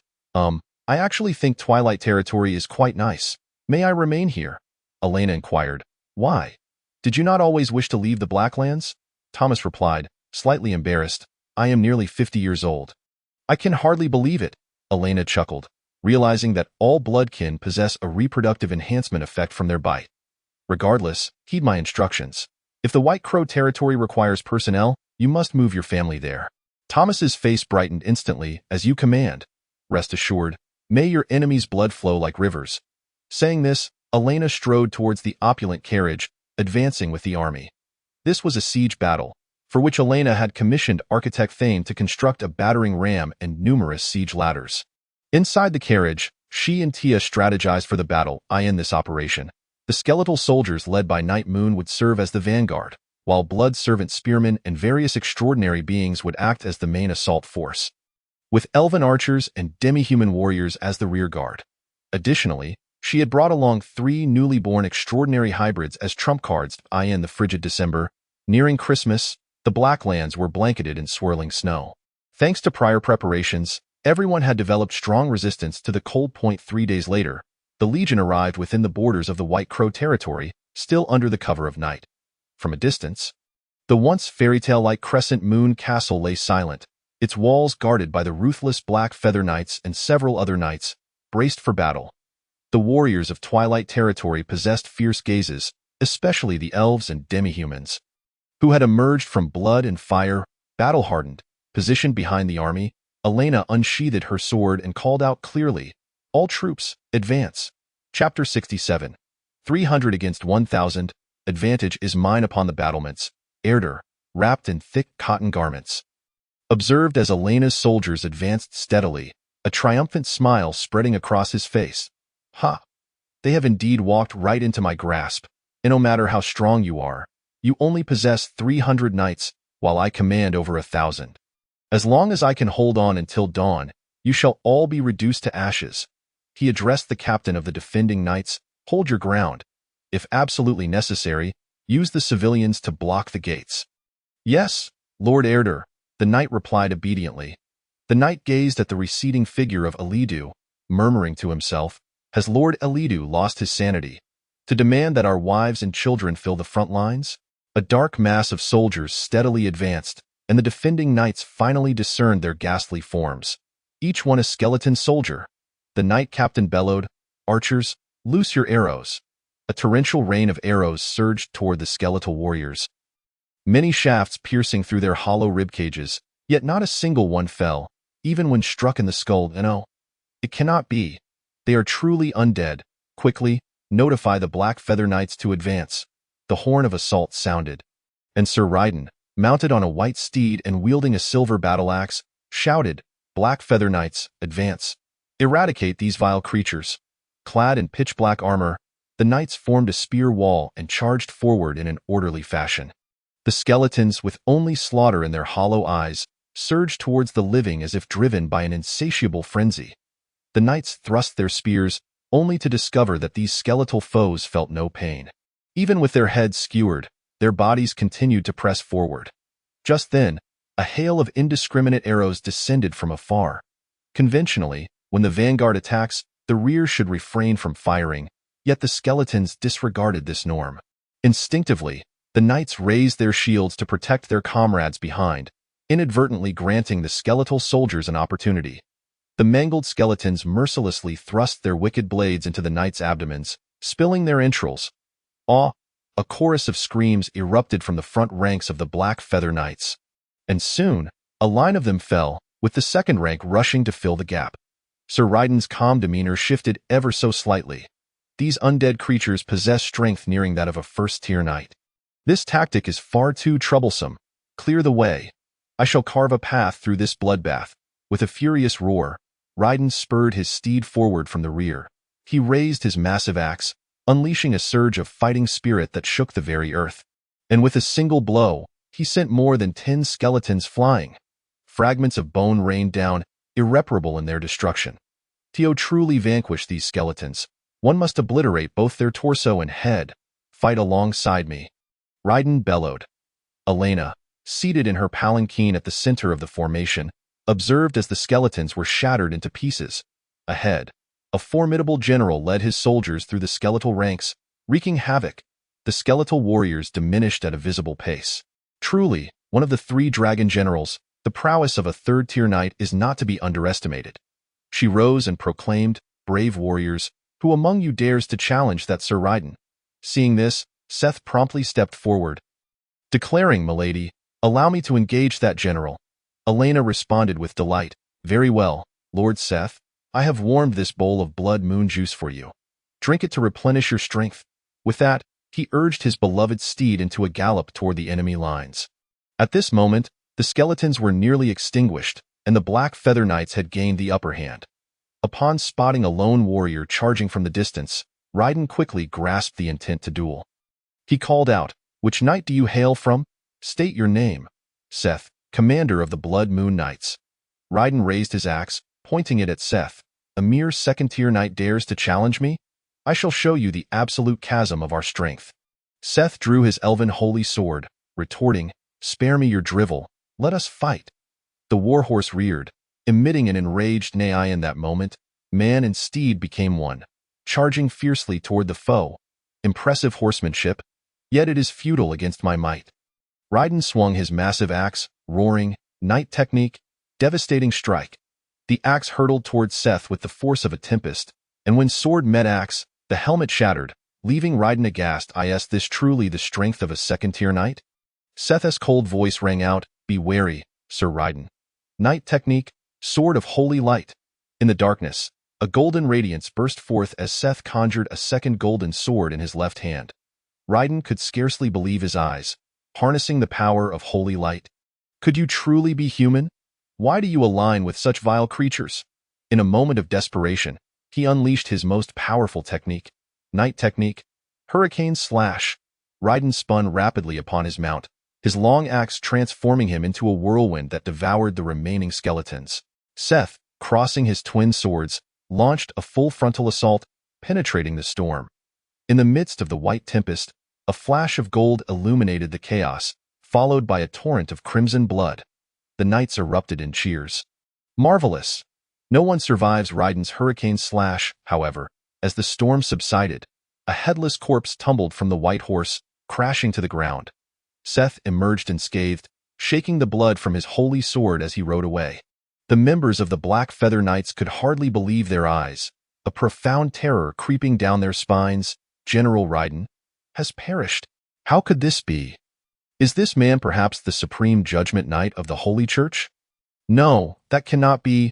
How could the Holy Church ally with such malevolent beings? Could it be? She has grown powerful enough to corrupt the Supreme Knights of the Holy Church." Ryden's aide trembled. Declaring, "Everyone, maintain formation. Scouts, hastily inform Lord Elidu to request reinforcements. Otherwise, we shall not hold the city gates." Moments later, at the heart of Elena's army, Seth presented Ryden's head to Elena, saying, "Milady, the enemy general has been vanquished." Elena nodded with satisfaction. "Excellent. Now drink this cup of blood moon juice. It's still warm." Seth accepted the goblet and drank it down in one gulp, restoring his vigor. Now, with the Blood Knights led by Seth and Yua advancing relentlessly, "I shall personally clear the path for you." With that, Elena drew forth her Netherfire staff and Dawnbreaker sword, transforming into a raven as she soared toward the Crescent Moon City. At that moment, as Elidu reveled in his merriment, a sudden knock at the door interrupted him. The scout, flustered, exclaimed, "Lord Elidu? Urgent news. General Ryden has been felled by Elena's general. The Black Feather Knights are in utter disarray." and Vice Commander Cao requests reinforcements. He trembled in fear, his voice wavering. Mere moments have passed and he has perished. What monstrous beings has she cultivated? Raiden is one of the strongest forces of the duchy. Archers to the walls, dispatch another 300 knights to the front line. We must withstand until dawn. Chapter 68. Overwhelming assault, the army advances. Snowflakes danced in the air as the blood-soaked white ground bore witness to the relentless advance of the Blood Knights. The defending forces poured forth, regrouping with the Black Feather Knights to form a battalion of 400 men, while archers took their positions atop the walls. Elena transformed into the Netherfire Raven, azure flames slicing through the skies as she charged toward the walls. The archers gasped in horror, frantically shouting, "What manner of creature is that? Loose your arrows." A barrage of arrows was unleashed, but Elena flapped her wings, spiraling downwards, as a dense hail of bloodfire projectiles cascaded like meteors. With silver hair and crimson eyes, she was unmistakably Lady Elena Vane. The Lord himself has taken to the field to besiege the city. This is nothing short of a fantastical nightmare. Slay the traitorous Elena. Victory shall be ours. Such terrifying combat prowess, such brutal methods of slaughter. All soldiers felt as though they could scarcely breathe, frozen in place as if their limbs had been encased in ice. Realizing they could not hope to contend with her, the captain of the defending knights shouted, "Everyone, cease fire." He rushed before Elena, kneeling, "My Lady Elena, we were compelled into this. I am willing to lay down my arms and surrender." At that moment, a hot-headed soldier shouted, "Are we to submit to a vampire?" "Fool!" Another retorted, "I do not wish to see my family perish for Elidu's madness." He severed the head of his subordinate and presented it to Elena, declaring, "I am Captain Carter. You are the rightful heir of House Vane. I pledge my loyalty to you." Elena smiled faintly upon witnessing this. At last, someone with sense. "Find a way to open the city gates for me. Ensure the recently trained militia does not leave the city, and those loyal to Elidu shall be slain." Yes, at this moment, many knights in the army harbored discontent towards Elidu. Their sons and fathers had been conscripted. If they could avoid further sacrifice, it would be a blessing. The captain called out to the soldiers near the walls, "Brothers, Lady Elena promises that if we cease our resistance, the civilians shall not be harmed. For the sake of our families and children, let us open the gates and allow her forces to enter." Some knights turned their allegiance, yet within the city remained numerous die-hard knights loyal to Elidu. Chaos erupted suddenly within the city walls, and Elena began assisting the soldiers in battle. At that moment, the threat of archers outside was eliminated, allowing ground forces to continue their advance. Tia, riding a thorned antelope, conjured a burst of explosive lightning, the blue electricity cleaving through the sky, plummeting into the enemy ranks and instantly obliterating over 20 knights. The enemy lines were thrown into disarray as Yue and Seth led the Blood Knights in a fierce charge. Seth, on horseback, swung his sword with wild abandon, slicing through numerous soldiers with the overwhelming power of holy light. Yue raised her dark scythe, a gentle sweep unleashing a horizontal violet-cutting wind, leaving a trail of corpses in its wake. However, the Blood Moon Knights numbered only around 70, and the carnage on the front lines inevitably resulted in casualties. Several blood servants were grievously wounded by weapons or lost limbs. Seth hastily rode to their rescue. After all, once a blood servant perished, resurrection was no longer an option. The formidable Yenue prompted the White Crow Knights to adopt a strategy of encirclement, with over 20 heavily armored soldiers surrounding her, including 2 first-tier Aura Knights. Spears thrust towards Yenue from all directions, but she spun her colossal scythe atop her steed, conjuring a fierce wind that deflected all assaults. The 2 Aura Knights, moving with remarkable speed, seized the opportunity to launch a surprise attack from behind. Despicable creatures, perish! The scythe surged forth, cleaving the 2 Aura Knights in twain. The enemy commander has been wounded. Let us vanquish her. A gaping wound had pierced Yenue's chest, rendering her unable to heal swiftly, plunging her into a fierce struggle. Cough, cough, damn it. At that moment, a fierce tiger, its eyes blazing with murderous intent, charged from the side, bearing a small girl with pink hair upon its back. Will roared, "Wife, I'm here to aid you." Little Phil furrowed her brows in anger, declaring, "Bad people. I won't let you harm my mother. Darling, little Phil. How splendid. Hope flickered in Yinua's heart, while revealed his fangs and claws, effortlessly tearing through the heavy armor. With a powerful strike of his massive palm, a heavily armored knight was launched like a cannonball, shattering upon impact. All physical attacks proved ineffective against her. Spears struck her as if piercing through air. Yet her claws could penetrate armor to assault flesh directly. As Phil displayed her prowess, Kaman and Shemaya summoned the Nightblade Panther King and the Golden Lion King from within the elven archers. The two summoned beasts wreaked havoc, utterly unperturbed by pain, plunging into the enemy ranks and mercilessly devouring the soldiers' flesh and blood. The living forces of the White Crow Legion visibly dwindled, with 400 soldiers reduced to merely 200 in the blink of an eye. In contrast, the Blood Moon Knights had suffered only a loss of over 20 combatants, all merely gravely wounded. A fortunate surviving officer exclaimed, "What on earth is this monstrous army? Fall back. Hold the front. Hurry and let us into the city."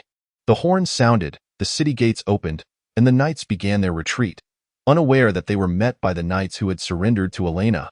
Inside the city, blood flowed like rivers as Knight Captain Cater leaned fiercely into battle. Finally seizing the gate, Captain Cater addressed the remaining knights, "Lay down your arms, and you may save more lives. Do you wish to see your families sent to the battlefield?" The White Crow Knights found themselves besieged. Should they continue to resist, there would be no hope for survival. Over 50 remaining Black Feather Knights were the first to lower their weapons, and others soon followed suit in surrender. "We're done fighting." Elena's army advanced into Crescent Moon City, in the city center. Alito witnessed his troops change banners, and he was immediately filled with rage. However, glancing at the time, he recalled he still had over 700 soldiers and regained his confidence. He growled, "It's already 5 in the morning.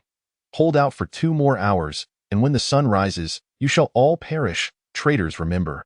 Your families are all in my camp. Should you fail, I will hang them all." Chapter 69. Elena's Revenge, Part 1. Alito immediately ordered the remaining 700 soldiers to take shelter in nearby residences around Wine Fortress, armed with crossbows, prepared to shoot any intruding enemies. She leaped to Knight Captain Cater's side and said, "Do not act rashly. Nighttime urban warfare is severely unfavorable for the attacking side. Steady your morale. We shall move once dawn breaks." Cater, astonished, replied, "At dawn? You and your troops will lose combat effectiveness." Elena smiled gently, saying, "Hee, no matter, just wait and see." Cater expressed his confusion as all soldiers briefly retreated into the residential buildings for rest. 2 hours later, Elena led the Blood Servants Knights down the main street toward Wine Fortress. The gentle winter sun bathed Elena's porcelain-like face, and for the first time since her crossing, she felt the warmth of true sunlight. Alito, peering through the castle window, was horrified to see the silver-haired girl and her knights walking under the sun. His hair standing on end, he gasped, exclaiming, "No way! Elena and her vampire soldiers are actually unafraid of the sun. How infuriating! Why do you persistently haunt me? Mother, what shall we do?" Alito found Catherine, who was praying in her study. Upon learning that Elena had breached the city gates, her face paled, and she cried out, "What? Elena is not afraid of sunlight. What kind of terrifying power has she gained?" Catherine's complexion turned ashen, her expression filled with anxiety. "At this point, we can only rely on the power of the ancient god. My son, I must not conceal it from you. I have long served the ancient god. The ancient lord once foresaw a tragic future. Elena would establish an unparalleled empire, uniting foreign powers to oppress all beings, leading to untold suffering, with the first victims being us, mother and son. I only managed to deceive Elena into surrendering the source of her magic and banishing her through the ancient god's guidance. Yet now, can we still not prevent this tragic future? My son, do your utmost to stop her. I now request the ancient god to summon a void portal so that we may escape." "All right, I trust you, mother." With that, Alito began to organize the final loyal guard to resist. At this moment, Elena stood before the building filled with ambushes, calling out, "Warriors of the White Crow, I do not wish to be your enemy. Your proud defenders have been vanquished by me. They have recognized reality and joined my ranks. Surrenderers shall be immediately pardoned and exempted from taxes for 3 years. Those who stubbornly resist shall be executed without mercy." Upon hearing Elena's enticing conditions, the The defenders were stirred, discussing within the building. Though Miss Elena is a vampire, she hasn't taken a single drop of blood. She clearly still thinks like a normal human. Indeed, the White Crow and Crescent Moon City were once so prosperous. Ever since Lord Alito took office, it has become a complete mess. After some reflection, they emerged from the residences, laid down their arms, and decisively surrendered. A few die-hard loyalists were immediately executed by their comrades as traitors. Lady Elena, Alito is just ahead. I shall kill him for you. Elena smiled. Dear citizens, your battle has ended. Leave the rest to me. Yes, Mississippi. The two strode toward the gates of Wine Fortress, kicking them open. Instantly, Elena sensed a chilling aura. It frostbite. Master, my soul is trapped here. Please set me free. Riemonia softly spoke. Do not worry. I will help it be reborn shortly. Elena nodded and continued forward with Seth, while Alito surrounded them with over 40 loyal guards. Alito roared, Traitors Elena, Seth, I never expected you two would willingly walk into the trap. Lay down your weapons, and I can grant you a swift end. Elena slightly raised the corners of her mouth, lightly brushing her hair as she calmly replied, I'm afraid not. You are the ones who are surrounded. With a mere wave of her delicate hand, the dawn magic sword soared into the air, its crimson light flashing chaotically. In an instant, over a dozen knights were reduced to mere chunks of flesh. Then, from her left hand, she unleashed 2 netherfire insects. Any soldiers bitten screamed as they were burned into piles of skeletons. Seth furrowed his brow, unleashing his aura, and executed a series of holy light slashes. Taking down one person with each step. In mere moments, Alito's loyal guard lay scattered as corpses. Witnessing the bloody massacre wrought by the two, Alito was instantly paralyzed with fear, both pathways rendered useless. Elena kicked him away into a corner. As he fell, several of his teeth shattered, and he crawled on the ground, bloodied, his eyes filled with profound terror. Bowing his head to Elena, he implored, Sister, do not kill me. We are siblings after all. I never intended to kill you. I beg you. Please. Elena looked disdainfully at the pitiful mass, her sword piercing viciously into his pudgy hand. Ah, humph, siblings you say? You are merely the bastard spawn of Catherine and a servant. You so cruelly exiled me back then, and now you dare to utter such words? Your shamelessness surpasses even the walls of Crescent Moon City. I'm sorry. I was wrong. Spare my life. I can return the source of magic to you. Elena narrowed her eyes, a playful smile gracing her lips. I've long stated that I want to grant you an easy death, and I have prepared a rather splendid method for you to die. Do savor it, will you? No, don't. Riemonia, begin. The dawn magic sword transformed into a stunning golden-haired maiden, who raised her delicate hand and inscribed a bizarre white magic circle amidst the scattered corpses. She gently intoned, with flesh and blood as offerings, with souls as sustenance, arise, frostbite, avenge your, and your master-esque grievances. The sky, once clear and devoid of clouds, suddenly became engulfed in ominous darkness as a blood moon rose ominously. The remnants of Frostfang's spirit coalesced once more within the arcane circle. The ground lay strewn with the lifeless bodies and souls that had been sacrificed, gradually taking the form of a frost-bitten demonic wolf with azure eyes. The beast unleashed a bone-chilling howl that plunged the denizens of Crescent Moon City into profound terror. Elena caressed the wolf's head with satisfaction. Frostfang, it was this scoundrel who killed you and then devoured you. Now, feast upon him. The demonic wolf responded softly, as you command, my master. Alito gazed in horror as the colossal wolf advanced slowly, his throat nearly shredding from his screams. Oh, please, no. Chapter 70. Elena's Vengeance, Part 2. The frost prison dragon wolf opened its gaping maw and lunged at Alito's arm. Its serrated teeth, akin to a meat grinder, effortlessly crushed bone, filling the air with the horrific sounds of flesh being torn asunder, accompanied by agonizing screams. Elena scoffed. How bothersome. Just bite off his head, in an instant. Frostfang sank its teeth into the grotesquely contorted face, completely devouring his flesh and blood. Moments later, a pure cherry-pink gemstone flew from Frostfang's mouth, embedding itself into the scar on Elena's chest, a remnant of her surgical past. Instantly, she felt a surge of immense magical energy coursing through her. Now, she had ascended to the rank of a second-tier mage. Not bad for a 17-year-old second-tier mage. Perhaps you are the first of your kind on the entire continent.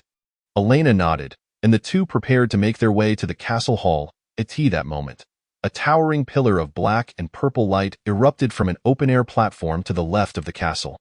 Rimonia exclaimed, "The crisis is not yet averted. This is the aura of the ancient gods." Elena sensed the disturbance as well. Having slain Aledo, there remained a detestable foe, Catherine. No matter her intentions, we must not allow her to prevail. With that, Elena and Syth propelled themselves upward with astonishing speed, scaling the castle walls to reach the elevated platform. At that juncture, Catherine had already constructed a sinister altar on the platform, adorned with a malevolent black box. Syth roared, "Cease this wicked ritual at once, or face your demise." Elena and Syth charged toward Catherine with lethal intent, only to be repelled by an invisible force. "Your wretched son has already met his end at my hands. Surrender now, for I have seized control of the city's forces," Elena shouted furiously. Catherine feigned sorrow. "My son. He couldn't endure, could he?" Then her tone shifted to disdain. "Such a worthless creature. His death is inconsequential. I can always create another elsewhere." "Catherine, even a tiger does not consume its own cub. You have forfeited your right to live if you would use your own son as a shield," Syth retorted. Catherine smirked wickedly. "Hee. The power of the abyss has descended. You cannot kill me, and you shall both perish here." An endless darkness enveloped them. She extended her hand, releasing a cloud of black mist, trapping Elena and Syth within a void of despair. "Miss, what do we do now?" Syth inquired anxiously. Elena's lips curled into a slight smile, though not fret. "Catherine, do you truly believe confining me within this subspace is of any use?" With a graceful motion, Elena unleashed the dawn magic sword, which tore open a rift in the void, causing it to collapse instantaneously. Just as they were imprisoned in the subspace, in the next moment, they emerged, leaving Catherine wide-eyed and speechless. "You can tear through the abyss." It dawned on her. "Your power stems from that blood moon evil emperor. I failed to realize that the dagger given to you by Raynor harbored her strength." Rimonia, somewhat at a loss for words, remarked, "What blood moon evil emperor? She is merely a young woman yearning for a mundane life." The enchanting voice of the young maiden within the magic sword sent chills down Catherine's spine. At that moment, she finally opened a dark purple portal. "Splendid. Elena, farewell. The territory of the White Crow is yours. Your tin cans and toy soldiers are as insignificant as ants before the army of the ancient gods." She sneered before diving into the portal. As it sealed behind her, Catherine found herself in a territory of the Holy Church state. Exhaling a sigh of relief, she placed the box containing the ancient god's spirit upon the ground. Preparing to receive new revelations, a gloomy voice emanated from the black box. "Devout follower, seek a lord to ally with next. Corrupt the Holy Church state. It will serve us better. The Loan Duchy is merely a small nation, always at risk of being devoured by greater powers." Catherine bowed her head. "As you command, my master."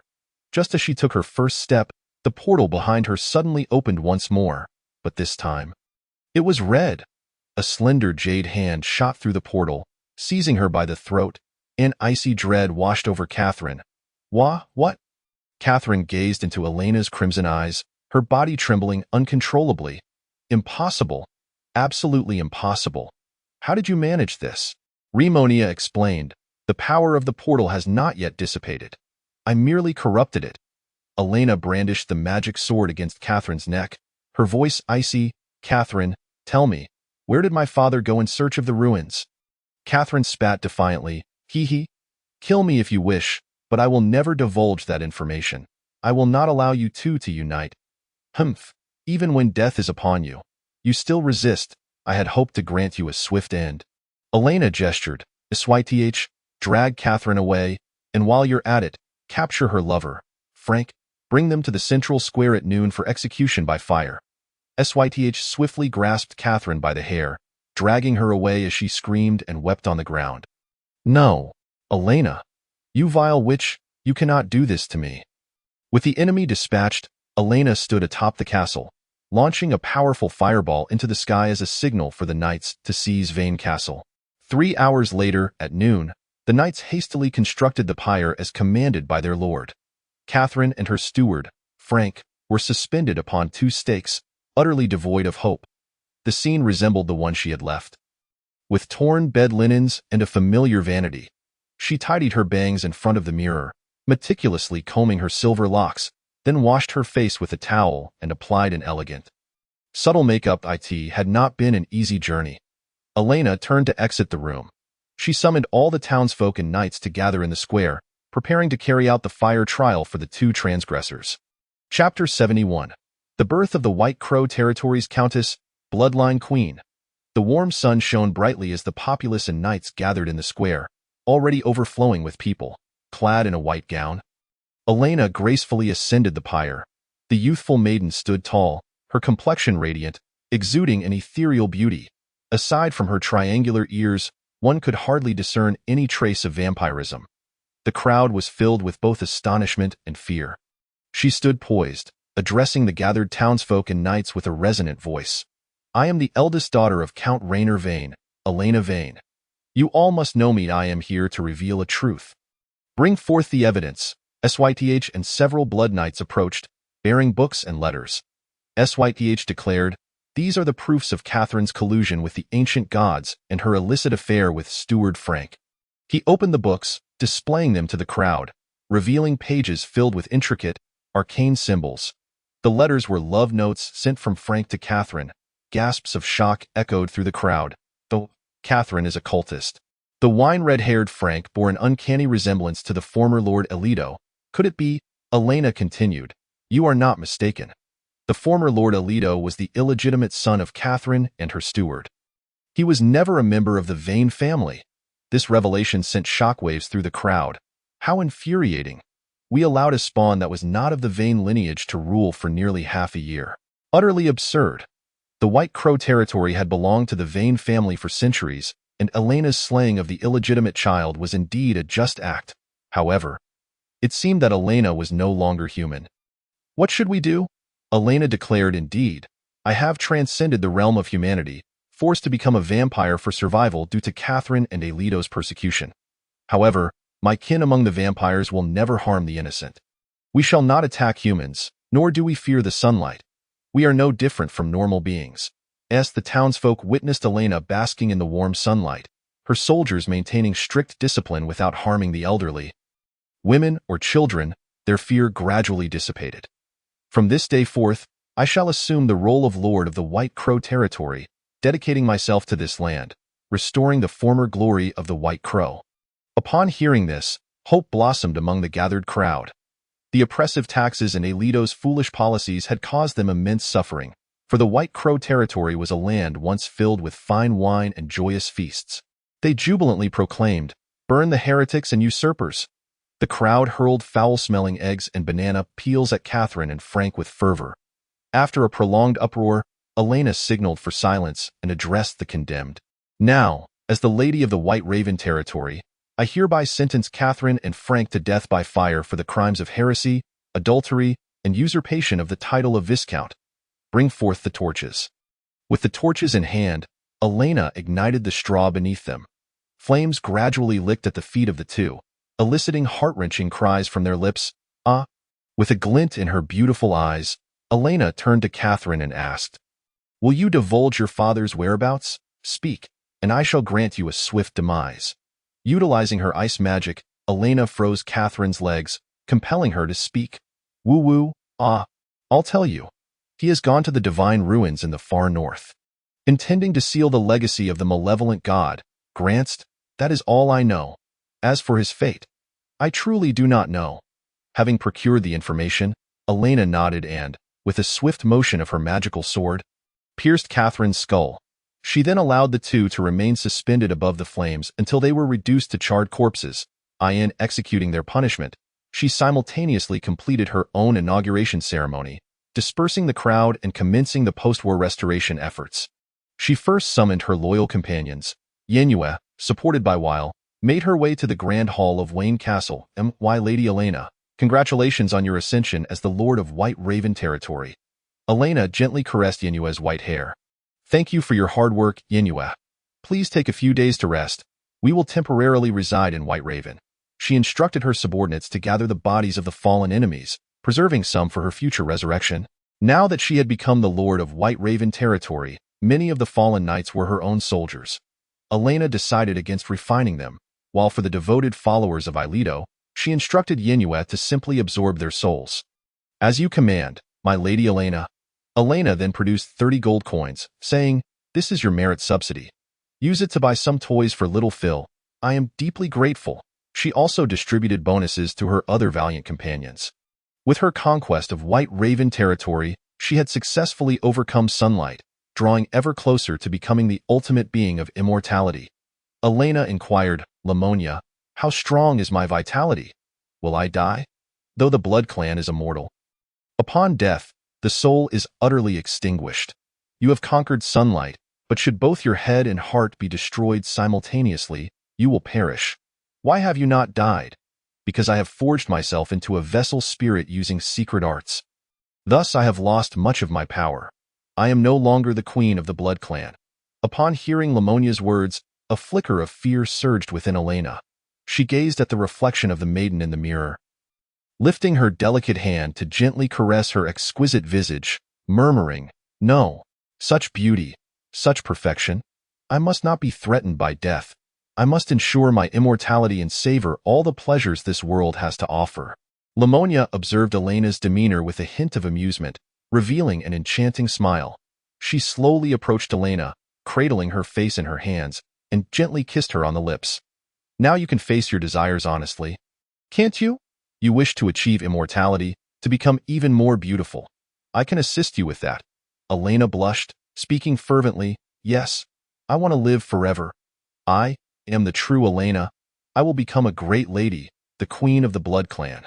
Meanwhile, in the far north, a silver-haired middle-aged man sensed a peculiar aura within a bizarre mechanical ruin. He produced a glowing blue pendant, which contained the tangible magical energy bestowed upon by Elena during her childhood. The pure blue suddenly turned blood red. Reno murmured, "This is the magical response of the Blood Clan's royal family. My daughter has become the queen of the Blood Clan." Chapter 72. The newly contracted magical pet turns out to be. The complete identity recognition caused the Holy Grail of the Blood Clan to upgrade to 100 at that moment. A resonance from her bloodline echoed deep within Elena's heart, accompanied by a calm and warm male voice in her ear. "Is this my father's call? It seemed he sensed your formidable power. I must hurry to rescue him." Elena glanced at the world map on her desk. The far north, mentioned by Catherine before her demise, lies to the north of the Loan Duchy, separated from the national border by mountains, a frigid land nearly devoid of human life.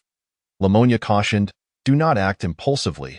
It is winter now, and the blizzards of the far north are ferocious. While your physical form is sufficiently powerful, your companions may not withstand it. Moreover, the ancient god, Granst, possesses not only unparalleled frost powers but can also corrode the minds of men, far surpassing the remnants of the Eye in Twilight Manor. Amass your strength and wait until summer, when the blizzards will cease." Elena nodded in agreement. "Yes, for now, I must manage both territories properly. Having just conquered them, I cannot be a negligent ruler as night fell." After dinner, Elena descended to stroll about. Knights in the castle were bustling in and out, clearing the remnants of the former lord's belongings and scavenging for treasures. After rummaging through the treasury, they had unearthed only a few hundred gold coins. Elena lamented, "This scoundrel truly squandered everything. Even in death, he leaves me with naught. If he had continued as lord for another 6 months, he likely would have reduced the common folk to slaves to be sold." Yet, Elena did not feel disheartened. Having gained experience from developing Twilight territory, starting anew was not a challenge for her. Continuing toward the back garden, she spotted the magical wolf Frostfang crouching before a dilapidated den. Emitting soft whimpers in her memories, Frostfang had been a dear companion, often curling up beside her during its pup days. After reviving it that morning, she hadn't yet had the chance to catch up. When it spoke, Elena was reminded that it was a female wolf. "Master, you have come?" Elena patted the pointed ears of the magical wolf, and it wagged its tail in delight. Thank you, Master. Suddenly, an idea struck Elena. To commemorate your rebirth, how about I give you a new name? Frostfang. Seems a bit too masculine. You can call me whatever you wish, Master. Elena smiled and nodded. All right, I shall call you Shualon. Recall the day I first met you. A flurry of snow mist danced upon the snow-capped mountains. At the moment of renaming, a panel displaying Shualon's attributes materialized in Elena's eyes. It automatically formed a contract, Shualon Strength, First-Tier Magical Creature Race, Ice Blade Dragon Wolf Abilities, Frost Breath, Rapid Slash Potential. Shualon felt a surge of extraordinary power flood into its body. How wonderful! To see Master again is truly a blessing. Of course, Elena cheerfully assented, leading Shualon to her room. The wolf obediently settled by the edge of the bed, inhaling Elena's unique fragrance, and soon dozed off. You have worked hard. It's getting late now. Good night. Ever since her bloodline continuously upgraded, Elena could now fall asleep at will, just like a human. The following morning, Elena felt a tickling sensation on her chest. Upon opening her eyes slightly, she was astonished to find a beast-eared girl with ice-blue hair nestled in her embrace. The girl's cherry lips were tender, her complexion like exquisite jade. Her eyelashes and eyebrows were also ice-blue, significantly lighter than Tia's hair. Two fluffy beast ears adorned her head, with some scales growing behind them, and she emanated a fragrance akin to snow lotus flowers. Elena was taken aback. Could this be Shualon? After bestowing her a name, she is transformed? The snow-haired maiden rubbed her face against Elena's chest, tears glimmering in her eyes as she murmured in anguish. It hurts. I don't want to be eaten, Master. Please save me. Save me. Seeing Shualon in pain tugged at Elena's heartstrings, and she embraced her tightly, gently patting her back. There, you are my magical pet. I will never again allow you to suffer such harm. Unbeknownst to her, Shualon gradually awakened, her gaze meeting Elena's tender smiled at Master. Why have I turned into a girl? So she was unaware. Elena mused inwardly. I am grateful for your gift. Tears streaming down her cheeks. Shualon joyfully exclaimed, how wonderful! Shualon can once again accompany Master as before. Elena rose gently, fetching a blue dress for Shualon to wear, then instructed her servant to prepare breakfast. Now, she had learned to rise early and apply makeup like any girl. Though her natural beauty was already remarkable, however, as a lady, she deemed it essential to be perfect and elegant, a standard she held for herself. Fully dressed, she took Shualon and set out to survey the castle. Upon stepping outside, she encountered Tia approaching her. Having been busy with affairs the previous day, she had allowed Tia to stay in an empty room. Upon encountering Elena today, Tia was immediately struck by the transformation in her demeanor. It seemed markedly different from before, with her graceful stride, the casual flick of her hair behind her ear, and those enchanting eyes that exuded an aura of femininity. Every gesture she made radiated a captivating charm. Tia felt a flutter of emotion stir within her. Sister Elena, you have truly become even more beautiful. She ran towards Elena, taking her hand. Good morning, Sister Elena. Who is this lovely sister by your side? She is my familiar, transformed into human form through my power, and her name is Shualon. Tia grasped her hand as well. Shualon, you look splendid. You appear to be a wolf, while I am a dragon. I look forward to your guidance. Shualon gazed at the blue-haired dragon girl and Elena, a pang of jealousy igniting within her. Her azure eyes transformed into slitted pupils as she murmured, You? How dare you be so close to my master? Huh? Tia was taken aback by the sudden interrogation. Observing Shualon's reaction, Elena pondered, perhaps her past trauma has influenced her personality? In front of Tia, Shualon nestled against Elena's chest, addressing Tia, Master. Having Shualon is enough. She does not need anyone else. She looked at Elena, her beautiful eyes sparkling with a fierce light. Isn't that right, Master? Tia felt an urgency rise within her. Shualon, you? How can you say that? Chapter 73. The Secret of the White Crow Winery. Elena found herself in a dilemma. If she did not intervene, it seemed likely that these two women would come to blows. Ahem, Tia, perhaps you should take a few days to recuperate. You have worked hard in the recent battle. But I am not injured, Tia replied helplessly. Elena blinked her alluring eyes and conveyed a message through her magic. Understanding, Tia smiled and said, Then Shualon and Sister Elena should enjoy themselves. Hemph, Sister Elena, truly, you are a troublemaker for girls. Just wait and see how I will tease you, Tia thought to herself. Shualon linked her arm with Elena's, smiling sweetly. Master, let us explore the White Crow territory together. The two strolled through the streets of Sinuous City, where their previous efforts to persuade the townsfolk had succeeded, causing no damage to the buildings or streets. The populace had resumed their daily lives and work. For Shualon, it was her first time walking in human form alongside her master. Now possessing a human body, she gradually exhibited the appearance of a youthful and vibrant girl, as she was merely 3 years old. Bouncing along, she exuded an infectious joy. Upon exiting the city, a radiant glow enveloped Shualon, and she transformed into a magnificent white wolf. Master, hop on, Shualon howled. Elena gently clambered onto her back and asked, Where are you taking me? We are going to the White Crow Winery for some fun, Shualon declared, racing southeast with powerful strides. Before long, amidst the glistening white plains, they spotted rows of low grapevines. The vines were blanketed in frost, appearing bare at present, yet Shualon could already envision the bountiful harvest of summer. Continuing onward, Elena noticed a cozy little estate, considerably smaller than the Twilight Manor. This is it, Master, we have arrived. Stepping inside, they found a frozen pond within the courtyard and an entrance to an underground wine cellar beside the main villa. In her memory, the White Crow Winery was the ancestral home of the wine family, hence the name of the territory. The wolf-eared girl led Elena down into the cellar, which was filled with large barrels of wine. Thankfully untouched by Aleto's destruction, Shualon, what have you brought me here for? Elena inquired. Master, have you forgotten? Every summer, when I feel too hot, you bring me to the wine cellar to cool off. So many delightful memories were made back then. I recall one time, I accidentally licked the wine from a barrel and began to see stars, even starting to chase my own tail. You laughed heartily at my antics. Shualon continued recounting past stories. Since Elena had not personally experienced them, she listened intently as the tales unfolded. Shualon felt a sense of unease.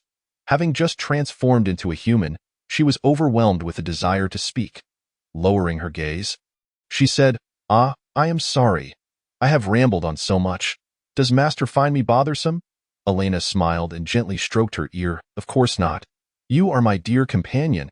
After a brief moment of warmth, Elena began inspecting the entire cellar. She took a corkscrew and opened the oldest barrel, pouring some wine to taste. A rich sweetness flooded her throat. Elena sensed that this wine was distinctly different from the ordinary kind. After a sip, she found herself wanting more, akin to a vampire's thirst for blood. Simultaneously, a heat surged from deep within her abdomen, causing her cheeks to flush slightly. What is happening to me? She used her magic to carefully assess herself. Finding no toxins within, it was entirely harmless. Before long, Shualon wandered about the cellar and discovered a dusty recipe chart in a corner. Master, look at this. As Elena approached, she read the inscription. Mixed fermentation method. Combining grapes with magic berries in a specific ratio for fermentation will yield a wine that ignites desire. Caution, the ratio should not be excessively high, as it may cause hallucinations and addiction, potentially leading to accidents and brawls. This revelation sparked a glimmer of excitement in Elena's eyes. It appeared that the ancients had already harnessed magic berries to create wondrous beverages. Yet no one had discovered it until now. If I can utilize this wisely, perhaps I could profit immensely, or even use it to control the entire principality. Upon returning to Sinuous City, Elena promptly dispatched merchants to establish trade routes between the White Crow and Twilight territories. 3 days passed, by this time. News of Elena's conquest of the White Crow territory had leaked. A knight rushed to the Duke's opulent castle, seeking an audience. Duke Exiled, leaning on his cane, approached him. Upon seeing the knight's disheveled appearance, he seemed to already grasp the situation. Gripping his cane tightly, his face pale, he incredulously exclaimed, Could it be that you are the only survivor? What of General Ryden? The knight knelt, trembling as he replied. General Ryden was the first to fall to the enemy commander. The enemy leader, Elena, personally flew into the city using transformation magic to persuade others to turn against us. We were besieged on all sides, suffering heavy casualties.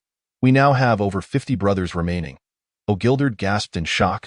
My cousin is indeed a ruthless one. To have easily taken the White Crow territory, what of the casualties among the townsfolk? The knight responded, strangely, Elena and her vampire servant have not harmed anyone.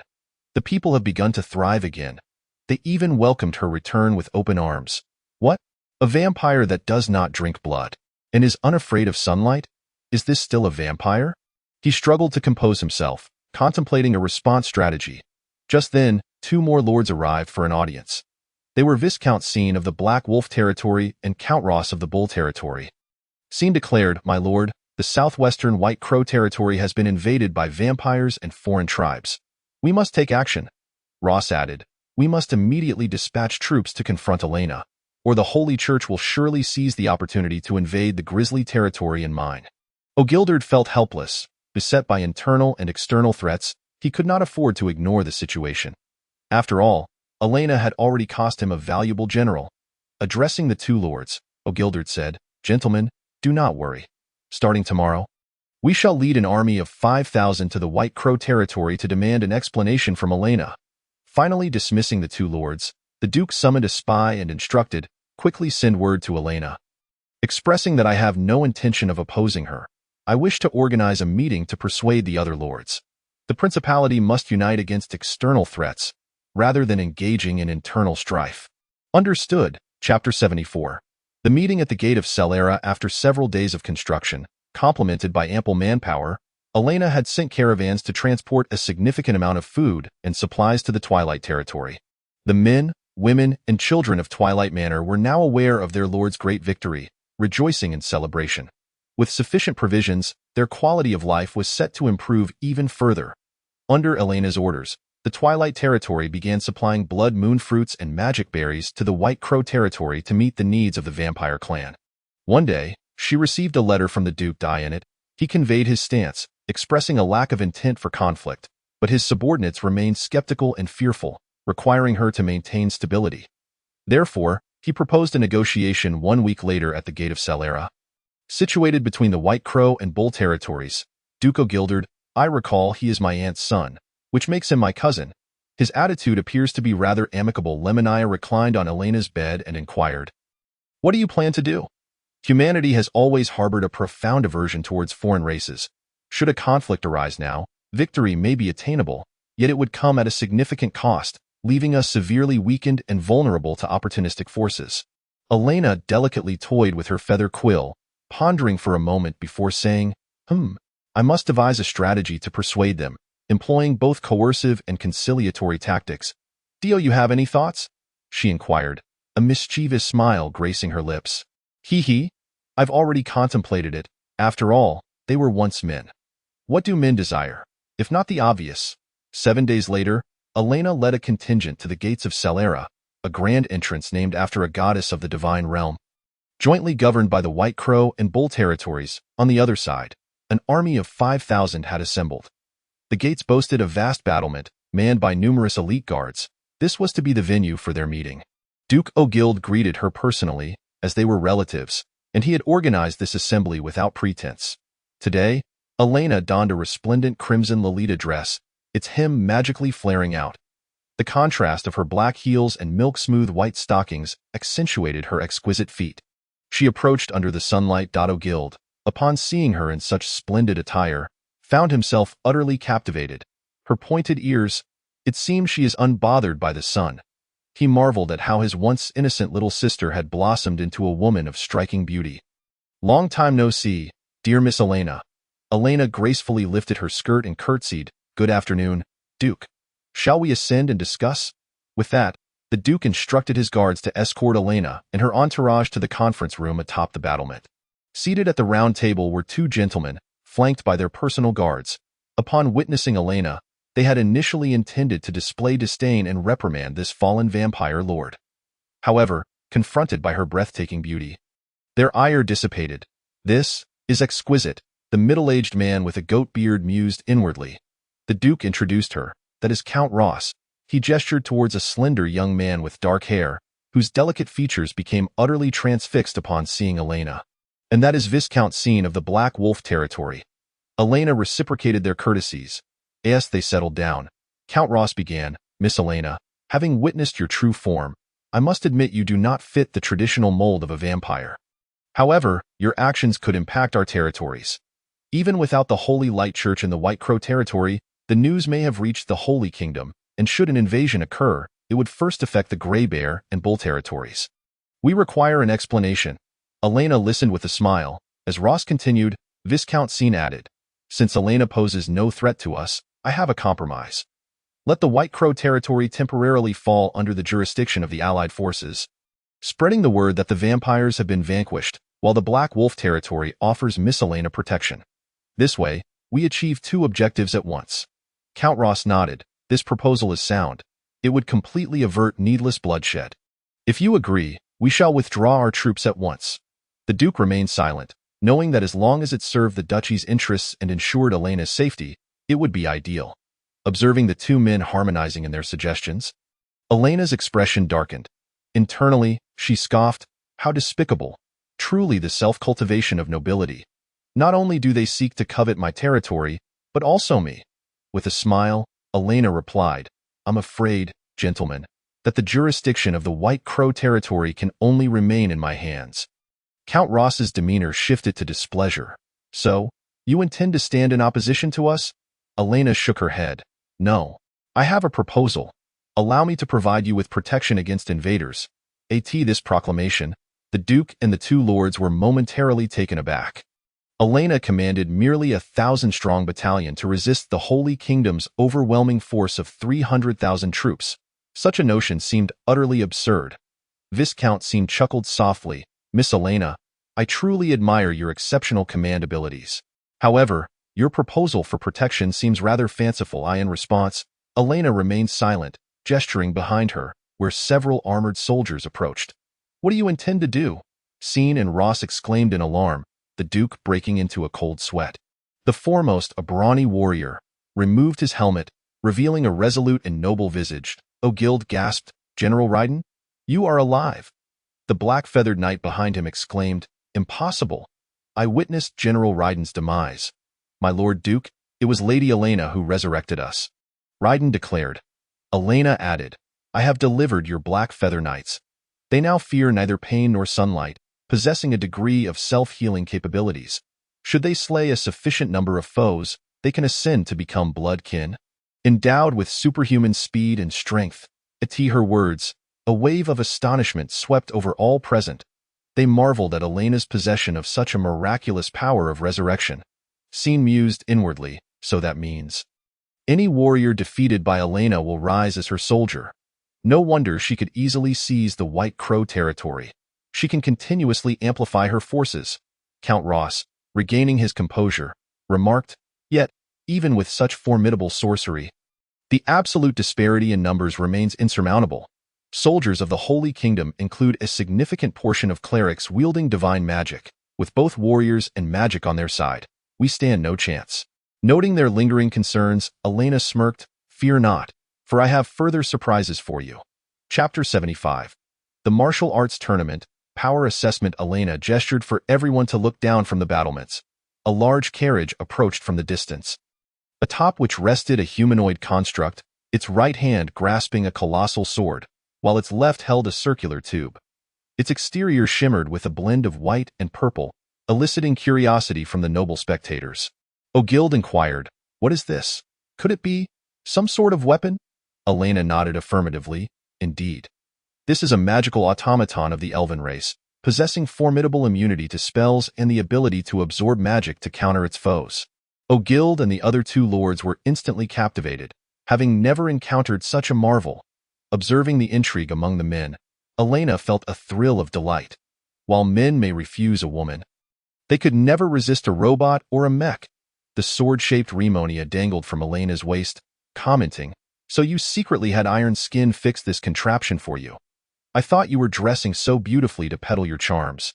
Elena whispered, Humph, as if, though I am a woman, I still harbor no fondness for men. Exiled clapped his hands. How fascinating, truly fascinating. Suddenly struck by inspiration, he proposed, My lords, why not organize a martial arts tournament in the White Crow territory? We can assess the capabilities of Elena's warriors and her remarkable weaponry. If they meet our expectations, we shall withdraw our forces, allowing Elena to serve as the bulwark of the duchy in the south, providing protection for the 3 southern territories. What say you? Scene expressed his agreement. Miss Elena is indeed quite formidable. Let us proceed with this plan. I too wish to witness the prowess of her troops. Seeing Scene's approval, Ross could only acquiesce. As it is the Duke's request, it shall be done. With the meeting concluded, a relatively satisfactory outcome was reached, and Elena permitted some soldiers to assist in organizing the tournament. In the northeast corner of the White Crow territory lay an arena known as the Thorned Cage, where various nightly contests and bloody battles between humans and monsters were held annually for the entertainment of nobles from far and wide. The nobles and their retinues camped near the arena, and the tournament commenced the following day. Exiled established the rules for the contest that evening. On the first day, the combat prowess of the blood servants would be tested in a series of matches. Those who could consecutively defeat 5 elite warriors would be deemed successful, since only newly transformed blood servants could participate. Those who had not yet enhanced their powers through killing, Elena summoned her loyal guard. Hyena, he had followed her stealthily during the transportation of blood moon fruits, eager to catch a glimpse of Elena's radiant beauty. Elena coldly addressed him. Hyena, you have neglected your duties to come here. What is your purpose? Hyena immediately prostrated himself, trembling as he replied. I merely wish to see Lady Elena, to check if you have been well. Elena regarded him with disdain. Humph, your loyalty is noted, and you have accomplished much. Now, I grant you the opportunity to become a blood servant. Hyena exclaimed with fervor. This is wonderful. I have waited so long for this day. Hyena beseeches your grace. Elena raised her stiletto heel and pressed it firmly against his head. As blood magic continuously flowed from her exquisite foot into the body of the hyena, the expression on the hyena's face was twisted with bliss as he secretly mused, ha ha ha, ah ha ha ha. To kneel beneath the skirts of Lady Elena is my greatest fortune. After receiving the surge of power, the hyena lifted his gaze to meet Elena's disdainful gaze and declared, the hyena shall serve as your loyal guardian, for all eternity. Yes, I shall mercilessly thrash those challengers and never let you down. The following day, nobles such as Exiled, Cien, and Ross, accompanied by their officers, occupied the stands of the arena. The arena itself was a wooden structure, with a central area blanketed in thick white snow, exuding a primal ambience. As the wooden gate swung open, a young man emerged, wielding a steel sword and astonishingly devoid of any armor. The hyena was not unattractive. His features were well-defined, with a hairstyle reminiscent of a Haryuku boy. Albeit with a hint of madness, as the crowd observed this seemingly ordinary new blood servant, murmurs filled the air. He doesn't even wear armor. Is he truly that confident? This fool shall soon be slain by our contender. A survivor from the Blackwing Knight Order remarked. Soon, the opposing gate opened, revealing a cold-hearted elite swordsman approaching. Exiled, acting as the host, proclaimed, both sides are ready. Let the competition commence. Prepare to pay the price for your arrogance.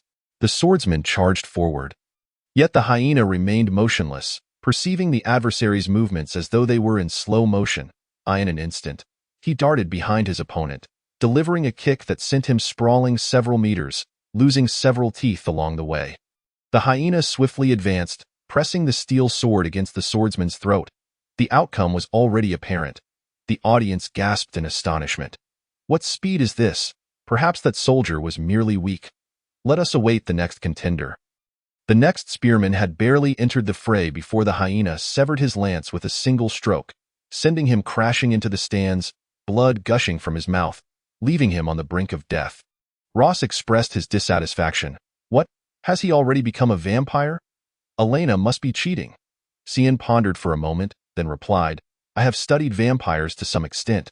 He lacks pointed ears, indicating he is not a full vampire. Elena, too, was taken aback. The hyena is unexpectedly strong. Indeed, his unwavering devotion to his master has augmented his strength, bringing him just a step away from evolving into a vampire. Remonia explained, I see. So this eccentricity is merely a result of his admiration for me. Let it be, Elena responded with a smile. After swiftly defeating yet another challenger, the hyena shouted, Too weak, too weak. Bring on 10 of you at once. I wish to battle them all. Exiled slammed his hand on the table, declaring, Very well. Let us witness the prowess of this warrior. 10 knights surrounded the hyena, charging him simultaneously. Suddenly, the hyena unleashed a peculiar swordplay, spinning the steel sword in his grip. The knights found it impossible to approach. Like a ravenous beast, he ferociously tore through their ranks, injuring 3 knights in an instant, dismantling their formation one by one. After a few exchanges, the pale ground was splattered with blood, all the knights severely wounded and unable to move. Thunderous applause erupted from the crowd. The display of combat prowess from the newly awakened blood servant left everyone astonished. Ross exclaimed in disbelief, his combat strength rivals that of a first-tier warrior. It was revealed that the true strength of Elena's army stemmed from her blood servants, who could swiftly attain extraordinary combat abilities. Perhaps her 100-strong force was equivalent to a 1,000-strong army. Ogierd nodded. Finally, we have witnessed the combat capability of blood servants. Disciplined, powerful, and fearless, it is only natural that he could easily dispatch that inept Aledo. The first day of the tournament concluded perfectly, with all present bearing witness to the formidable strength of the blood servants. The next day would feature a competition testing magical puppets, as the Black Wolf territory, known for its reverence for magic, had cultivated a cadre of sorcerers. They would serve as opponents to the magical puppets. However, they were surprised to find a familiar black-haired woman seated on her bed. Her violet eyes glanced at Elena with discontent as she remarked, "Little Elena, it has been a while. Have you forgotten me?" "Miss Evelyn, how did you come to be here?" Elena inquired, rising slowly as Evelyn approached, sizing her up. "The news of your conquest over the White Raven territory has spread far and wide. I heard you have conquered the sunlight. So I came specially to see you." After half a year, Elena seemed to have transformed from a little girl into a genuine woman. As her teacher, Evelyn felt a sense of pride. A spark of magical light flickered in her enchanting gaze, her tone gradually turning aggressive. "You haven't forgotten our agreement, have you?" "Of course not." "Forgotten?" Elena stammered, suddenly feeling anxious at Evelyn's imposing demeanor. She took 2 steps back. The tournament is still ongoing, so it might not be convenient." Evelyn pushed Elena against the wall, whispering, "Little Elena, if you continue to be disobedient, your teacher may become quite upset. Allow me to awaken your bloodlust." With a delicate cut to her finger, she used her magic to vaporize the blood that erupted, filling the room with an intoxicating scent. The alluring aroma surged into Elena's nostrils, causing her reason to teeter on the brink of collapse as she uncontrollably lunged into Evelyn's embrace. Evelyn took advantage of the moment, pressing her onto the bed. "No, don't do this, Miss Evelyn," Evelyn teased. "Surrender to your desires, drain my blood. Let us embrace each other." Elena desperately turned her head away, fighting against the urge to sink her fangs into her neck. With her last shred of rationality, she cried out, "I'm sorry, Miss Evelyn. I'm not ready for that yet." At that moment, Tia and Shualon heard the commotion. "This is bad. Someone could harm Sister Elena." They rushed to Elena's tent and pulled back the curtain, only to discover Elena pinned beneath a seductive black-haired beauty, her cheeks flushed like cherries. Elena, seeing Tia and Shualon's shocked expressions, felt a wave of embarrassment wash over her. "Oh no. How can I face them like this?" Tia exclaimed, "Miss Evelyn? Who is she? I must kill her." Shualon, witnessing her master being taken advantage of, felt a surge of anger. Tia gestured for her to stand down. "She is Lady Elena's teacher and ally. Do not act against her." Evelyn slightly rose, smiling. "You 2 lovely girls needn't be alarmed. I simply came to catch up with little Elena." Finally regaining her composure, Elena shyly replied, "Tia, Shualon, please step outside. I have matters to discuss with Ms. Evelyn." Once they left, Evelyn let out a gentle sigh, saying, "Little Elena, why can't you accept me?" Though Evelyn's beauty rivals that of any, and she has provided me with much assistance, she remains merely a woman I have met a few times. Elena lowered her gaze. "I still need some time." Upon hearing this response, Evelyn fell silent for a moment before letting go. She smiled gently, stroking Elena's head. "It's all right. Little Elena must have faced considerable challenges in the land of shadows. I was too hasty." Elena nodded. "Yes, coincidentally, we are engaged in a tournament with other territories. Miss Evelyn is welcome to observe our army's performance." "Excellent. I, too, wish to witness the secret behind your effortless defeat of Aledo." Evelyn replied with delight. "I shall arrange a tent for you, teacher." The audience gathered at the arena's stands, as Viscount Cien dispatched a team of 5 first-tier sorcerers, all clad in black robes and wielding wooden staves. Entering from one side of the gate, on the other side, the magical puppet had been activated, with a protective shield installed over the magical core behind it, its right fist wrapped in abundant cotton. The puppet stood approximately 3.5 meters tall, akin to a modern basketball hoop, moving with mechanical precision. Ogierd shouted from the stands, "The competitors are ready." The Black Wolf Territory's sorcerer team faces off against the White Raven Territory's magical puppet. The match officially begins. The magical puppet scanned the 5 sorcerers before it. Sorcerer, cloth, first tier, human. Optimal strategy determined. Engaging in melee mode. Before the 2 sorcerers could even begin to chant their spells, the magical puppet delivered a punch that sent them flying. Had it not been for the cotton, they would have likely perished on the spot. Cian marveled. What agility! It's astonishingly formidable in close combat. The remaining 3 sorcerers shouted, "Stay calm. Let us cast our spells together." Frost, water flow. Extreme cold ice spikes. Ice arrow. 3 sharp ice spikes lunged towards the body of the arcane puppet, and upon impact, its exterior bore not a single scratch. No, it cannot be, absorbing a portion of the icy power. The rune-imbued cannon in the puppet's left hand suddenly began to coalesce a chilling wind. Absorbed ice arrow, countermeasure initiated. Frost shotgun, activated. The mages hastily fled, yet the cannon seemed to have automatically locked onto them, rendering escape impossible. At that moment, Evelyn, who was observing from the platform, sensed the impending danger and instantly teleported in front of the 5 mages, commanding, "Flame barrier." Suddenly, a wall of fire erupted in the air. But the arcane puppet unleashed a volley of ice arrows from its cannon. However, under the might of the 3rd-tier spell, the wall of flames melted them all. The puppet's capabilities left both the mages on and off the stage utterly astonished. To fire such a multitude of ice arrows simultaneously after being struck by 3 was utterly outrageous.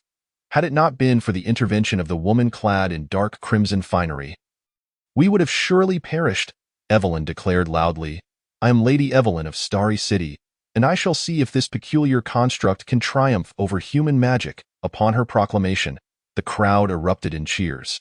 It was indeed the 3rd-tier archmage, Lady Evelyn. Let us witness her prowess. Ogier quietly mused. Now this promises to be entertaining. Elena, I wonder which will prevail, machinery or magic. Evelyn raised her staff, deftly evading the puppet's attacks while chanting incantations. Sky, earth, arcane energy surging, brilliance of wisdom illuminating. The power of the stars shall converge here. 3rd-tier arcane magic, wrath of the stars. Suddenly, the skies darkened and transformed, revealing a dazzling starry expanse. From above, beams of destructive starlight plummeted, bombarding the arcane puppet's form as if fired from a satellite cannon. Elena, witnessing this from the stands, was struck by a foreboding sense of dread. Lady Evelyn too possesses the innate talent for silent spellcasting. Her deliberate incantation will greatly amplify the spell's might. Her magic has nearly reached the 4th tier. Though the arcane puppet sustained severe damage, its left arm's cannon began to charge uncontrollably. Why complete incantation of a 3rd-tier spell failed to destroy it? Evelyn could hardly believe her eyes. The puppet emitted a relentless mechanical voice, absorbing powerful magic, initiating mage annihilation mode. Arcane annihilation cannon activated. Elena shouted, "Lady Evelyn, get away quickly." Chapter 77. Terrifying talent. Shocking all, Evelyn, witnessing the devastating energy erupting from the puppet's cannon, found herself momentarily at a loss. Her teleportation required time to recharge. How could this be? Mi-2. The arcane puppet must have its core removed to be deactivated. Elena could only rush down the stage, pushing Evelyn aside. She extended her hand to conjure an ice barrier against the terrifying wave of energy. The upgraded metallic puppet could even counter 4th-tier magic. The arcane annihilation cannon surged forth like a colossal wave, relentlessly shattering the ice shield Elena had desperately erected. The residual force swept through the entire venue like a raging tempest. Quickly, get everyone to safety. Elena screamed with all her might. How did it come to this? This puppet? What an unfathomable creation. The emotions of Ogier and the others shifted from shock to profound fear. Elena's declaration to defend other territories had stemmed from a place of immense confidence. He worried deeply for her, but faced with such an unexpected predicament, they could only scatter in disarray. Selena fought desperately to mitigate the cataclysmic impact. Her ice barrier shattered, and she was left to withstand the onslaught with her own body. Just as she was about to be completely engulfed by the energy cannon, a cherry-red vortex of magical essence erupted from her chest, absorbing the raging energy entirely. Finally, is it safe now? As the crisis subsided, Elena suddenly collapsed to the ground. Upon seeing Elena gravely injured, her once beautiful gown now tattered, Evelyn's face turned pale with horror. No, no, little Elena, this is all my fault. Quickly, summon a healer. That night, in Elena's tent, Evelyn kept vigil at her bedside, gently administering healing salves. After a full afternoon of self-recovery, most of Elena's wounds had healed, and she slowly stirred, opening her eyes. Lady Evelyn, is that you? Evelyn nodded. Yes, it is me. Suddenly, she appeared taken aback. Can you not see me? I seem to be temporarily unable to see. The blinding light from the arcane annihilation cannon had rendered Elena's vision impaired. The damage to her retina would take approximately 3 days to heal. Gazing into Elena's vacant eyes, Evelyn's heart broke, tears cascading down like rain onto Elena's skin. Oh, I'm so sorry. This is all my fault. I always act on my own, putting you in danger. I truly do not deserve to be your teacher. Once you recover, I shall take my leave. Elena suddenly grasped Evelyn's hand, saying, Don't go, Lady Evelyn. I do not blame you. With her right hand, Elena conjured a faint blue-violet arcane energy. I in the face of peril. My magical essence absorbed this energy, and now, I too wield arcane magic. Evelyn's sorrow transformed into joy as she regained her composure. Since becoming a mage, Elena had mastered both ice and fire magic. Now, she had achieved mastery over fire, frost, and arcane magic simultaneously. This was unprecedented across the entire continent. Elena smiled. Thank you, Lady Evelyn, for allowing me to gain this new strength. Evelyn's tears shifted from sorrow to joy. You, my child. Only you can continuously bring me new surprises. Lady Evelyn, I hope you will stay by my side for a while longer. I wish to continue studying magic with you. Ever since becoming a vampire, I have relied too heavily on close combat. I want to make my fighting style more elegant. Is that possible? Hearing this request filled Evelyn's heart with delight. Of course, as long as you need me, I shall always be by your side. Observing Elena's gradual recovery, Tia and Shuelon entered the tent, finally feeling a sense of relief. The next day, as the martial arts tournament was drawing to a close, Elena, supported by Tia and Shuelon, made her way to the arena stands. The nobles of the principality, including Ogier, were taken aback to see Elena had recovered significantly. Count Ross exclaimed, What remarkable regenerative ability! She took a third-tier high-level spell head-on. At this moment, Scene gazed at Elena as if she were a monster. In my view, Lady Evelyn's complete incantation of Wrath of the Stars possesses power equivalent to a fourth-tier city-destroying spell. Indeed, Elena did not deceive us.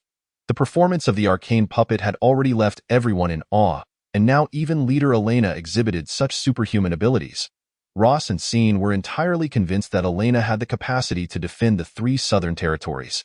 Elena extended her delicate hand, releasing 3 orbs of energy in distinct colors: blue-white frost, orange-yellow flames, and purple-white arcane spheres.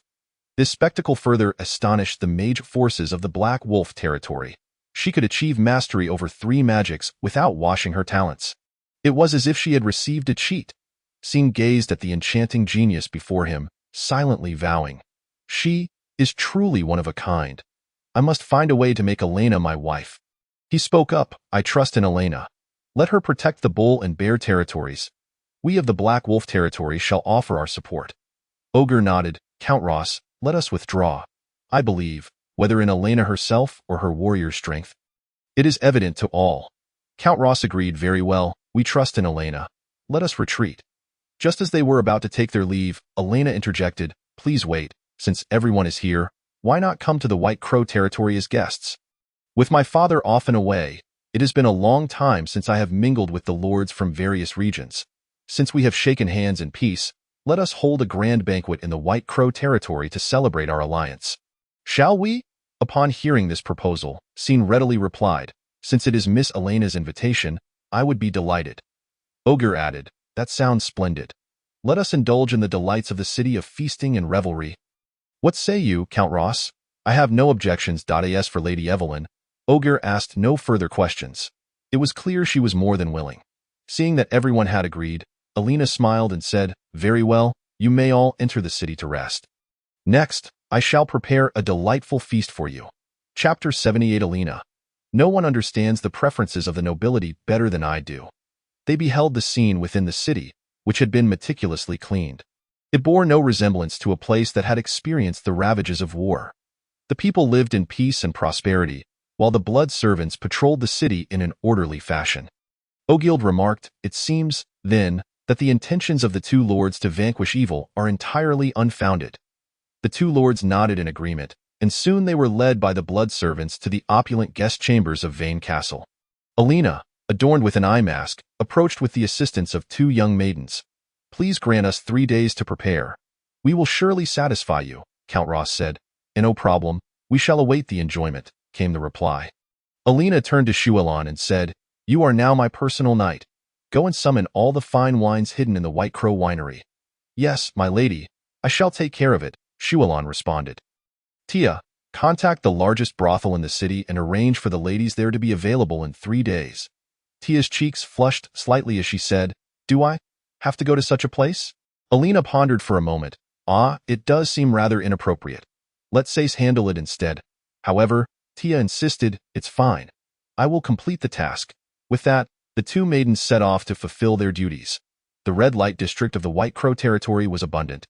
And on a certain street in the heart of the city, stunning courtesans danced gracefully in some upscale venues.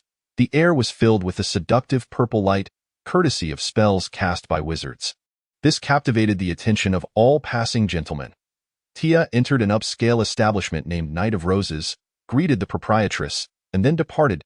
As she left, she caught glimpses of inappropriate scenes, the enticing sounds stimulating her senses. On her way back, she couldn't help but think, "I really want to see how Alina's sister is." 3 days passed, and Alina's sight was restored. With everything prepared, she gathered the finest chefs in the city to orchestrate a lavish banquet in the banquet hall of Vane Castle. When Ogild and the other nobles stepped into the hall, they were immediately dazzled. A long dining table was adorned with an array of exquisite dishes, and in the center stood a magnificent wine fountain. Filled to the brim with a wine that resembled blood, on either side of the hall, a row of elegantly dressed women sat, each more enchanting than the last. The entire banquet venue resembled a vivid tapestry of indulgence. Count Ross could barely contain his drool as he exclaimed, "I never expected that Miss Alina, as a woman, would so thoroughly understand the tastes of the nobility, trapped at home by that old hag. I can finally revel in some freedom." As the time approached, Alina, clad in a resplendent red gown, made her grand entrance. Her striking makeup, with dark red shimmering eyeshadow, rendered her gaze even more alluring, as if it could ensnare souls. At that moment, she embodied the essence of a vampiric countess of the night. She addressed the assembly, "My Lord Duke, esteemed lords, welcome to the gathering at Vane Castle. To celebrate our friendship, I would like to propose a toast to you." The nobles and knights below cheered. "To the Lady of the White Crow territory, Alina Vane." Cheers. Having previously discussed the matters at hand, Alina sought merely to enhance their camaraderie, allowing them to experience the hospitality of the White Crow territory. The nobles embraced the delightful banquet, surrounded by beautiful women, savoring the fine wines, their minds collectively conjuring the thought, "Alina truly knows how to entertain." Observing their reactions, Alina mused to herself, they hardly realized how deluded their senses have become." Viscount Scene did not select a courtesan. Instead, he approached Alina and inquired, "Miss Alina, may I invite you to dance?" Alina scrutinized him. Viscount Scene possessed a delicate visage, reminiscent of an Eastern gentleman from a past life. He was slightly shorter than Alina, with soft facial features, dark brown eyes, and ebony hair. If not for his male attire, one might mistake him for a girl, especially given his androgynous voice. Faced with such a charming youth's invitation, Alina felt no aversion and acquiesced. Of course, Viscount Scene. The two swayed elegantly in the illuminated dance floor, and after consuming Alina's special wine, Scene was utterly enchanted. In the midst of the dance, he unabashedly professed his feelings to Alina. "Miss Alina, Your extraordinary magical talent and exceptional military prowess truly command my admiration. From the moment I laid eyes on you, I was smitten. Will you be my wife?" His words caused Alina to gradually halt her joyous steps. With a gentle smile, she replied, "I appreciate your affections, Viscount Scene, but I currently have no intentions of marrying. And no matter, Miss Alina, even so, I wish to be your suitor." As Viscount Scene persistently pursued her, Alina sought an excuse to distance herself. "Miss Alina, don't go." She would not allow any man to harbor feelings beyond admiration for her. If any such feelings existed, they were to be suppressed. Limonia floated behind Alina and whispered, "That dark-haired beauty seems quite intriguing. I believe you should engage with him. The current lady is on your side. She will inevitably belong to you. Since you've already ensnared the nobles with addictive enchanted wine, why not start with him?" Alina retorted discontentedly, "Engage? I cannot possibly entertain any notions with a man."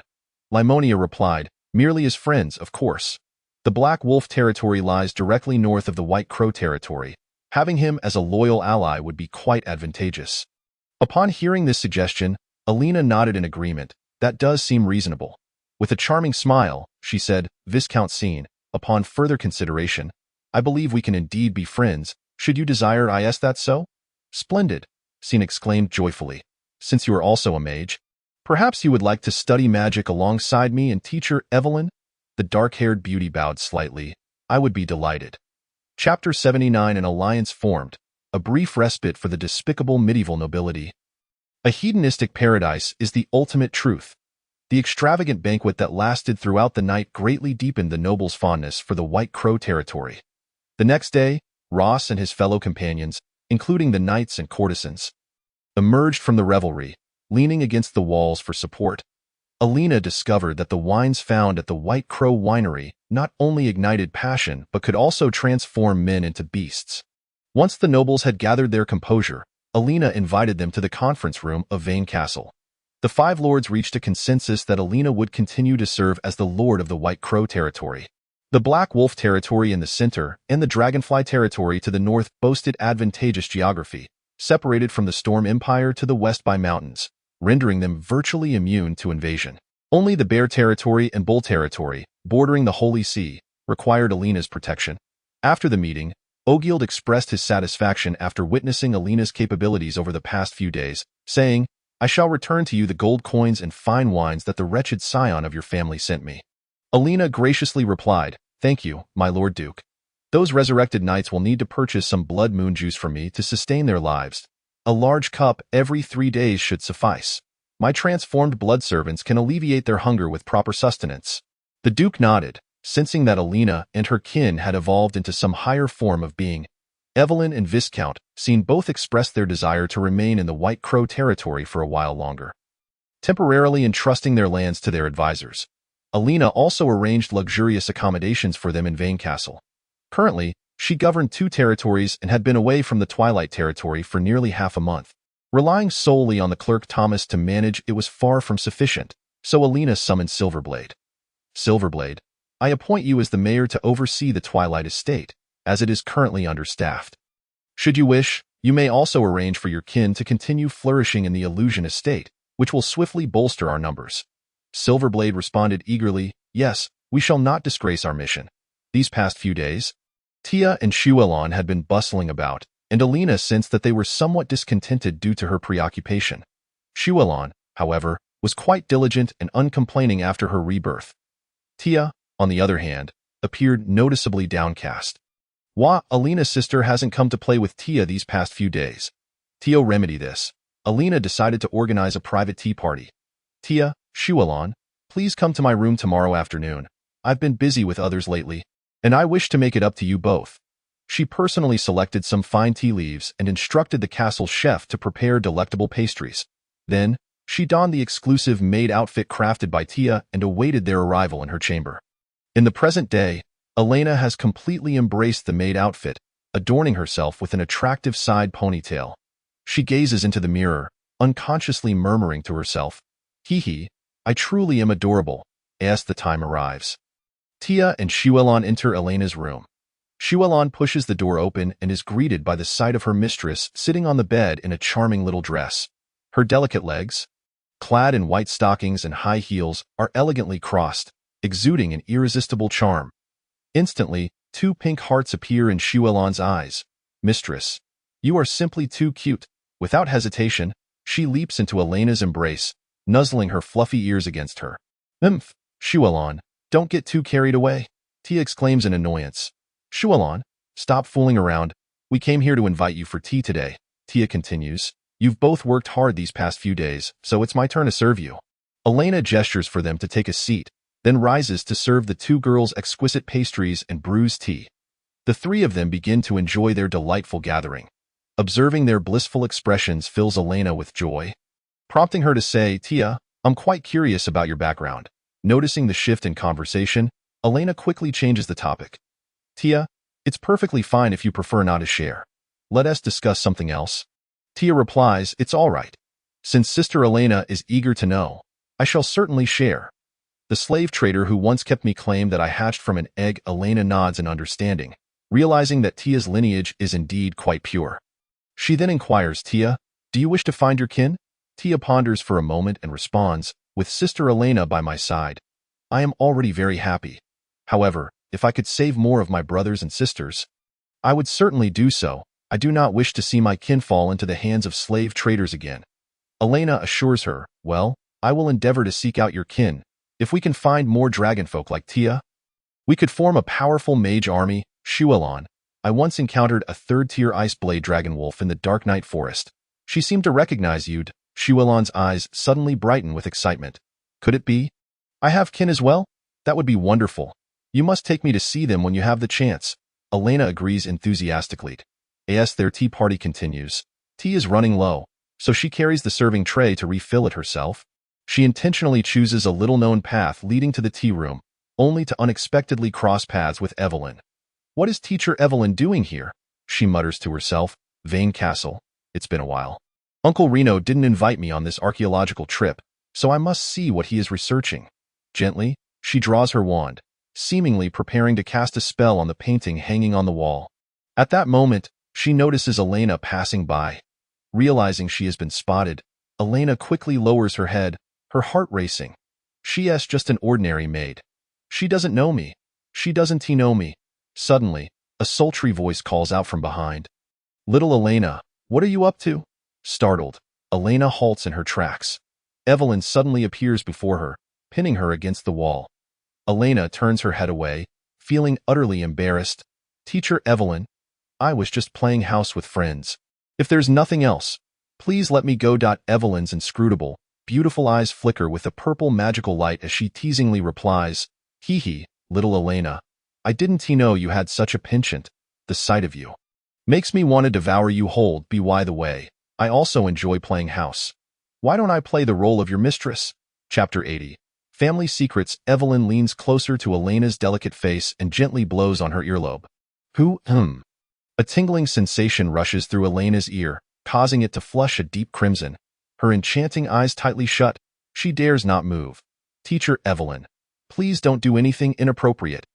Evelyn's tone grows even more provocative. Hee hee, little Elena, I see right through you. You may be assertive in public, but in private, you are just a shy little girl. You could easily resist me.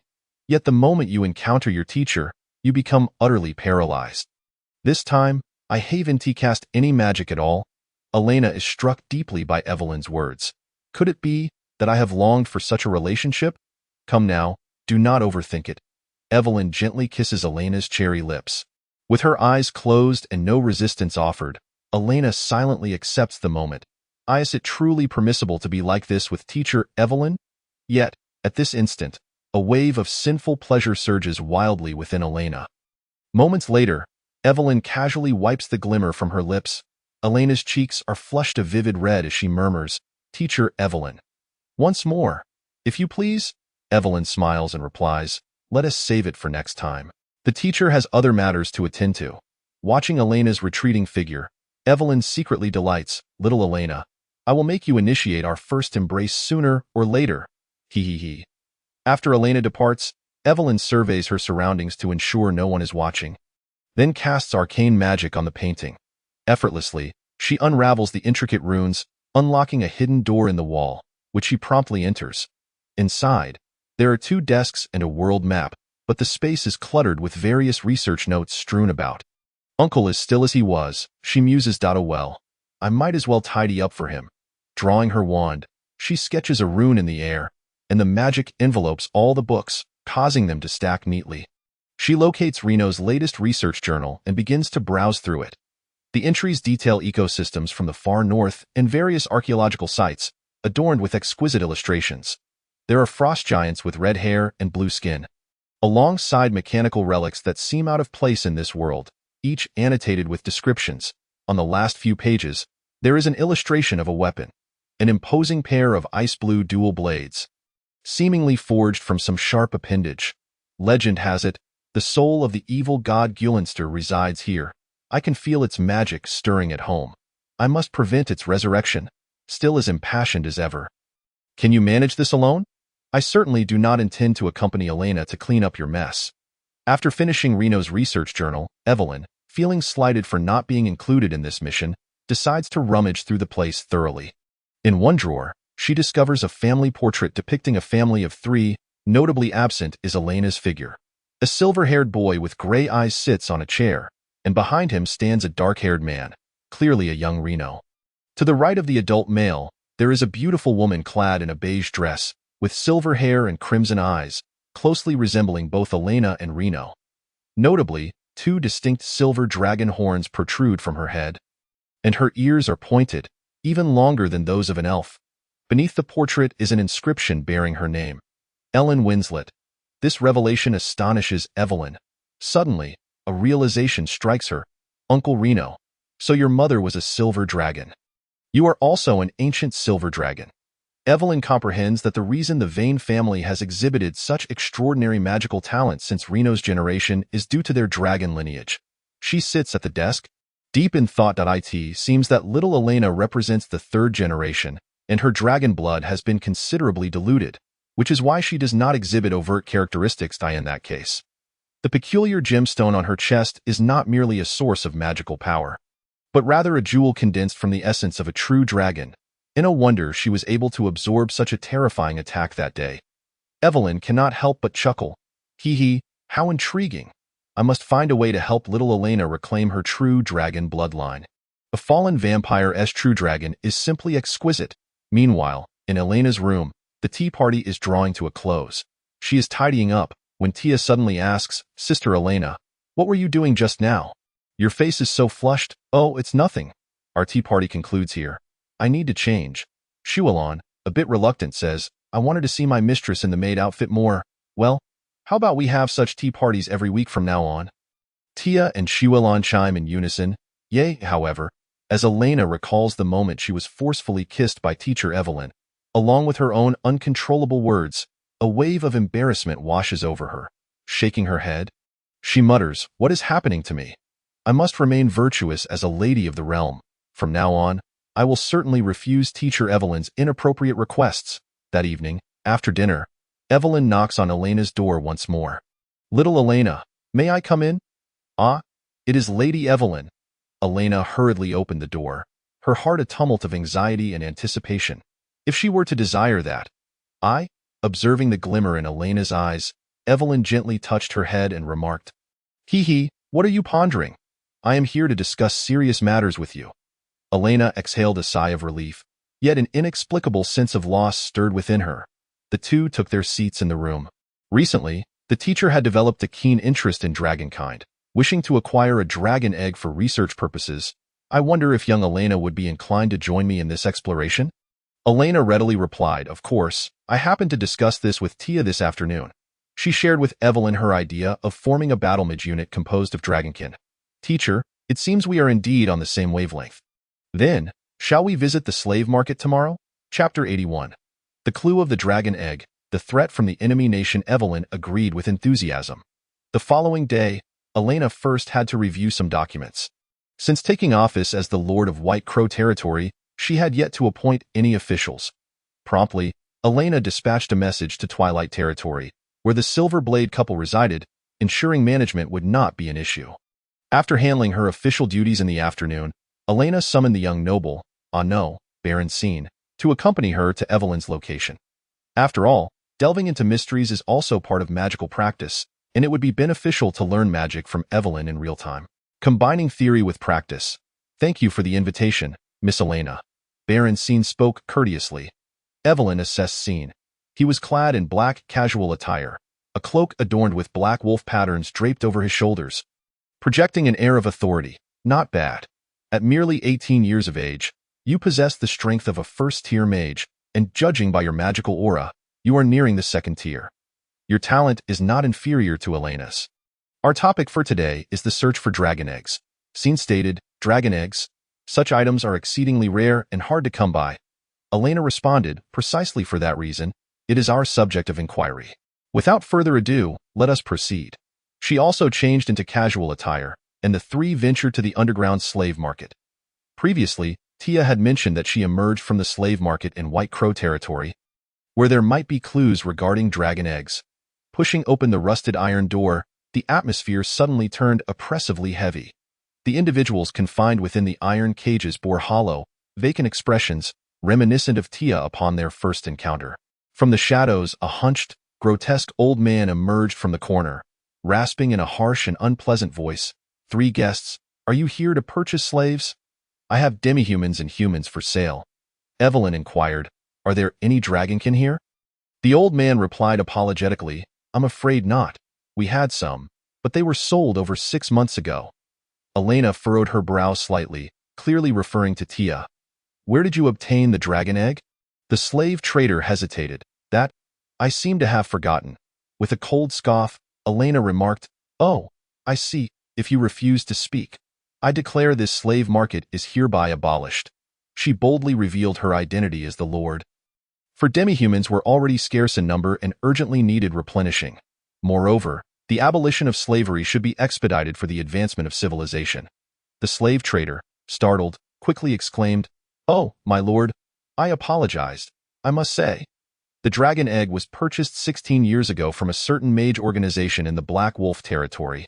As for their contact information, I have long since forgotten, I assure you." Elena nodded. "Understood, I shall purchase all your slaves. From now on, slave trading is prohibited in White Crow territory. If you wish to conduct business, please do so elsewhere." The slave trader cast a dissatisfied glance at Elena. Yes, Elena paid the gold coins and summoned the guards to liberate all the demi-humans and humans, totaling 47 individuals, instructing them to report to Will. After resolving matters here, Scene pondered, "The dragon-hunting mage organization from the Black Wolf territory, is it?" Elena asked, "Mr. Scene, do you have leads on them?" Scene nodded. "Indeed. A certain restless force has recently emerged in the Black Wolf territory. These mages are conducting experiments on magical beasts, seemingly aiming to create even more terrifying creatures. During my patrols, I have dismantled several hideouts, yet I found no dragon eggs. Shall we set out for the Black Wolf territory?" "No need. The Black Wolf territory borders White Crow, and perhaps we can uncover some clues here. Let me think of a strategy. Currently, we have no leads, and the best course of action is to lure them out." Elena proposed. "Instructor Evelyn, Scene, let us head to the hunting grounds outside the city." She reasoned that if a young dragon were sighted, this organization would surely exert every effort to pursue and capture it. Thus, she sketched an imagined young dragon on a piece of paper, committing its likeness to memory. Subsequently, she invoked the illusionary power of the ancient gods, transforming into a young blue dragon of approximately 2 meters in height. Scene, witnessing this magic, exclaimed in awe, "What a marvelous transformation spell! Mages can only transform into sheep or pigs, yet you can become a dragon." Evelyn reached out to touch the dragon, her hand passing through the illusion to make contact with Elena's shoulder. Correcting, this is actually a form of mimicry magic. Elena's true form remains unchanged. Scene nodded. "I see now. My understanding was limited." Elena cheerfully declared, "Hee, let us commence," as the blue young dragon strode confidently across the hunting grounds. Evelyn and Scene concealed themselves in the shadows, using magic to stealthily inscribe dragon footprints on the lawn. Surrounding hunters, upon witnessing the dragon's appearance, fled in terror, for even an ordinary hatchling could easily slay 2 fully armed adventurers. As dusk approached, news of the dragon's presence in the southeastern hunting grounds of Crescent Moon City spread like wildfire. While some were terrified, There were also those eager to witness the spectacle. Once night fell and the crowd dispersed, several cloaked figures stealthily approached Elena under the cover of darkness. The leading dark-robed mage proclaimed, "Coming to White Crow for a visit, and we stumble upon such treasures. Truly a fortuitous discovery. Quickly, set up the dragon-hunting barrier." With a gentle lift of his staff, the four mages unleashed 4 runes, forming a green barrier that swiftly encircled the blue young dragon. Elena suddenly felt unwell. As she attempted to burst through the barrier, she found herself ensnared at its center, utterly unable to escape. "Limania!"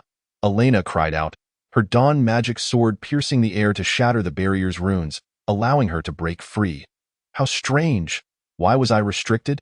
She dispelled her young dragon illusion. The cloaked figures were astonished. So, it was a human in disguise. Such magic exists in this world? They hastily retreated 10 meters away, sprinting toward their horses in a bid to flee. Evelyn emerged from behind a tree, stating, "Hee hee, give up your struggle. Slow step." Evelyn's wand emitted a peculiar arcane energy that struck the ankles of the four, rendering their feet as heavy as lead. Frost Nova. After a brief incantation, Scene's staff struck the ground, unleashing a burst of icy shockwaves centered around him, freezing the four in place. Elena unleashed a flurry of ice arrows, swiftly taking them down. The leading dark-robed mage demanded, "Who are you, truly?" Elena chuckled. "That question should be posed to you. What is your organization seeking by collecting dragon eggs and magical beasts?" "Elena, these are agents sent by the Storm Empire." Chapter 82. The Empire's laboratory, upon realizing their identities had been uncovered. The dark-robed mages trembled in fear. The leading mage cursed, "Fool! Why would you bring the national emblem while executing the mission? This is bad. We have been discovered, for the glory of the Storm Empire." With a cry, he crushed the poison pouch in his mouth, blood gushing from all 7 orifices as he perished. "Damn it! It has come to this. We cannot allow our secrets to be exposed."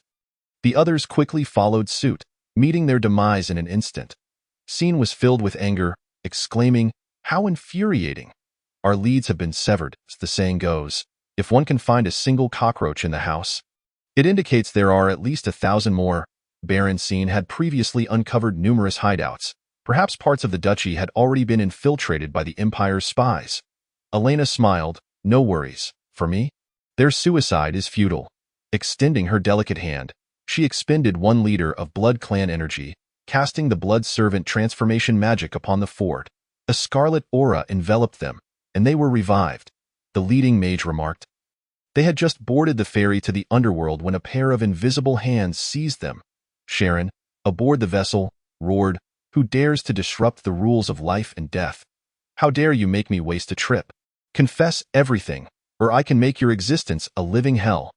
The leading mage gazed into the eyes of the girl, radiating a crimson glow, realizing that in the face of such a dark sorceress, escape was impossible, and they could only confess.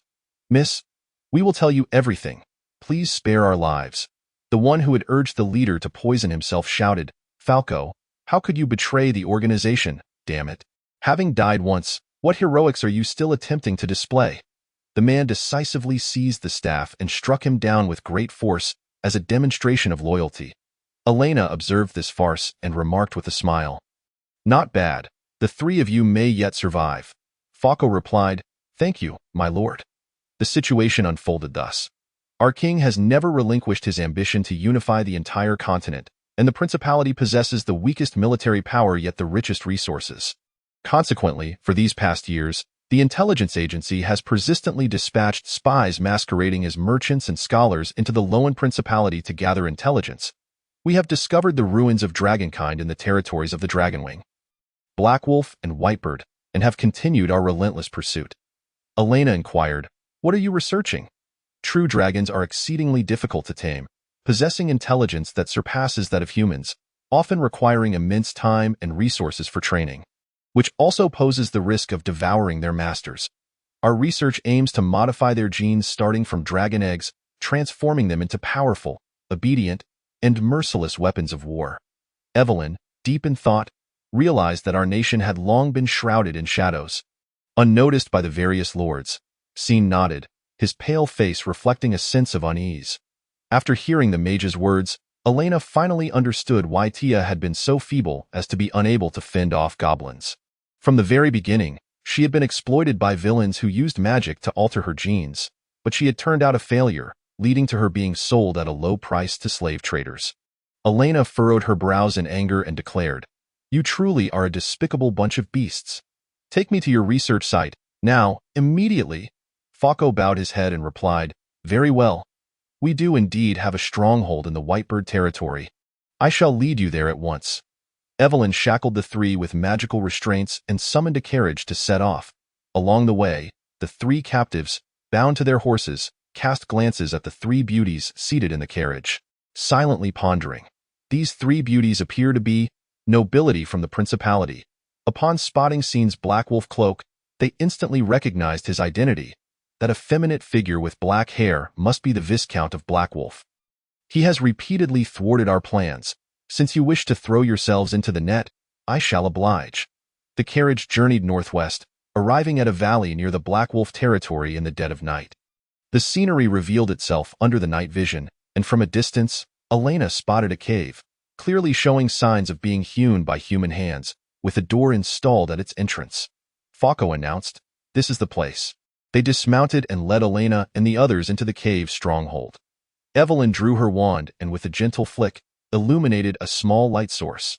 The three noticed rows of extinguished torches hanging on the walls.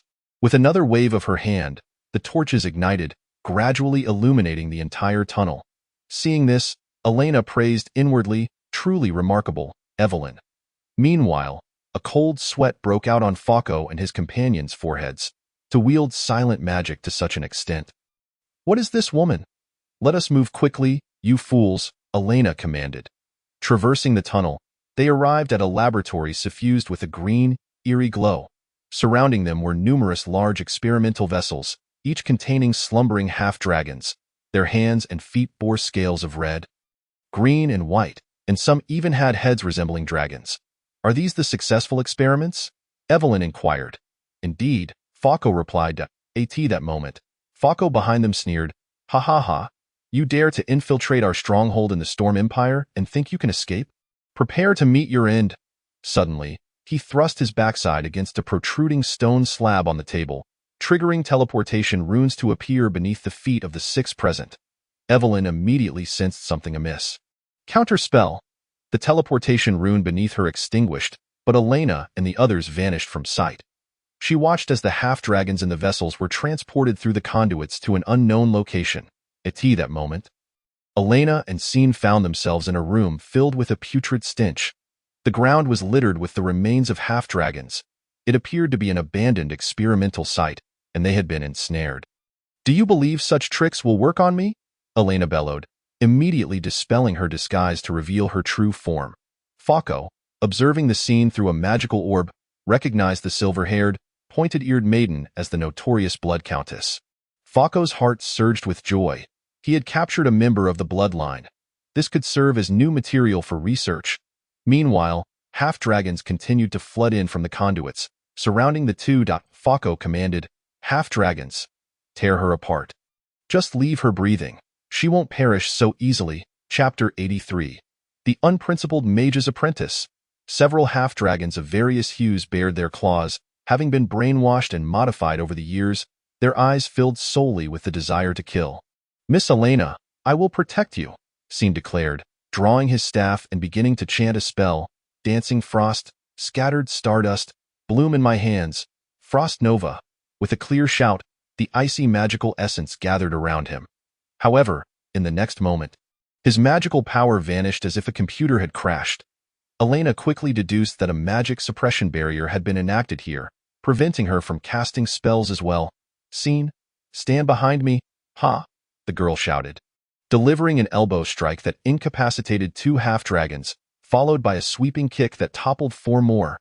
Faced with the encroaching half-dragons, Elena had no choice but to engage in hand-to-hand combat.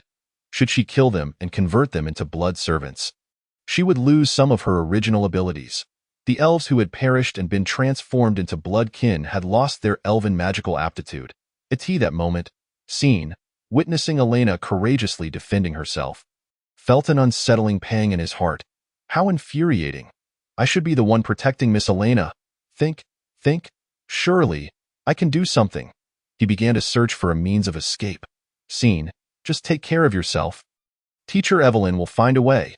In the upper 3 levels, within the laboratory, Evelyn continued to explore. The rapid teleportation had allowed the nefarious Falco and his cohorts to overlook her presence. Young Elena and Sir Scene seemed to have been transported to a hidden chamber. She hoped they would be unharmed. Evelyn discovered the switch that Falco had touched earlier. From a distance, she gently tapped a corner stone with her magic, revealing multiple teleportation arrays on the ground. Half were red, while a few were blue. Falco and the others had indeed escaped to a safe area using the blue mechanism. The Imperial mages certainly had a penchant for designing such peculiar devices. Stepping into the blue array, Evelyn instantly arrived in the room where Falco was situated. It appeared to be an office, the environment markedly better than that of the laboratory. The 3 were gathered around a crystal ball. Engrossed in the spectacle, Falco was left dumbfounded upon witnessing Elena executing various unscientific combat techniques. Elena could even perform a rapidly spinning tornado kick mid-air. Her uppercut resembled an uppercut from a Street Fighter game. The speed of her strikes was so swift that it created an auditory illusion of thuds. What sound is that? Falco's mouth gaped wide. Was she not a mage? How could her martial prowess be so formidable? Elena addressed the ceiling. Sending more half-dragons will be futile. I will rescue them all. At that moment, Evelyn approached the 3 mages and said, "Oh dear, my little Elena has offered you the chance to live forever. Yet you foolishly choose to forfeit it." Falco was taken aback. You were not transported to the abandoned site. However, this chamber also bore a magic suppression barrier. Here, you are merely a weak woman. Prepare to die. Huh? Evelyn displayed no hint of panic in her eyes. She retrieved a hand crossbow from her cloak and fired an arrow that exploded Falco's head. What? She possesses cold weaponry. Quickly, kill her. The remaining 2 Imperial mages drew their long swords and charged at Evelyn. She swiftly produced a whip from her left side, ensnaring both of them, then drew an arrow and viciously pierced their eyes. Did you think I relied solely on magic? How naive. Through the crystal ball, Evelyn called out to the battling Elena, "Elena, I have incapacitated those 3. I shall now cease the transport of the half-dragons." She activated a mechanism, nullifying the threat posed by the abandoned site. Within the abandoned site, Scene discovered an exit. Due to the magic suppression, traditional door locks had been employed rather than magical seals. "Miss Elena, may I borrow your hairpin?" Elena removed the butterfly hairpin she wore and handed it to Scene. He extracted the steel wire from it, twisting it into a special shape, and after several attempts, managed to unlock the door. "Wow, you have this talent too?" Elena exclaimed in admiration. Scene scratched his head and smiled. "Hee, my father enjoys lockpicking and is an adventurer. He often opens treasure chests, so I picked up a bit of his skill." Elena praised, "You're amazing. Thank you for the compliment, Miss Elena. Let us proceed." Elena joyfully exclaimed. "Thank you, Teacher Evelyn, for helping us. How could I bear to see little Elena get hurt?" Evelyn noticed the numerous horrifying scratches on Elena's arm and was immediately filled with compassion. She quickly retrieved some ointment to apply on her wounds and then meticulously bandaged them. "Ouch, teacher. It hurts." Some of the claws of the subdragon kin were laced with toxins, causing Elena to feel a distinct sting. Evelyn gently reassured her, "Do not worry, it will be over soon." After tending to the injury, Elena discovered that the 3 foes Evelyn had felled with her cold weapons were still clinging to life. Without hesitation, she thrust her sword into Falco's heart. With simultaneous destruction of the head and heart, he swiftly transformed into a shriveled corpse, utterly devoid of soul and vitality. As this, the death of a vampire? Elena was taken aback, her heart racing with fear at the thought that one day, should she face defeat, her own beauty and soul might vanish in a similar manner. Evelyn seemed to sense Elena's thoughts, embracing her from behind and softly saying, "Little Elena, do not fear, I shall always protect you." Leaning against Evelyn's embrace, Elena whispered, "I believe in you, teacher." Meanwhile, Scene, observing from the side, detected a citrus-like fragrance wafting between them. He mused, "So, Miss Elena has a fondness for women. If I wish to win her heart, it appears I must." As their emotions settled, Elena and her companions began to investigate the laboratory. Apart from an array of bizarre notes and documents, there was little else. Most of it pertained to research on enhancing the obedience of dragons while diminishing their intelligence. One notable note mentioned the fusion of dragon genes with those of other magical creatures, inspired by the hybrid monstrosity known as the ice blade dragon wolf found in nature. The notes also revealed the storage location of the experimental subjects. Hurriedly following the instructions, Elena and her companions arrived at a top-secret laboratory. Upon an ancient stone platform lay a pitch-black dragon egg, from which something had already emerged. This aura must belong to a modified dragon egg, Evelyn remarked, examining it closely. Just then, Scene shouted, "Look above!" On the ceiling of the experimental chamber, a dark hatchling was clinging to the wall, writhing. The hatchling bore 2 crimson eyes on either side of its cheeks. Totaling 4, resembling a spider, it emitted a scream and unleashed a burst of acidic breath from its mouth. Evelyn instantly conjured a wall of flames to shield them. It appears to be a black dragon. Elena, we must capture it. Elena nodded and leaped gracefully to grasp the small black dragon, intending to inject her blood to complete the enslavement, only to find that the hatchling succumbed after a mere 2 seconds of struggle. It seems this is also a failed specimen. That breath was its last resort, Elena stated. The blood servant resurrection magic proved ineffective on non-humanoid beings, and the hatchling they had discovered was lost just like that. Evelyn examined the hatchling's remains and said, "Elena, freeze it with magic. Even in death, it holds research value, and we must also collect the eggshell." As Elena began her collection, upon touching the eggshell, a flood of non-existent memories surged into her mind. She felt as if she were gazing upon a silver-haired maiden who bore a striking resemblance to herself. Is this me? No, she is my father's mother, my grandmother. Noticing Elena once again lost in a trance, Evelyn thought to herself, it seems the dragon egg has resonated with her bloodline. Perhaps the secret to restoring Elena's true dragon bloodline lies within this egg? Evelyn chose not to reveal the truth to Elena, wishing to present the dragon's bloodline as a gift to her. She clapped her hands and declared, "We have successfully completed this project, Elena and Mr. Scene. You both performed excellently." Early the next day, Elena promptly dispatched individuals to the Empire's experimental base to rescue a total of 84 subdragon kin. As they were temporarily devoid of reason, they were initially confined to cells. All other research materials were collected by Evelyn. Later, Scene approached Elena, saying, "Miss Elena, the Empire's infiltration has become quite severe. I must make a trip to the Black Wolf territory and cannot accompany you for your studies." "I sincerely apologize," Elena smiled and replied, "That's all right. I'm quite happy to venture alongside you." Scene exclaimed with joy, "Really, Miss Elena, thank you for selflessly protecting me in the laboratory. I feel, as a man, I indeed lack some strength. I shall diligently train in magic to become a qualified mage." Elena nodded, "Then do your best. Farewell." After Scene departed, Elena made her way to the cells where the subdragon kin were held. For those deeply brainwashed and modified subdragon kin, she employed a forced contract method. Using her own blood as a catalyst, she activated the magical array, and crimson chains ensnared the bodies of all the subdragon kin. Moments later, they regained their senses. "Where are we?" The subdragon kin, akin to newborns, were utterly bewildered by their surroundings. Elena spoke, "You are subdragon kin, victims of the Empire's laboratory. From this moment forth, you are free. I shall provide you with a home." She addressed a white-horned subdragon. The white dragon is of ice affinity. "I shall name you Kaya." Subsequently, Elena named each of the subdragon Kin. As they shed their scales, they became nearly indistinguishable from humans, save for their pointed ears and dragon horns.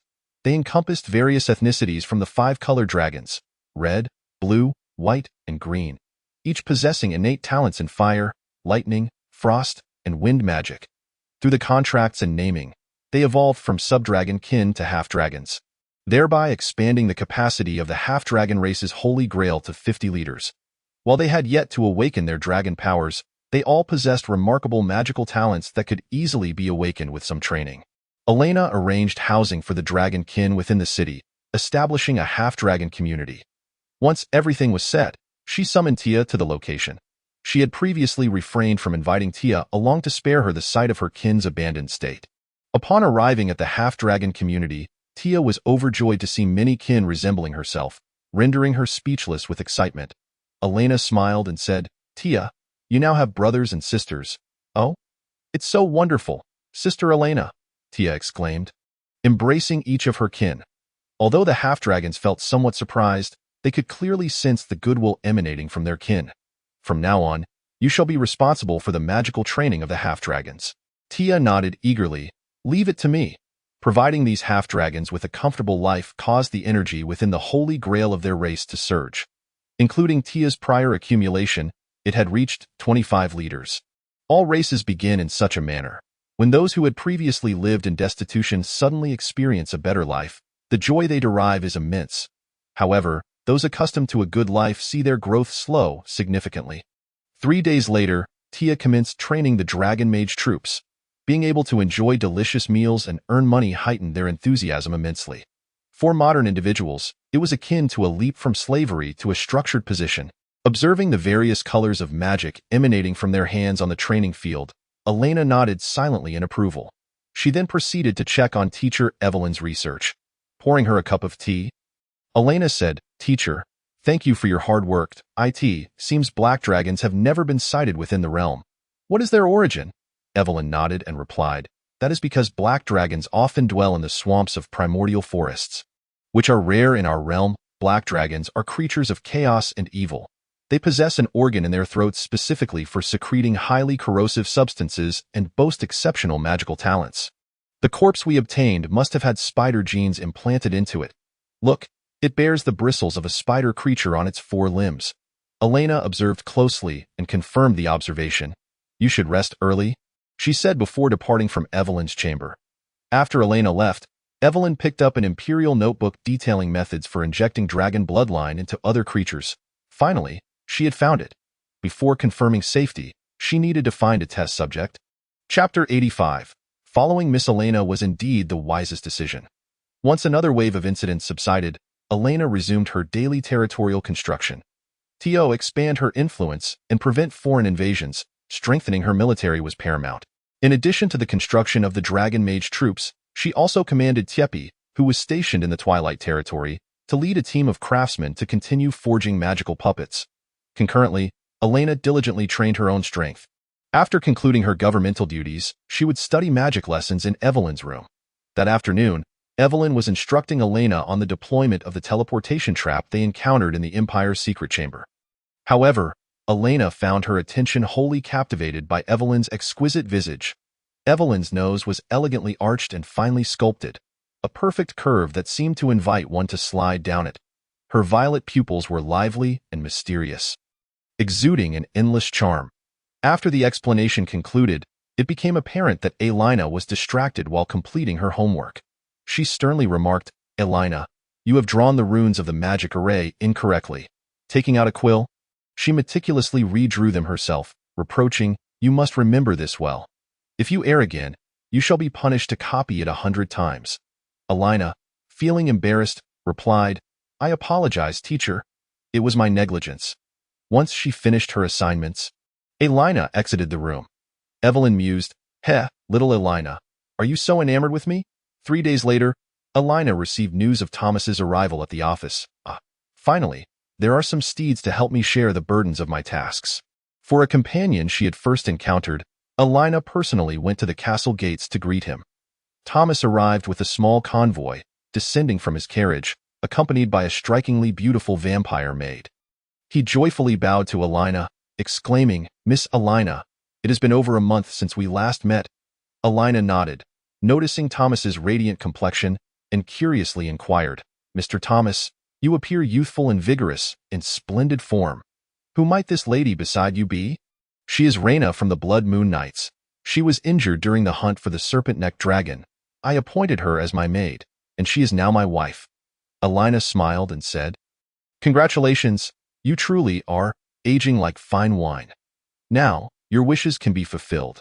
I hereby appoint you as the municipal officer of Crescent Moon City, tasked with overseeing this realm."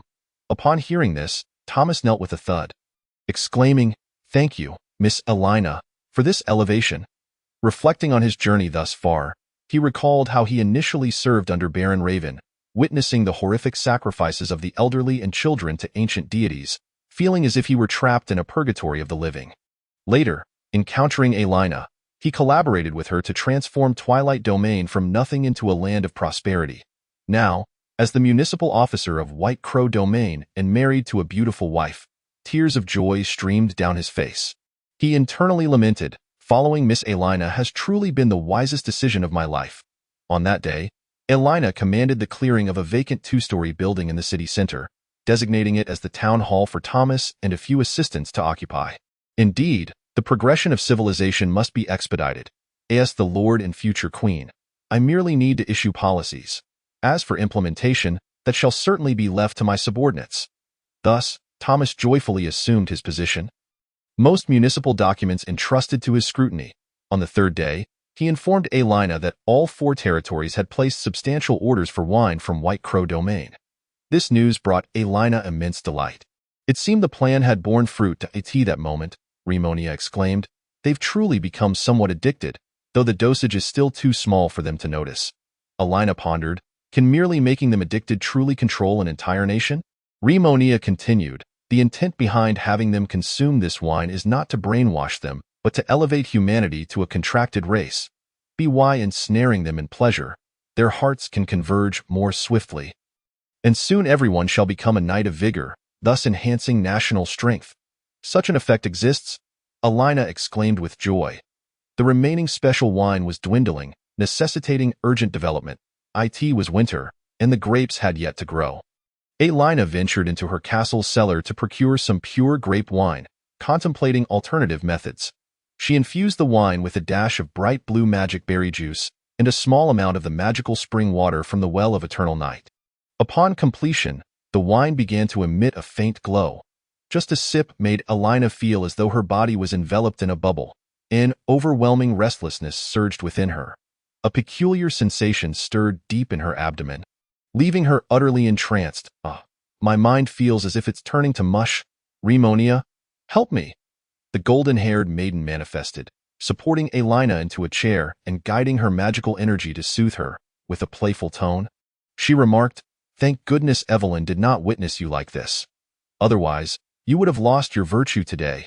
It seemed that the combination of magic berries and grapes, whether fermented together or mixed directly, produced an extraordinary magical chemical reaction.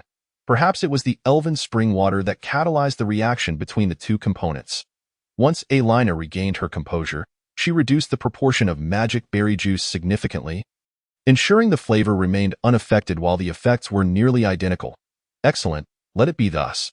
She documented the experimental procedure into a recipe and handed it to Thomas, entrusting him with the production at the winery. "Mr. Thomas, I also entrust you with the matter of winemaking." Upon hearing this, Thomas cheerfully responded, "I shall get right to it."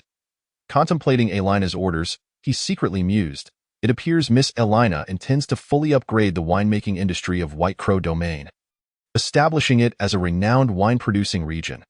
This will become our significant export and distinctive hallmark. Perhaps it will even attract more wandering knights and visitors, subtly enhancing the strength of the domain." What a grand strategy! Miss Elina is truly a noble among nobles. 3 days later, Thomas executed Elina's directives thoroughly. However, something additional transpired. He conducted a vote to inquire whether outsiders would be interested in experiencing the winemaking techniques of White Crow Domain. The result revealed that over 70% expressed interest. Consequently, Thomas proposed a plan to transform the winery into a tourist attraction, presenting it to Elina.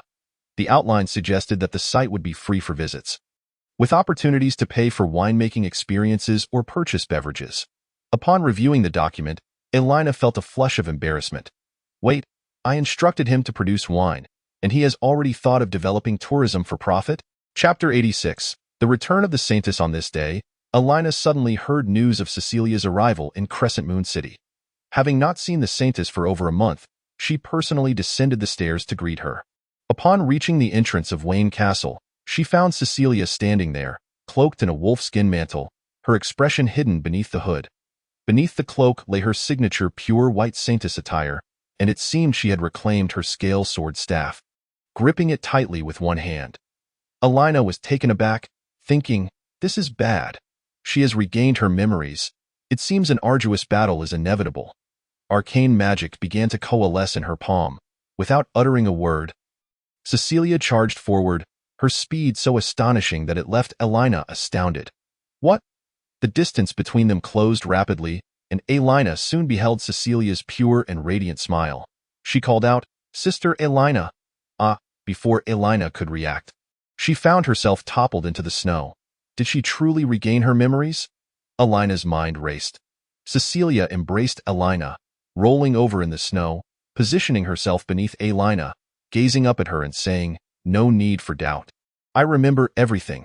Elena, feeling a twinge of guilt, asked, "Do you not hate me? It was I who administered the mind-altering potion, causing your amnesia and making you reside at Twilight Manor for so long." Cecilia gently shook her head, smiling as she replied, 20 days ago, when I first regained my memories, I too experienced despair. If I were to destroy this beauty in the name of the holy light, I would be defiling the very essence of the holy light." Cecilia's words brought Elena great comfort. "Yes, Sister Cecilia, I knew you would understand me." The two rose, brushing the snow from their garments, and Elena arranged a room for Cecilia. After such a long separation, Elena could tell that Cecilia had much to say. Sitting on the lavish bed, Cecilia shyly remarked, "Sister Elena, it has been a long time since I last fed." Elena was startled, wondering if the saintess had developed a blood addiction. "Sister Cecilia, I apologize. I just fed yesterday, and I am not hungry at the moment."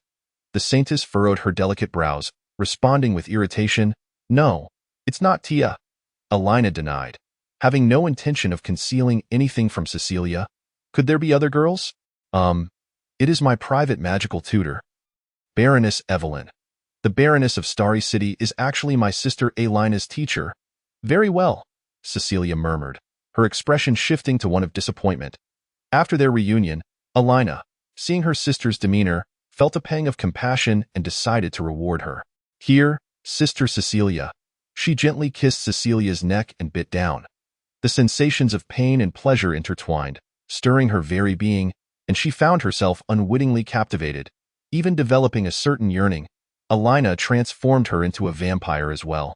Gradually, Cecilia fell into a deep slumber once more. Elena tucked her under a warm quilt, ignited the comforting fireplace, and returned to her own chamber. Cecilia did not awaken until noon, arriving for the first time in Crescent Moon City. The sight of vampires thriving under the sun astonished her, and she sought out Elena to propose her idea. "Sister Elena, now that vampires have nothing to fear from the sunlight, I believe we can establish a church dedicated to the goddess of holy light in Crescent Moon Domain. This way, knights can learn holy light combat techniques or healing magic. What do you think?" Elena contemplated this suggestion. The initiative to have the Blood Clan begin their studies in the holy light is indeed a viable course of action. As Seth has demonstrated the unparalleled power of the holy light through his vampiric form, it is an excellent idea, for anything that can enhance our combat prowess is most welcome. Suddenly, a significant thought struck her. Cecilia reflected, "It matters not. I am an adult, and it is my prerogative where I choose to work. I still wish to remain with my sister Elena." "Yes, I hope my sister will stay as well." Promptly, Elena ordered the construction of a holy light cathedral. In addition to the fundamental structure, a statue of the goddess was also required within the cathedral. Elena specifically summoned several artisans from the Holy Church to carve the statue, as it would be the very source of the cathedral's spiritual strength. Days later, the cathedral had taken shape, and both Elena and Cecilia went to inspect it personally, observing the workers diligently toiling away. She nodded with satisfaction. Indeed, in the realm of SLG strategy games, a holy light cathedral would serve as a prestigious training ground for soldiers. Once completed, let us unleash a formidable army. During their inspection, several craftsmen from the Holy Church spotted a cloaked woman. Her alluring figure was hardly concealed by her cloak. Two curious craftsmen, during their break, could not help but steal a glance at her, with her beige hair cascading down and an iconic cross adorning her chest. She was undoubtedly the saint, the craftsman thought. The saint has been missing for half a year, and she appears here in the territory of the White Crow. We must promptly inform the knights of the church in other regions. 7 days later, a modest holy light cathedral was completed, for which Cecilia had prepared a surprise for Elena. She presented her with a black and white outfit, saying, "This is a nun's habit I commissioned from Sister Tia. Wear it and join me in officiating the inauguration ceremony." Observing Cecilia's eager demeanor, Elena felt an unsettling premonition. Another attempt at a new attire. Although Elena had grown accustomed to various feminine garments, the nun's habit still felt somewhat embarrassing. With Cecilia's assistance, Elena donned the attire. The upper portion of the nun's habit was pure white, accentuating her figure, while the skirt and sleeves were black, featuring a notably high slit that revealed Elena's entire leg clad in white silk. Gazing at her reflection as a silver-haired nun, Elena exclaimed in exasperation, "Ah, Tia truly has a twisted sense of humor. She must have designed this based on some manga." Cecilia smiled with satisfaction. "Hee hee. Dear Elena, you look quite adorable in the nun's habit." Soon, the inauguration ceremony for the newly built cathedral commenced, drawing a considerable crowd. Just as Cecilia was about to deliver her speech, 2 knights from the Holy Church burst in. Chapter 87. A hasty departure. The ambitions of the Holy Church. Elena focused her gaze and recognized the leading knight as Mark, the captain of the Holy Light Church from Starry City. She had previously impersonated him. Upon seeing Cecilia, Mark immediately knelt and declared, "Your Highness, I did not realize you were here," his companion added. "We have searched for you tirelessly. As a result, Captain Mark has been demoted to a mere squire." Mark continued, "But that is of little consequence. I have heard that this city has been invaded by vampires. You must leave at once." Cecilia, somewhat displeased, replied, "The Holy Light prayer is about to commence. Please do not disrupt the ceremony, or the goddess will surely bring forth her wrath." Faced with the command of the saint, the 2 knights reluctantly took a seat on the long bench, observing as more people arrived from outside. Some appeared pale, their lips a vibrant hue. Although their ears were not pointed, they clearly exhibited traits of vampires. Captain Mark attempted to draw his sword, but was halted by his companion. "Do not act rashly. With so many against us, we would meet our demise." Cecilia raised the sword of judgment high and proclaimed, "Goddess Adrelia of the Holy Light, please bestow your radiance upon the people of this land." Suddenly, the statue of the goddess began to manifest, emitting a dazzling golden light that illuminated the entire cathedral. Whether vampire, demi-human, or human, all felt as though their hearts had been purified, experiencing a profound sense of relief. Mark, witnessing the blood subordinates basking in the holy light's glow, was taken aback. "What? These vile creatures, the vampires, not only fear not the holy light, but can also receive the blessings of the goddess. This is utterly preposterous." After the ceremony concluded, Elena declared, "Therefore, I announce that the Holy Light Cathedral of Crescent Moon City is now open to the public. Cecilia shall serve as the high priestess of the cathedral, and everyone is welcome to study the path of the Holy Light." As her words fell, the crowd erupted in jubilant cheers. "Long live the goddess of the Holy Light! Long live Lady Elena!" Cecilia gracefully descended from the stage and approached the 2 knights.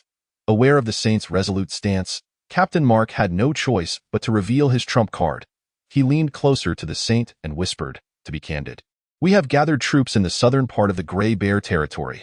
The Pope has decreed that the vampire heretics must be eradicated. We shall first occupy the Grey Bear territory and use it as a springboard to directly seize the White Crow territory.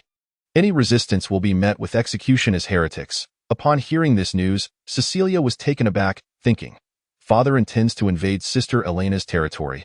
This cannot be allowed. Your Highness, you must depart. We will await you outside the city." Throughout the journey, Cecilia remained silent, prompting Elena to inquire, "Sister Cecilia, why do you seem suddenly disheartened?"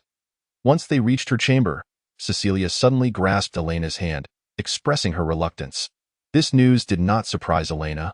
It merely confirmed the concerns of the previous lords. With unwavering determination, Elena stated, "It matters not. I possess the ability to halt them. I must convey to him that the Blood Clan is not as we perceive. For I do not wish to witness the senseless sacrifice of our citizens and warriors." Elena nodded, saying, "If that is the case, allow me to see you off." Leading Cecilia to the stables, Elena selected a fine steed for her. Before parting, the 2 exchanged gazes, and unexpectedly, Cecilia planted a kiss on Elena's fair cheek, catching her off guard. "Sister Cecilia, you?" Cecilia gazed at her with affection, saying, "Dear Elena, I harbor no resentment toward you. I cherish you." The sudden confession, coupled with the kiss, left Elena momentarily speechless. In her previous life as a male, she had never experienced a romantic connection. Now, she received a confession from a woman, and warmth surged within her. Go. Elena gazed at Cecilia's retreating figure, reflecting. After Cecilia's departure, Elena sought out Evelyn. This was a strategic fortress closest to the Grey Bear territory, housing nearly 30,000 elite soldiers. She entered the castle and found the lord of the fortress, a formidable knight clad in golden plate armor. As he slowly turned to face her, Cecilia felt an invisible pressure. Father has dispatched a fourth-tier judgment knight to lead 30,000 troops to invade the duchy. The man spoke. Cecilia protested vehemently. Knight Alexander, we must withdraw our forces immediately. The vampires of the White Crow territory are not the evil beings we imagine. I witnessed their way of life firsthand in the Twilight territory. And they are sincere and kind, living prosperous lives under the leadership of Lord Elena. Moreover, the vast majority do not consume human blood. They survive on a certain fruit juice. Knight Alexander dismissed her concerns. What use is it to speak to me? Heretics are heretics, and that is the directive of the Pope, so you were lost for nearly half a year due to being abducted to the Black Lands. This only gives us more reason to eradicate these people. Several attendants approached Cecilia, stating, Your Highness, please cooperate with us. Realizing she was about to be taken away, Cecilia cried out, No, you cannot do this. Sister Elena is incredibly powerful. Do not let our citizens suffer needless sacrifices. Alexander scoffed, Humph. Your Highness seems to have been brainwashed by the vampires. And no matter how strong she may be, she is but a mantis trying to stop a chariot in the face of our 30,000 troops. Chapter 88. Returning to Starry City, preparing for defense. Fortunately, Cecilia had informed the Holy Church of the impending invasion. Elena immediately organized the Knights of the White Crow territory to swiftly support the Grey Bear territory. The knights lost in the revenge battle were few, and approximately 800 healthy and combat-capable knights remained, which Elena planned to take with her. Additionally, the recently trained half-dragon mages were ready. Having formed a friendship with Count Scene of the North, Elena could ensure the safety of the rear, leaving only 100 demi-human knights to guard the White Crow territory. The Grey Bear territory is located to the southwest of the White Crow territory. Evelyn gazed upon her city, reminiscing. When little Elena came seeking my aid, who would have thought that half a year later, it would be my turn to seek hers? With unwavering determination, Elena replied earnestly, Fear not. Teacher Evelyn, I shall protect this city that has given me hope. Without your assistance, I would not have achieved what I have today. Evelyn nodded with satisfaction. Hearing those words brings me joy. Dear, from this moment forth, all resources of Starry City are at your disposal. Having received permission, Elena promptly began to strategize. At present, Starry City boasts approximately 2,000 knights, while Elena has painstakingly assembled a legion of 3,000 troops. However, this number is utterly insufficient against an army of 30,000, rendering any direct confrontation with such a force impossible. With the power of job change, the Knights of Starry City can swiftly acquire archery skills, serving as a crucial defensive force. The remaining 2,000 troops will be transformed entirely into cavalry, wielding spears and long swords, acting as shock troops. Accompanying Elena are the city builder Tyne and the elven craftsman Tiepi, both of whom will play vital roles in the defense of the city. Tyne and Tiepi arrived at the war conference room in Starry City, where Elena and Evelyn were already awaiting their presence. Elena produced a blueprint and stated, We need to construct a special stone tower, one that is sturdy enough and has a large platform to accommodate the magical puppets. Tyne nodded in understanding. We will execute this immediately. Tiepi, has the upgrade of the magical puppets been completed? Tiepi nodded, demonstrating a device resembling a remote-controlled toy that controlled a magical puppet. He explained, Now the magical puppets can identify both friend and foe's magical attacks. Friendly magic can recharge them, unleashing even more potent spells. Similarly, enemy magical attacks will trigger a direct countermeasure from the puppets. Tiepi indicated the magical puppet turning around, revealing a storage chamber for refined magical ore, which had been equipped with a circular rune charging port. I call this the magical reactor. It is the culmination of nearly a decade of research in the illusory manner, and I hope it will prove useful.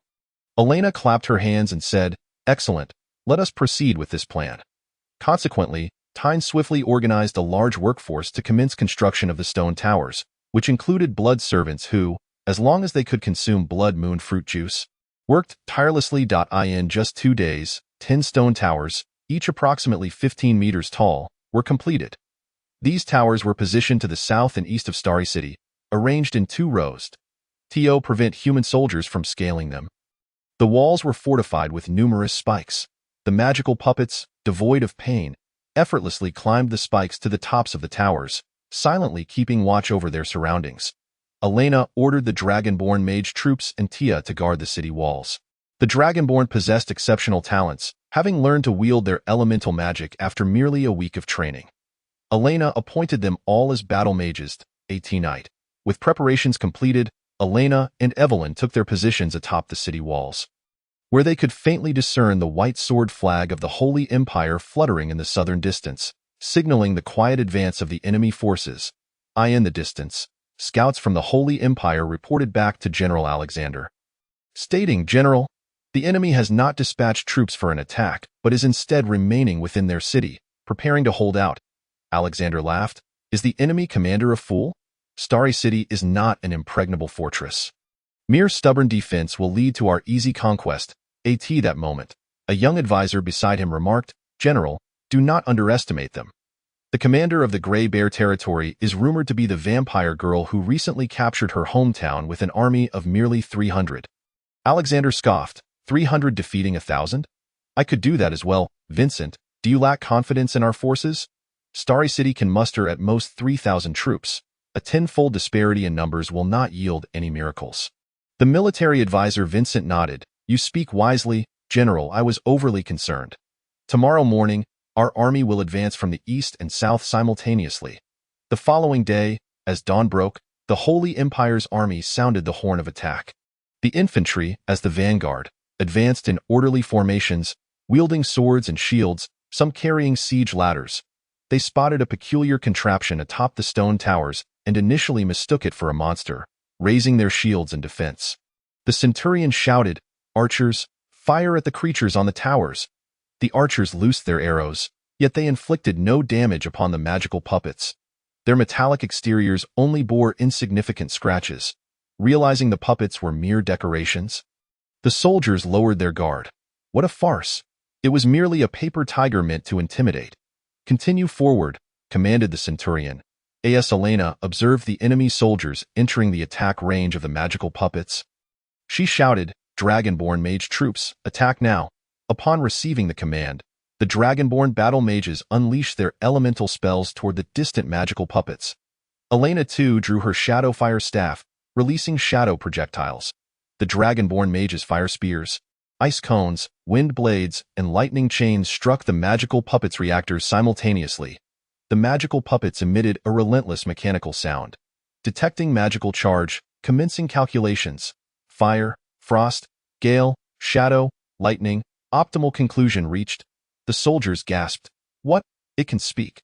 The pristine white bodies of the magical puppets were suddenly enveloped in a dazzling array of colors. And the cannon on the left arm was nearing overload. 5-element annihilation cannon. Launching. Chapter 89. The defiant magical prism tower. Buzzing. The magical puppet's hand cannon continued to charge, causing the very air to hum. The soldiers below remained baffled by the towering humanoid figure. Yet they knew an attack was imminent. "Everyone, raise your shields for defense," the centurion shouted, and all soldiers lifted their shields, forming a protective barrier akin to a turtle's shell. The magical puppet's hand cannon finally reached its maximum charge, unleashing a vibrant energy sphere directly at the center of the vanguard formation. It descended like a blazing sun, disintegrating everything in its path. And upon impact with the ground, a tremendous explosion ensued. Boom! Elena watched as a blinding light erupted in the distance. In the center of the Holy Empire's vanguard formation, a massive crater formed. The 5-element annihilation cannon obliterated over 200 soldiers, leaving no trace of their remains. Those caught in the shockwave were severely injured, many blinded by the intense light. Fear seeped deep into their hearts. What just happened? We cannot see. Just then, a rain of arrows poured down from the city walls, throwing the army into disarray. Within moments, the once formidable formation of 1,000 was nearly decimated. General Alexander witnessed the chaos unfolding ahead, his body trembling in disbelief. He roared, What sort of diabolical weapon is this?" With a command, the soldiers began to scale the towers, but the iron spikes posed unbearable torment. A valiant warrior, bloodied and battered, finally reached the top, only to be mercilessly kicked off by a magical puppet. Ending his suffering, observing the enemy's plight, Elena nodded in satisfaction. The inspiration for the magical puppet defense tower came from a strategy game she had played in her past life, Republic of Radiance. The Allied Prism Towers and Huagua's Magnetic Storm Towers were powerful defensive structures capable of releasing lasers and electric currents. It was Tiepi's brilliant invention that transformed the facilities from the game into reality. Elena smiled. My apologies, but times have changed. I shall liberate this other world with magical artillery. Tia, let's give them a little taste of Huagua's shock. Yes, Sister Elena. Tia unleashed a cerulean lightning spear into the sky, which released countless chains of lightning that connected to the backs of the magical puppets. A chain reaction occurred among the 5 magical puppets. Lightning magic absorbed, calculations complete. Magical electromagnetic cannon, activation. They did not attack the enemy directly. Instead, the 5 magical puppets began to transfer the lightning energy among themselves. When one puppet's lightning energy approached overload, its hand cannon discharged a blast comparable to an electromagnetic railgun boom. The formation of 1,000 was torn apart, and anyone caught in the path of the magical electromagnetic cannon was incinerated into charred skeletons. Alexander narrowly escaped the blast. In an instant, another 200 soldiers were annihilated. Faced with such terrifying power and weapons beyond comprehension, Alexander could no longer remain composed. Soldiers were being ruthlessly slaughtered, and if this continued, morale would swiftly crumble. Why, if this goes on, we cannot advance at all? Military advisor Vincent gasped in shock at the sight of such weaponry. He had seen it mentioned in a historical text. That is the legacy of the Elven race. 500 years ago, during the Battle of the Black Earth, it had caused immense suffering to the coalition of 7 nations.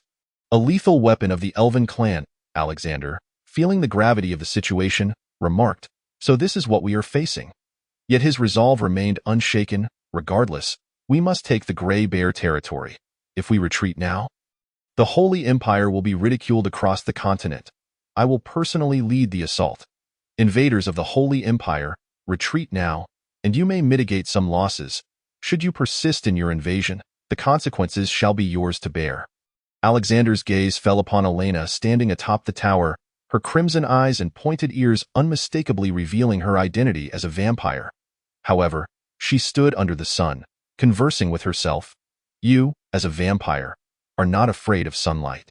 This is impossible. What manner of bizarre creature are you? Elena scoffed, saying, Humph, I am indeed a vampire, genuine and authentic. Moreover, we have begun to embrace the holy light. You self-righteous individuals are utterly unworthy of being followers of the goddess. Elena's words instantly incensed Alexander, for the notion of vampires revering the holy light was utterly ludicrous. You shall not tarnish our faith. The power of the holy light is something you are fundamentally unworthy of possessing. Oh, is that truly the case? Elena raised her staff and proclaimed, O wrathful goddess of the holy light, grant me your sacred fire to annihilate and purge this world's filth. Suddenly, a golden radiance enveloped Elena's fair skin, leaving Alexander and his soldiers in shock. She had actually invoked the wrath of the holy light. It was inconceivable. A divine flame cleaved through the heavens, descending upon the arcane puppet. Bathed in golden brilliance, the arcane puppet resembled a colossal figure of gold. Holy magic absorbed, commencing calculations. Arcane holy light cannon, fire.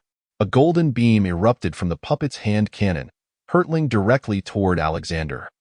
He hastily raised his holy shield in defense, but was violently propelled back several hundred meters by the ferocious laser. Had he not possessed the formidable physical strength of a 4th-tier battle knight, he would have been reduced to mere fragments. Cough, cough. How could this happen? Vincent quickly helped Alexander to his feet, exclaiming, General, the enemy's combat power exceeds our wildest imaginations. Furthermore, it seems the goddess is also on their side. We should withdraw while our losses are minimal. Alexander surveyed the battlefield, noting that they had already lost over 1,300 soldiers upon merely entering the puppet's attack range. Continuing the assault would only serve to send more soldiers to their doom. In fury, he struck the ground, cursing, How infuriating! I, a dignified 4th-tier judgment knight, have been bested by a mere vampire girl. Reluctantly, Alexander sounded the retreat horn. Chapter 90. Cecilia's counsel. The Holy Army's retreat horn echoed through the camp, and the main force gradually withdrew like a receding tide. The knights of the Grey Bear territory erupted in cheers at this sight. Hooray! We have repelled the Holy Army. Miss Elena's strategy is truly brilliant. Evelyn, seated within the fortress atop the city walls, nodded in satisfaction, astonished by the arcane puppet's immense power. Infused with our magic, it could annihilate hundreds in a single strike. Elena smiled and said, I owe it all to Ironhide. Without his masterful forging techniques, we would have faced a harrowing battle. Evelyn continued, Indeed, your proactive assault to drive back the enemy was a wise decision. Yet, I sense that the arcane puppet, having absorbed such spells, has reached its limit. That's so? Moments later, the arcane puppet entered the city. Its movements had become somewhat unsteady. Elena opened the mana stone storage compartment on its back. The once refined purple mana ore had nearly depleted of its magical energy. Resembling a charred lump of coal, Elena pondered, realizing that this battle could only be deemed an experiment. The arcane puppet still faced significant endurance issues. If we were to exert ourselves fully, these puppets could at most eliminate 10,000 soldiers. And we would still have to confront an army of 20,000. I can only hope that the Holy Kingdom does not return. Sister Cecilia, are you well? Even after successfully repelling the Holy Army, Elena did not leave the Grey Bear territory. She continued to actively construct defensive fortifications. 3 days later, within the capital of the Holy Kingdom, in the Radiant Cathedral, a middle-aged man adorned with a crown and draped in sacred robes received word of the frontline's retreat. He struck the ground with his scepter, seething with rage. How could our 30,000 troops fail to conquer a mere city like Starry City? This is absurd. A kneeling scout reported, Your Holiness, the enemy has deployed ancient elven weaponry. In an instant, it has decimated numerous soldiers. We are unable to find a breakthrough. We cannot allow our warriors to perish in vain. 500 years prior, during the expedition to the Shadowlands, the Holy Kingdom sought merely a share of the spoils. Yet the Vanguard Knights suffered grievous losses. Ultimately, they were compelled to withdraw from the coalition due to excessive casualties. It appeared that the foreign races had fled from the Black Earth to the Principality. Convey my orders. We shall mobilize the entire nation for a northern campaign. We must eradicate the heretics. The Holy Kingdom boasted an army of 300,000, and if they fully mobilized, they could surely overwhelm the enemy. The scout replied, Yes. At that moment, Cecilia entered the cathedral and knelt before her father, saying, Father, you cannot do this. The Grey Bear territory is a city I once called home. Its people are kind-hearted. The elves and vampires of the Black Earth are just like us. They possess emotions and families. If you persist in destroying this beauty, then perhaps we too are unworthy of the power of the Holy Light. Upon hearing his daughter's plea for the foreign races, the Pope was immediately incensed. Cecilia, the foreign races are irreconcilable with humankind. Those not of our kind harbor treachery in their hearts. Only by obliterating them can we preserve our own existence. My decision is final. Cease your counsel. With that, the Pope gestured for the knights to escort Cecilia away. Cecilia stood frozen, her mind swirling with confusion. How could this be happening? I cannot allow everything my sister Elena has built thus far to go up in flames. Just then, Cecilia suddenly drew a dagger from her bosom, pressing it against her throat. Seeing his daughter attempt to take her own life, the Pope was immediately alarmed. Every father views his daughter as a precious jewel, and he was no exception. Could she have been brainwashed by someone? The Pope pondered. Cecilia, do not act impulsively. We can discuss this calmly. The blade pressed lightly into her neck as she declared, Withdraw the troops, or I shall end my life immediately. The Pope was so terrified he nearly lost his wits, and he could only send word to rescind the order. Convey my command. The northern campaign is cancelled. Quickly! Upon witnessing her father relent, Cecilia lowered the dagger. The Pope admonished, Daughter, what has led you to be so swayed? Cecilia replied earnestly. Before she left the cathedral, several golden-armored knights blocked her path. The Pope responded sternly, Daughter, canceling the campaign is my greatest concession. You have been missing for so long. I cannot allow you to leave the motherland again. You must continue your training as a holy maiden and one day inherit my position as Pope. In the room, Cecilia finally exhaled in relief. Sister Elena, I have successfully prevented father from acting. The people of the White Crow territory need not worry. Yet, a wave of sorrow washed over her heart. It is just this parting. I do not know when we will meet again. I am sorry. I cannot fulfill our promise. May you be well. Thus, the Holy Kingdom refrained from dispatching more troops, temporarily abandoning their invasion. Days passed, and the tale of Elena commanding her forces to triumph against 30,000 troops spread throughout the streets, in the various taverns of the principality. Her exploits became the subject of diverse discussions. It was said that Elena simply stood at the front of the army, issuing a mighty call, summoning the holy light spell that frightened away the 30,000 soldiers. Curious onlookers wondered, isn't Lady Elena a member of the Bloodline? Though it is well known that she fears not the sun, how did she learn the holy light spell? It was rumored that she had close ties with the Holy Kingdom's holy maiden. And together they established the Holy Light Cathedral. At that moment, a man with a prominent nose stepped forward, exclaiming, "You are all mistaken." It was Lady Elena and her team who jointly developed the top-secret weapon that created this battlefield miracle. Wow! Such a weapon exists. Miss Elena is simply a genius.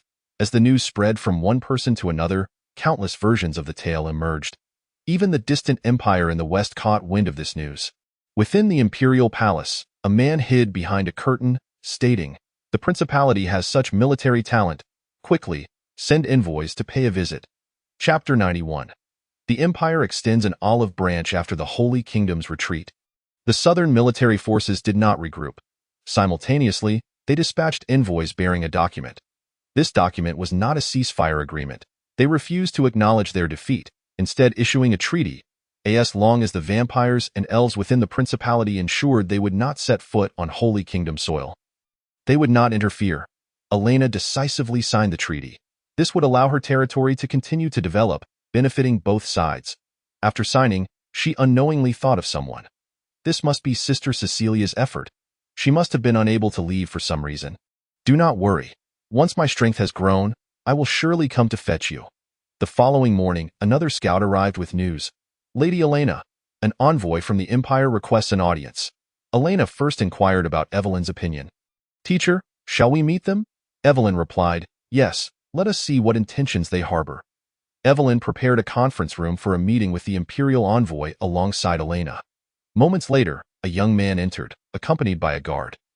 He sported a golden slicked-back hairstyle and was clad in a gray robe adorned with griffin pauldrons, his waist secured with a 3-foot western long sword, as he strode in with an agile gait. He first performed a courteous bow, respectfully stating, "Good morning, esteemed ladies, I am Ethan, the Imperial diplomat." Elena replied with a smile, "Please, take a seat, Mr. Ethan. What brings you here?" Ethan settled down, took a gentle sip of tea, and said, "Let me be direct. His Majesty the Emperor is quite intrigued by your exploits and wishes to enlist your services for the Empire." Elena responded, "I appreciate the offer, but the White Crow territory and the Principality are my home. I have no intention of going elsewhere for the time being."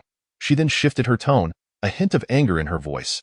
"Since you're here, I'd like to inquire why your empire has dispatched so many spies to infiltrate our nation and conduct experiments on dragon eggs? Just recently, I discovered your secret laboratory in my territory." Ethan chuckled slightly. To be candid, there are many factions within the empire. Those conducting the experiments are agents of the Senate, and I have no authority to intervene. Our true aim is to reclaim the Blacklands. Nearly 1/5 of the Empire's territory has been eroded by the Blacklands. Your feats are well known, and we are in need of a military expert like you to help us recover our lands. Elena scoffed, "Humph, isn't this all the mess your ancestors created? Now you seek my help?" Ethan replied, "The king who summoned the ancient gods has long been nailed to the pillar of historical shame." Elena retorted, "And what good does that do? With your frequent dispatch of spies, I find it utterly impossible to trust you." "Someone, see our guest out." Ethan interjected, "Wait, we did not come empty-handed this time." His words piqued Elena's interest. "What do you intend to show me?" he revealed. "I was once an advisor to the Imperial Magical Forces and the Antiquities Research Institute. Before my journey to the far north, I took along a group of our investigators, and they have since gone silent. I assume you have plans to venture into the far north to search for your father. Is my father really in close contact with the Empire?" Elena glanced at Evelyn, her eyes wide with astonishment. Yet she replied, "What he said is true. Such matters do exist. This reaction startled Ethan, leaving him puzzled. After a moment of contemplation, Elena continued, I understand your predicament. The White Crow territory and the Gray Bear territory can become allies of the Empire, and we shall venture to the far north when summer arrives. Ethan, elated at the prospect of their alliance, stated, to celebrate our newfound partnership, I have a small gift for you. He gestured to a subordinate, who presented a sealed gift box. Upon opening it, they discovered an egg radiating a silver sheen, adorned with sharp spikes. This is a silver dragon egg found in the Senate's secret laboratory. Silver dragons embody order and goodness. With proper nurturing, it could become the guardian of your territory. While this gift did not particularly astonish Elena, as she already had Tia and a host of dragonkin, albeit not yet transformed into dragons, Evelyn was filled with excitement, secretly thinking, a healthy silver dragon egg with this, I can surely turn little Elena into a dragon lady. She expressed her gratitude. Sir Ethan, thank you. We shall accept this gift. Elena whispered, Teacher Evelyn, is it truly acceptable to accept such a gift? I do not wish to owe the Empire a favor. Not to worry. If we ever need to repay a favor, I shall bear the burden. Evelyn reassured her. Oh? Projection magic? Elena was familiar with this form of magic, which projected items from one's thoughts. Projection, commence. She softly intoned. In her hands appeared a pair of twin daggers. One black and one white. Ethan gasped in shock, and Elena, noticing his expression, inquired, What's wrong? Didn't you ask me to demonstrate? He quickly regained his composure and said, Ahem, it's nothing. Your magical talent is truly astounding. Since our matters are concluded, I shall take my leave. As he exited the conference room, he thought to himself, to wield our royal projection magic, I must report this to His Majesty promptly. Chapter 92. The brave Elena's defeat, yet a counterattack. Lady Evelyn entrusted the management of her territory to her officials and continued to stay by Elena's side. The principality finally welcomed a brief moment of peace. Elena ordered all subjects and soldiers to rest and recuperate. Soon, over 2 months passed, and the calendar turned to early March. Winter had given way to spring, the climate gradually warmed, and the snow began to melt, revealing the vibrant spring scenery of the White Crow territory like a splendid painting. This time, Elena was in her room planning an expedition to the far north. Evelyn brought forth her father's notes and said, For our journey to the far north, we cannot bring too many troops. Even in summer, the terrain there is quite unfavorable for marching. I suggest visiting various explorers' guilds to seek capable companions to join us. After all, in ruins and secret realms, combat is not everything. We could also try applying for membership in the Explorers Guild and take on a few commissions to hone our skills. Perhaps we might meet some reliable allies. Having said this, Evelyn left the room. Upon hearing her suggestion, Elena decided to give it a try. After all, throughout the entire winter, besides 3 hours dedicated to governance, she had indulged in revelry within the castle, spending time with Tia and Shuerin. She had even donned her maid outfit continuously, leading a rather decadent lifestyle. During this time, she noticed that Teacher Evelyn had become less proactive towards her. Since that kiss in the corridor, she had not engaged in any bold actions, behaving as though nothing had transpired, transforming instead into a gentle and demure instructor. Elena thought to herself, could it be that Teacher Evelyn no longer harbors feelings for me? She shook her head, refusing to entertain such notions. No, I mustn't think like that. Let us maintain a pure teacher-student relationship. As a lord, I cannot afford to fall further. From this day forward, she resolved to become an adventurer like her father. Elena decisively shed her maid attire, donning leather trousers, tall boots, and a black coat, before seeking out Tia and Shuerin. Upon seeing Elena clad in the garb of a neutral adventurer, Tia's eyes narrowed mischievously as she asked, Sister Elena, are we to play the game of heroes battling dragons today? Shuerin and I shall thoroughly trample this overconfident hero. Elena replied with utmost seriousness, Stop thinking about such indecent things. I am here too. Suddenly, Tia flicked her tail, wrapping it around Elena's slender waist and pulling her onto the bed. Shuerin, witnessing her mistress sprawled on the bed, revealed a love-struck expression. In recent days, she had gradually accepted sharing her mistress with Tia, and under Tia's various playful antics, she found herself inexplicably excited whenever she saw Elena's flustered demeanor. Master, relax. The game has only just begun. She swiftly removed Elena's shoes and began to tease her delicate, white silk-clad feet, causing Elena to erupt into uncontrollable laughter. Meanwhile, Tia kept teasing Elena's upper body with her dragon tail. Elena's face flushed crimson, and she found herself unable to resist. Ha ha, ha ha, please stop, you're going to rebel against me. Moments later, Elena lay in Tia's embrace, begging, I concede. I concede. Tia chuckled, hee hee. It seems our new game is quite enjoyable for you, Sister Elena. Let us call it a day for now. As she slowly released her grip on Elena. Just then, Elena suddenly seized Tia's tail. Tia felt a jolt of electricity coursing through her body and exclaimed, Ah, don't touch my tail. Elena smirked, Humph. I've finally discovered your weakness. Will you dare to overstep your bounds again? Shuaren, go touch Tia's dragon horn. Shuaren, noticing her mistress's sudden seriousness and finding Tia's appearance quite adorable, promptly complied. Yes, master. She reached out her small hand to gently stroke Tia's golden dragon horn, causing Tia to tremble in delight. As both the tail and the horns were playfully teased, Tia instantly lost her resistance, collapsing onto the bed, drooling. Her eyes transformed into little hearts. Sister Elena, what a decadent day it has been. That night, Elena once again approached the two girls with utmost seriousness, saying, Tia, Shualon, the reason I sought you this afternoon was to invite you to join me in the Adventurers Guild. Are you interested? Tia exclaimed. Of course, I'm very interested. After her revival, Shualon had only visited the winery with her master, harboring a strong curiosity about the outside world. Yes, I definitely want to go. Adventuring with my master will surely be delightful. On the following day, the three of them set forth to the Adventurers Guild located in Crescent Moon City. This guild served a dual purpose, encompassing the functions of an adventurers association within this otherworldly realm. Issuing various task commissions. Completing these commissions would yield monetary or material rewards, with monster hunting and relic exploration being the two primary categories of tasks. Upon entering the Adventurers Guild, they were met with a vibrant assortment of adventurers. Red-haired spear knights wielded long lances, while golden-haired sword and shield maidens resembled the previously encountered Nightmare Moon. Perhaps she had originated from among the adventurers. Elena's attention was drawn to a man clad in light armor, brandishing a short sword and hand shield, his full-faced iron helmet sparking a realization. His attire unmistakably signified a deep-seated vendetta against goblins. To avoid drawing attention, Elena used her illusionary powers to transform into a black-haired beauty, akin to a feminized version of her former self. After all, being an adventurer is an uncertain profession. While it could yield substantial wealth, it also risked one's life.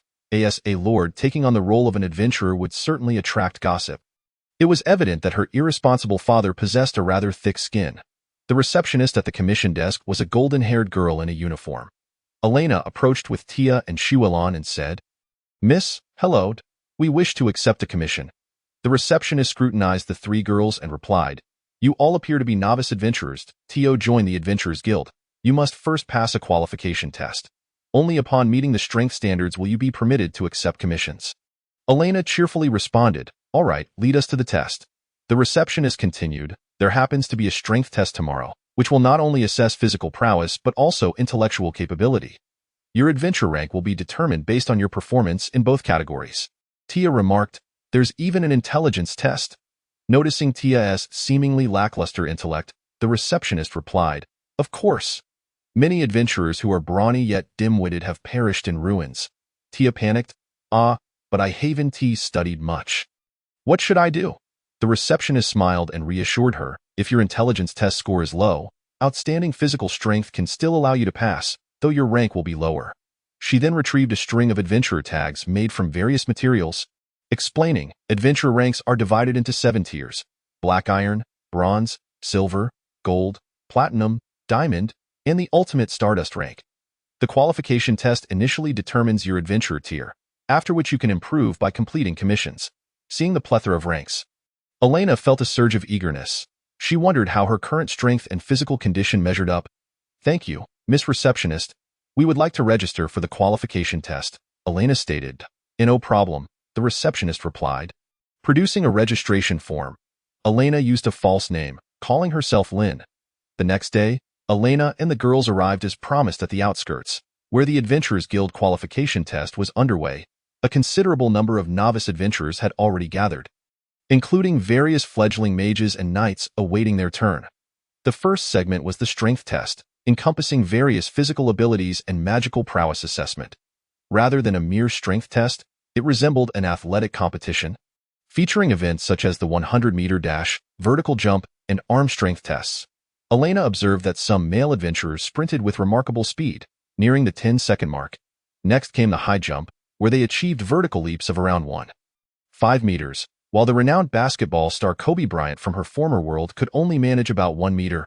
Elena mused, indeed, the physical attributes of individuals in this other world are superior to those of Blue Star. Perhaps the gravitational force here differs as well. Female adventurers exhibited significantly lesser strength than their male counterparts. Soon, it was Elena's turn to test her running speed. She approached the starting line and assumed a sprinter-esque crouched position, leaving the other adventurers bewildered. Why is she suddenly kneeling? What a peculiar posture.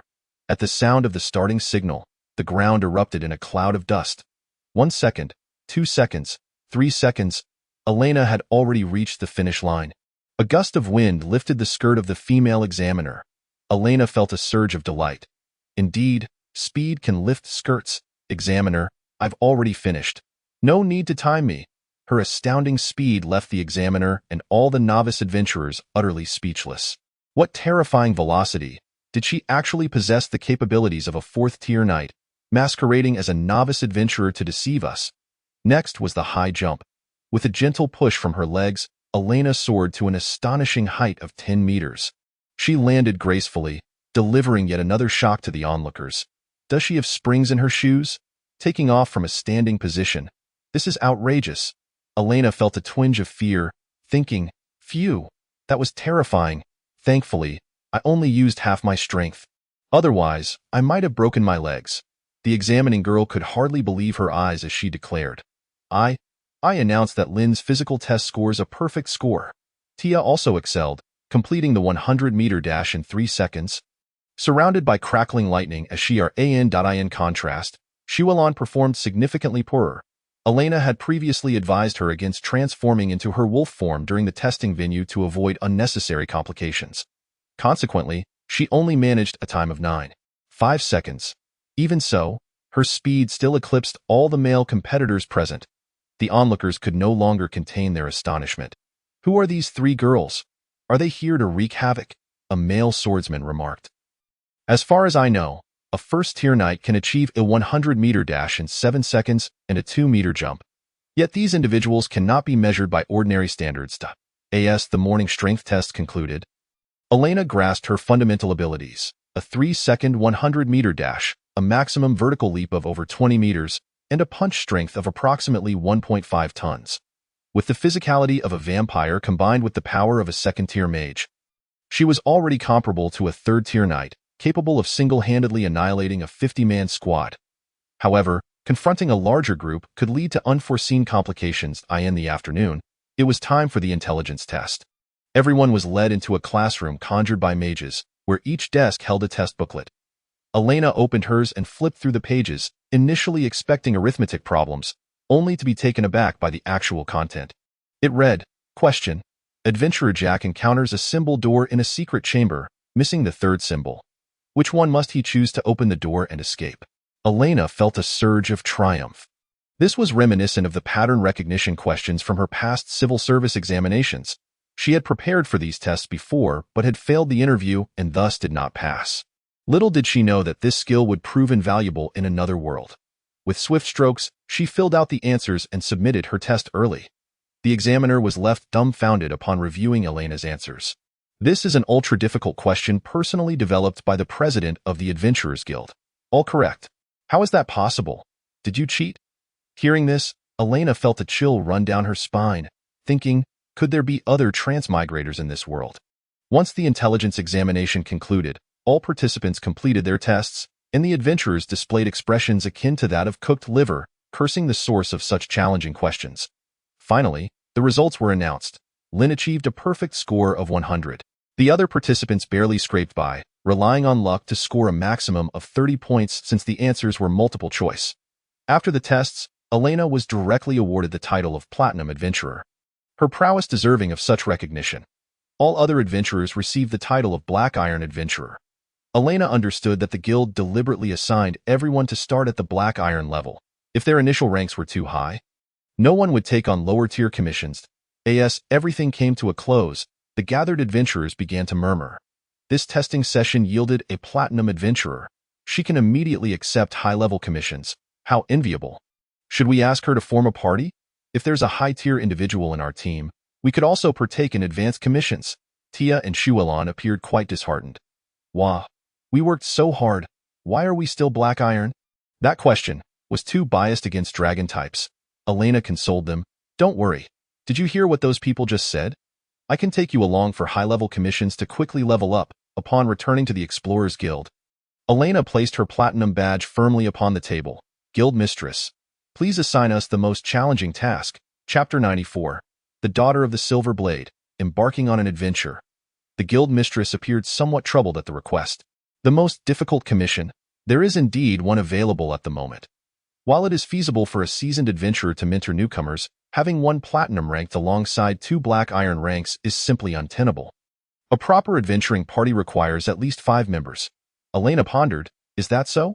We must seek out additional allies then. Wandering through the guild hall, Elena and her companions began to scout for capable partners. With the Platinum Adventurer's badge hanging around her neck, it did not take long for curious glances to be cast in her direction. However, upon noticing the black badges adorning the necks of her 2 companions, interest quickly waned. The platinum leading 2 black iron. Could this be the fabled entourage of friends and family? The adventurers in the hall were reluctant to join, fearing that the rewards from their hard-fought battles might be siphoned away by the captain in favor of her companions. After much effort, Elena found herself unable to recruit suitable candidates. Finally, she resorted to her monetary prowess. Elena produced a pouch of gold coins and proclaimed loudly upon the wooden table, I am hiring adventurers. One task for 100 gold coins. At this announcement, the guild hall erupted in excitement. The perilous nature of adventuring typically meant that individuals risked their lives for treasure, and it was common for them to hire skilled adventurers for high-level tasks. Yet, never had they witnessed a skilled adventurer offering to pay others. Moreover, the sum of 100 gold coins was indeed a bold offer. Adventurers clamored, Miss Lin, take me with you. I hereby declare myself as Miss Lin's loyal companion. Numerous men and women eagerly signed up, transforming the guild hall into Elena's personal selection process for companions. She was determined to choose one most formidable and another with the greatest potential. Elena's attention was first drawn to the golden-haired knight she had encountered the previous day. Upon closer inspection, she noted the pointed ears, skin as flawless as snow, and exquisitely sculpted features, her kin from the elven lineage. Sporting a youthful princess cut, such a maiden was indeed a rare sight for Elena. May I ask your name, fair lady? Elena inquired. With confidence, the elven maiden placed her hands on her hips and replied, I am Fiora Silverblade, princess of the elven race, so she is the daughter of Silverblade, and she has grown so much I had not inquired about his children before. It seems the offspring of the lineage emerge into adulthood after living within the illusion manor. Through the kin panel, Elena gleaned insights about her. Fiora strength, first-tier elven sorcery race, eternal night elf profession, elven swordmaster abilities, parry and counter, phantom blade strike, ranger agility potential career path. Sword god Elena was pleasantly surprised by her abilities. Silverblade, I did not expect your daughter to start off as a prodigy. Noticing Elena's scrutinizing gaze, Fiora felt a tinge of annoyance. Why do you keep staring at me? Are you considering hiring me? If you remain silent, I shall seek other tasks. She caught sight of the blue-haired dragon maiden beside her and thought, this sister feels oddly familiar. Elena smiled and replied, of course. Our team welcomes a beautiful and powerful maiden such as yourself. Fiora's cheeks flushed crimson, and she turned her head away, saying, Humph, I shall reluctantly accept your flattery. Call for me when it is time to depart. Elena nodded, internally reflecting, Silverblade, your daughter, certainly possesses a unique personality. With Fiora's addition, chatter erupted once more among the crowd. The Sword Princess of Silverlight has joined Miss Lin's party. She is the youngest golden-ranked adventurer to have emerged recently. Only one spot remained. Do we still have a chance? For the final member, Elena intended to select a more ordinary mage to provide support. A grime-covered, red-haired young mage was about to leave when Elena called out to him. "Young man, what is your name? How is it that you became an adventurer at such a young age?" The boy replied, "My name is Amon. My mother is ill and cannot work, so I have taken up adventuring to earn some money. As I possess a modicum of magical ability," Elena proposed, "join our team. We are in need of a healing mage." Amon hesitated, "But I am a fire mage. How can I provide healing?" A celestial light flashed, and Amon's profession transformed from mage priest. As he summoned flames, the orange-yellow fire in his hands turned to gold. Amon murmured, "How marvelous! It feels as though this flame has sparked a hint of revival within me." "You two are an incantation-less mage," Elena remarked. "Yes, I have always been this way since childhood." Elena was quite pleased. This meant the team now had an instant healer. With the party assembled, 1 platinum, 1 gold, 1 bronze, and 2 black iron, they were ready to embark on their mission. The guild mistress opened the task ledger and turned to the final page. Exploration of the Shadow Ruins, potential presence of formidable third-tier magical beasts. Elena declared, "This is the one." The guild mistress then produced a contract, stating, "Before undertaking the task, you must sign the following agreement." How utterly unscrupulous the Explorers Guild is, after paying the requisite fee. The group set off on horseback. Across the White Crow territory, the duchy, and indeed the entire continent, numerous ruins and dungeons lay scattered, some above ground, others deep below. Logically, the subterranean ones tended to be more perilous. The party arrived at the entrance of a dungeon, which resembled a grand gate akin to that of an underground city, its origins unknown. Upon entering, Amon utilized a light spell. The winding paths revealed themselves as a vast labyrinth, where even the slightest misstep could lead to disorientation. "Is there anyone here with a good sense of direction?" Fiora inquired, but silence met her question. Evidently, none possessed experience in navigating mazes, which left Fiora wearing an anxious expression.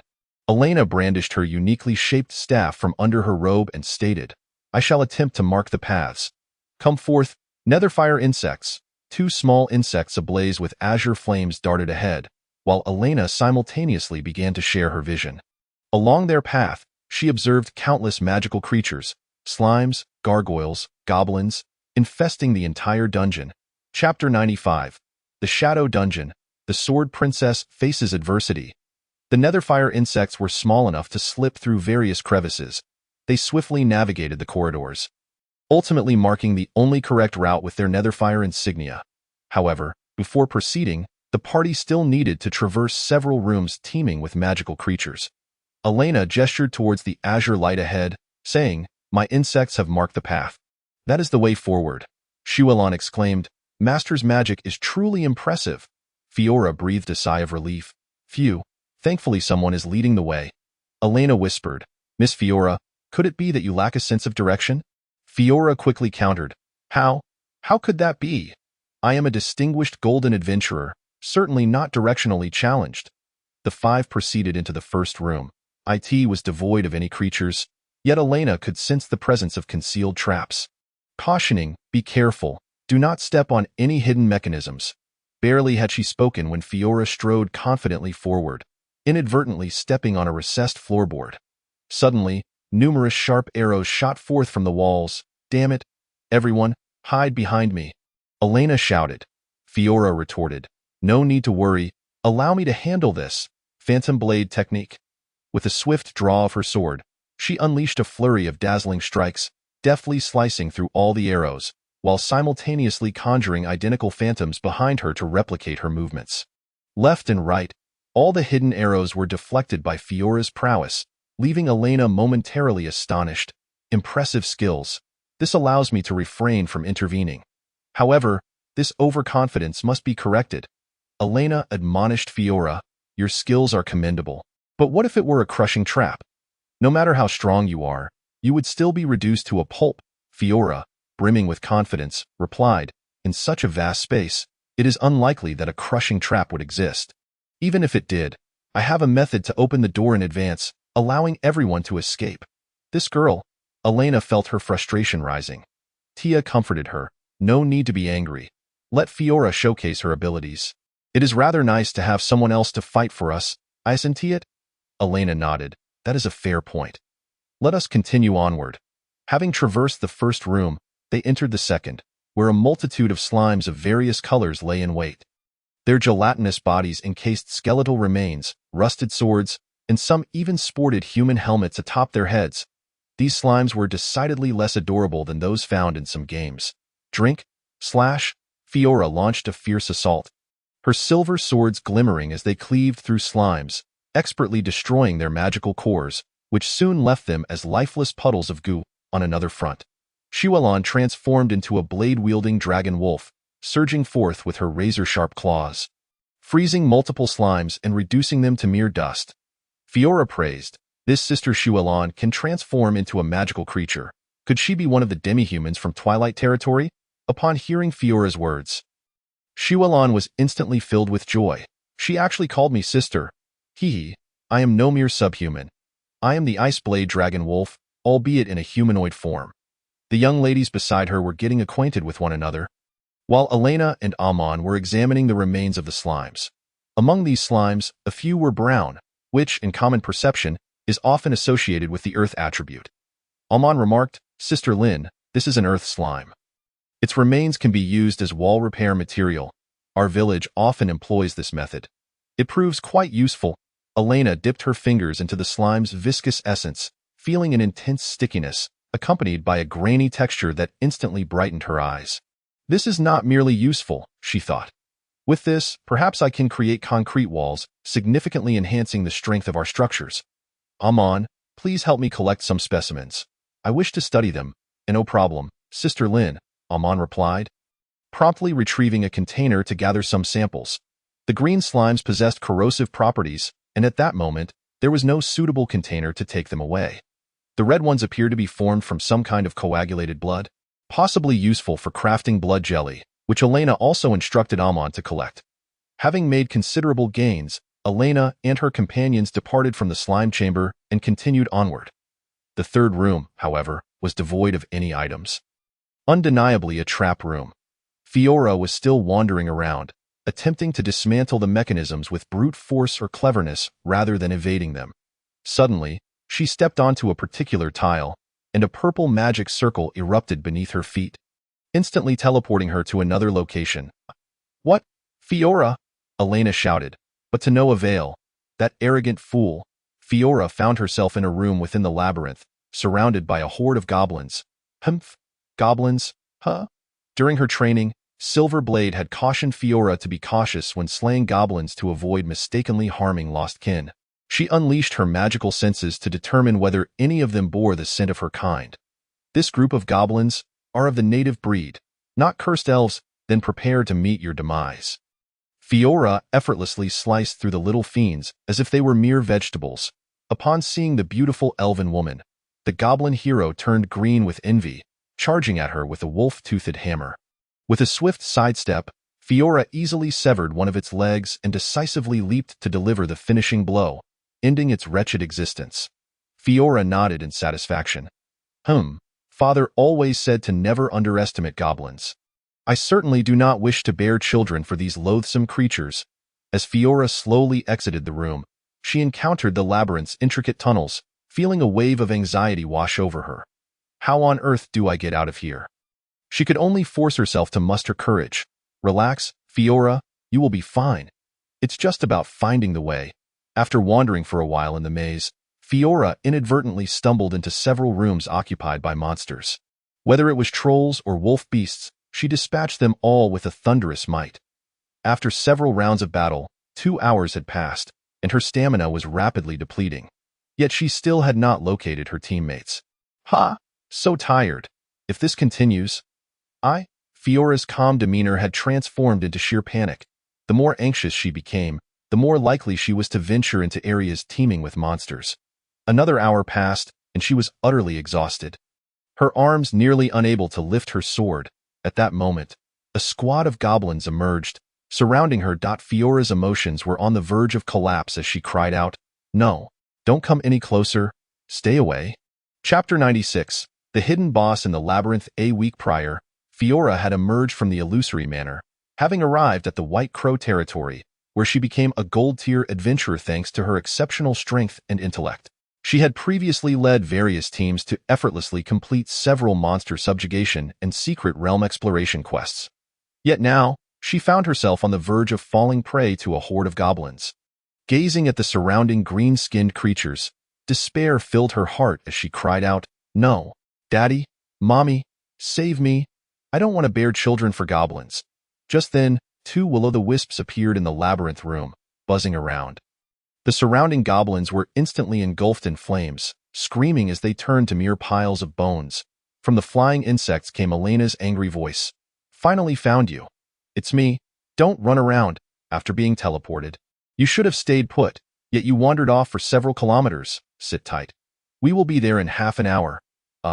Okay," Fiora responded, unable to maintain her confident facade. If it weren't for Lynn's intervention, her life would likely have been marred by an indelible shadow. Meanwhile, Elena led her team into action. The teleportation trap that Fiora had triggered was random in nature. Half an hour later, Elena and her companions easily located the room where Fiora was. Guided by their navigation, she sat on the ground, hugging her knees, her heart filled with trepidation and regret. "Fiora, we're here." Upon seeing Elena and the others arrive, she felt as if she had glimpsed the dawn. Softly whispering, "Thank you.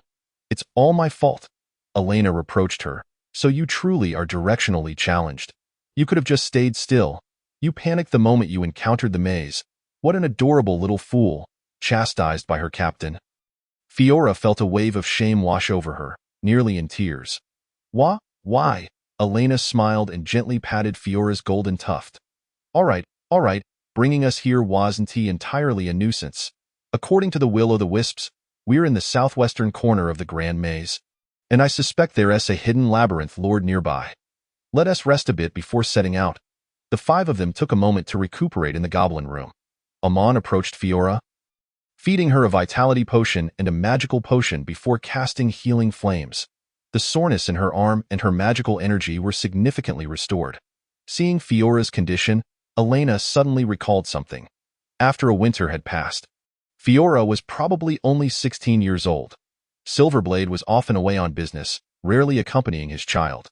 Perhaps it was precisely the lack of paternal companionship that shaped her desire to prove herself.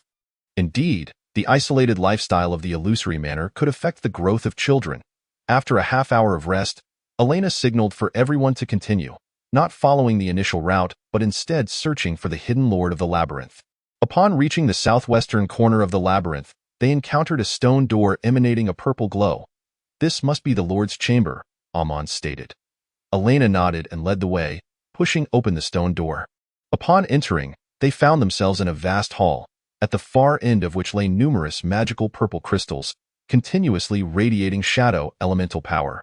Before these crystals rested a massive creature in slumber, its body a deep purple-black, encased in heavy scales and armor, with 9 dragon-like heads. Aside from Elena, the others were utterly astonished. Amon pulled out a notebook, exclaiming, "This is the legendary 4th-tier monster, the 9-headed serpent of infernal flames. We must flee. We stand no chance against it." Elena smiled slightly. "No worries. Leave it to us. Tia, unleash a sleep explosion on it. Take out 3 of its heads first." "Yes." Tia drew forth a gigantic lightning spear, hurling it at the slumbering serpent. After days of training, the power of her lightning spear magic had reached new heights. However, just as the spear was about to strike the 9-headed serpent, a strange barrier suddenly blocked it. The lightning explosion failed to affect the monster and instead roused it from its slumber. Elena's ice arrows were similarly deflected. Could this be magic immunity? How frustrating.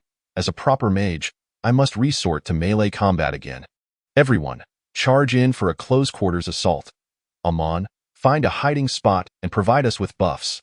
The 9-headed serpent, awakened and filled with rage, glared with purple light as its 9 heads simultaneously gathered magical energy, unleashing devastating infernal flames. The 4 of them, exceptionally agile, dashed forward at high speed, with Shuelon, in her wolf form, moving even faster than Elena and Tia. They quickly closed the distance to the serpent, and Elena wielded her dawn magic sword, easily severing one of its heads. Meanwhile, the swordswoman Fiora leaped high, stepping onto the massive body of the dragon.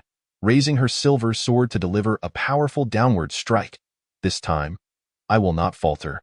No matter how strong the enemy, I shall vanquish them. Dragon slash. As she descended, she conjured 2 illusory sword duplicates, simultaneously beheading 3 serpent heads. Xiulan and Tia skillfully utilized their respective techniques to counter the incoming assaults, diverting the attention of the other heads.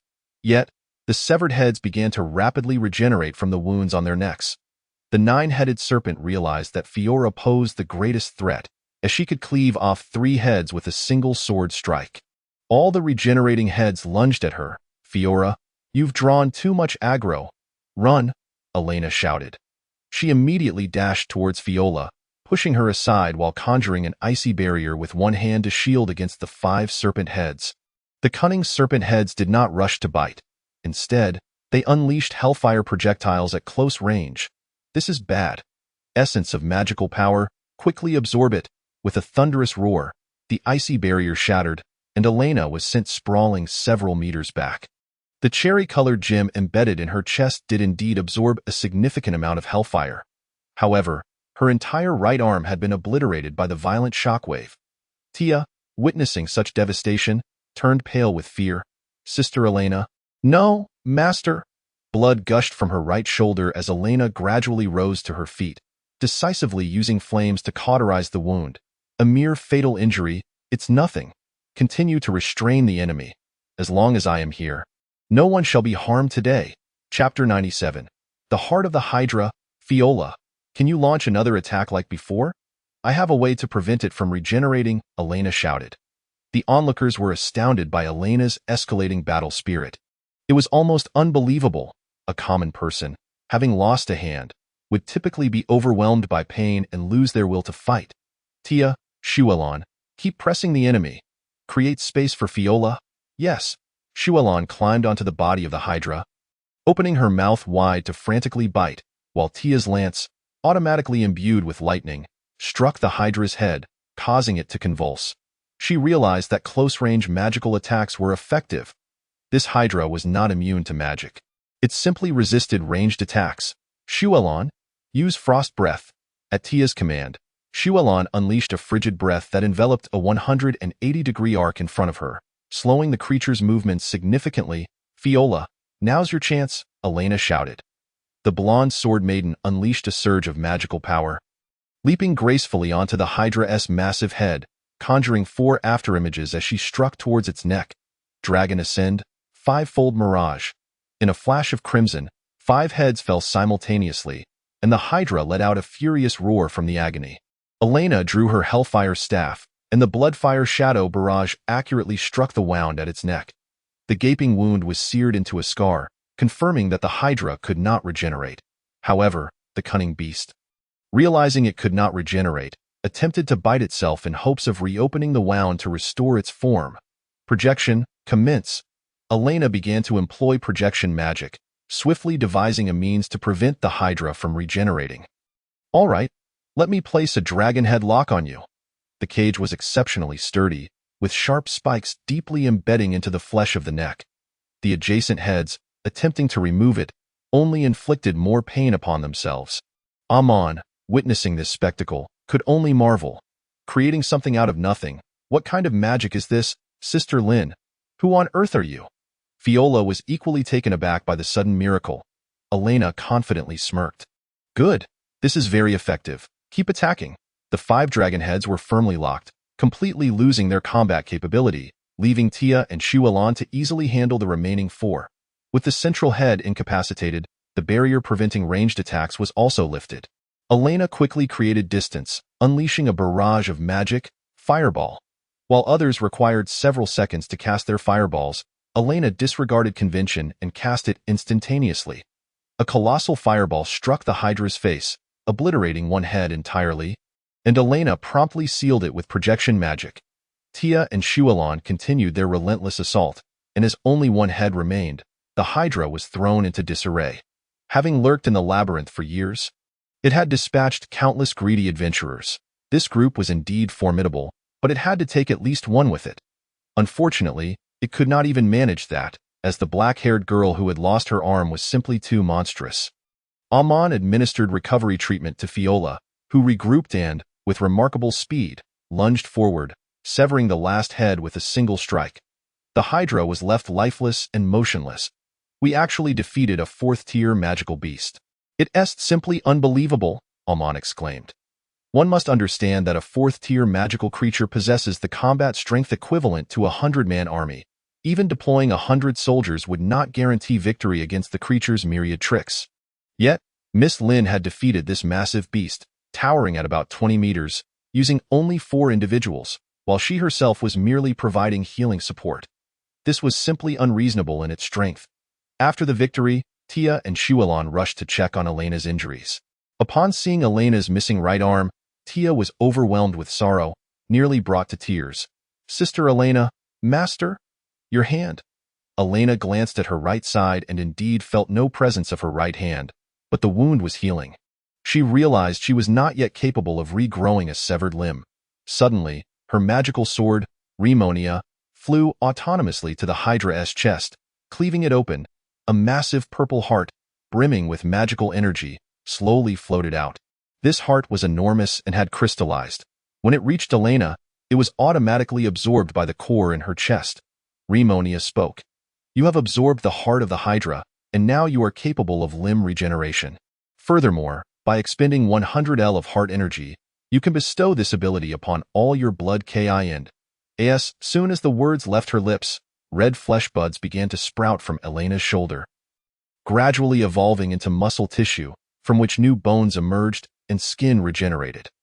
Moments later, a delicate arm, as white as jade, reformed, and Elena felt as if her skin was as tender as that of a newborn. This transformation utterly refreshed the perspectives of her companions nearby. Amon exclaimed in astonishment, "To possess such an ability, Sister Lin is definitely not human. Sister Lin, could it be that you are? I am your lord." "Elena, that I merely disguised myself in the association to avoid drawing too much attention. Elena, my lady. So you are the benefactor of my father." Fiola rushed towards Elena, expressing her gratitude. "Thank you. Not only did you save my father and our entire clan, but today, you also saved me." Elena reassured her. "There is no need for such formality. You may continue to call me Sister Lin. When you were little, I even held you." Fiola's cheeks flushed crimson. "Is that so? No wonder I always felt that Sister Lin's aura was so familiar." With their identities revealed, Amon and Fiola, having grasped the truth, began to prepare to process the beast's remains. Amon remarked, "The scales and sharp claws of this creature can undoubtedly be fashioned into excellent weapons and armor. Additionally, the shadow crystal behind it is an exceptional material for imbuing weapons with magic." Elena nodded in agreement. "Let us mark the site and send someone here to clean up later. Since we have eliminated the Hidden Lord, we must swiftly seek the true final boss to fulfill our commission." Chapter 98. Maze Rewards, Stardust-level adventurer team. Since acquiring the power of the Hydra's heart, Elena felt an extraordinary sense of elation. With the ability to regenerate limbs, she was one step closer to immortality. Remonia commented, "Currently, even if your head is destroyed, it will regenerate quickly. However, you are still unable to withstand attacks that could instantaneously erase your physical form, so be cautious. Like the hellfire projectiles from the Hydra. Without the essence of magical power, you would have been dead beyond resurrection." Elena nodded. "Before achieving physical invincibility, I will proceed with caution." After a brief rest and refreshment, the group followed the hellfire hunting insect along the predetermined route towards the end of the maze. 2 hours later, they arrived at their destination. The large door here presented a classic puzzle game, consisting of 5 runes that adventurers needed to match correctly to unlock. Each rune stone had 5 options. And there were no hints whatsoever. "This is too difficult," Amon lamented. However, Fiola remained unbothered, stating, "Let me handle this." After a brief moment of contemplation, she chose the appropriate stone slab, causing the stone door to emit light and slowly open. Tia, scratching her head in curiosity, asked, "Such a complex puzzle, Fiola. How did you know the answer?" Fiola replied with a smile, "I'm not sure. My intuition simply guided me to do so." Just as everyone expressed their astonishment, Elena considered a possibility. Elves naturally possess an affinity for arcane magic and runes, and the daughter of Silver Blade had taken this gift to its pinnacle. Any rune mechanism would be akin to a child's plaything to her. No wonder she exuded such confidence. She indeed had some talent, albeit she was a bit directionally challenged, Elena mused. Upon entering the final hall, the scene was even more bizarre, devoid of any magical beasts. At the center altar stood a grand treasure chest, seemingly prepared for the brave who had conquered the maze. Having learned from previous encounters, Fiola was finally cautious. She stood behind Elena, awaiting her command. Such tricks won't fool me. Elena extended her hand, firing an icy arrow towards the treasure chest. Suddenly, the chest burst forth with radiant light, opening itself ominously, revealing sharp teeth and a tongue inside. The remaining four were taken aback. What? The treasure chest is a monster. Treasure chests are notoriously cunning creatures. Once someone approaches, it will extend its long tongue to instantaneously devour and annihilate them. Perhaps it was born from the malevolence of the labyrinth's creator. The treasure chest monster sprouted delicate limbs, lunging at the crowd with claws bared. Elena unleashed her magic sword, effortlessly dispatching it in an instant. After its demise, it began to expel a multitude of human skeletons from its own body. Intermingled with swords, armor, and other debris, Elena's companions were immediately struck with dread, and Amon exclaimed in horror, "So? It has consumed so many adventurers." Elena rummaged through the skeletal remains and astonishingly discovered several epic weapons radiating with purple magical energy. She laid them all out on the ground.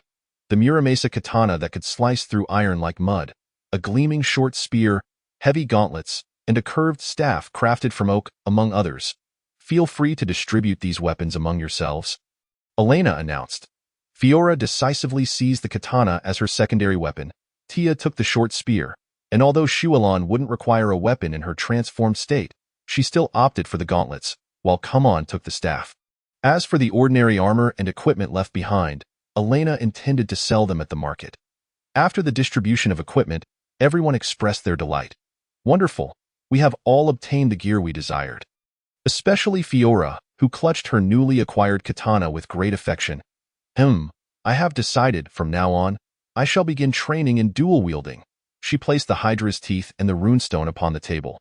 The tavern maid was astonished. "You all managed to conquer a labyrinth that no one has completed in 5 years." She gazed at the enormous teeth on the table and inquired, "Whose teeth are these?" Amon declared loudly. "These are the teeth of a 4th-tier monster, the Infernal Hydra." Upon hearing this, adventurers passing through the Adventurers Guild erupted in disbelief. "You 4 defeated such a terrifying 4th-tier monster? That seems impossible." They pondered how they had managed to achieve such a feat. Considering Miss Lin's team only had her as a 2nd-tier mage, to defeat a 4th-tier monster while being outclassed is enough to earn Stardust rank among adventurers. Amidst the chatter, Elena collected the adventure reward of 500 gold coins and directly divided it between Amon and Fiora. "This adventure was more thrilling than perilous, and you two were instrumental in our success. I am not in dire need of money, so please, take this, Lady Elena. I hardly know how to express my gratitude." Elena placed a finger to her lips and whispered, "Shh, please do not reveal my identity here. Asa Lord, it is my duty to resolve the issues faced by my subjects." Yet Fiora showed no intention of leaving. With a somewhat bashful tone, she asked, "Sister Lin, would you like to hire me as your bodyguard?" Elena smiled. "I already have Shualon and Tia, 2 formidable protectors by my side." Fiora's expression soured, her hands on her hips as she retorted, How dare you assume I am weak? I was the one who dealt the crucial blow to the Hydra yesterday." Elena teased. "I cannot rely on a girl who cries for her mother at the sight of goblins to protect me." Once again struck at her sore spot, Fiora sank to the ground in embarrassment, weeping, "Wah, Sister Lin, you are so mean. I no longer wish to stay in the White Crow territory." Elena comforted her. "I have not sent you away. If you wish to remain by my side, it is certainly not out of the question." "Really? That is splendid. I shall protect Sister Lin with the sword in my hand." Elena smirked. "I did not say you would be my bodyguard. Rather, you shall become my personal maid and refine your character." Fiora gasped. "Huh?" Chapter 99. The Sword Maiden Maid, Slime Gel Research. How could I, the princess of the Eternal Night Elves, possibly become a maid? "This is absolutely unacceptable," Fiora resisted vehemently. Elena casually replied, "Wah, very well." Elena enjoyed a restful night. The following morning, a delightful golden-haired elf maid entered Elena's chamber, bearing freshly baked eggs and bread. Tia had specially tailored this maid outfit. It was a lovely blend of pink and white, with delicate lace adorning the top and hem, complemented by 7-centimeter white high heels, perfectly suited to Fiora's youthful charm. Her golden locks were styled into twin ponytails. Her cheeks flushed as she said, "Sister Lin, this is today's breakfast." Elena felt a surge of joy upon witnessing her compliance. So obedient. Tia truly knows how to train. She nodded in satisfaction. "Excellent, Fiora. I believe that through maid training, you will surely become a composed swordswoman. Now, please take the materials Amon collected to the workshop located in the basement." Fiora promptly complied. Elena exited her bedroom and entered the adjacent room, which had once belonged to that wretched creature. After his demise, Elena transformed it into a workspace for research and study. The room was filled with various books, alchemical tools, and a large workbench, truly a haven for any tech enthusiast. Having previously acquired Earth Slime Essence, she intended to begin experimenting with concrete immediately, as its success would significantly accelerate the city's construction. Moments later, Fiora ascended the stairs, carrying several materials. "Set them down," Elena instructed, "and now you shall serve as my assistant for this experiment." An experiment? Of course. Before commencing, Elena had instructed her subordinates to gather materials, including river sand and valley sand. As is well known, the three primary components of concrete are gel materials, aggregates, and water, along with some necessary additives. Amon had mentioned that earth slime could directly repair building gaps, indicating its viability as a gel material. Elena instructed Fiora to pour the earth slime gel into a large basin on the table and then add water and sand for mixing. After a while, the brown slime gel gradually took on a mud-like consistency. Compared to cement from her previous life, the only difference was the color. Moreover, the slime gel's properties allowed the cement to remain neither too thin nor too thick without the need for additional additives. After a brief mixing, Elena directed Fiora to stop. "Excellent. Let it rest for 2 days and observe its strength once it sets." Leaving the workshop, Elena permitted Fiora to take a break. Having read numerous otherworldly novels, Elena was experiencing for the first time the direct involvement of her subordinates in clearing a dungeon. The next day, Elena returned to the workshop with Fiora to inspect their creation. The slime-based cement had completely solidified. Merging seamlessly with the container, Elena took out a sharp tool and chiseled at her creation. Its hardness surpassed that of cement from her previous life. "What remarkably hard soil," Fiora exclaimed. "Thanks to the earth slime gel." The cement's color was a rich brown rather than the typical gray. Regardless, buildings would ultimately be painted, so this was not a significant issue. At that moment, Elena had finally achieved a monumental invention in human architectural history: cement. "Sister Lin, you intend to use this mud to construct houses, correct?" Even without explicit mention, Fiora understood Elena's intention. "Indeed. However, I believe we should intersperse some materials between these mud blocks for stabilization." "Well done, you've already thought of rebar." "I have my methods for that." Elena was not an omniscient genius. She had merely undergone 9 years of compulsory education and later managed to attend university through her artistic abilities. Replicating certain items from her previous life was an exceptionally challenging endeavor. However, now she possessed projection magic, which could facilitate this. Last night, she had tested whether she could project her envisioned architecture in the castle courtyard, and indeed, a grand mansion had materialized from thin air. But it only lasted for 1 minute before vanishing. This experience taught Elena that the quality and volume of objects created through projection magic diminished their duration. Nonetheless, it adeptly reproduced fundamental materials. Drawing upon her memory of rebar's shape, she began to visualize it in her mind, attempting to generate a few samples. They either turned out too soft or too fragile, clearly unsatisfactory. Eventually, she resorted to sketching the rebar's structure on paper. Including the spiraling threads, with a concrete drawing in hand, Elena attempted once more. "Projection, commence." Fiora watched in awe as Elena wielded her magic, her hair standing on end as she exclaimed, "Wow, Sister Lin's projection magic is truly remarkable. Last time, it not only contained the Hydra but now can also create tools." With a smirk, Elena replied, "A mere trifle. Quickly summon Uncle Tiepi and Thane to come take a look." "Uncle Tiepi is here? I will go right away." Fiora dashed out excitedly. The two craftsmen, Tiepi and Thane, soon arrived at the workshop. Elena presented her magically crafted rebar to them. "This is a sample of the building material I created using magical power. Its composition is low-carbon steel. Please hurry and attempt to produce it. Should last for about a day. If it disappears, just ask me for more. The two individuals exhibited a keen interest in the new material developed by Elena. A novel construction material, indeed intriguing. We shall commence our attempts at its replication forthwith. Thane cast another glance at the blueprints on Elena's desk and, with curiosity, remarked, Miss Elena seems to have quite the penchant for drawing. You might consider visiting the Architectural Design Institute in the city. It would allow you to further unleash your talents. Contemplating how painting could enhance the effects of projection magic, Elena felt a surge of enthusiasm. She idly toyed with the charcoal pencil in her hand and replied, That is a commendable suggestion. I shall contemplate it. Chapter 100. Do not underestimate the art school dropout having entrusted the task of reverse engineering the rebar. Elena resolved to visit the Crescent Moon City Architectural Design Institute. The following day, after attending to her governmental duties, she prepared some brushes and paints and made her way there. The institute was not particularly expansive, comparable in size to a high school from her previous life, as ancient cities were not as vast as modern metropolises. The building was constructed from sturdy marble, consisting of 4 levels, with rows of rectangular windows emerging from the second floor. It resembled a miniature version of the Vienna Academy of Fine Arts. Upon entering, the receptionist, a woman, immediately recognized Elena and politely said, Lady Elena, what a surprise to see you inspecting our Architectural Design Institute. How may I assist you? Please introduce me to this place, Elena requested. Certainly, please follow me, the receptionist replied, leading Elena on a tour of the premises. The interior of the institute was adorned with lush greenery and vibrant flowers.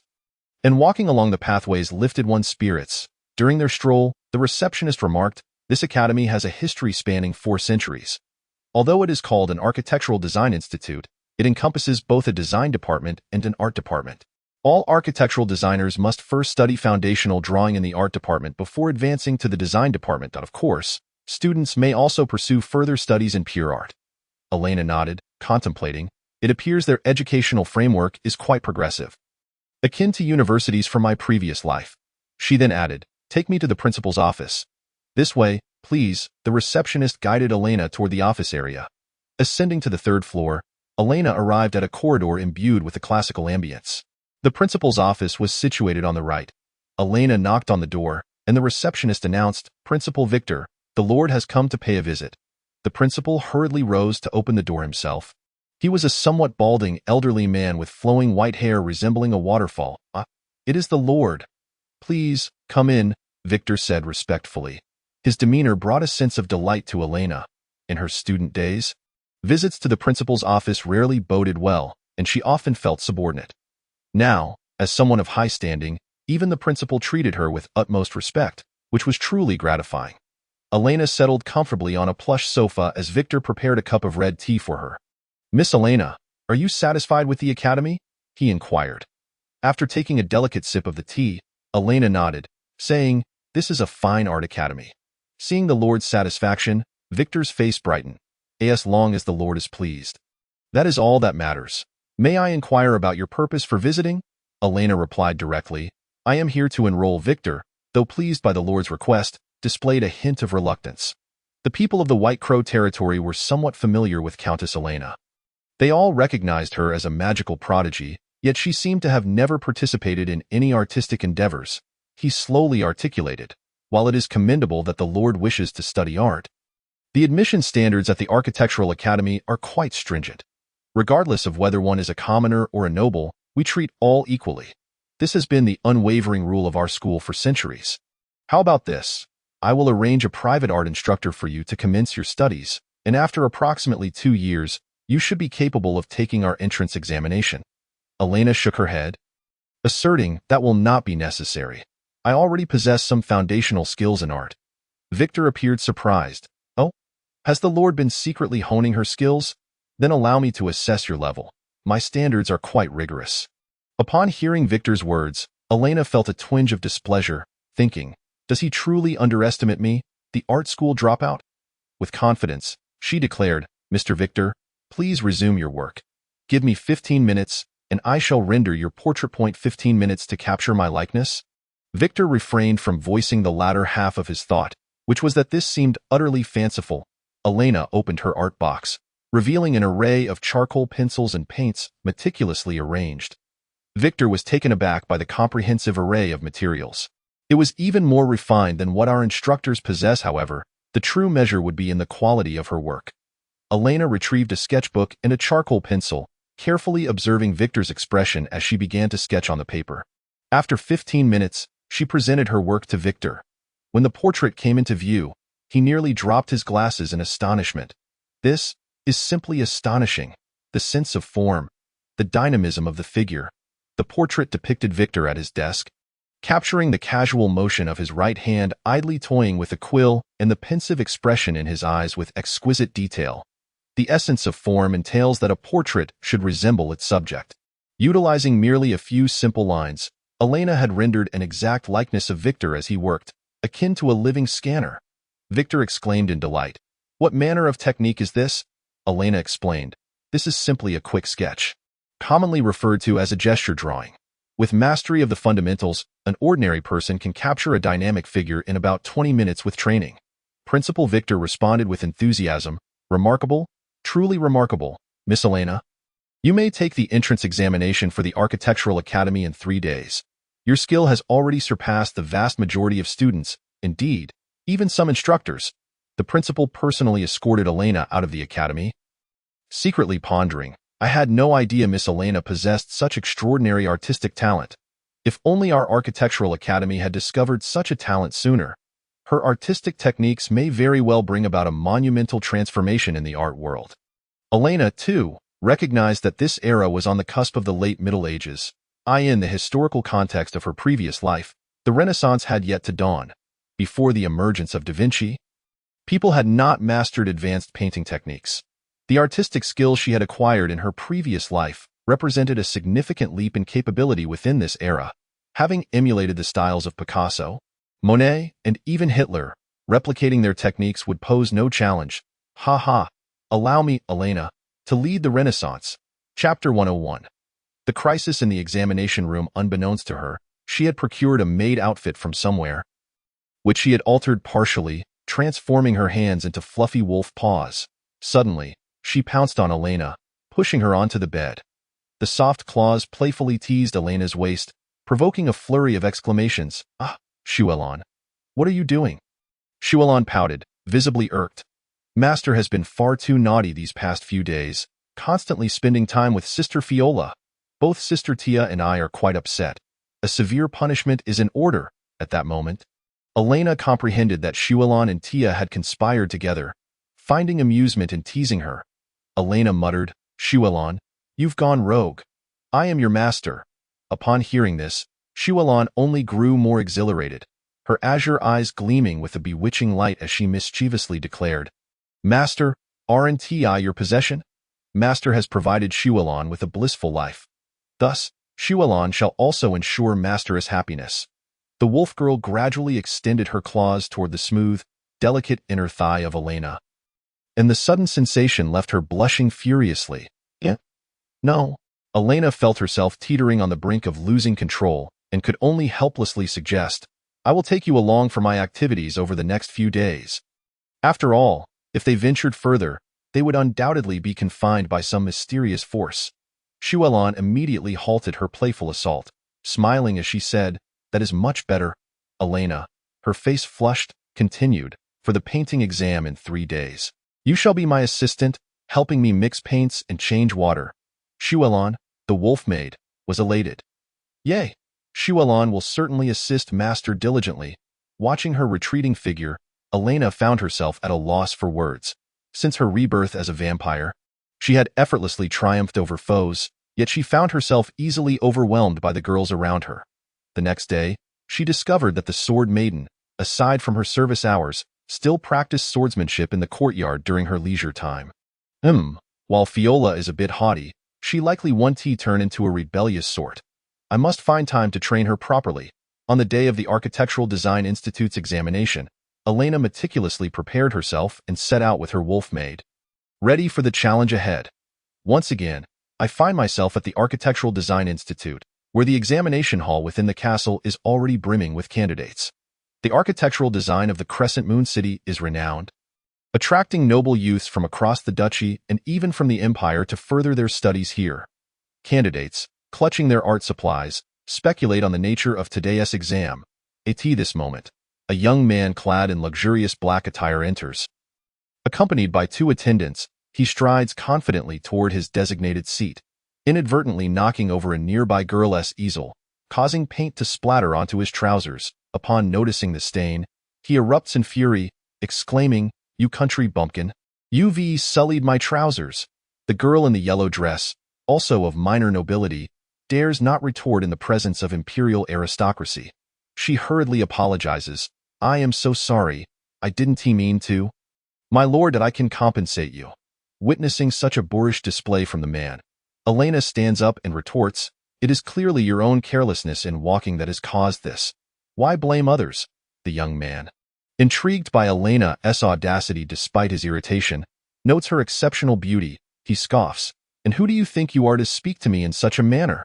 Elena replies with unwavering seriousness, "I am Elena, the lord of the White Crow territory. Do not presume to act with impunity here." The surrounding candidates immediately panic. This is the only son of an imperial elder, Cain. His very territory is equivalent to half a duchy. How could Elena dare to confront him like this? Rumor has it she is the vampire girl, Cain muses. "You, apologize to that young lady immediately," Elena commands, her tone leaving no room for defiance. This incites Cain's wrath, and he bellows, "You dare to issue me commands? You seek death." Shualon quietly suggests, "My lord, shall I eliminate him?" No, it is not wise to resort to violence here. Just as Cain lunges toward Elena, the principal, Victor, strides over, his voice booming with authority. "Those causing a disturbance will be disqualified from the examination." Principal Victor announces from the platform, "The subject of this examination is architectural sketching, focusing on the iconic building of our institute, the Crow Feather Teaching Building. Now, gather on the lawn with your tools and easels. You may choose your angles freely. We will grade based on color, form, and the overall composition." Upon receiving the command, candidates gradually select their positions. Elena finds a suitable angle and begins her drawing, while Shualon stands beside her, mixing paints and water. Meanwhile, Cain instructs his subordinates, "You two, hide away and find a way to disrupt Elena and that girl's examination. Ensure they both fail." "Yes, young master." The two imperial knights immediately conceal themselves in the nearby thicket. As the examination progresses for an hour and a half, Elena has sketched the building's outline and is preparing to apply color. Suddenly, she senses something hurtling towards her from behind. Her focus on the artwork prevents her from intercepting it in time. Shualon catches the incoming projectile, which not only possesses considerable force but is also drenched in ink. "Who dares to harm my master?" In the next moment, a second ink bomb flies in from an unknown direction, striking the easel of the girl in yellow, obliterating her painstakingly completed piece. Cain smirks inwardly. "Ah, Elena, it seems you have a formidable protector by your side. Consider yourself fortunate, but that girl is bound to be eliminated. The center of her drawing, tainted with black ink, will surely result in a failing grade." The girl, overwhelmed, breaks down in tears. What am I to do? I've prepared for this entrance exam for so long." Elena, immediately aware that this is Cain's doing, declares, "Shualon, go capture the troublemaker." "Yes." She then approaches the weeping girl, offering comfort. "Do not be afraid. I will ensure your artwork continues." Projection magic,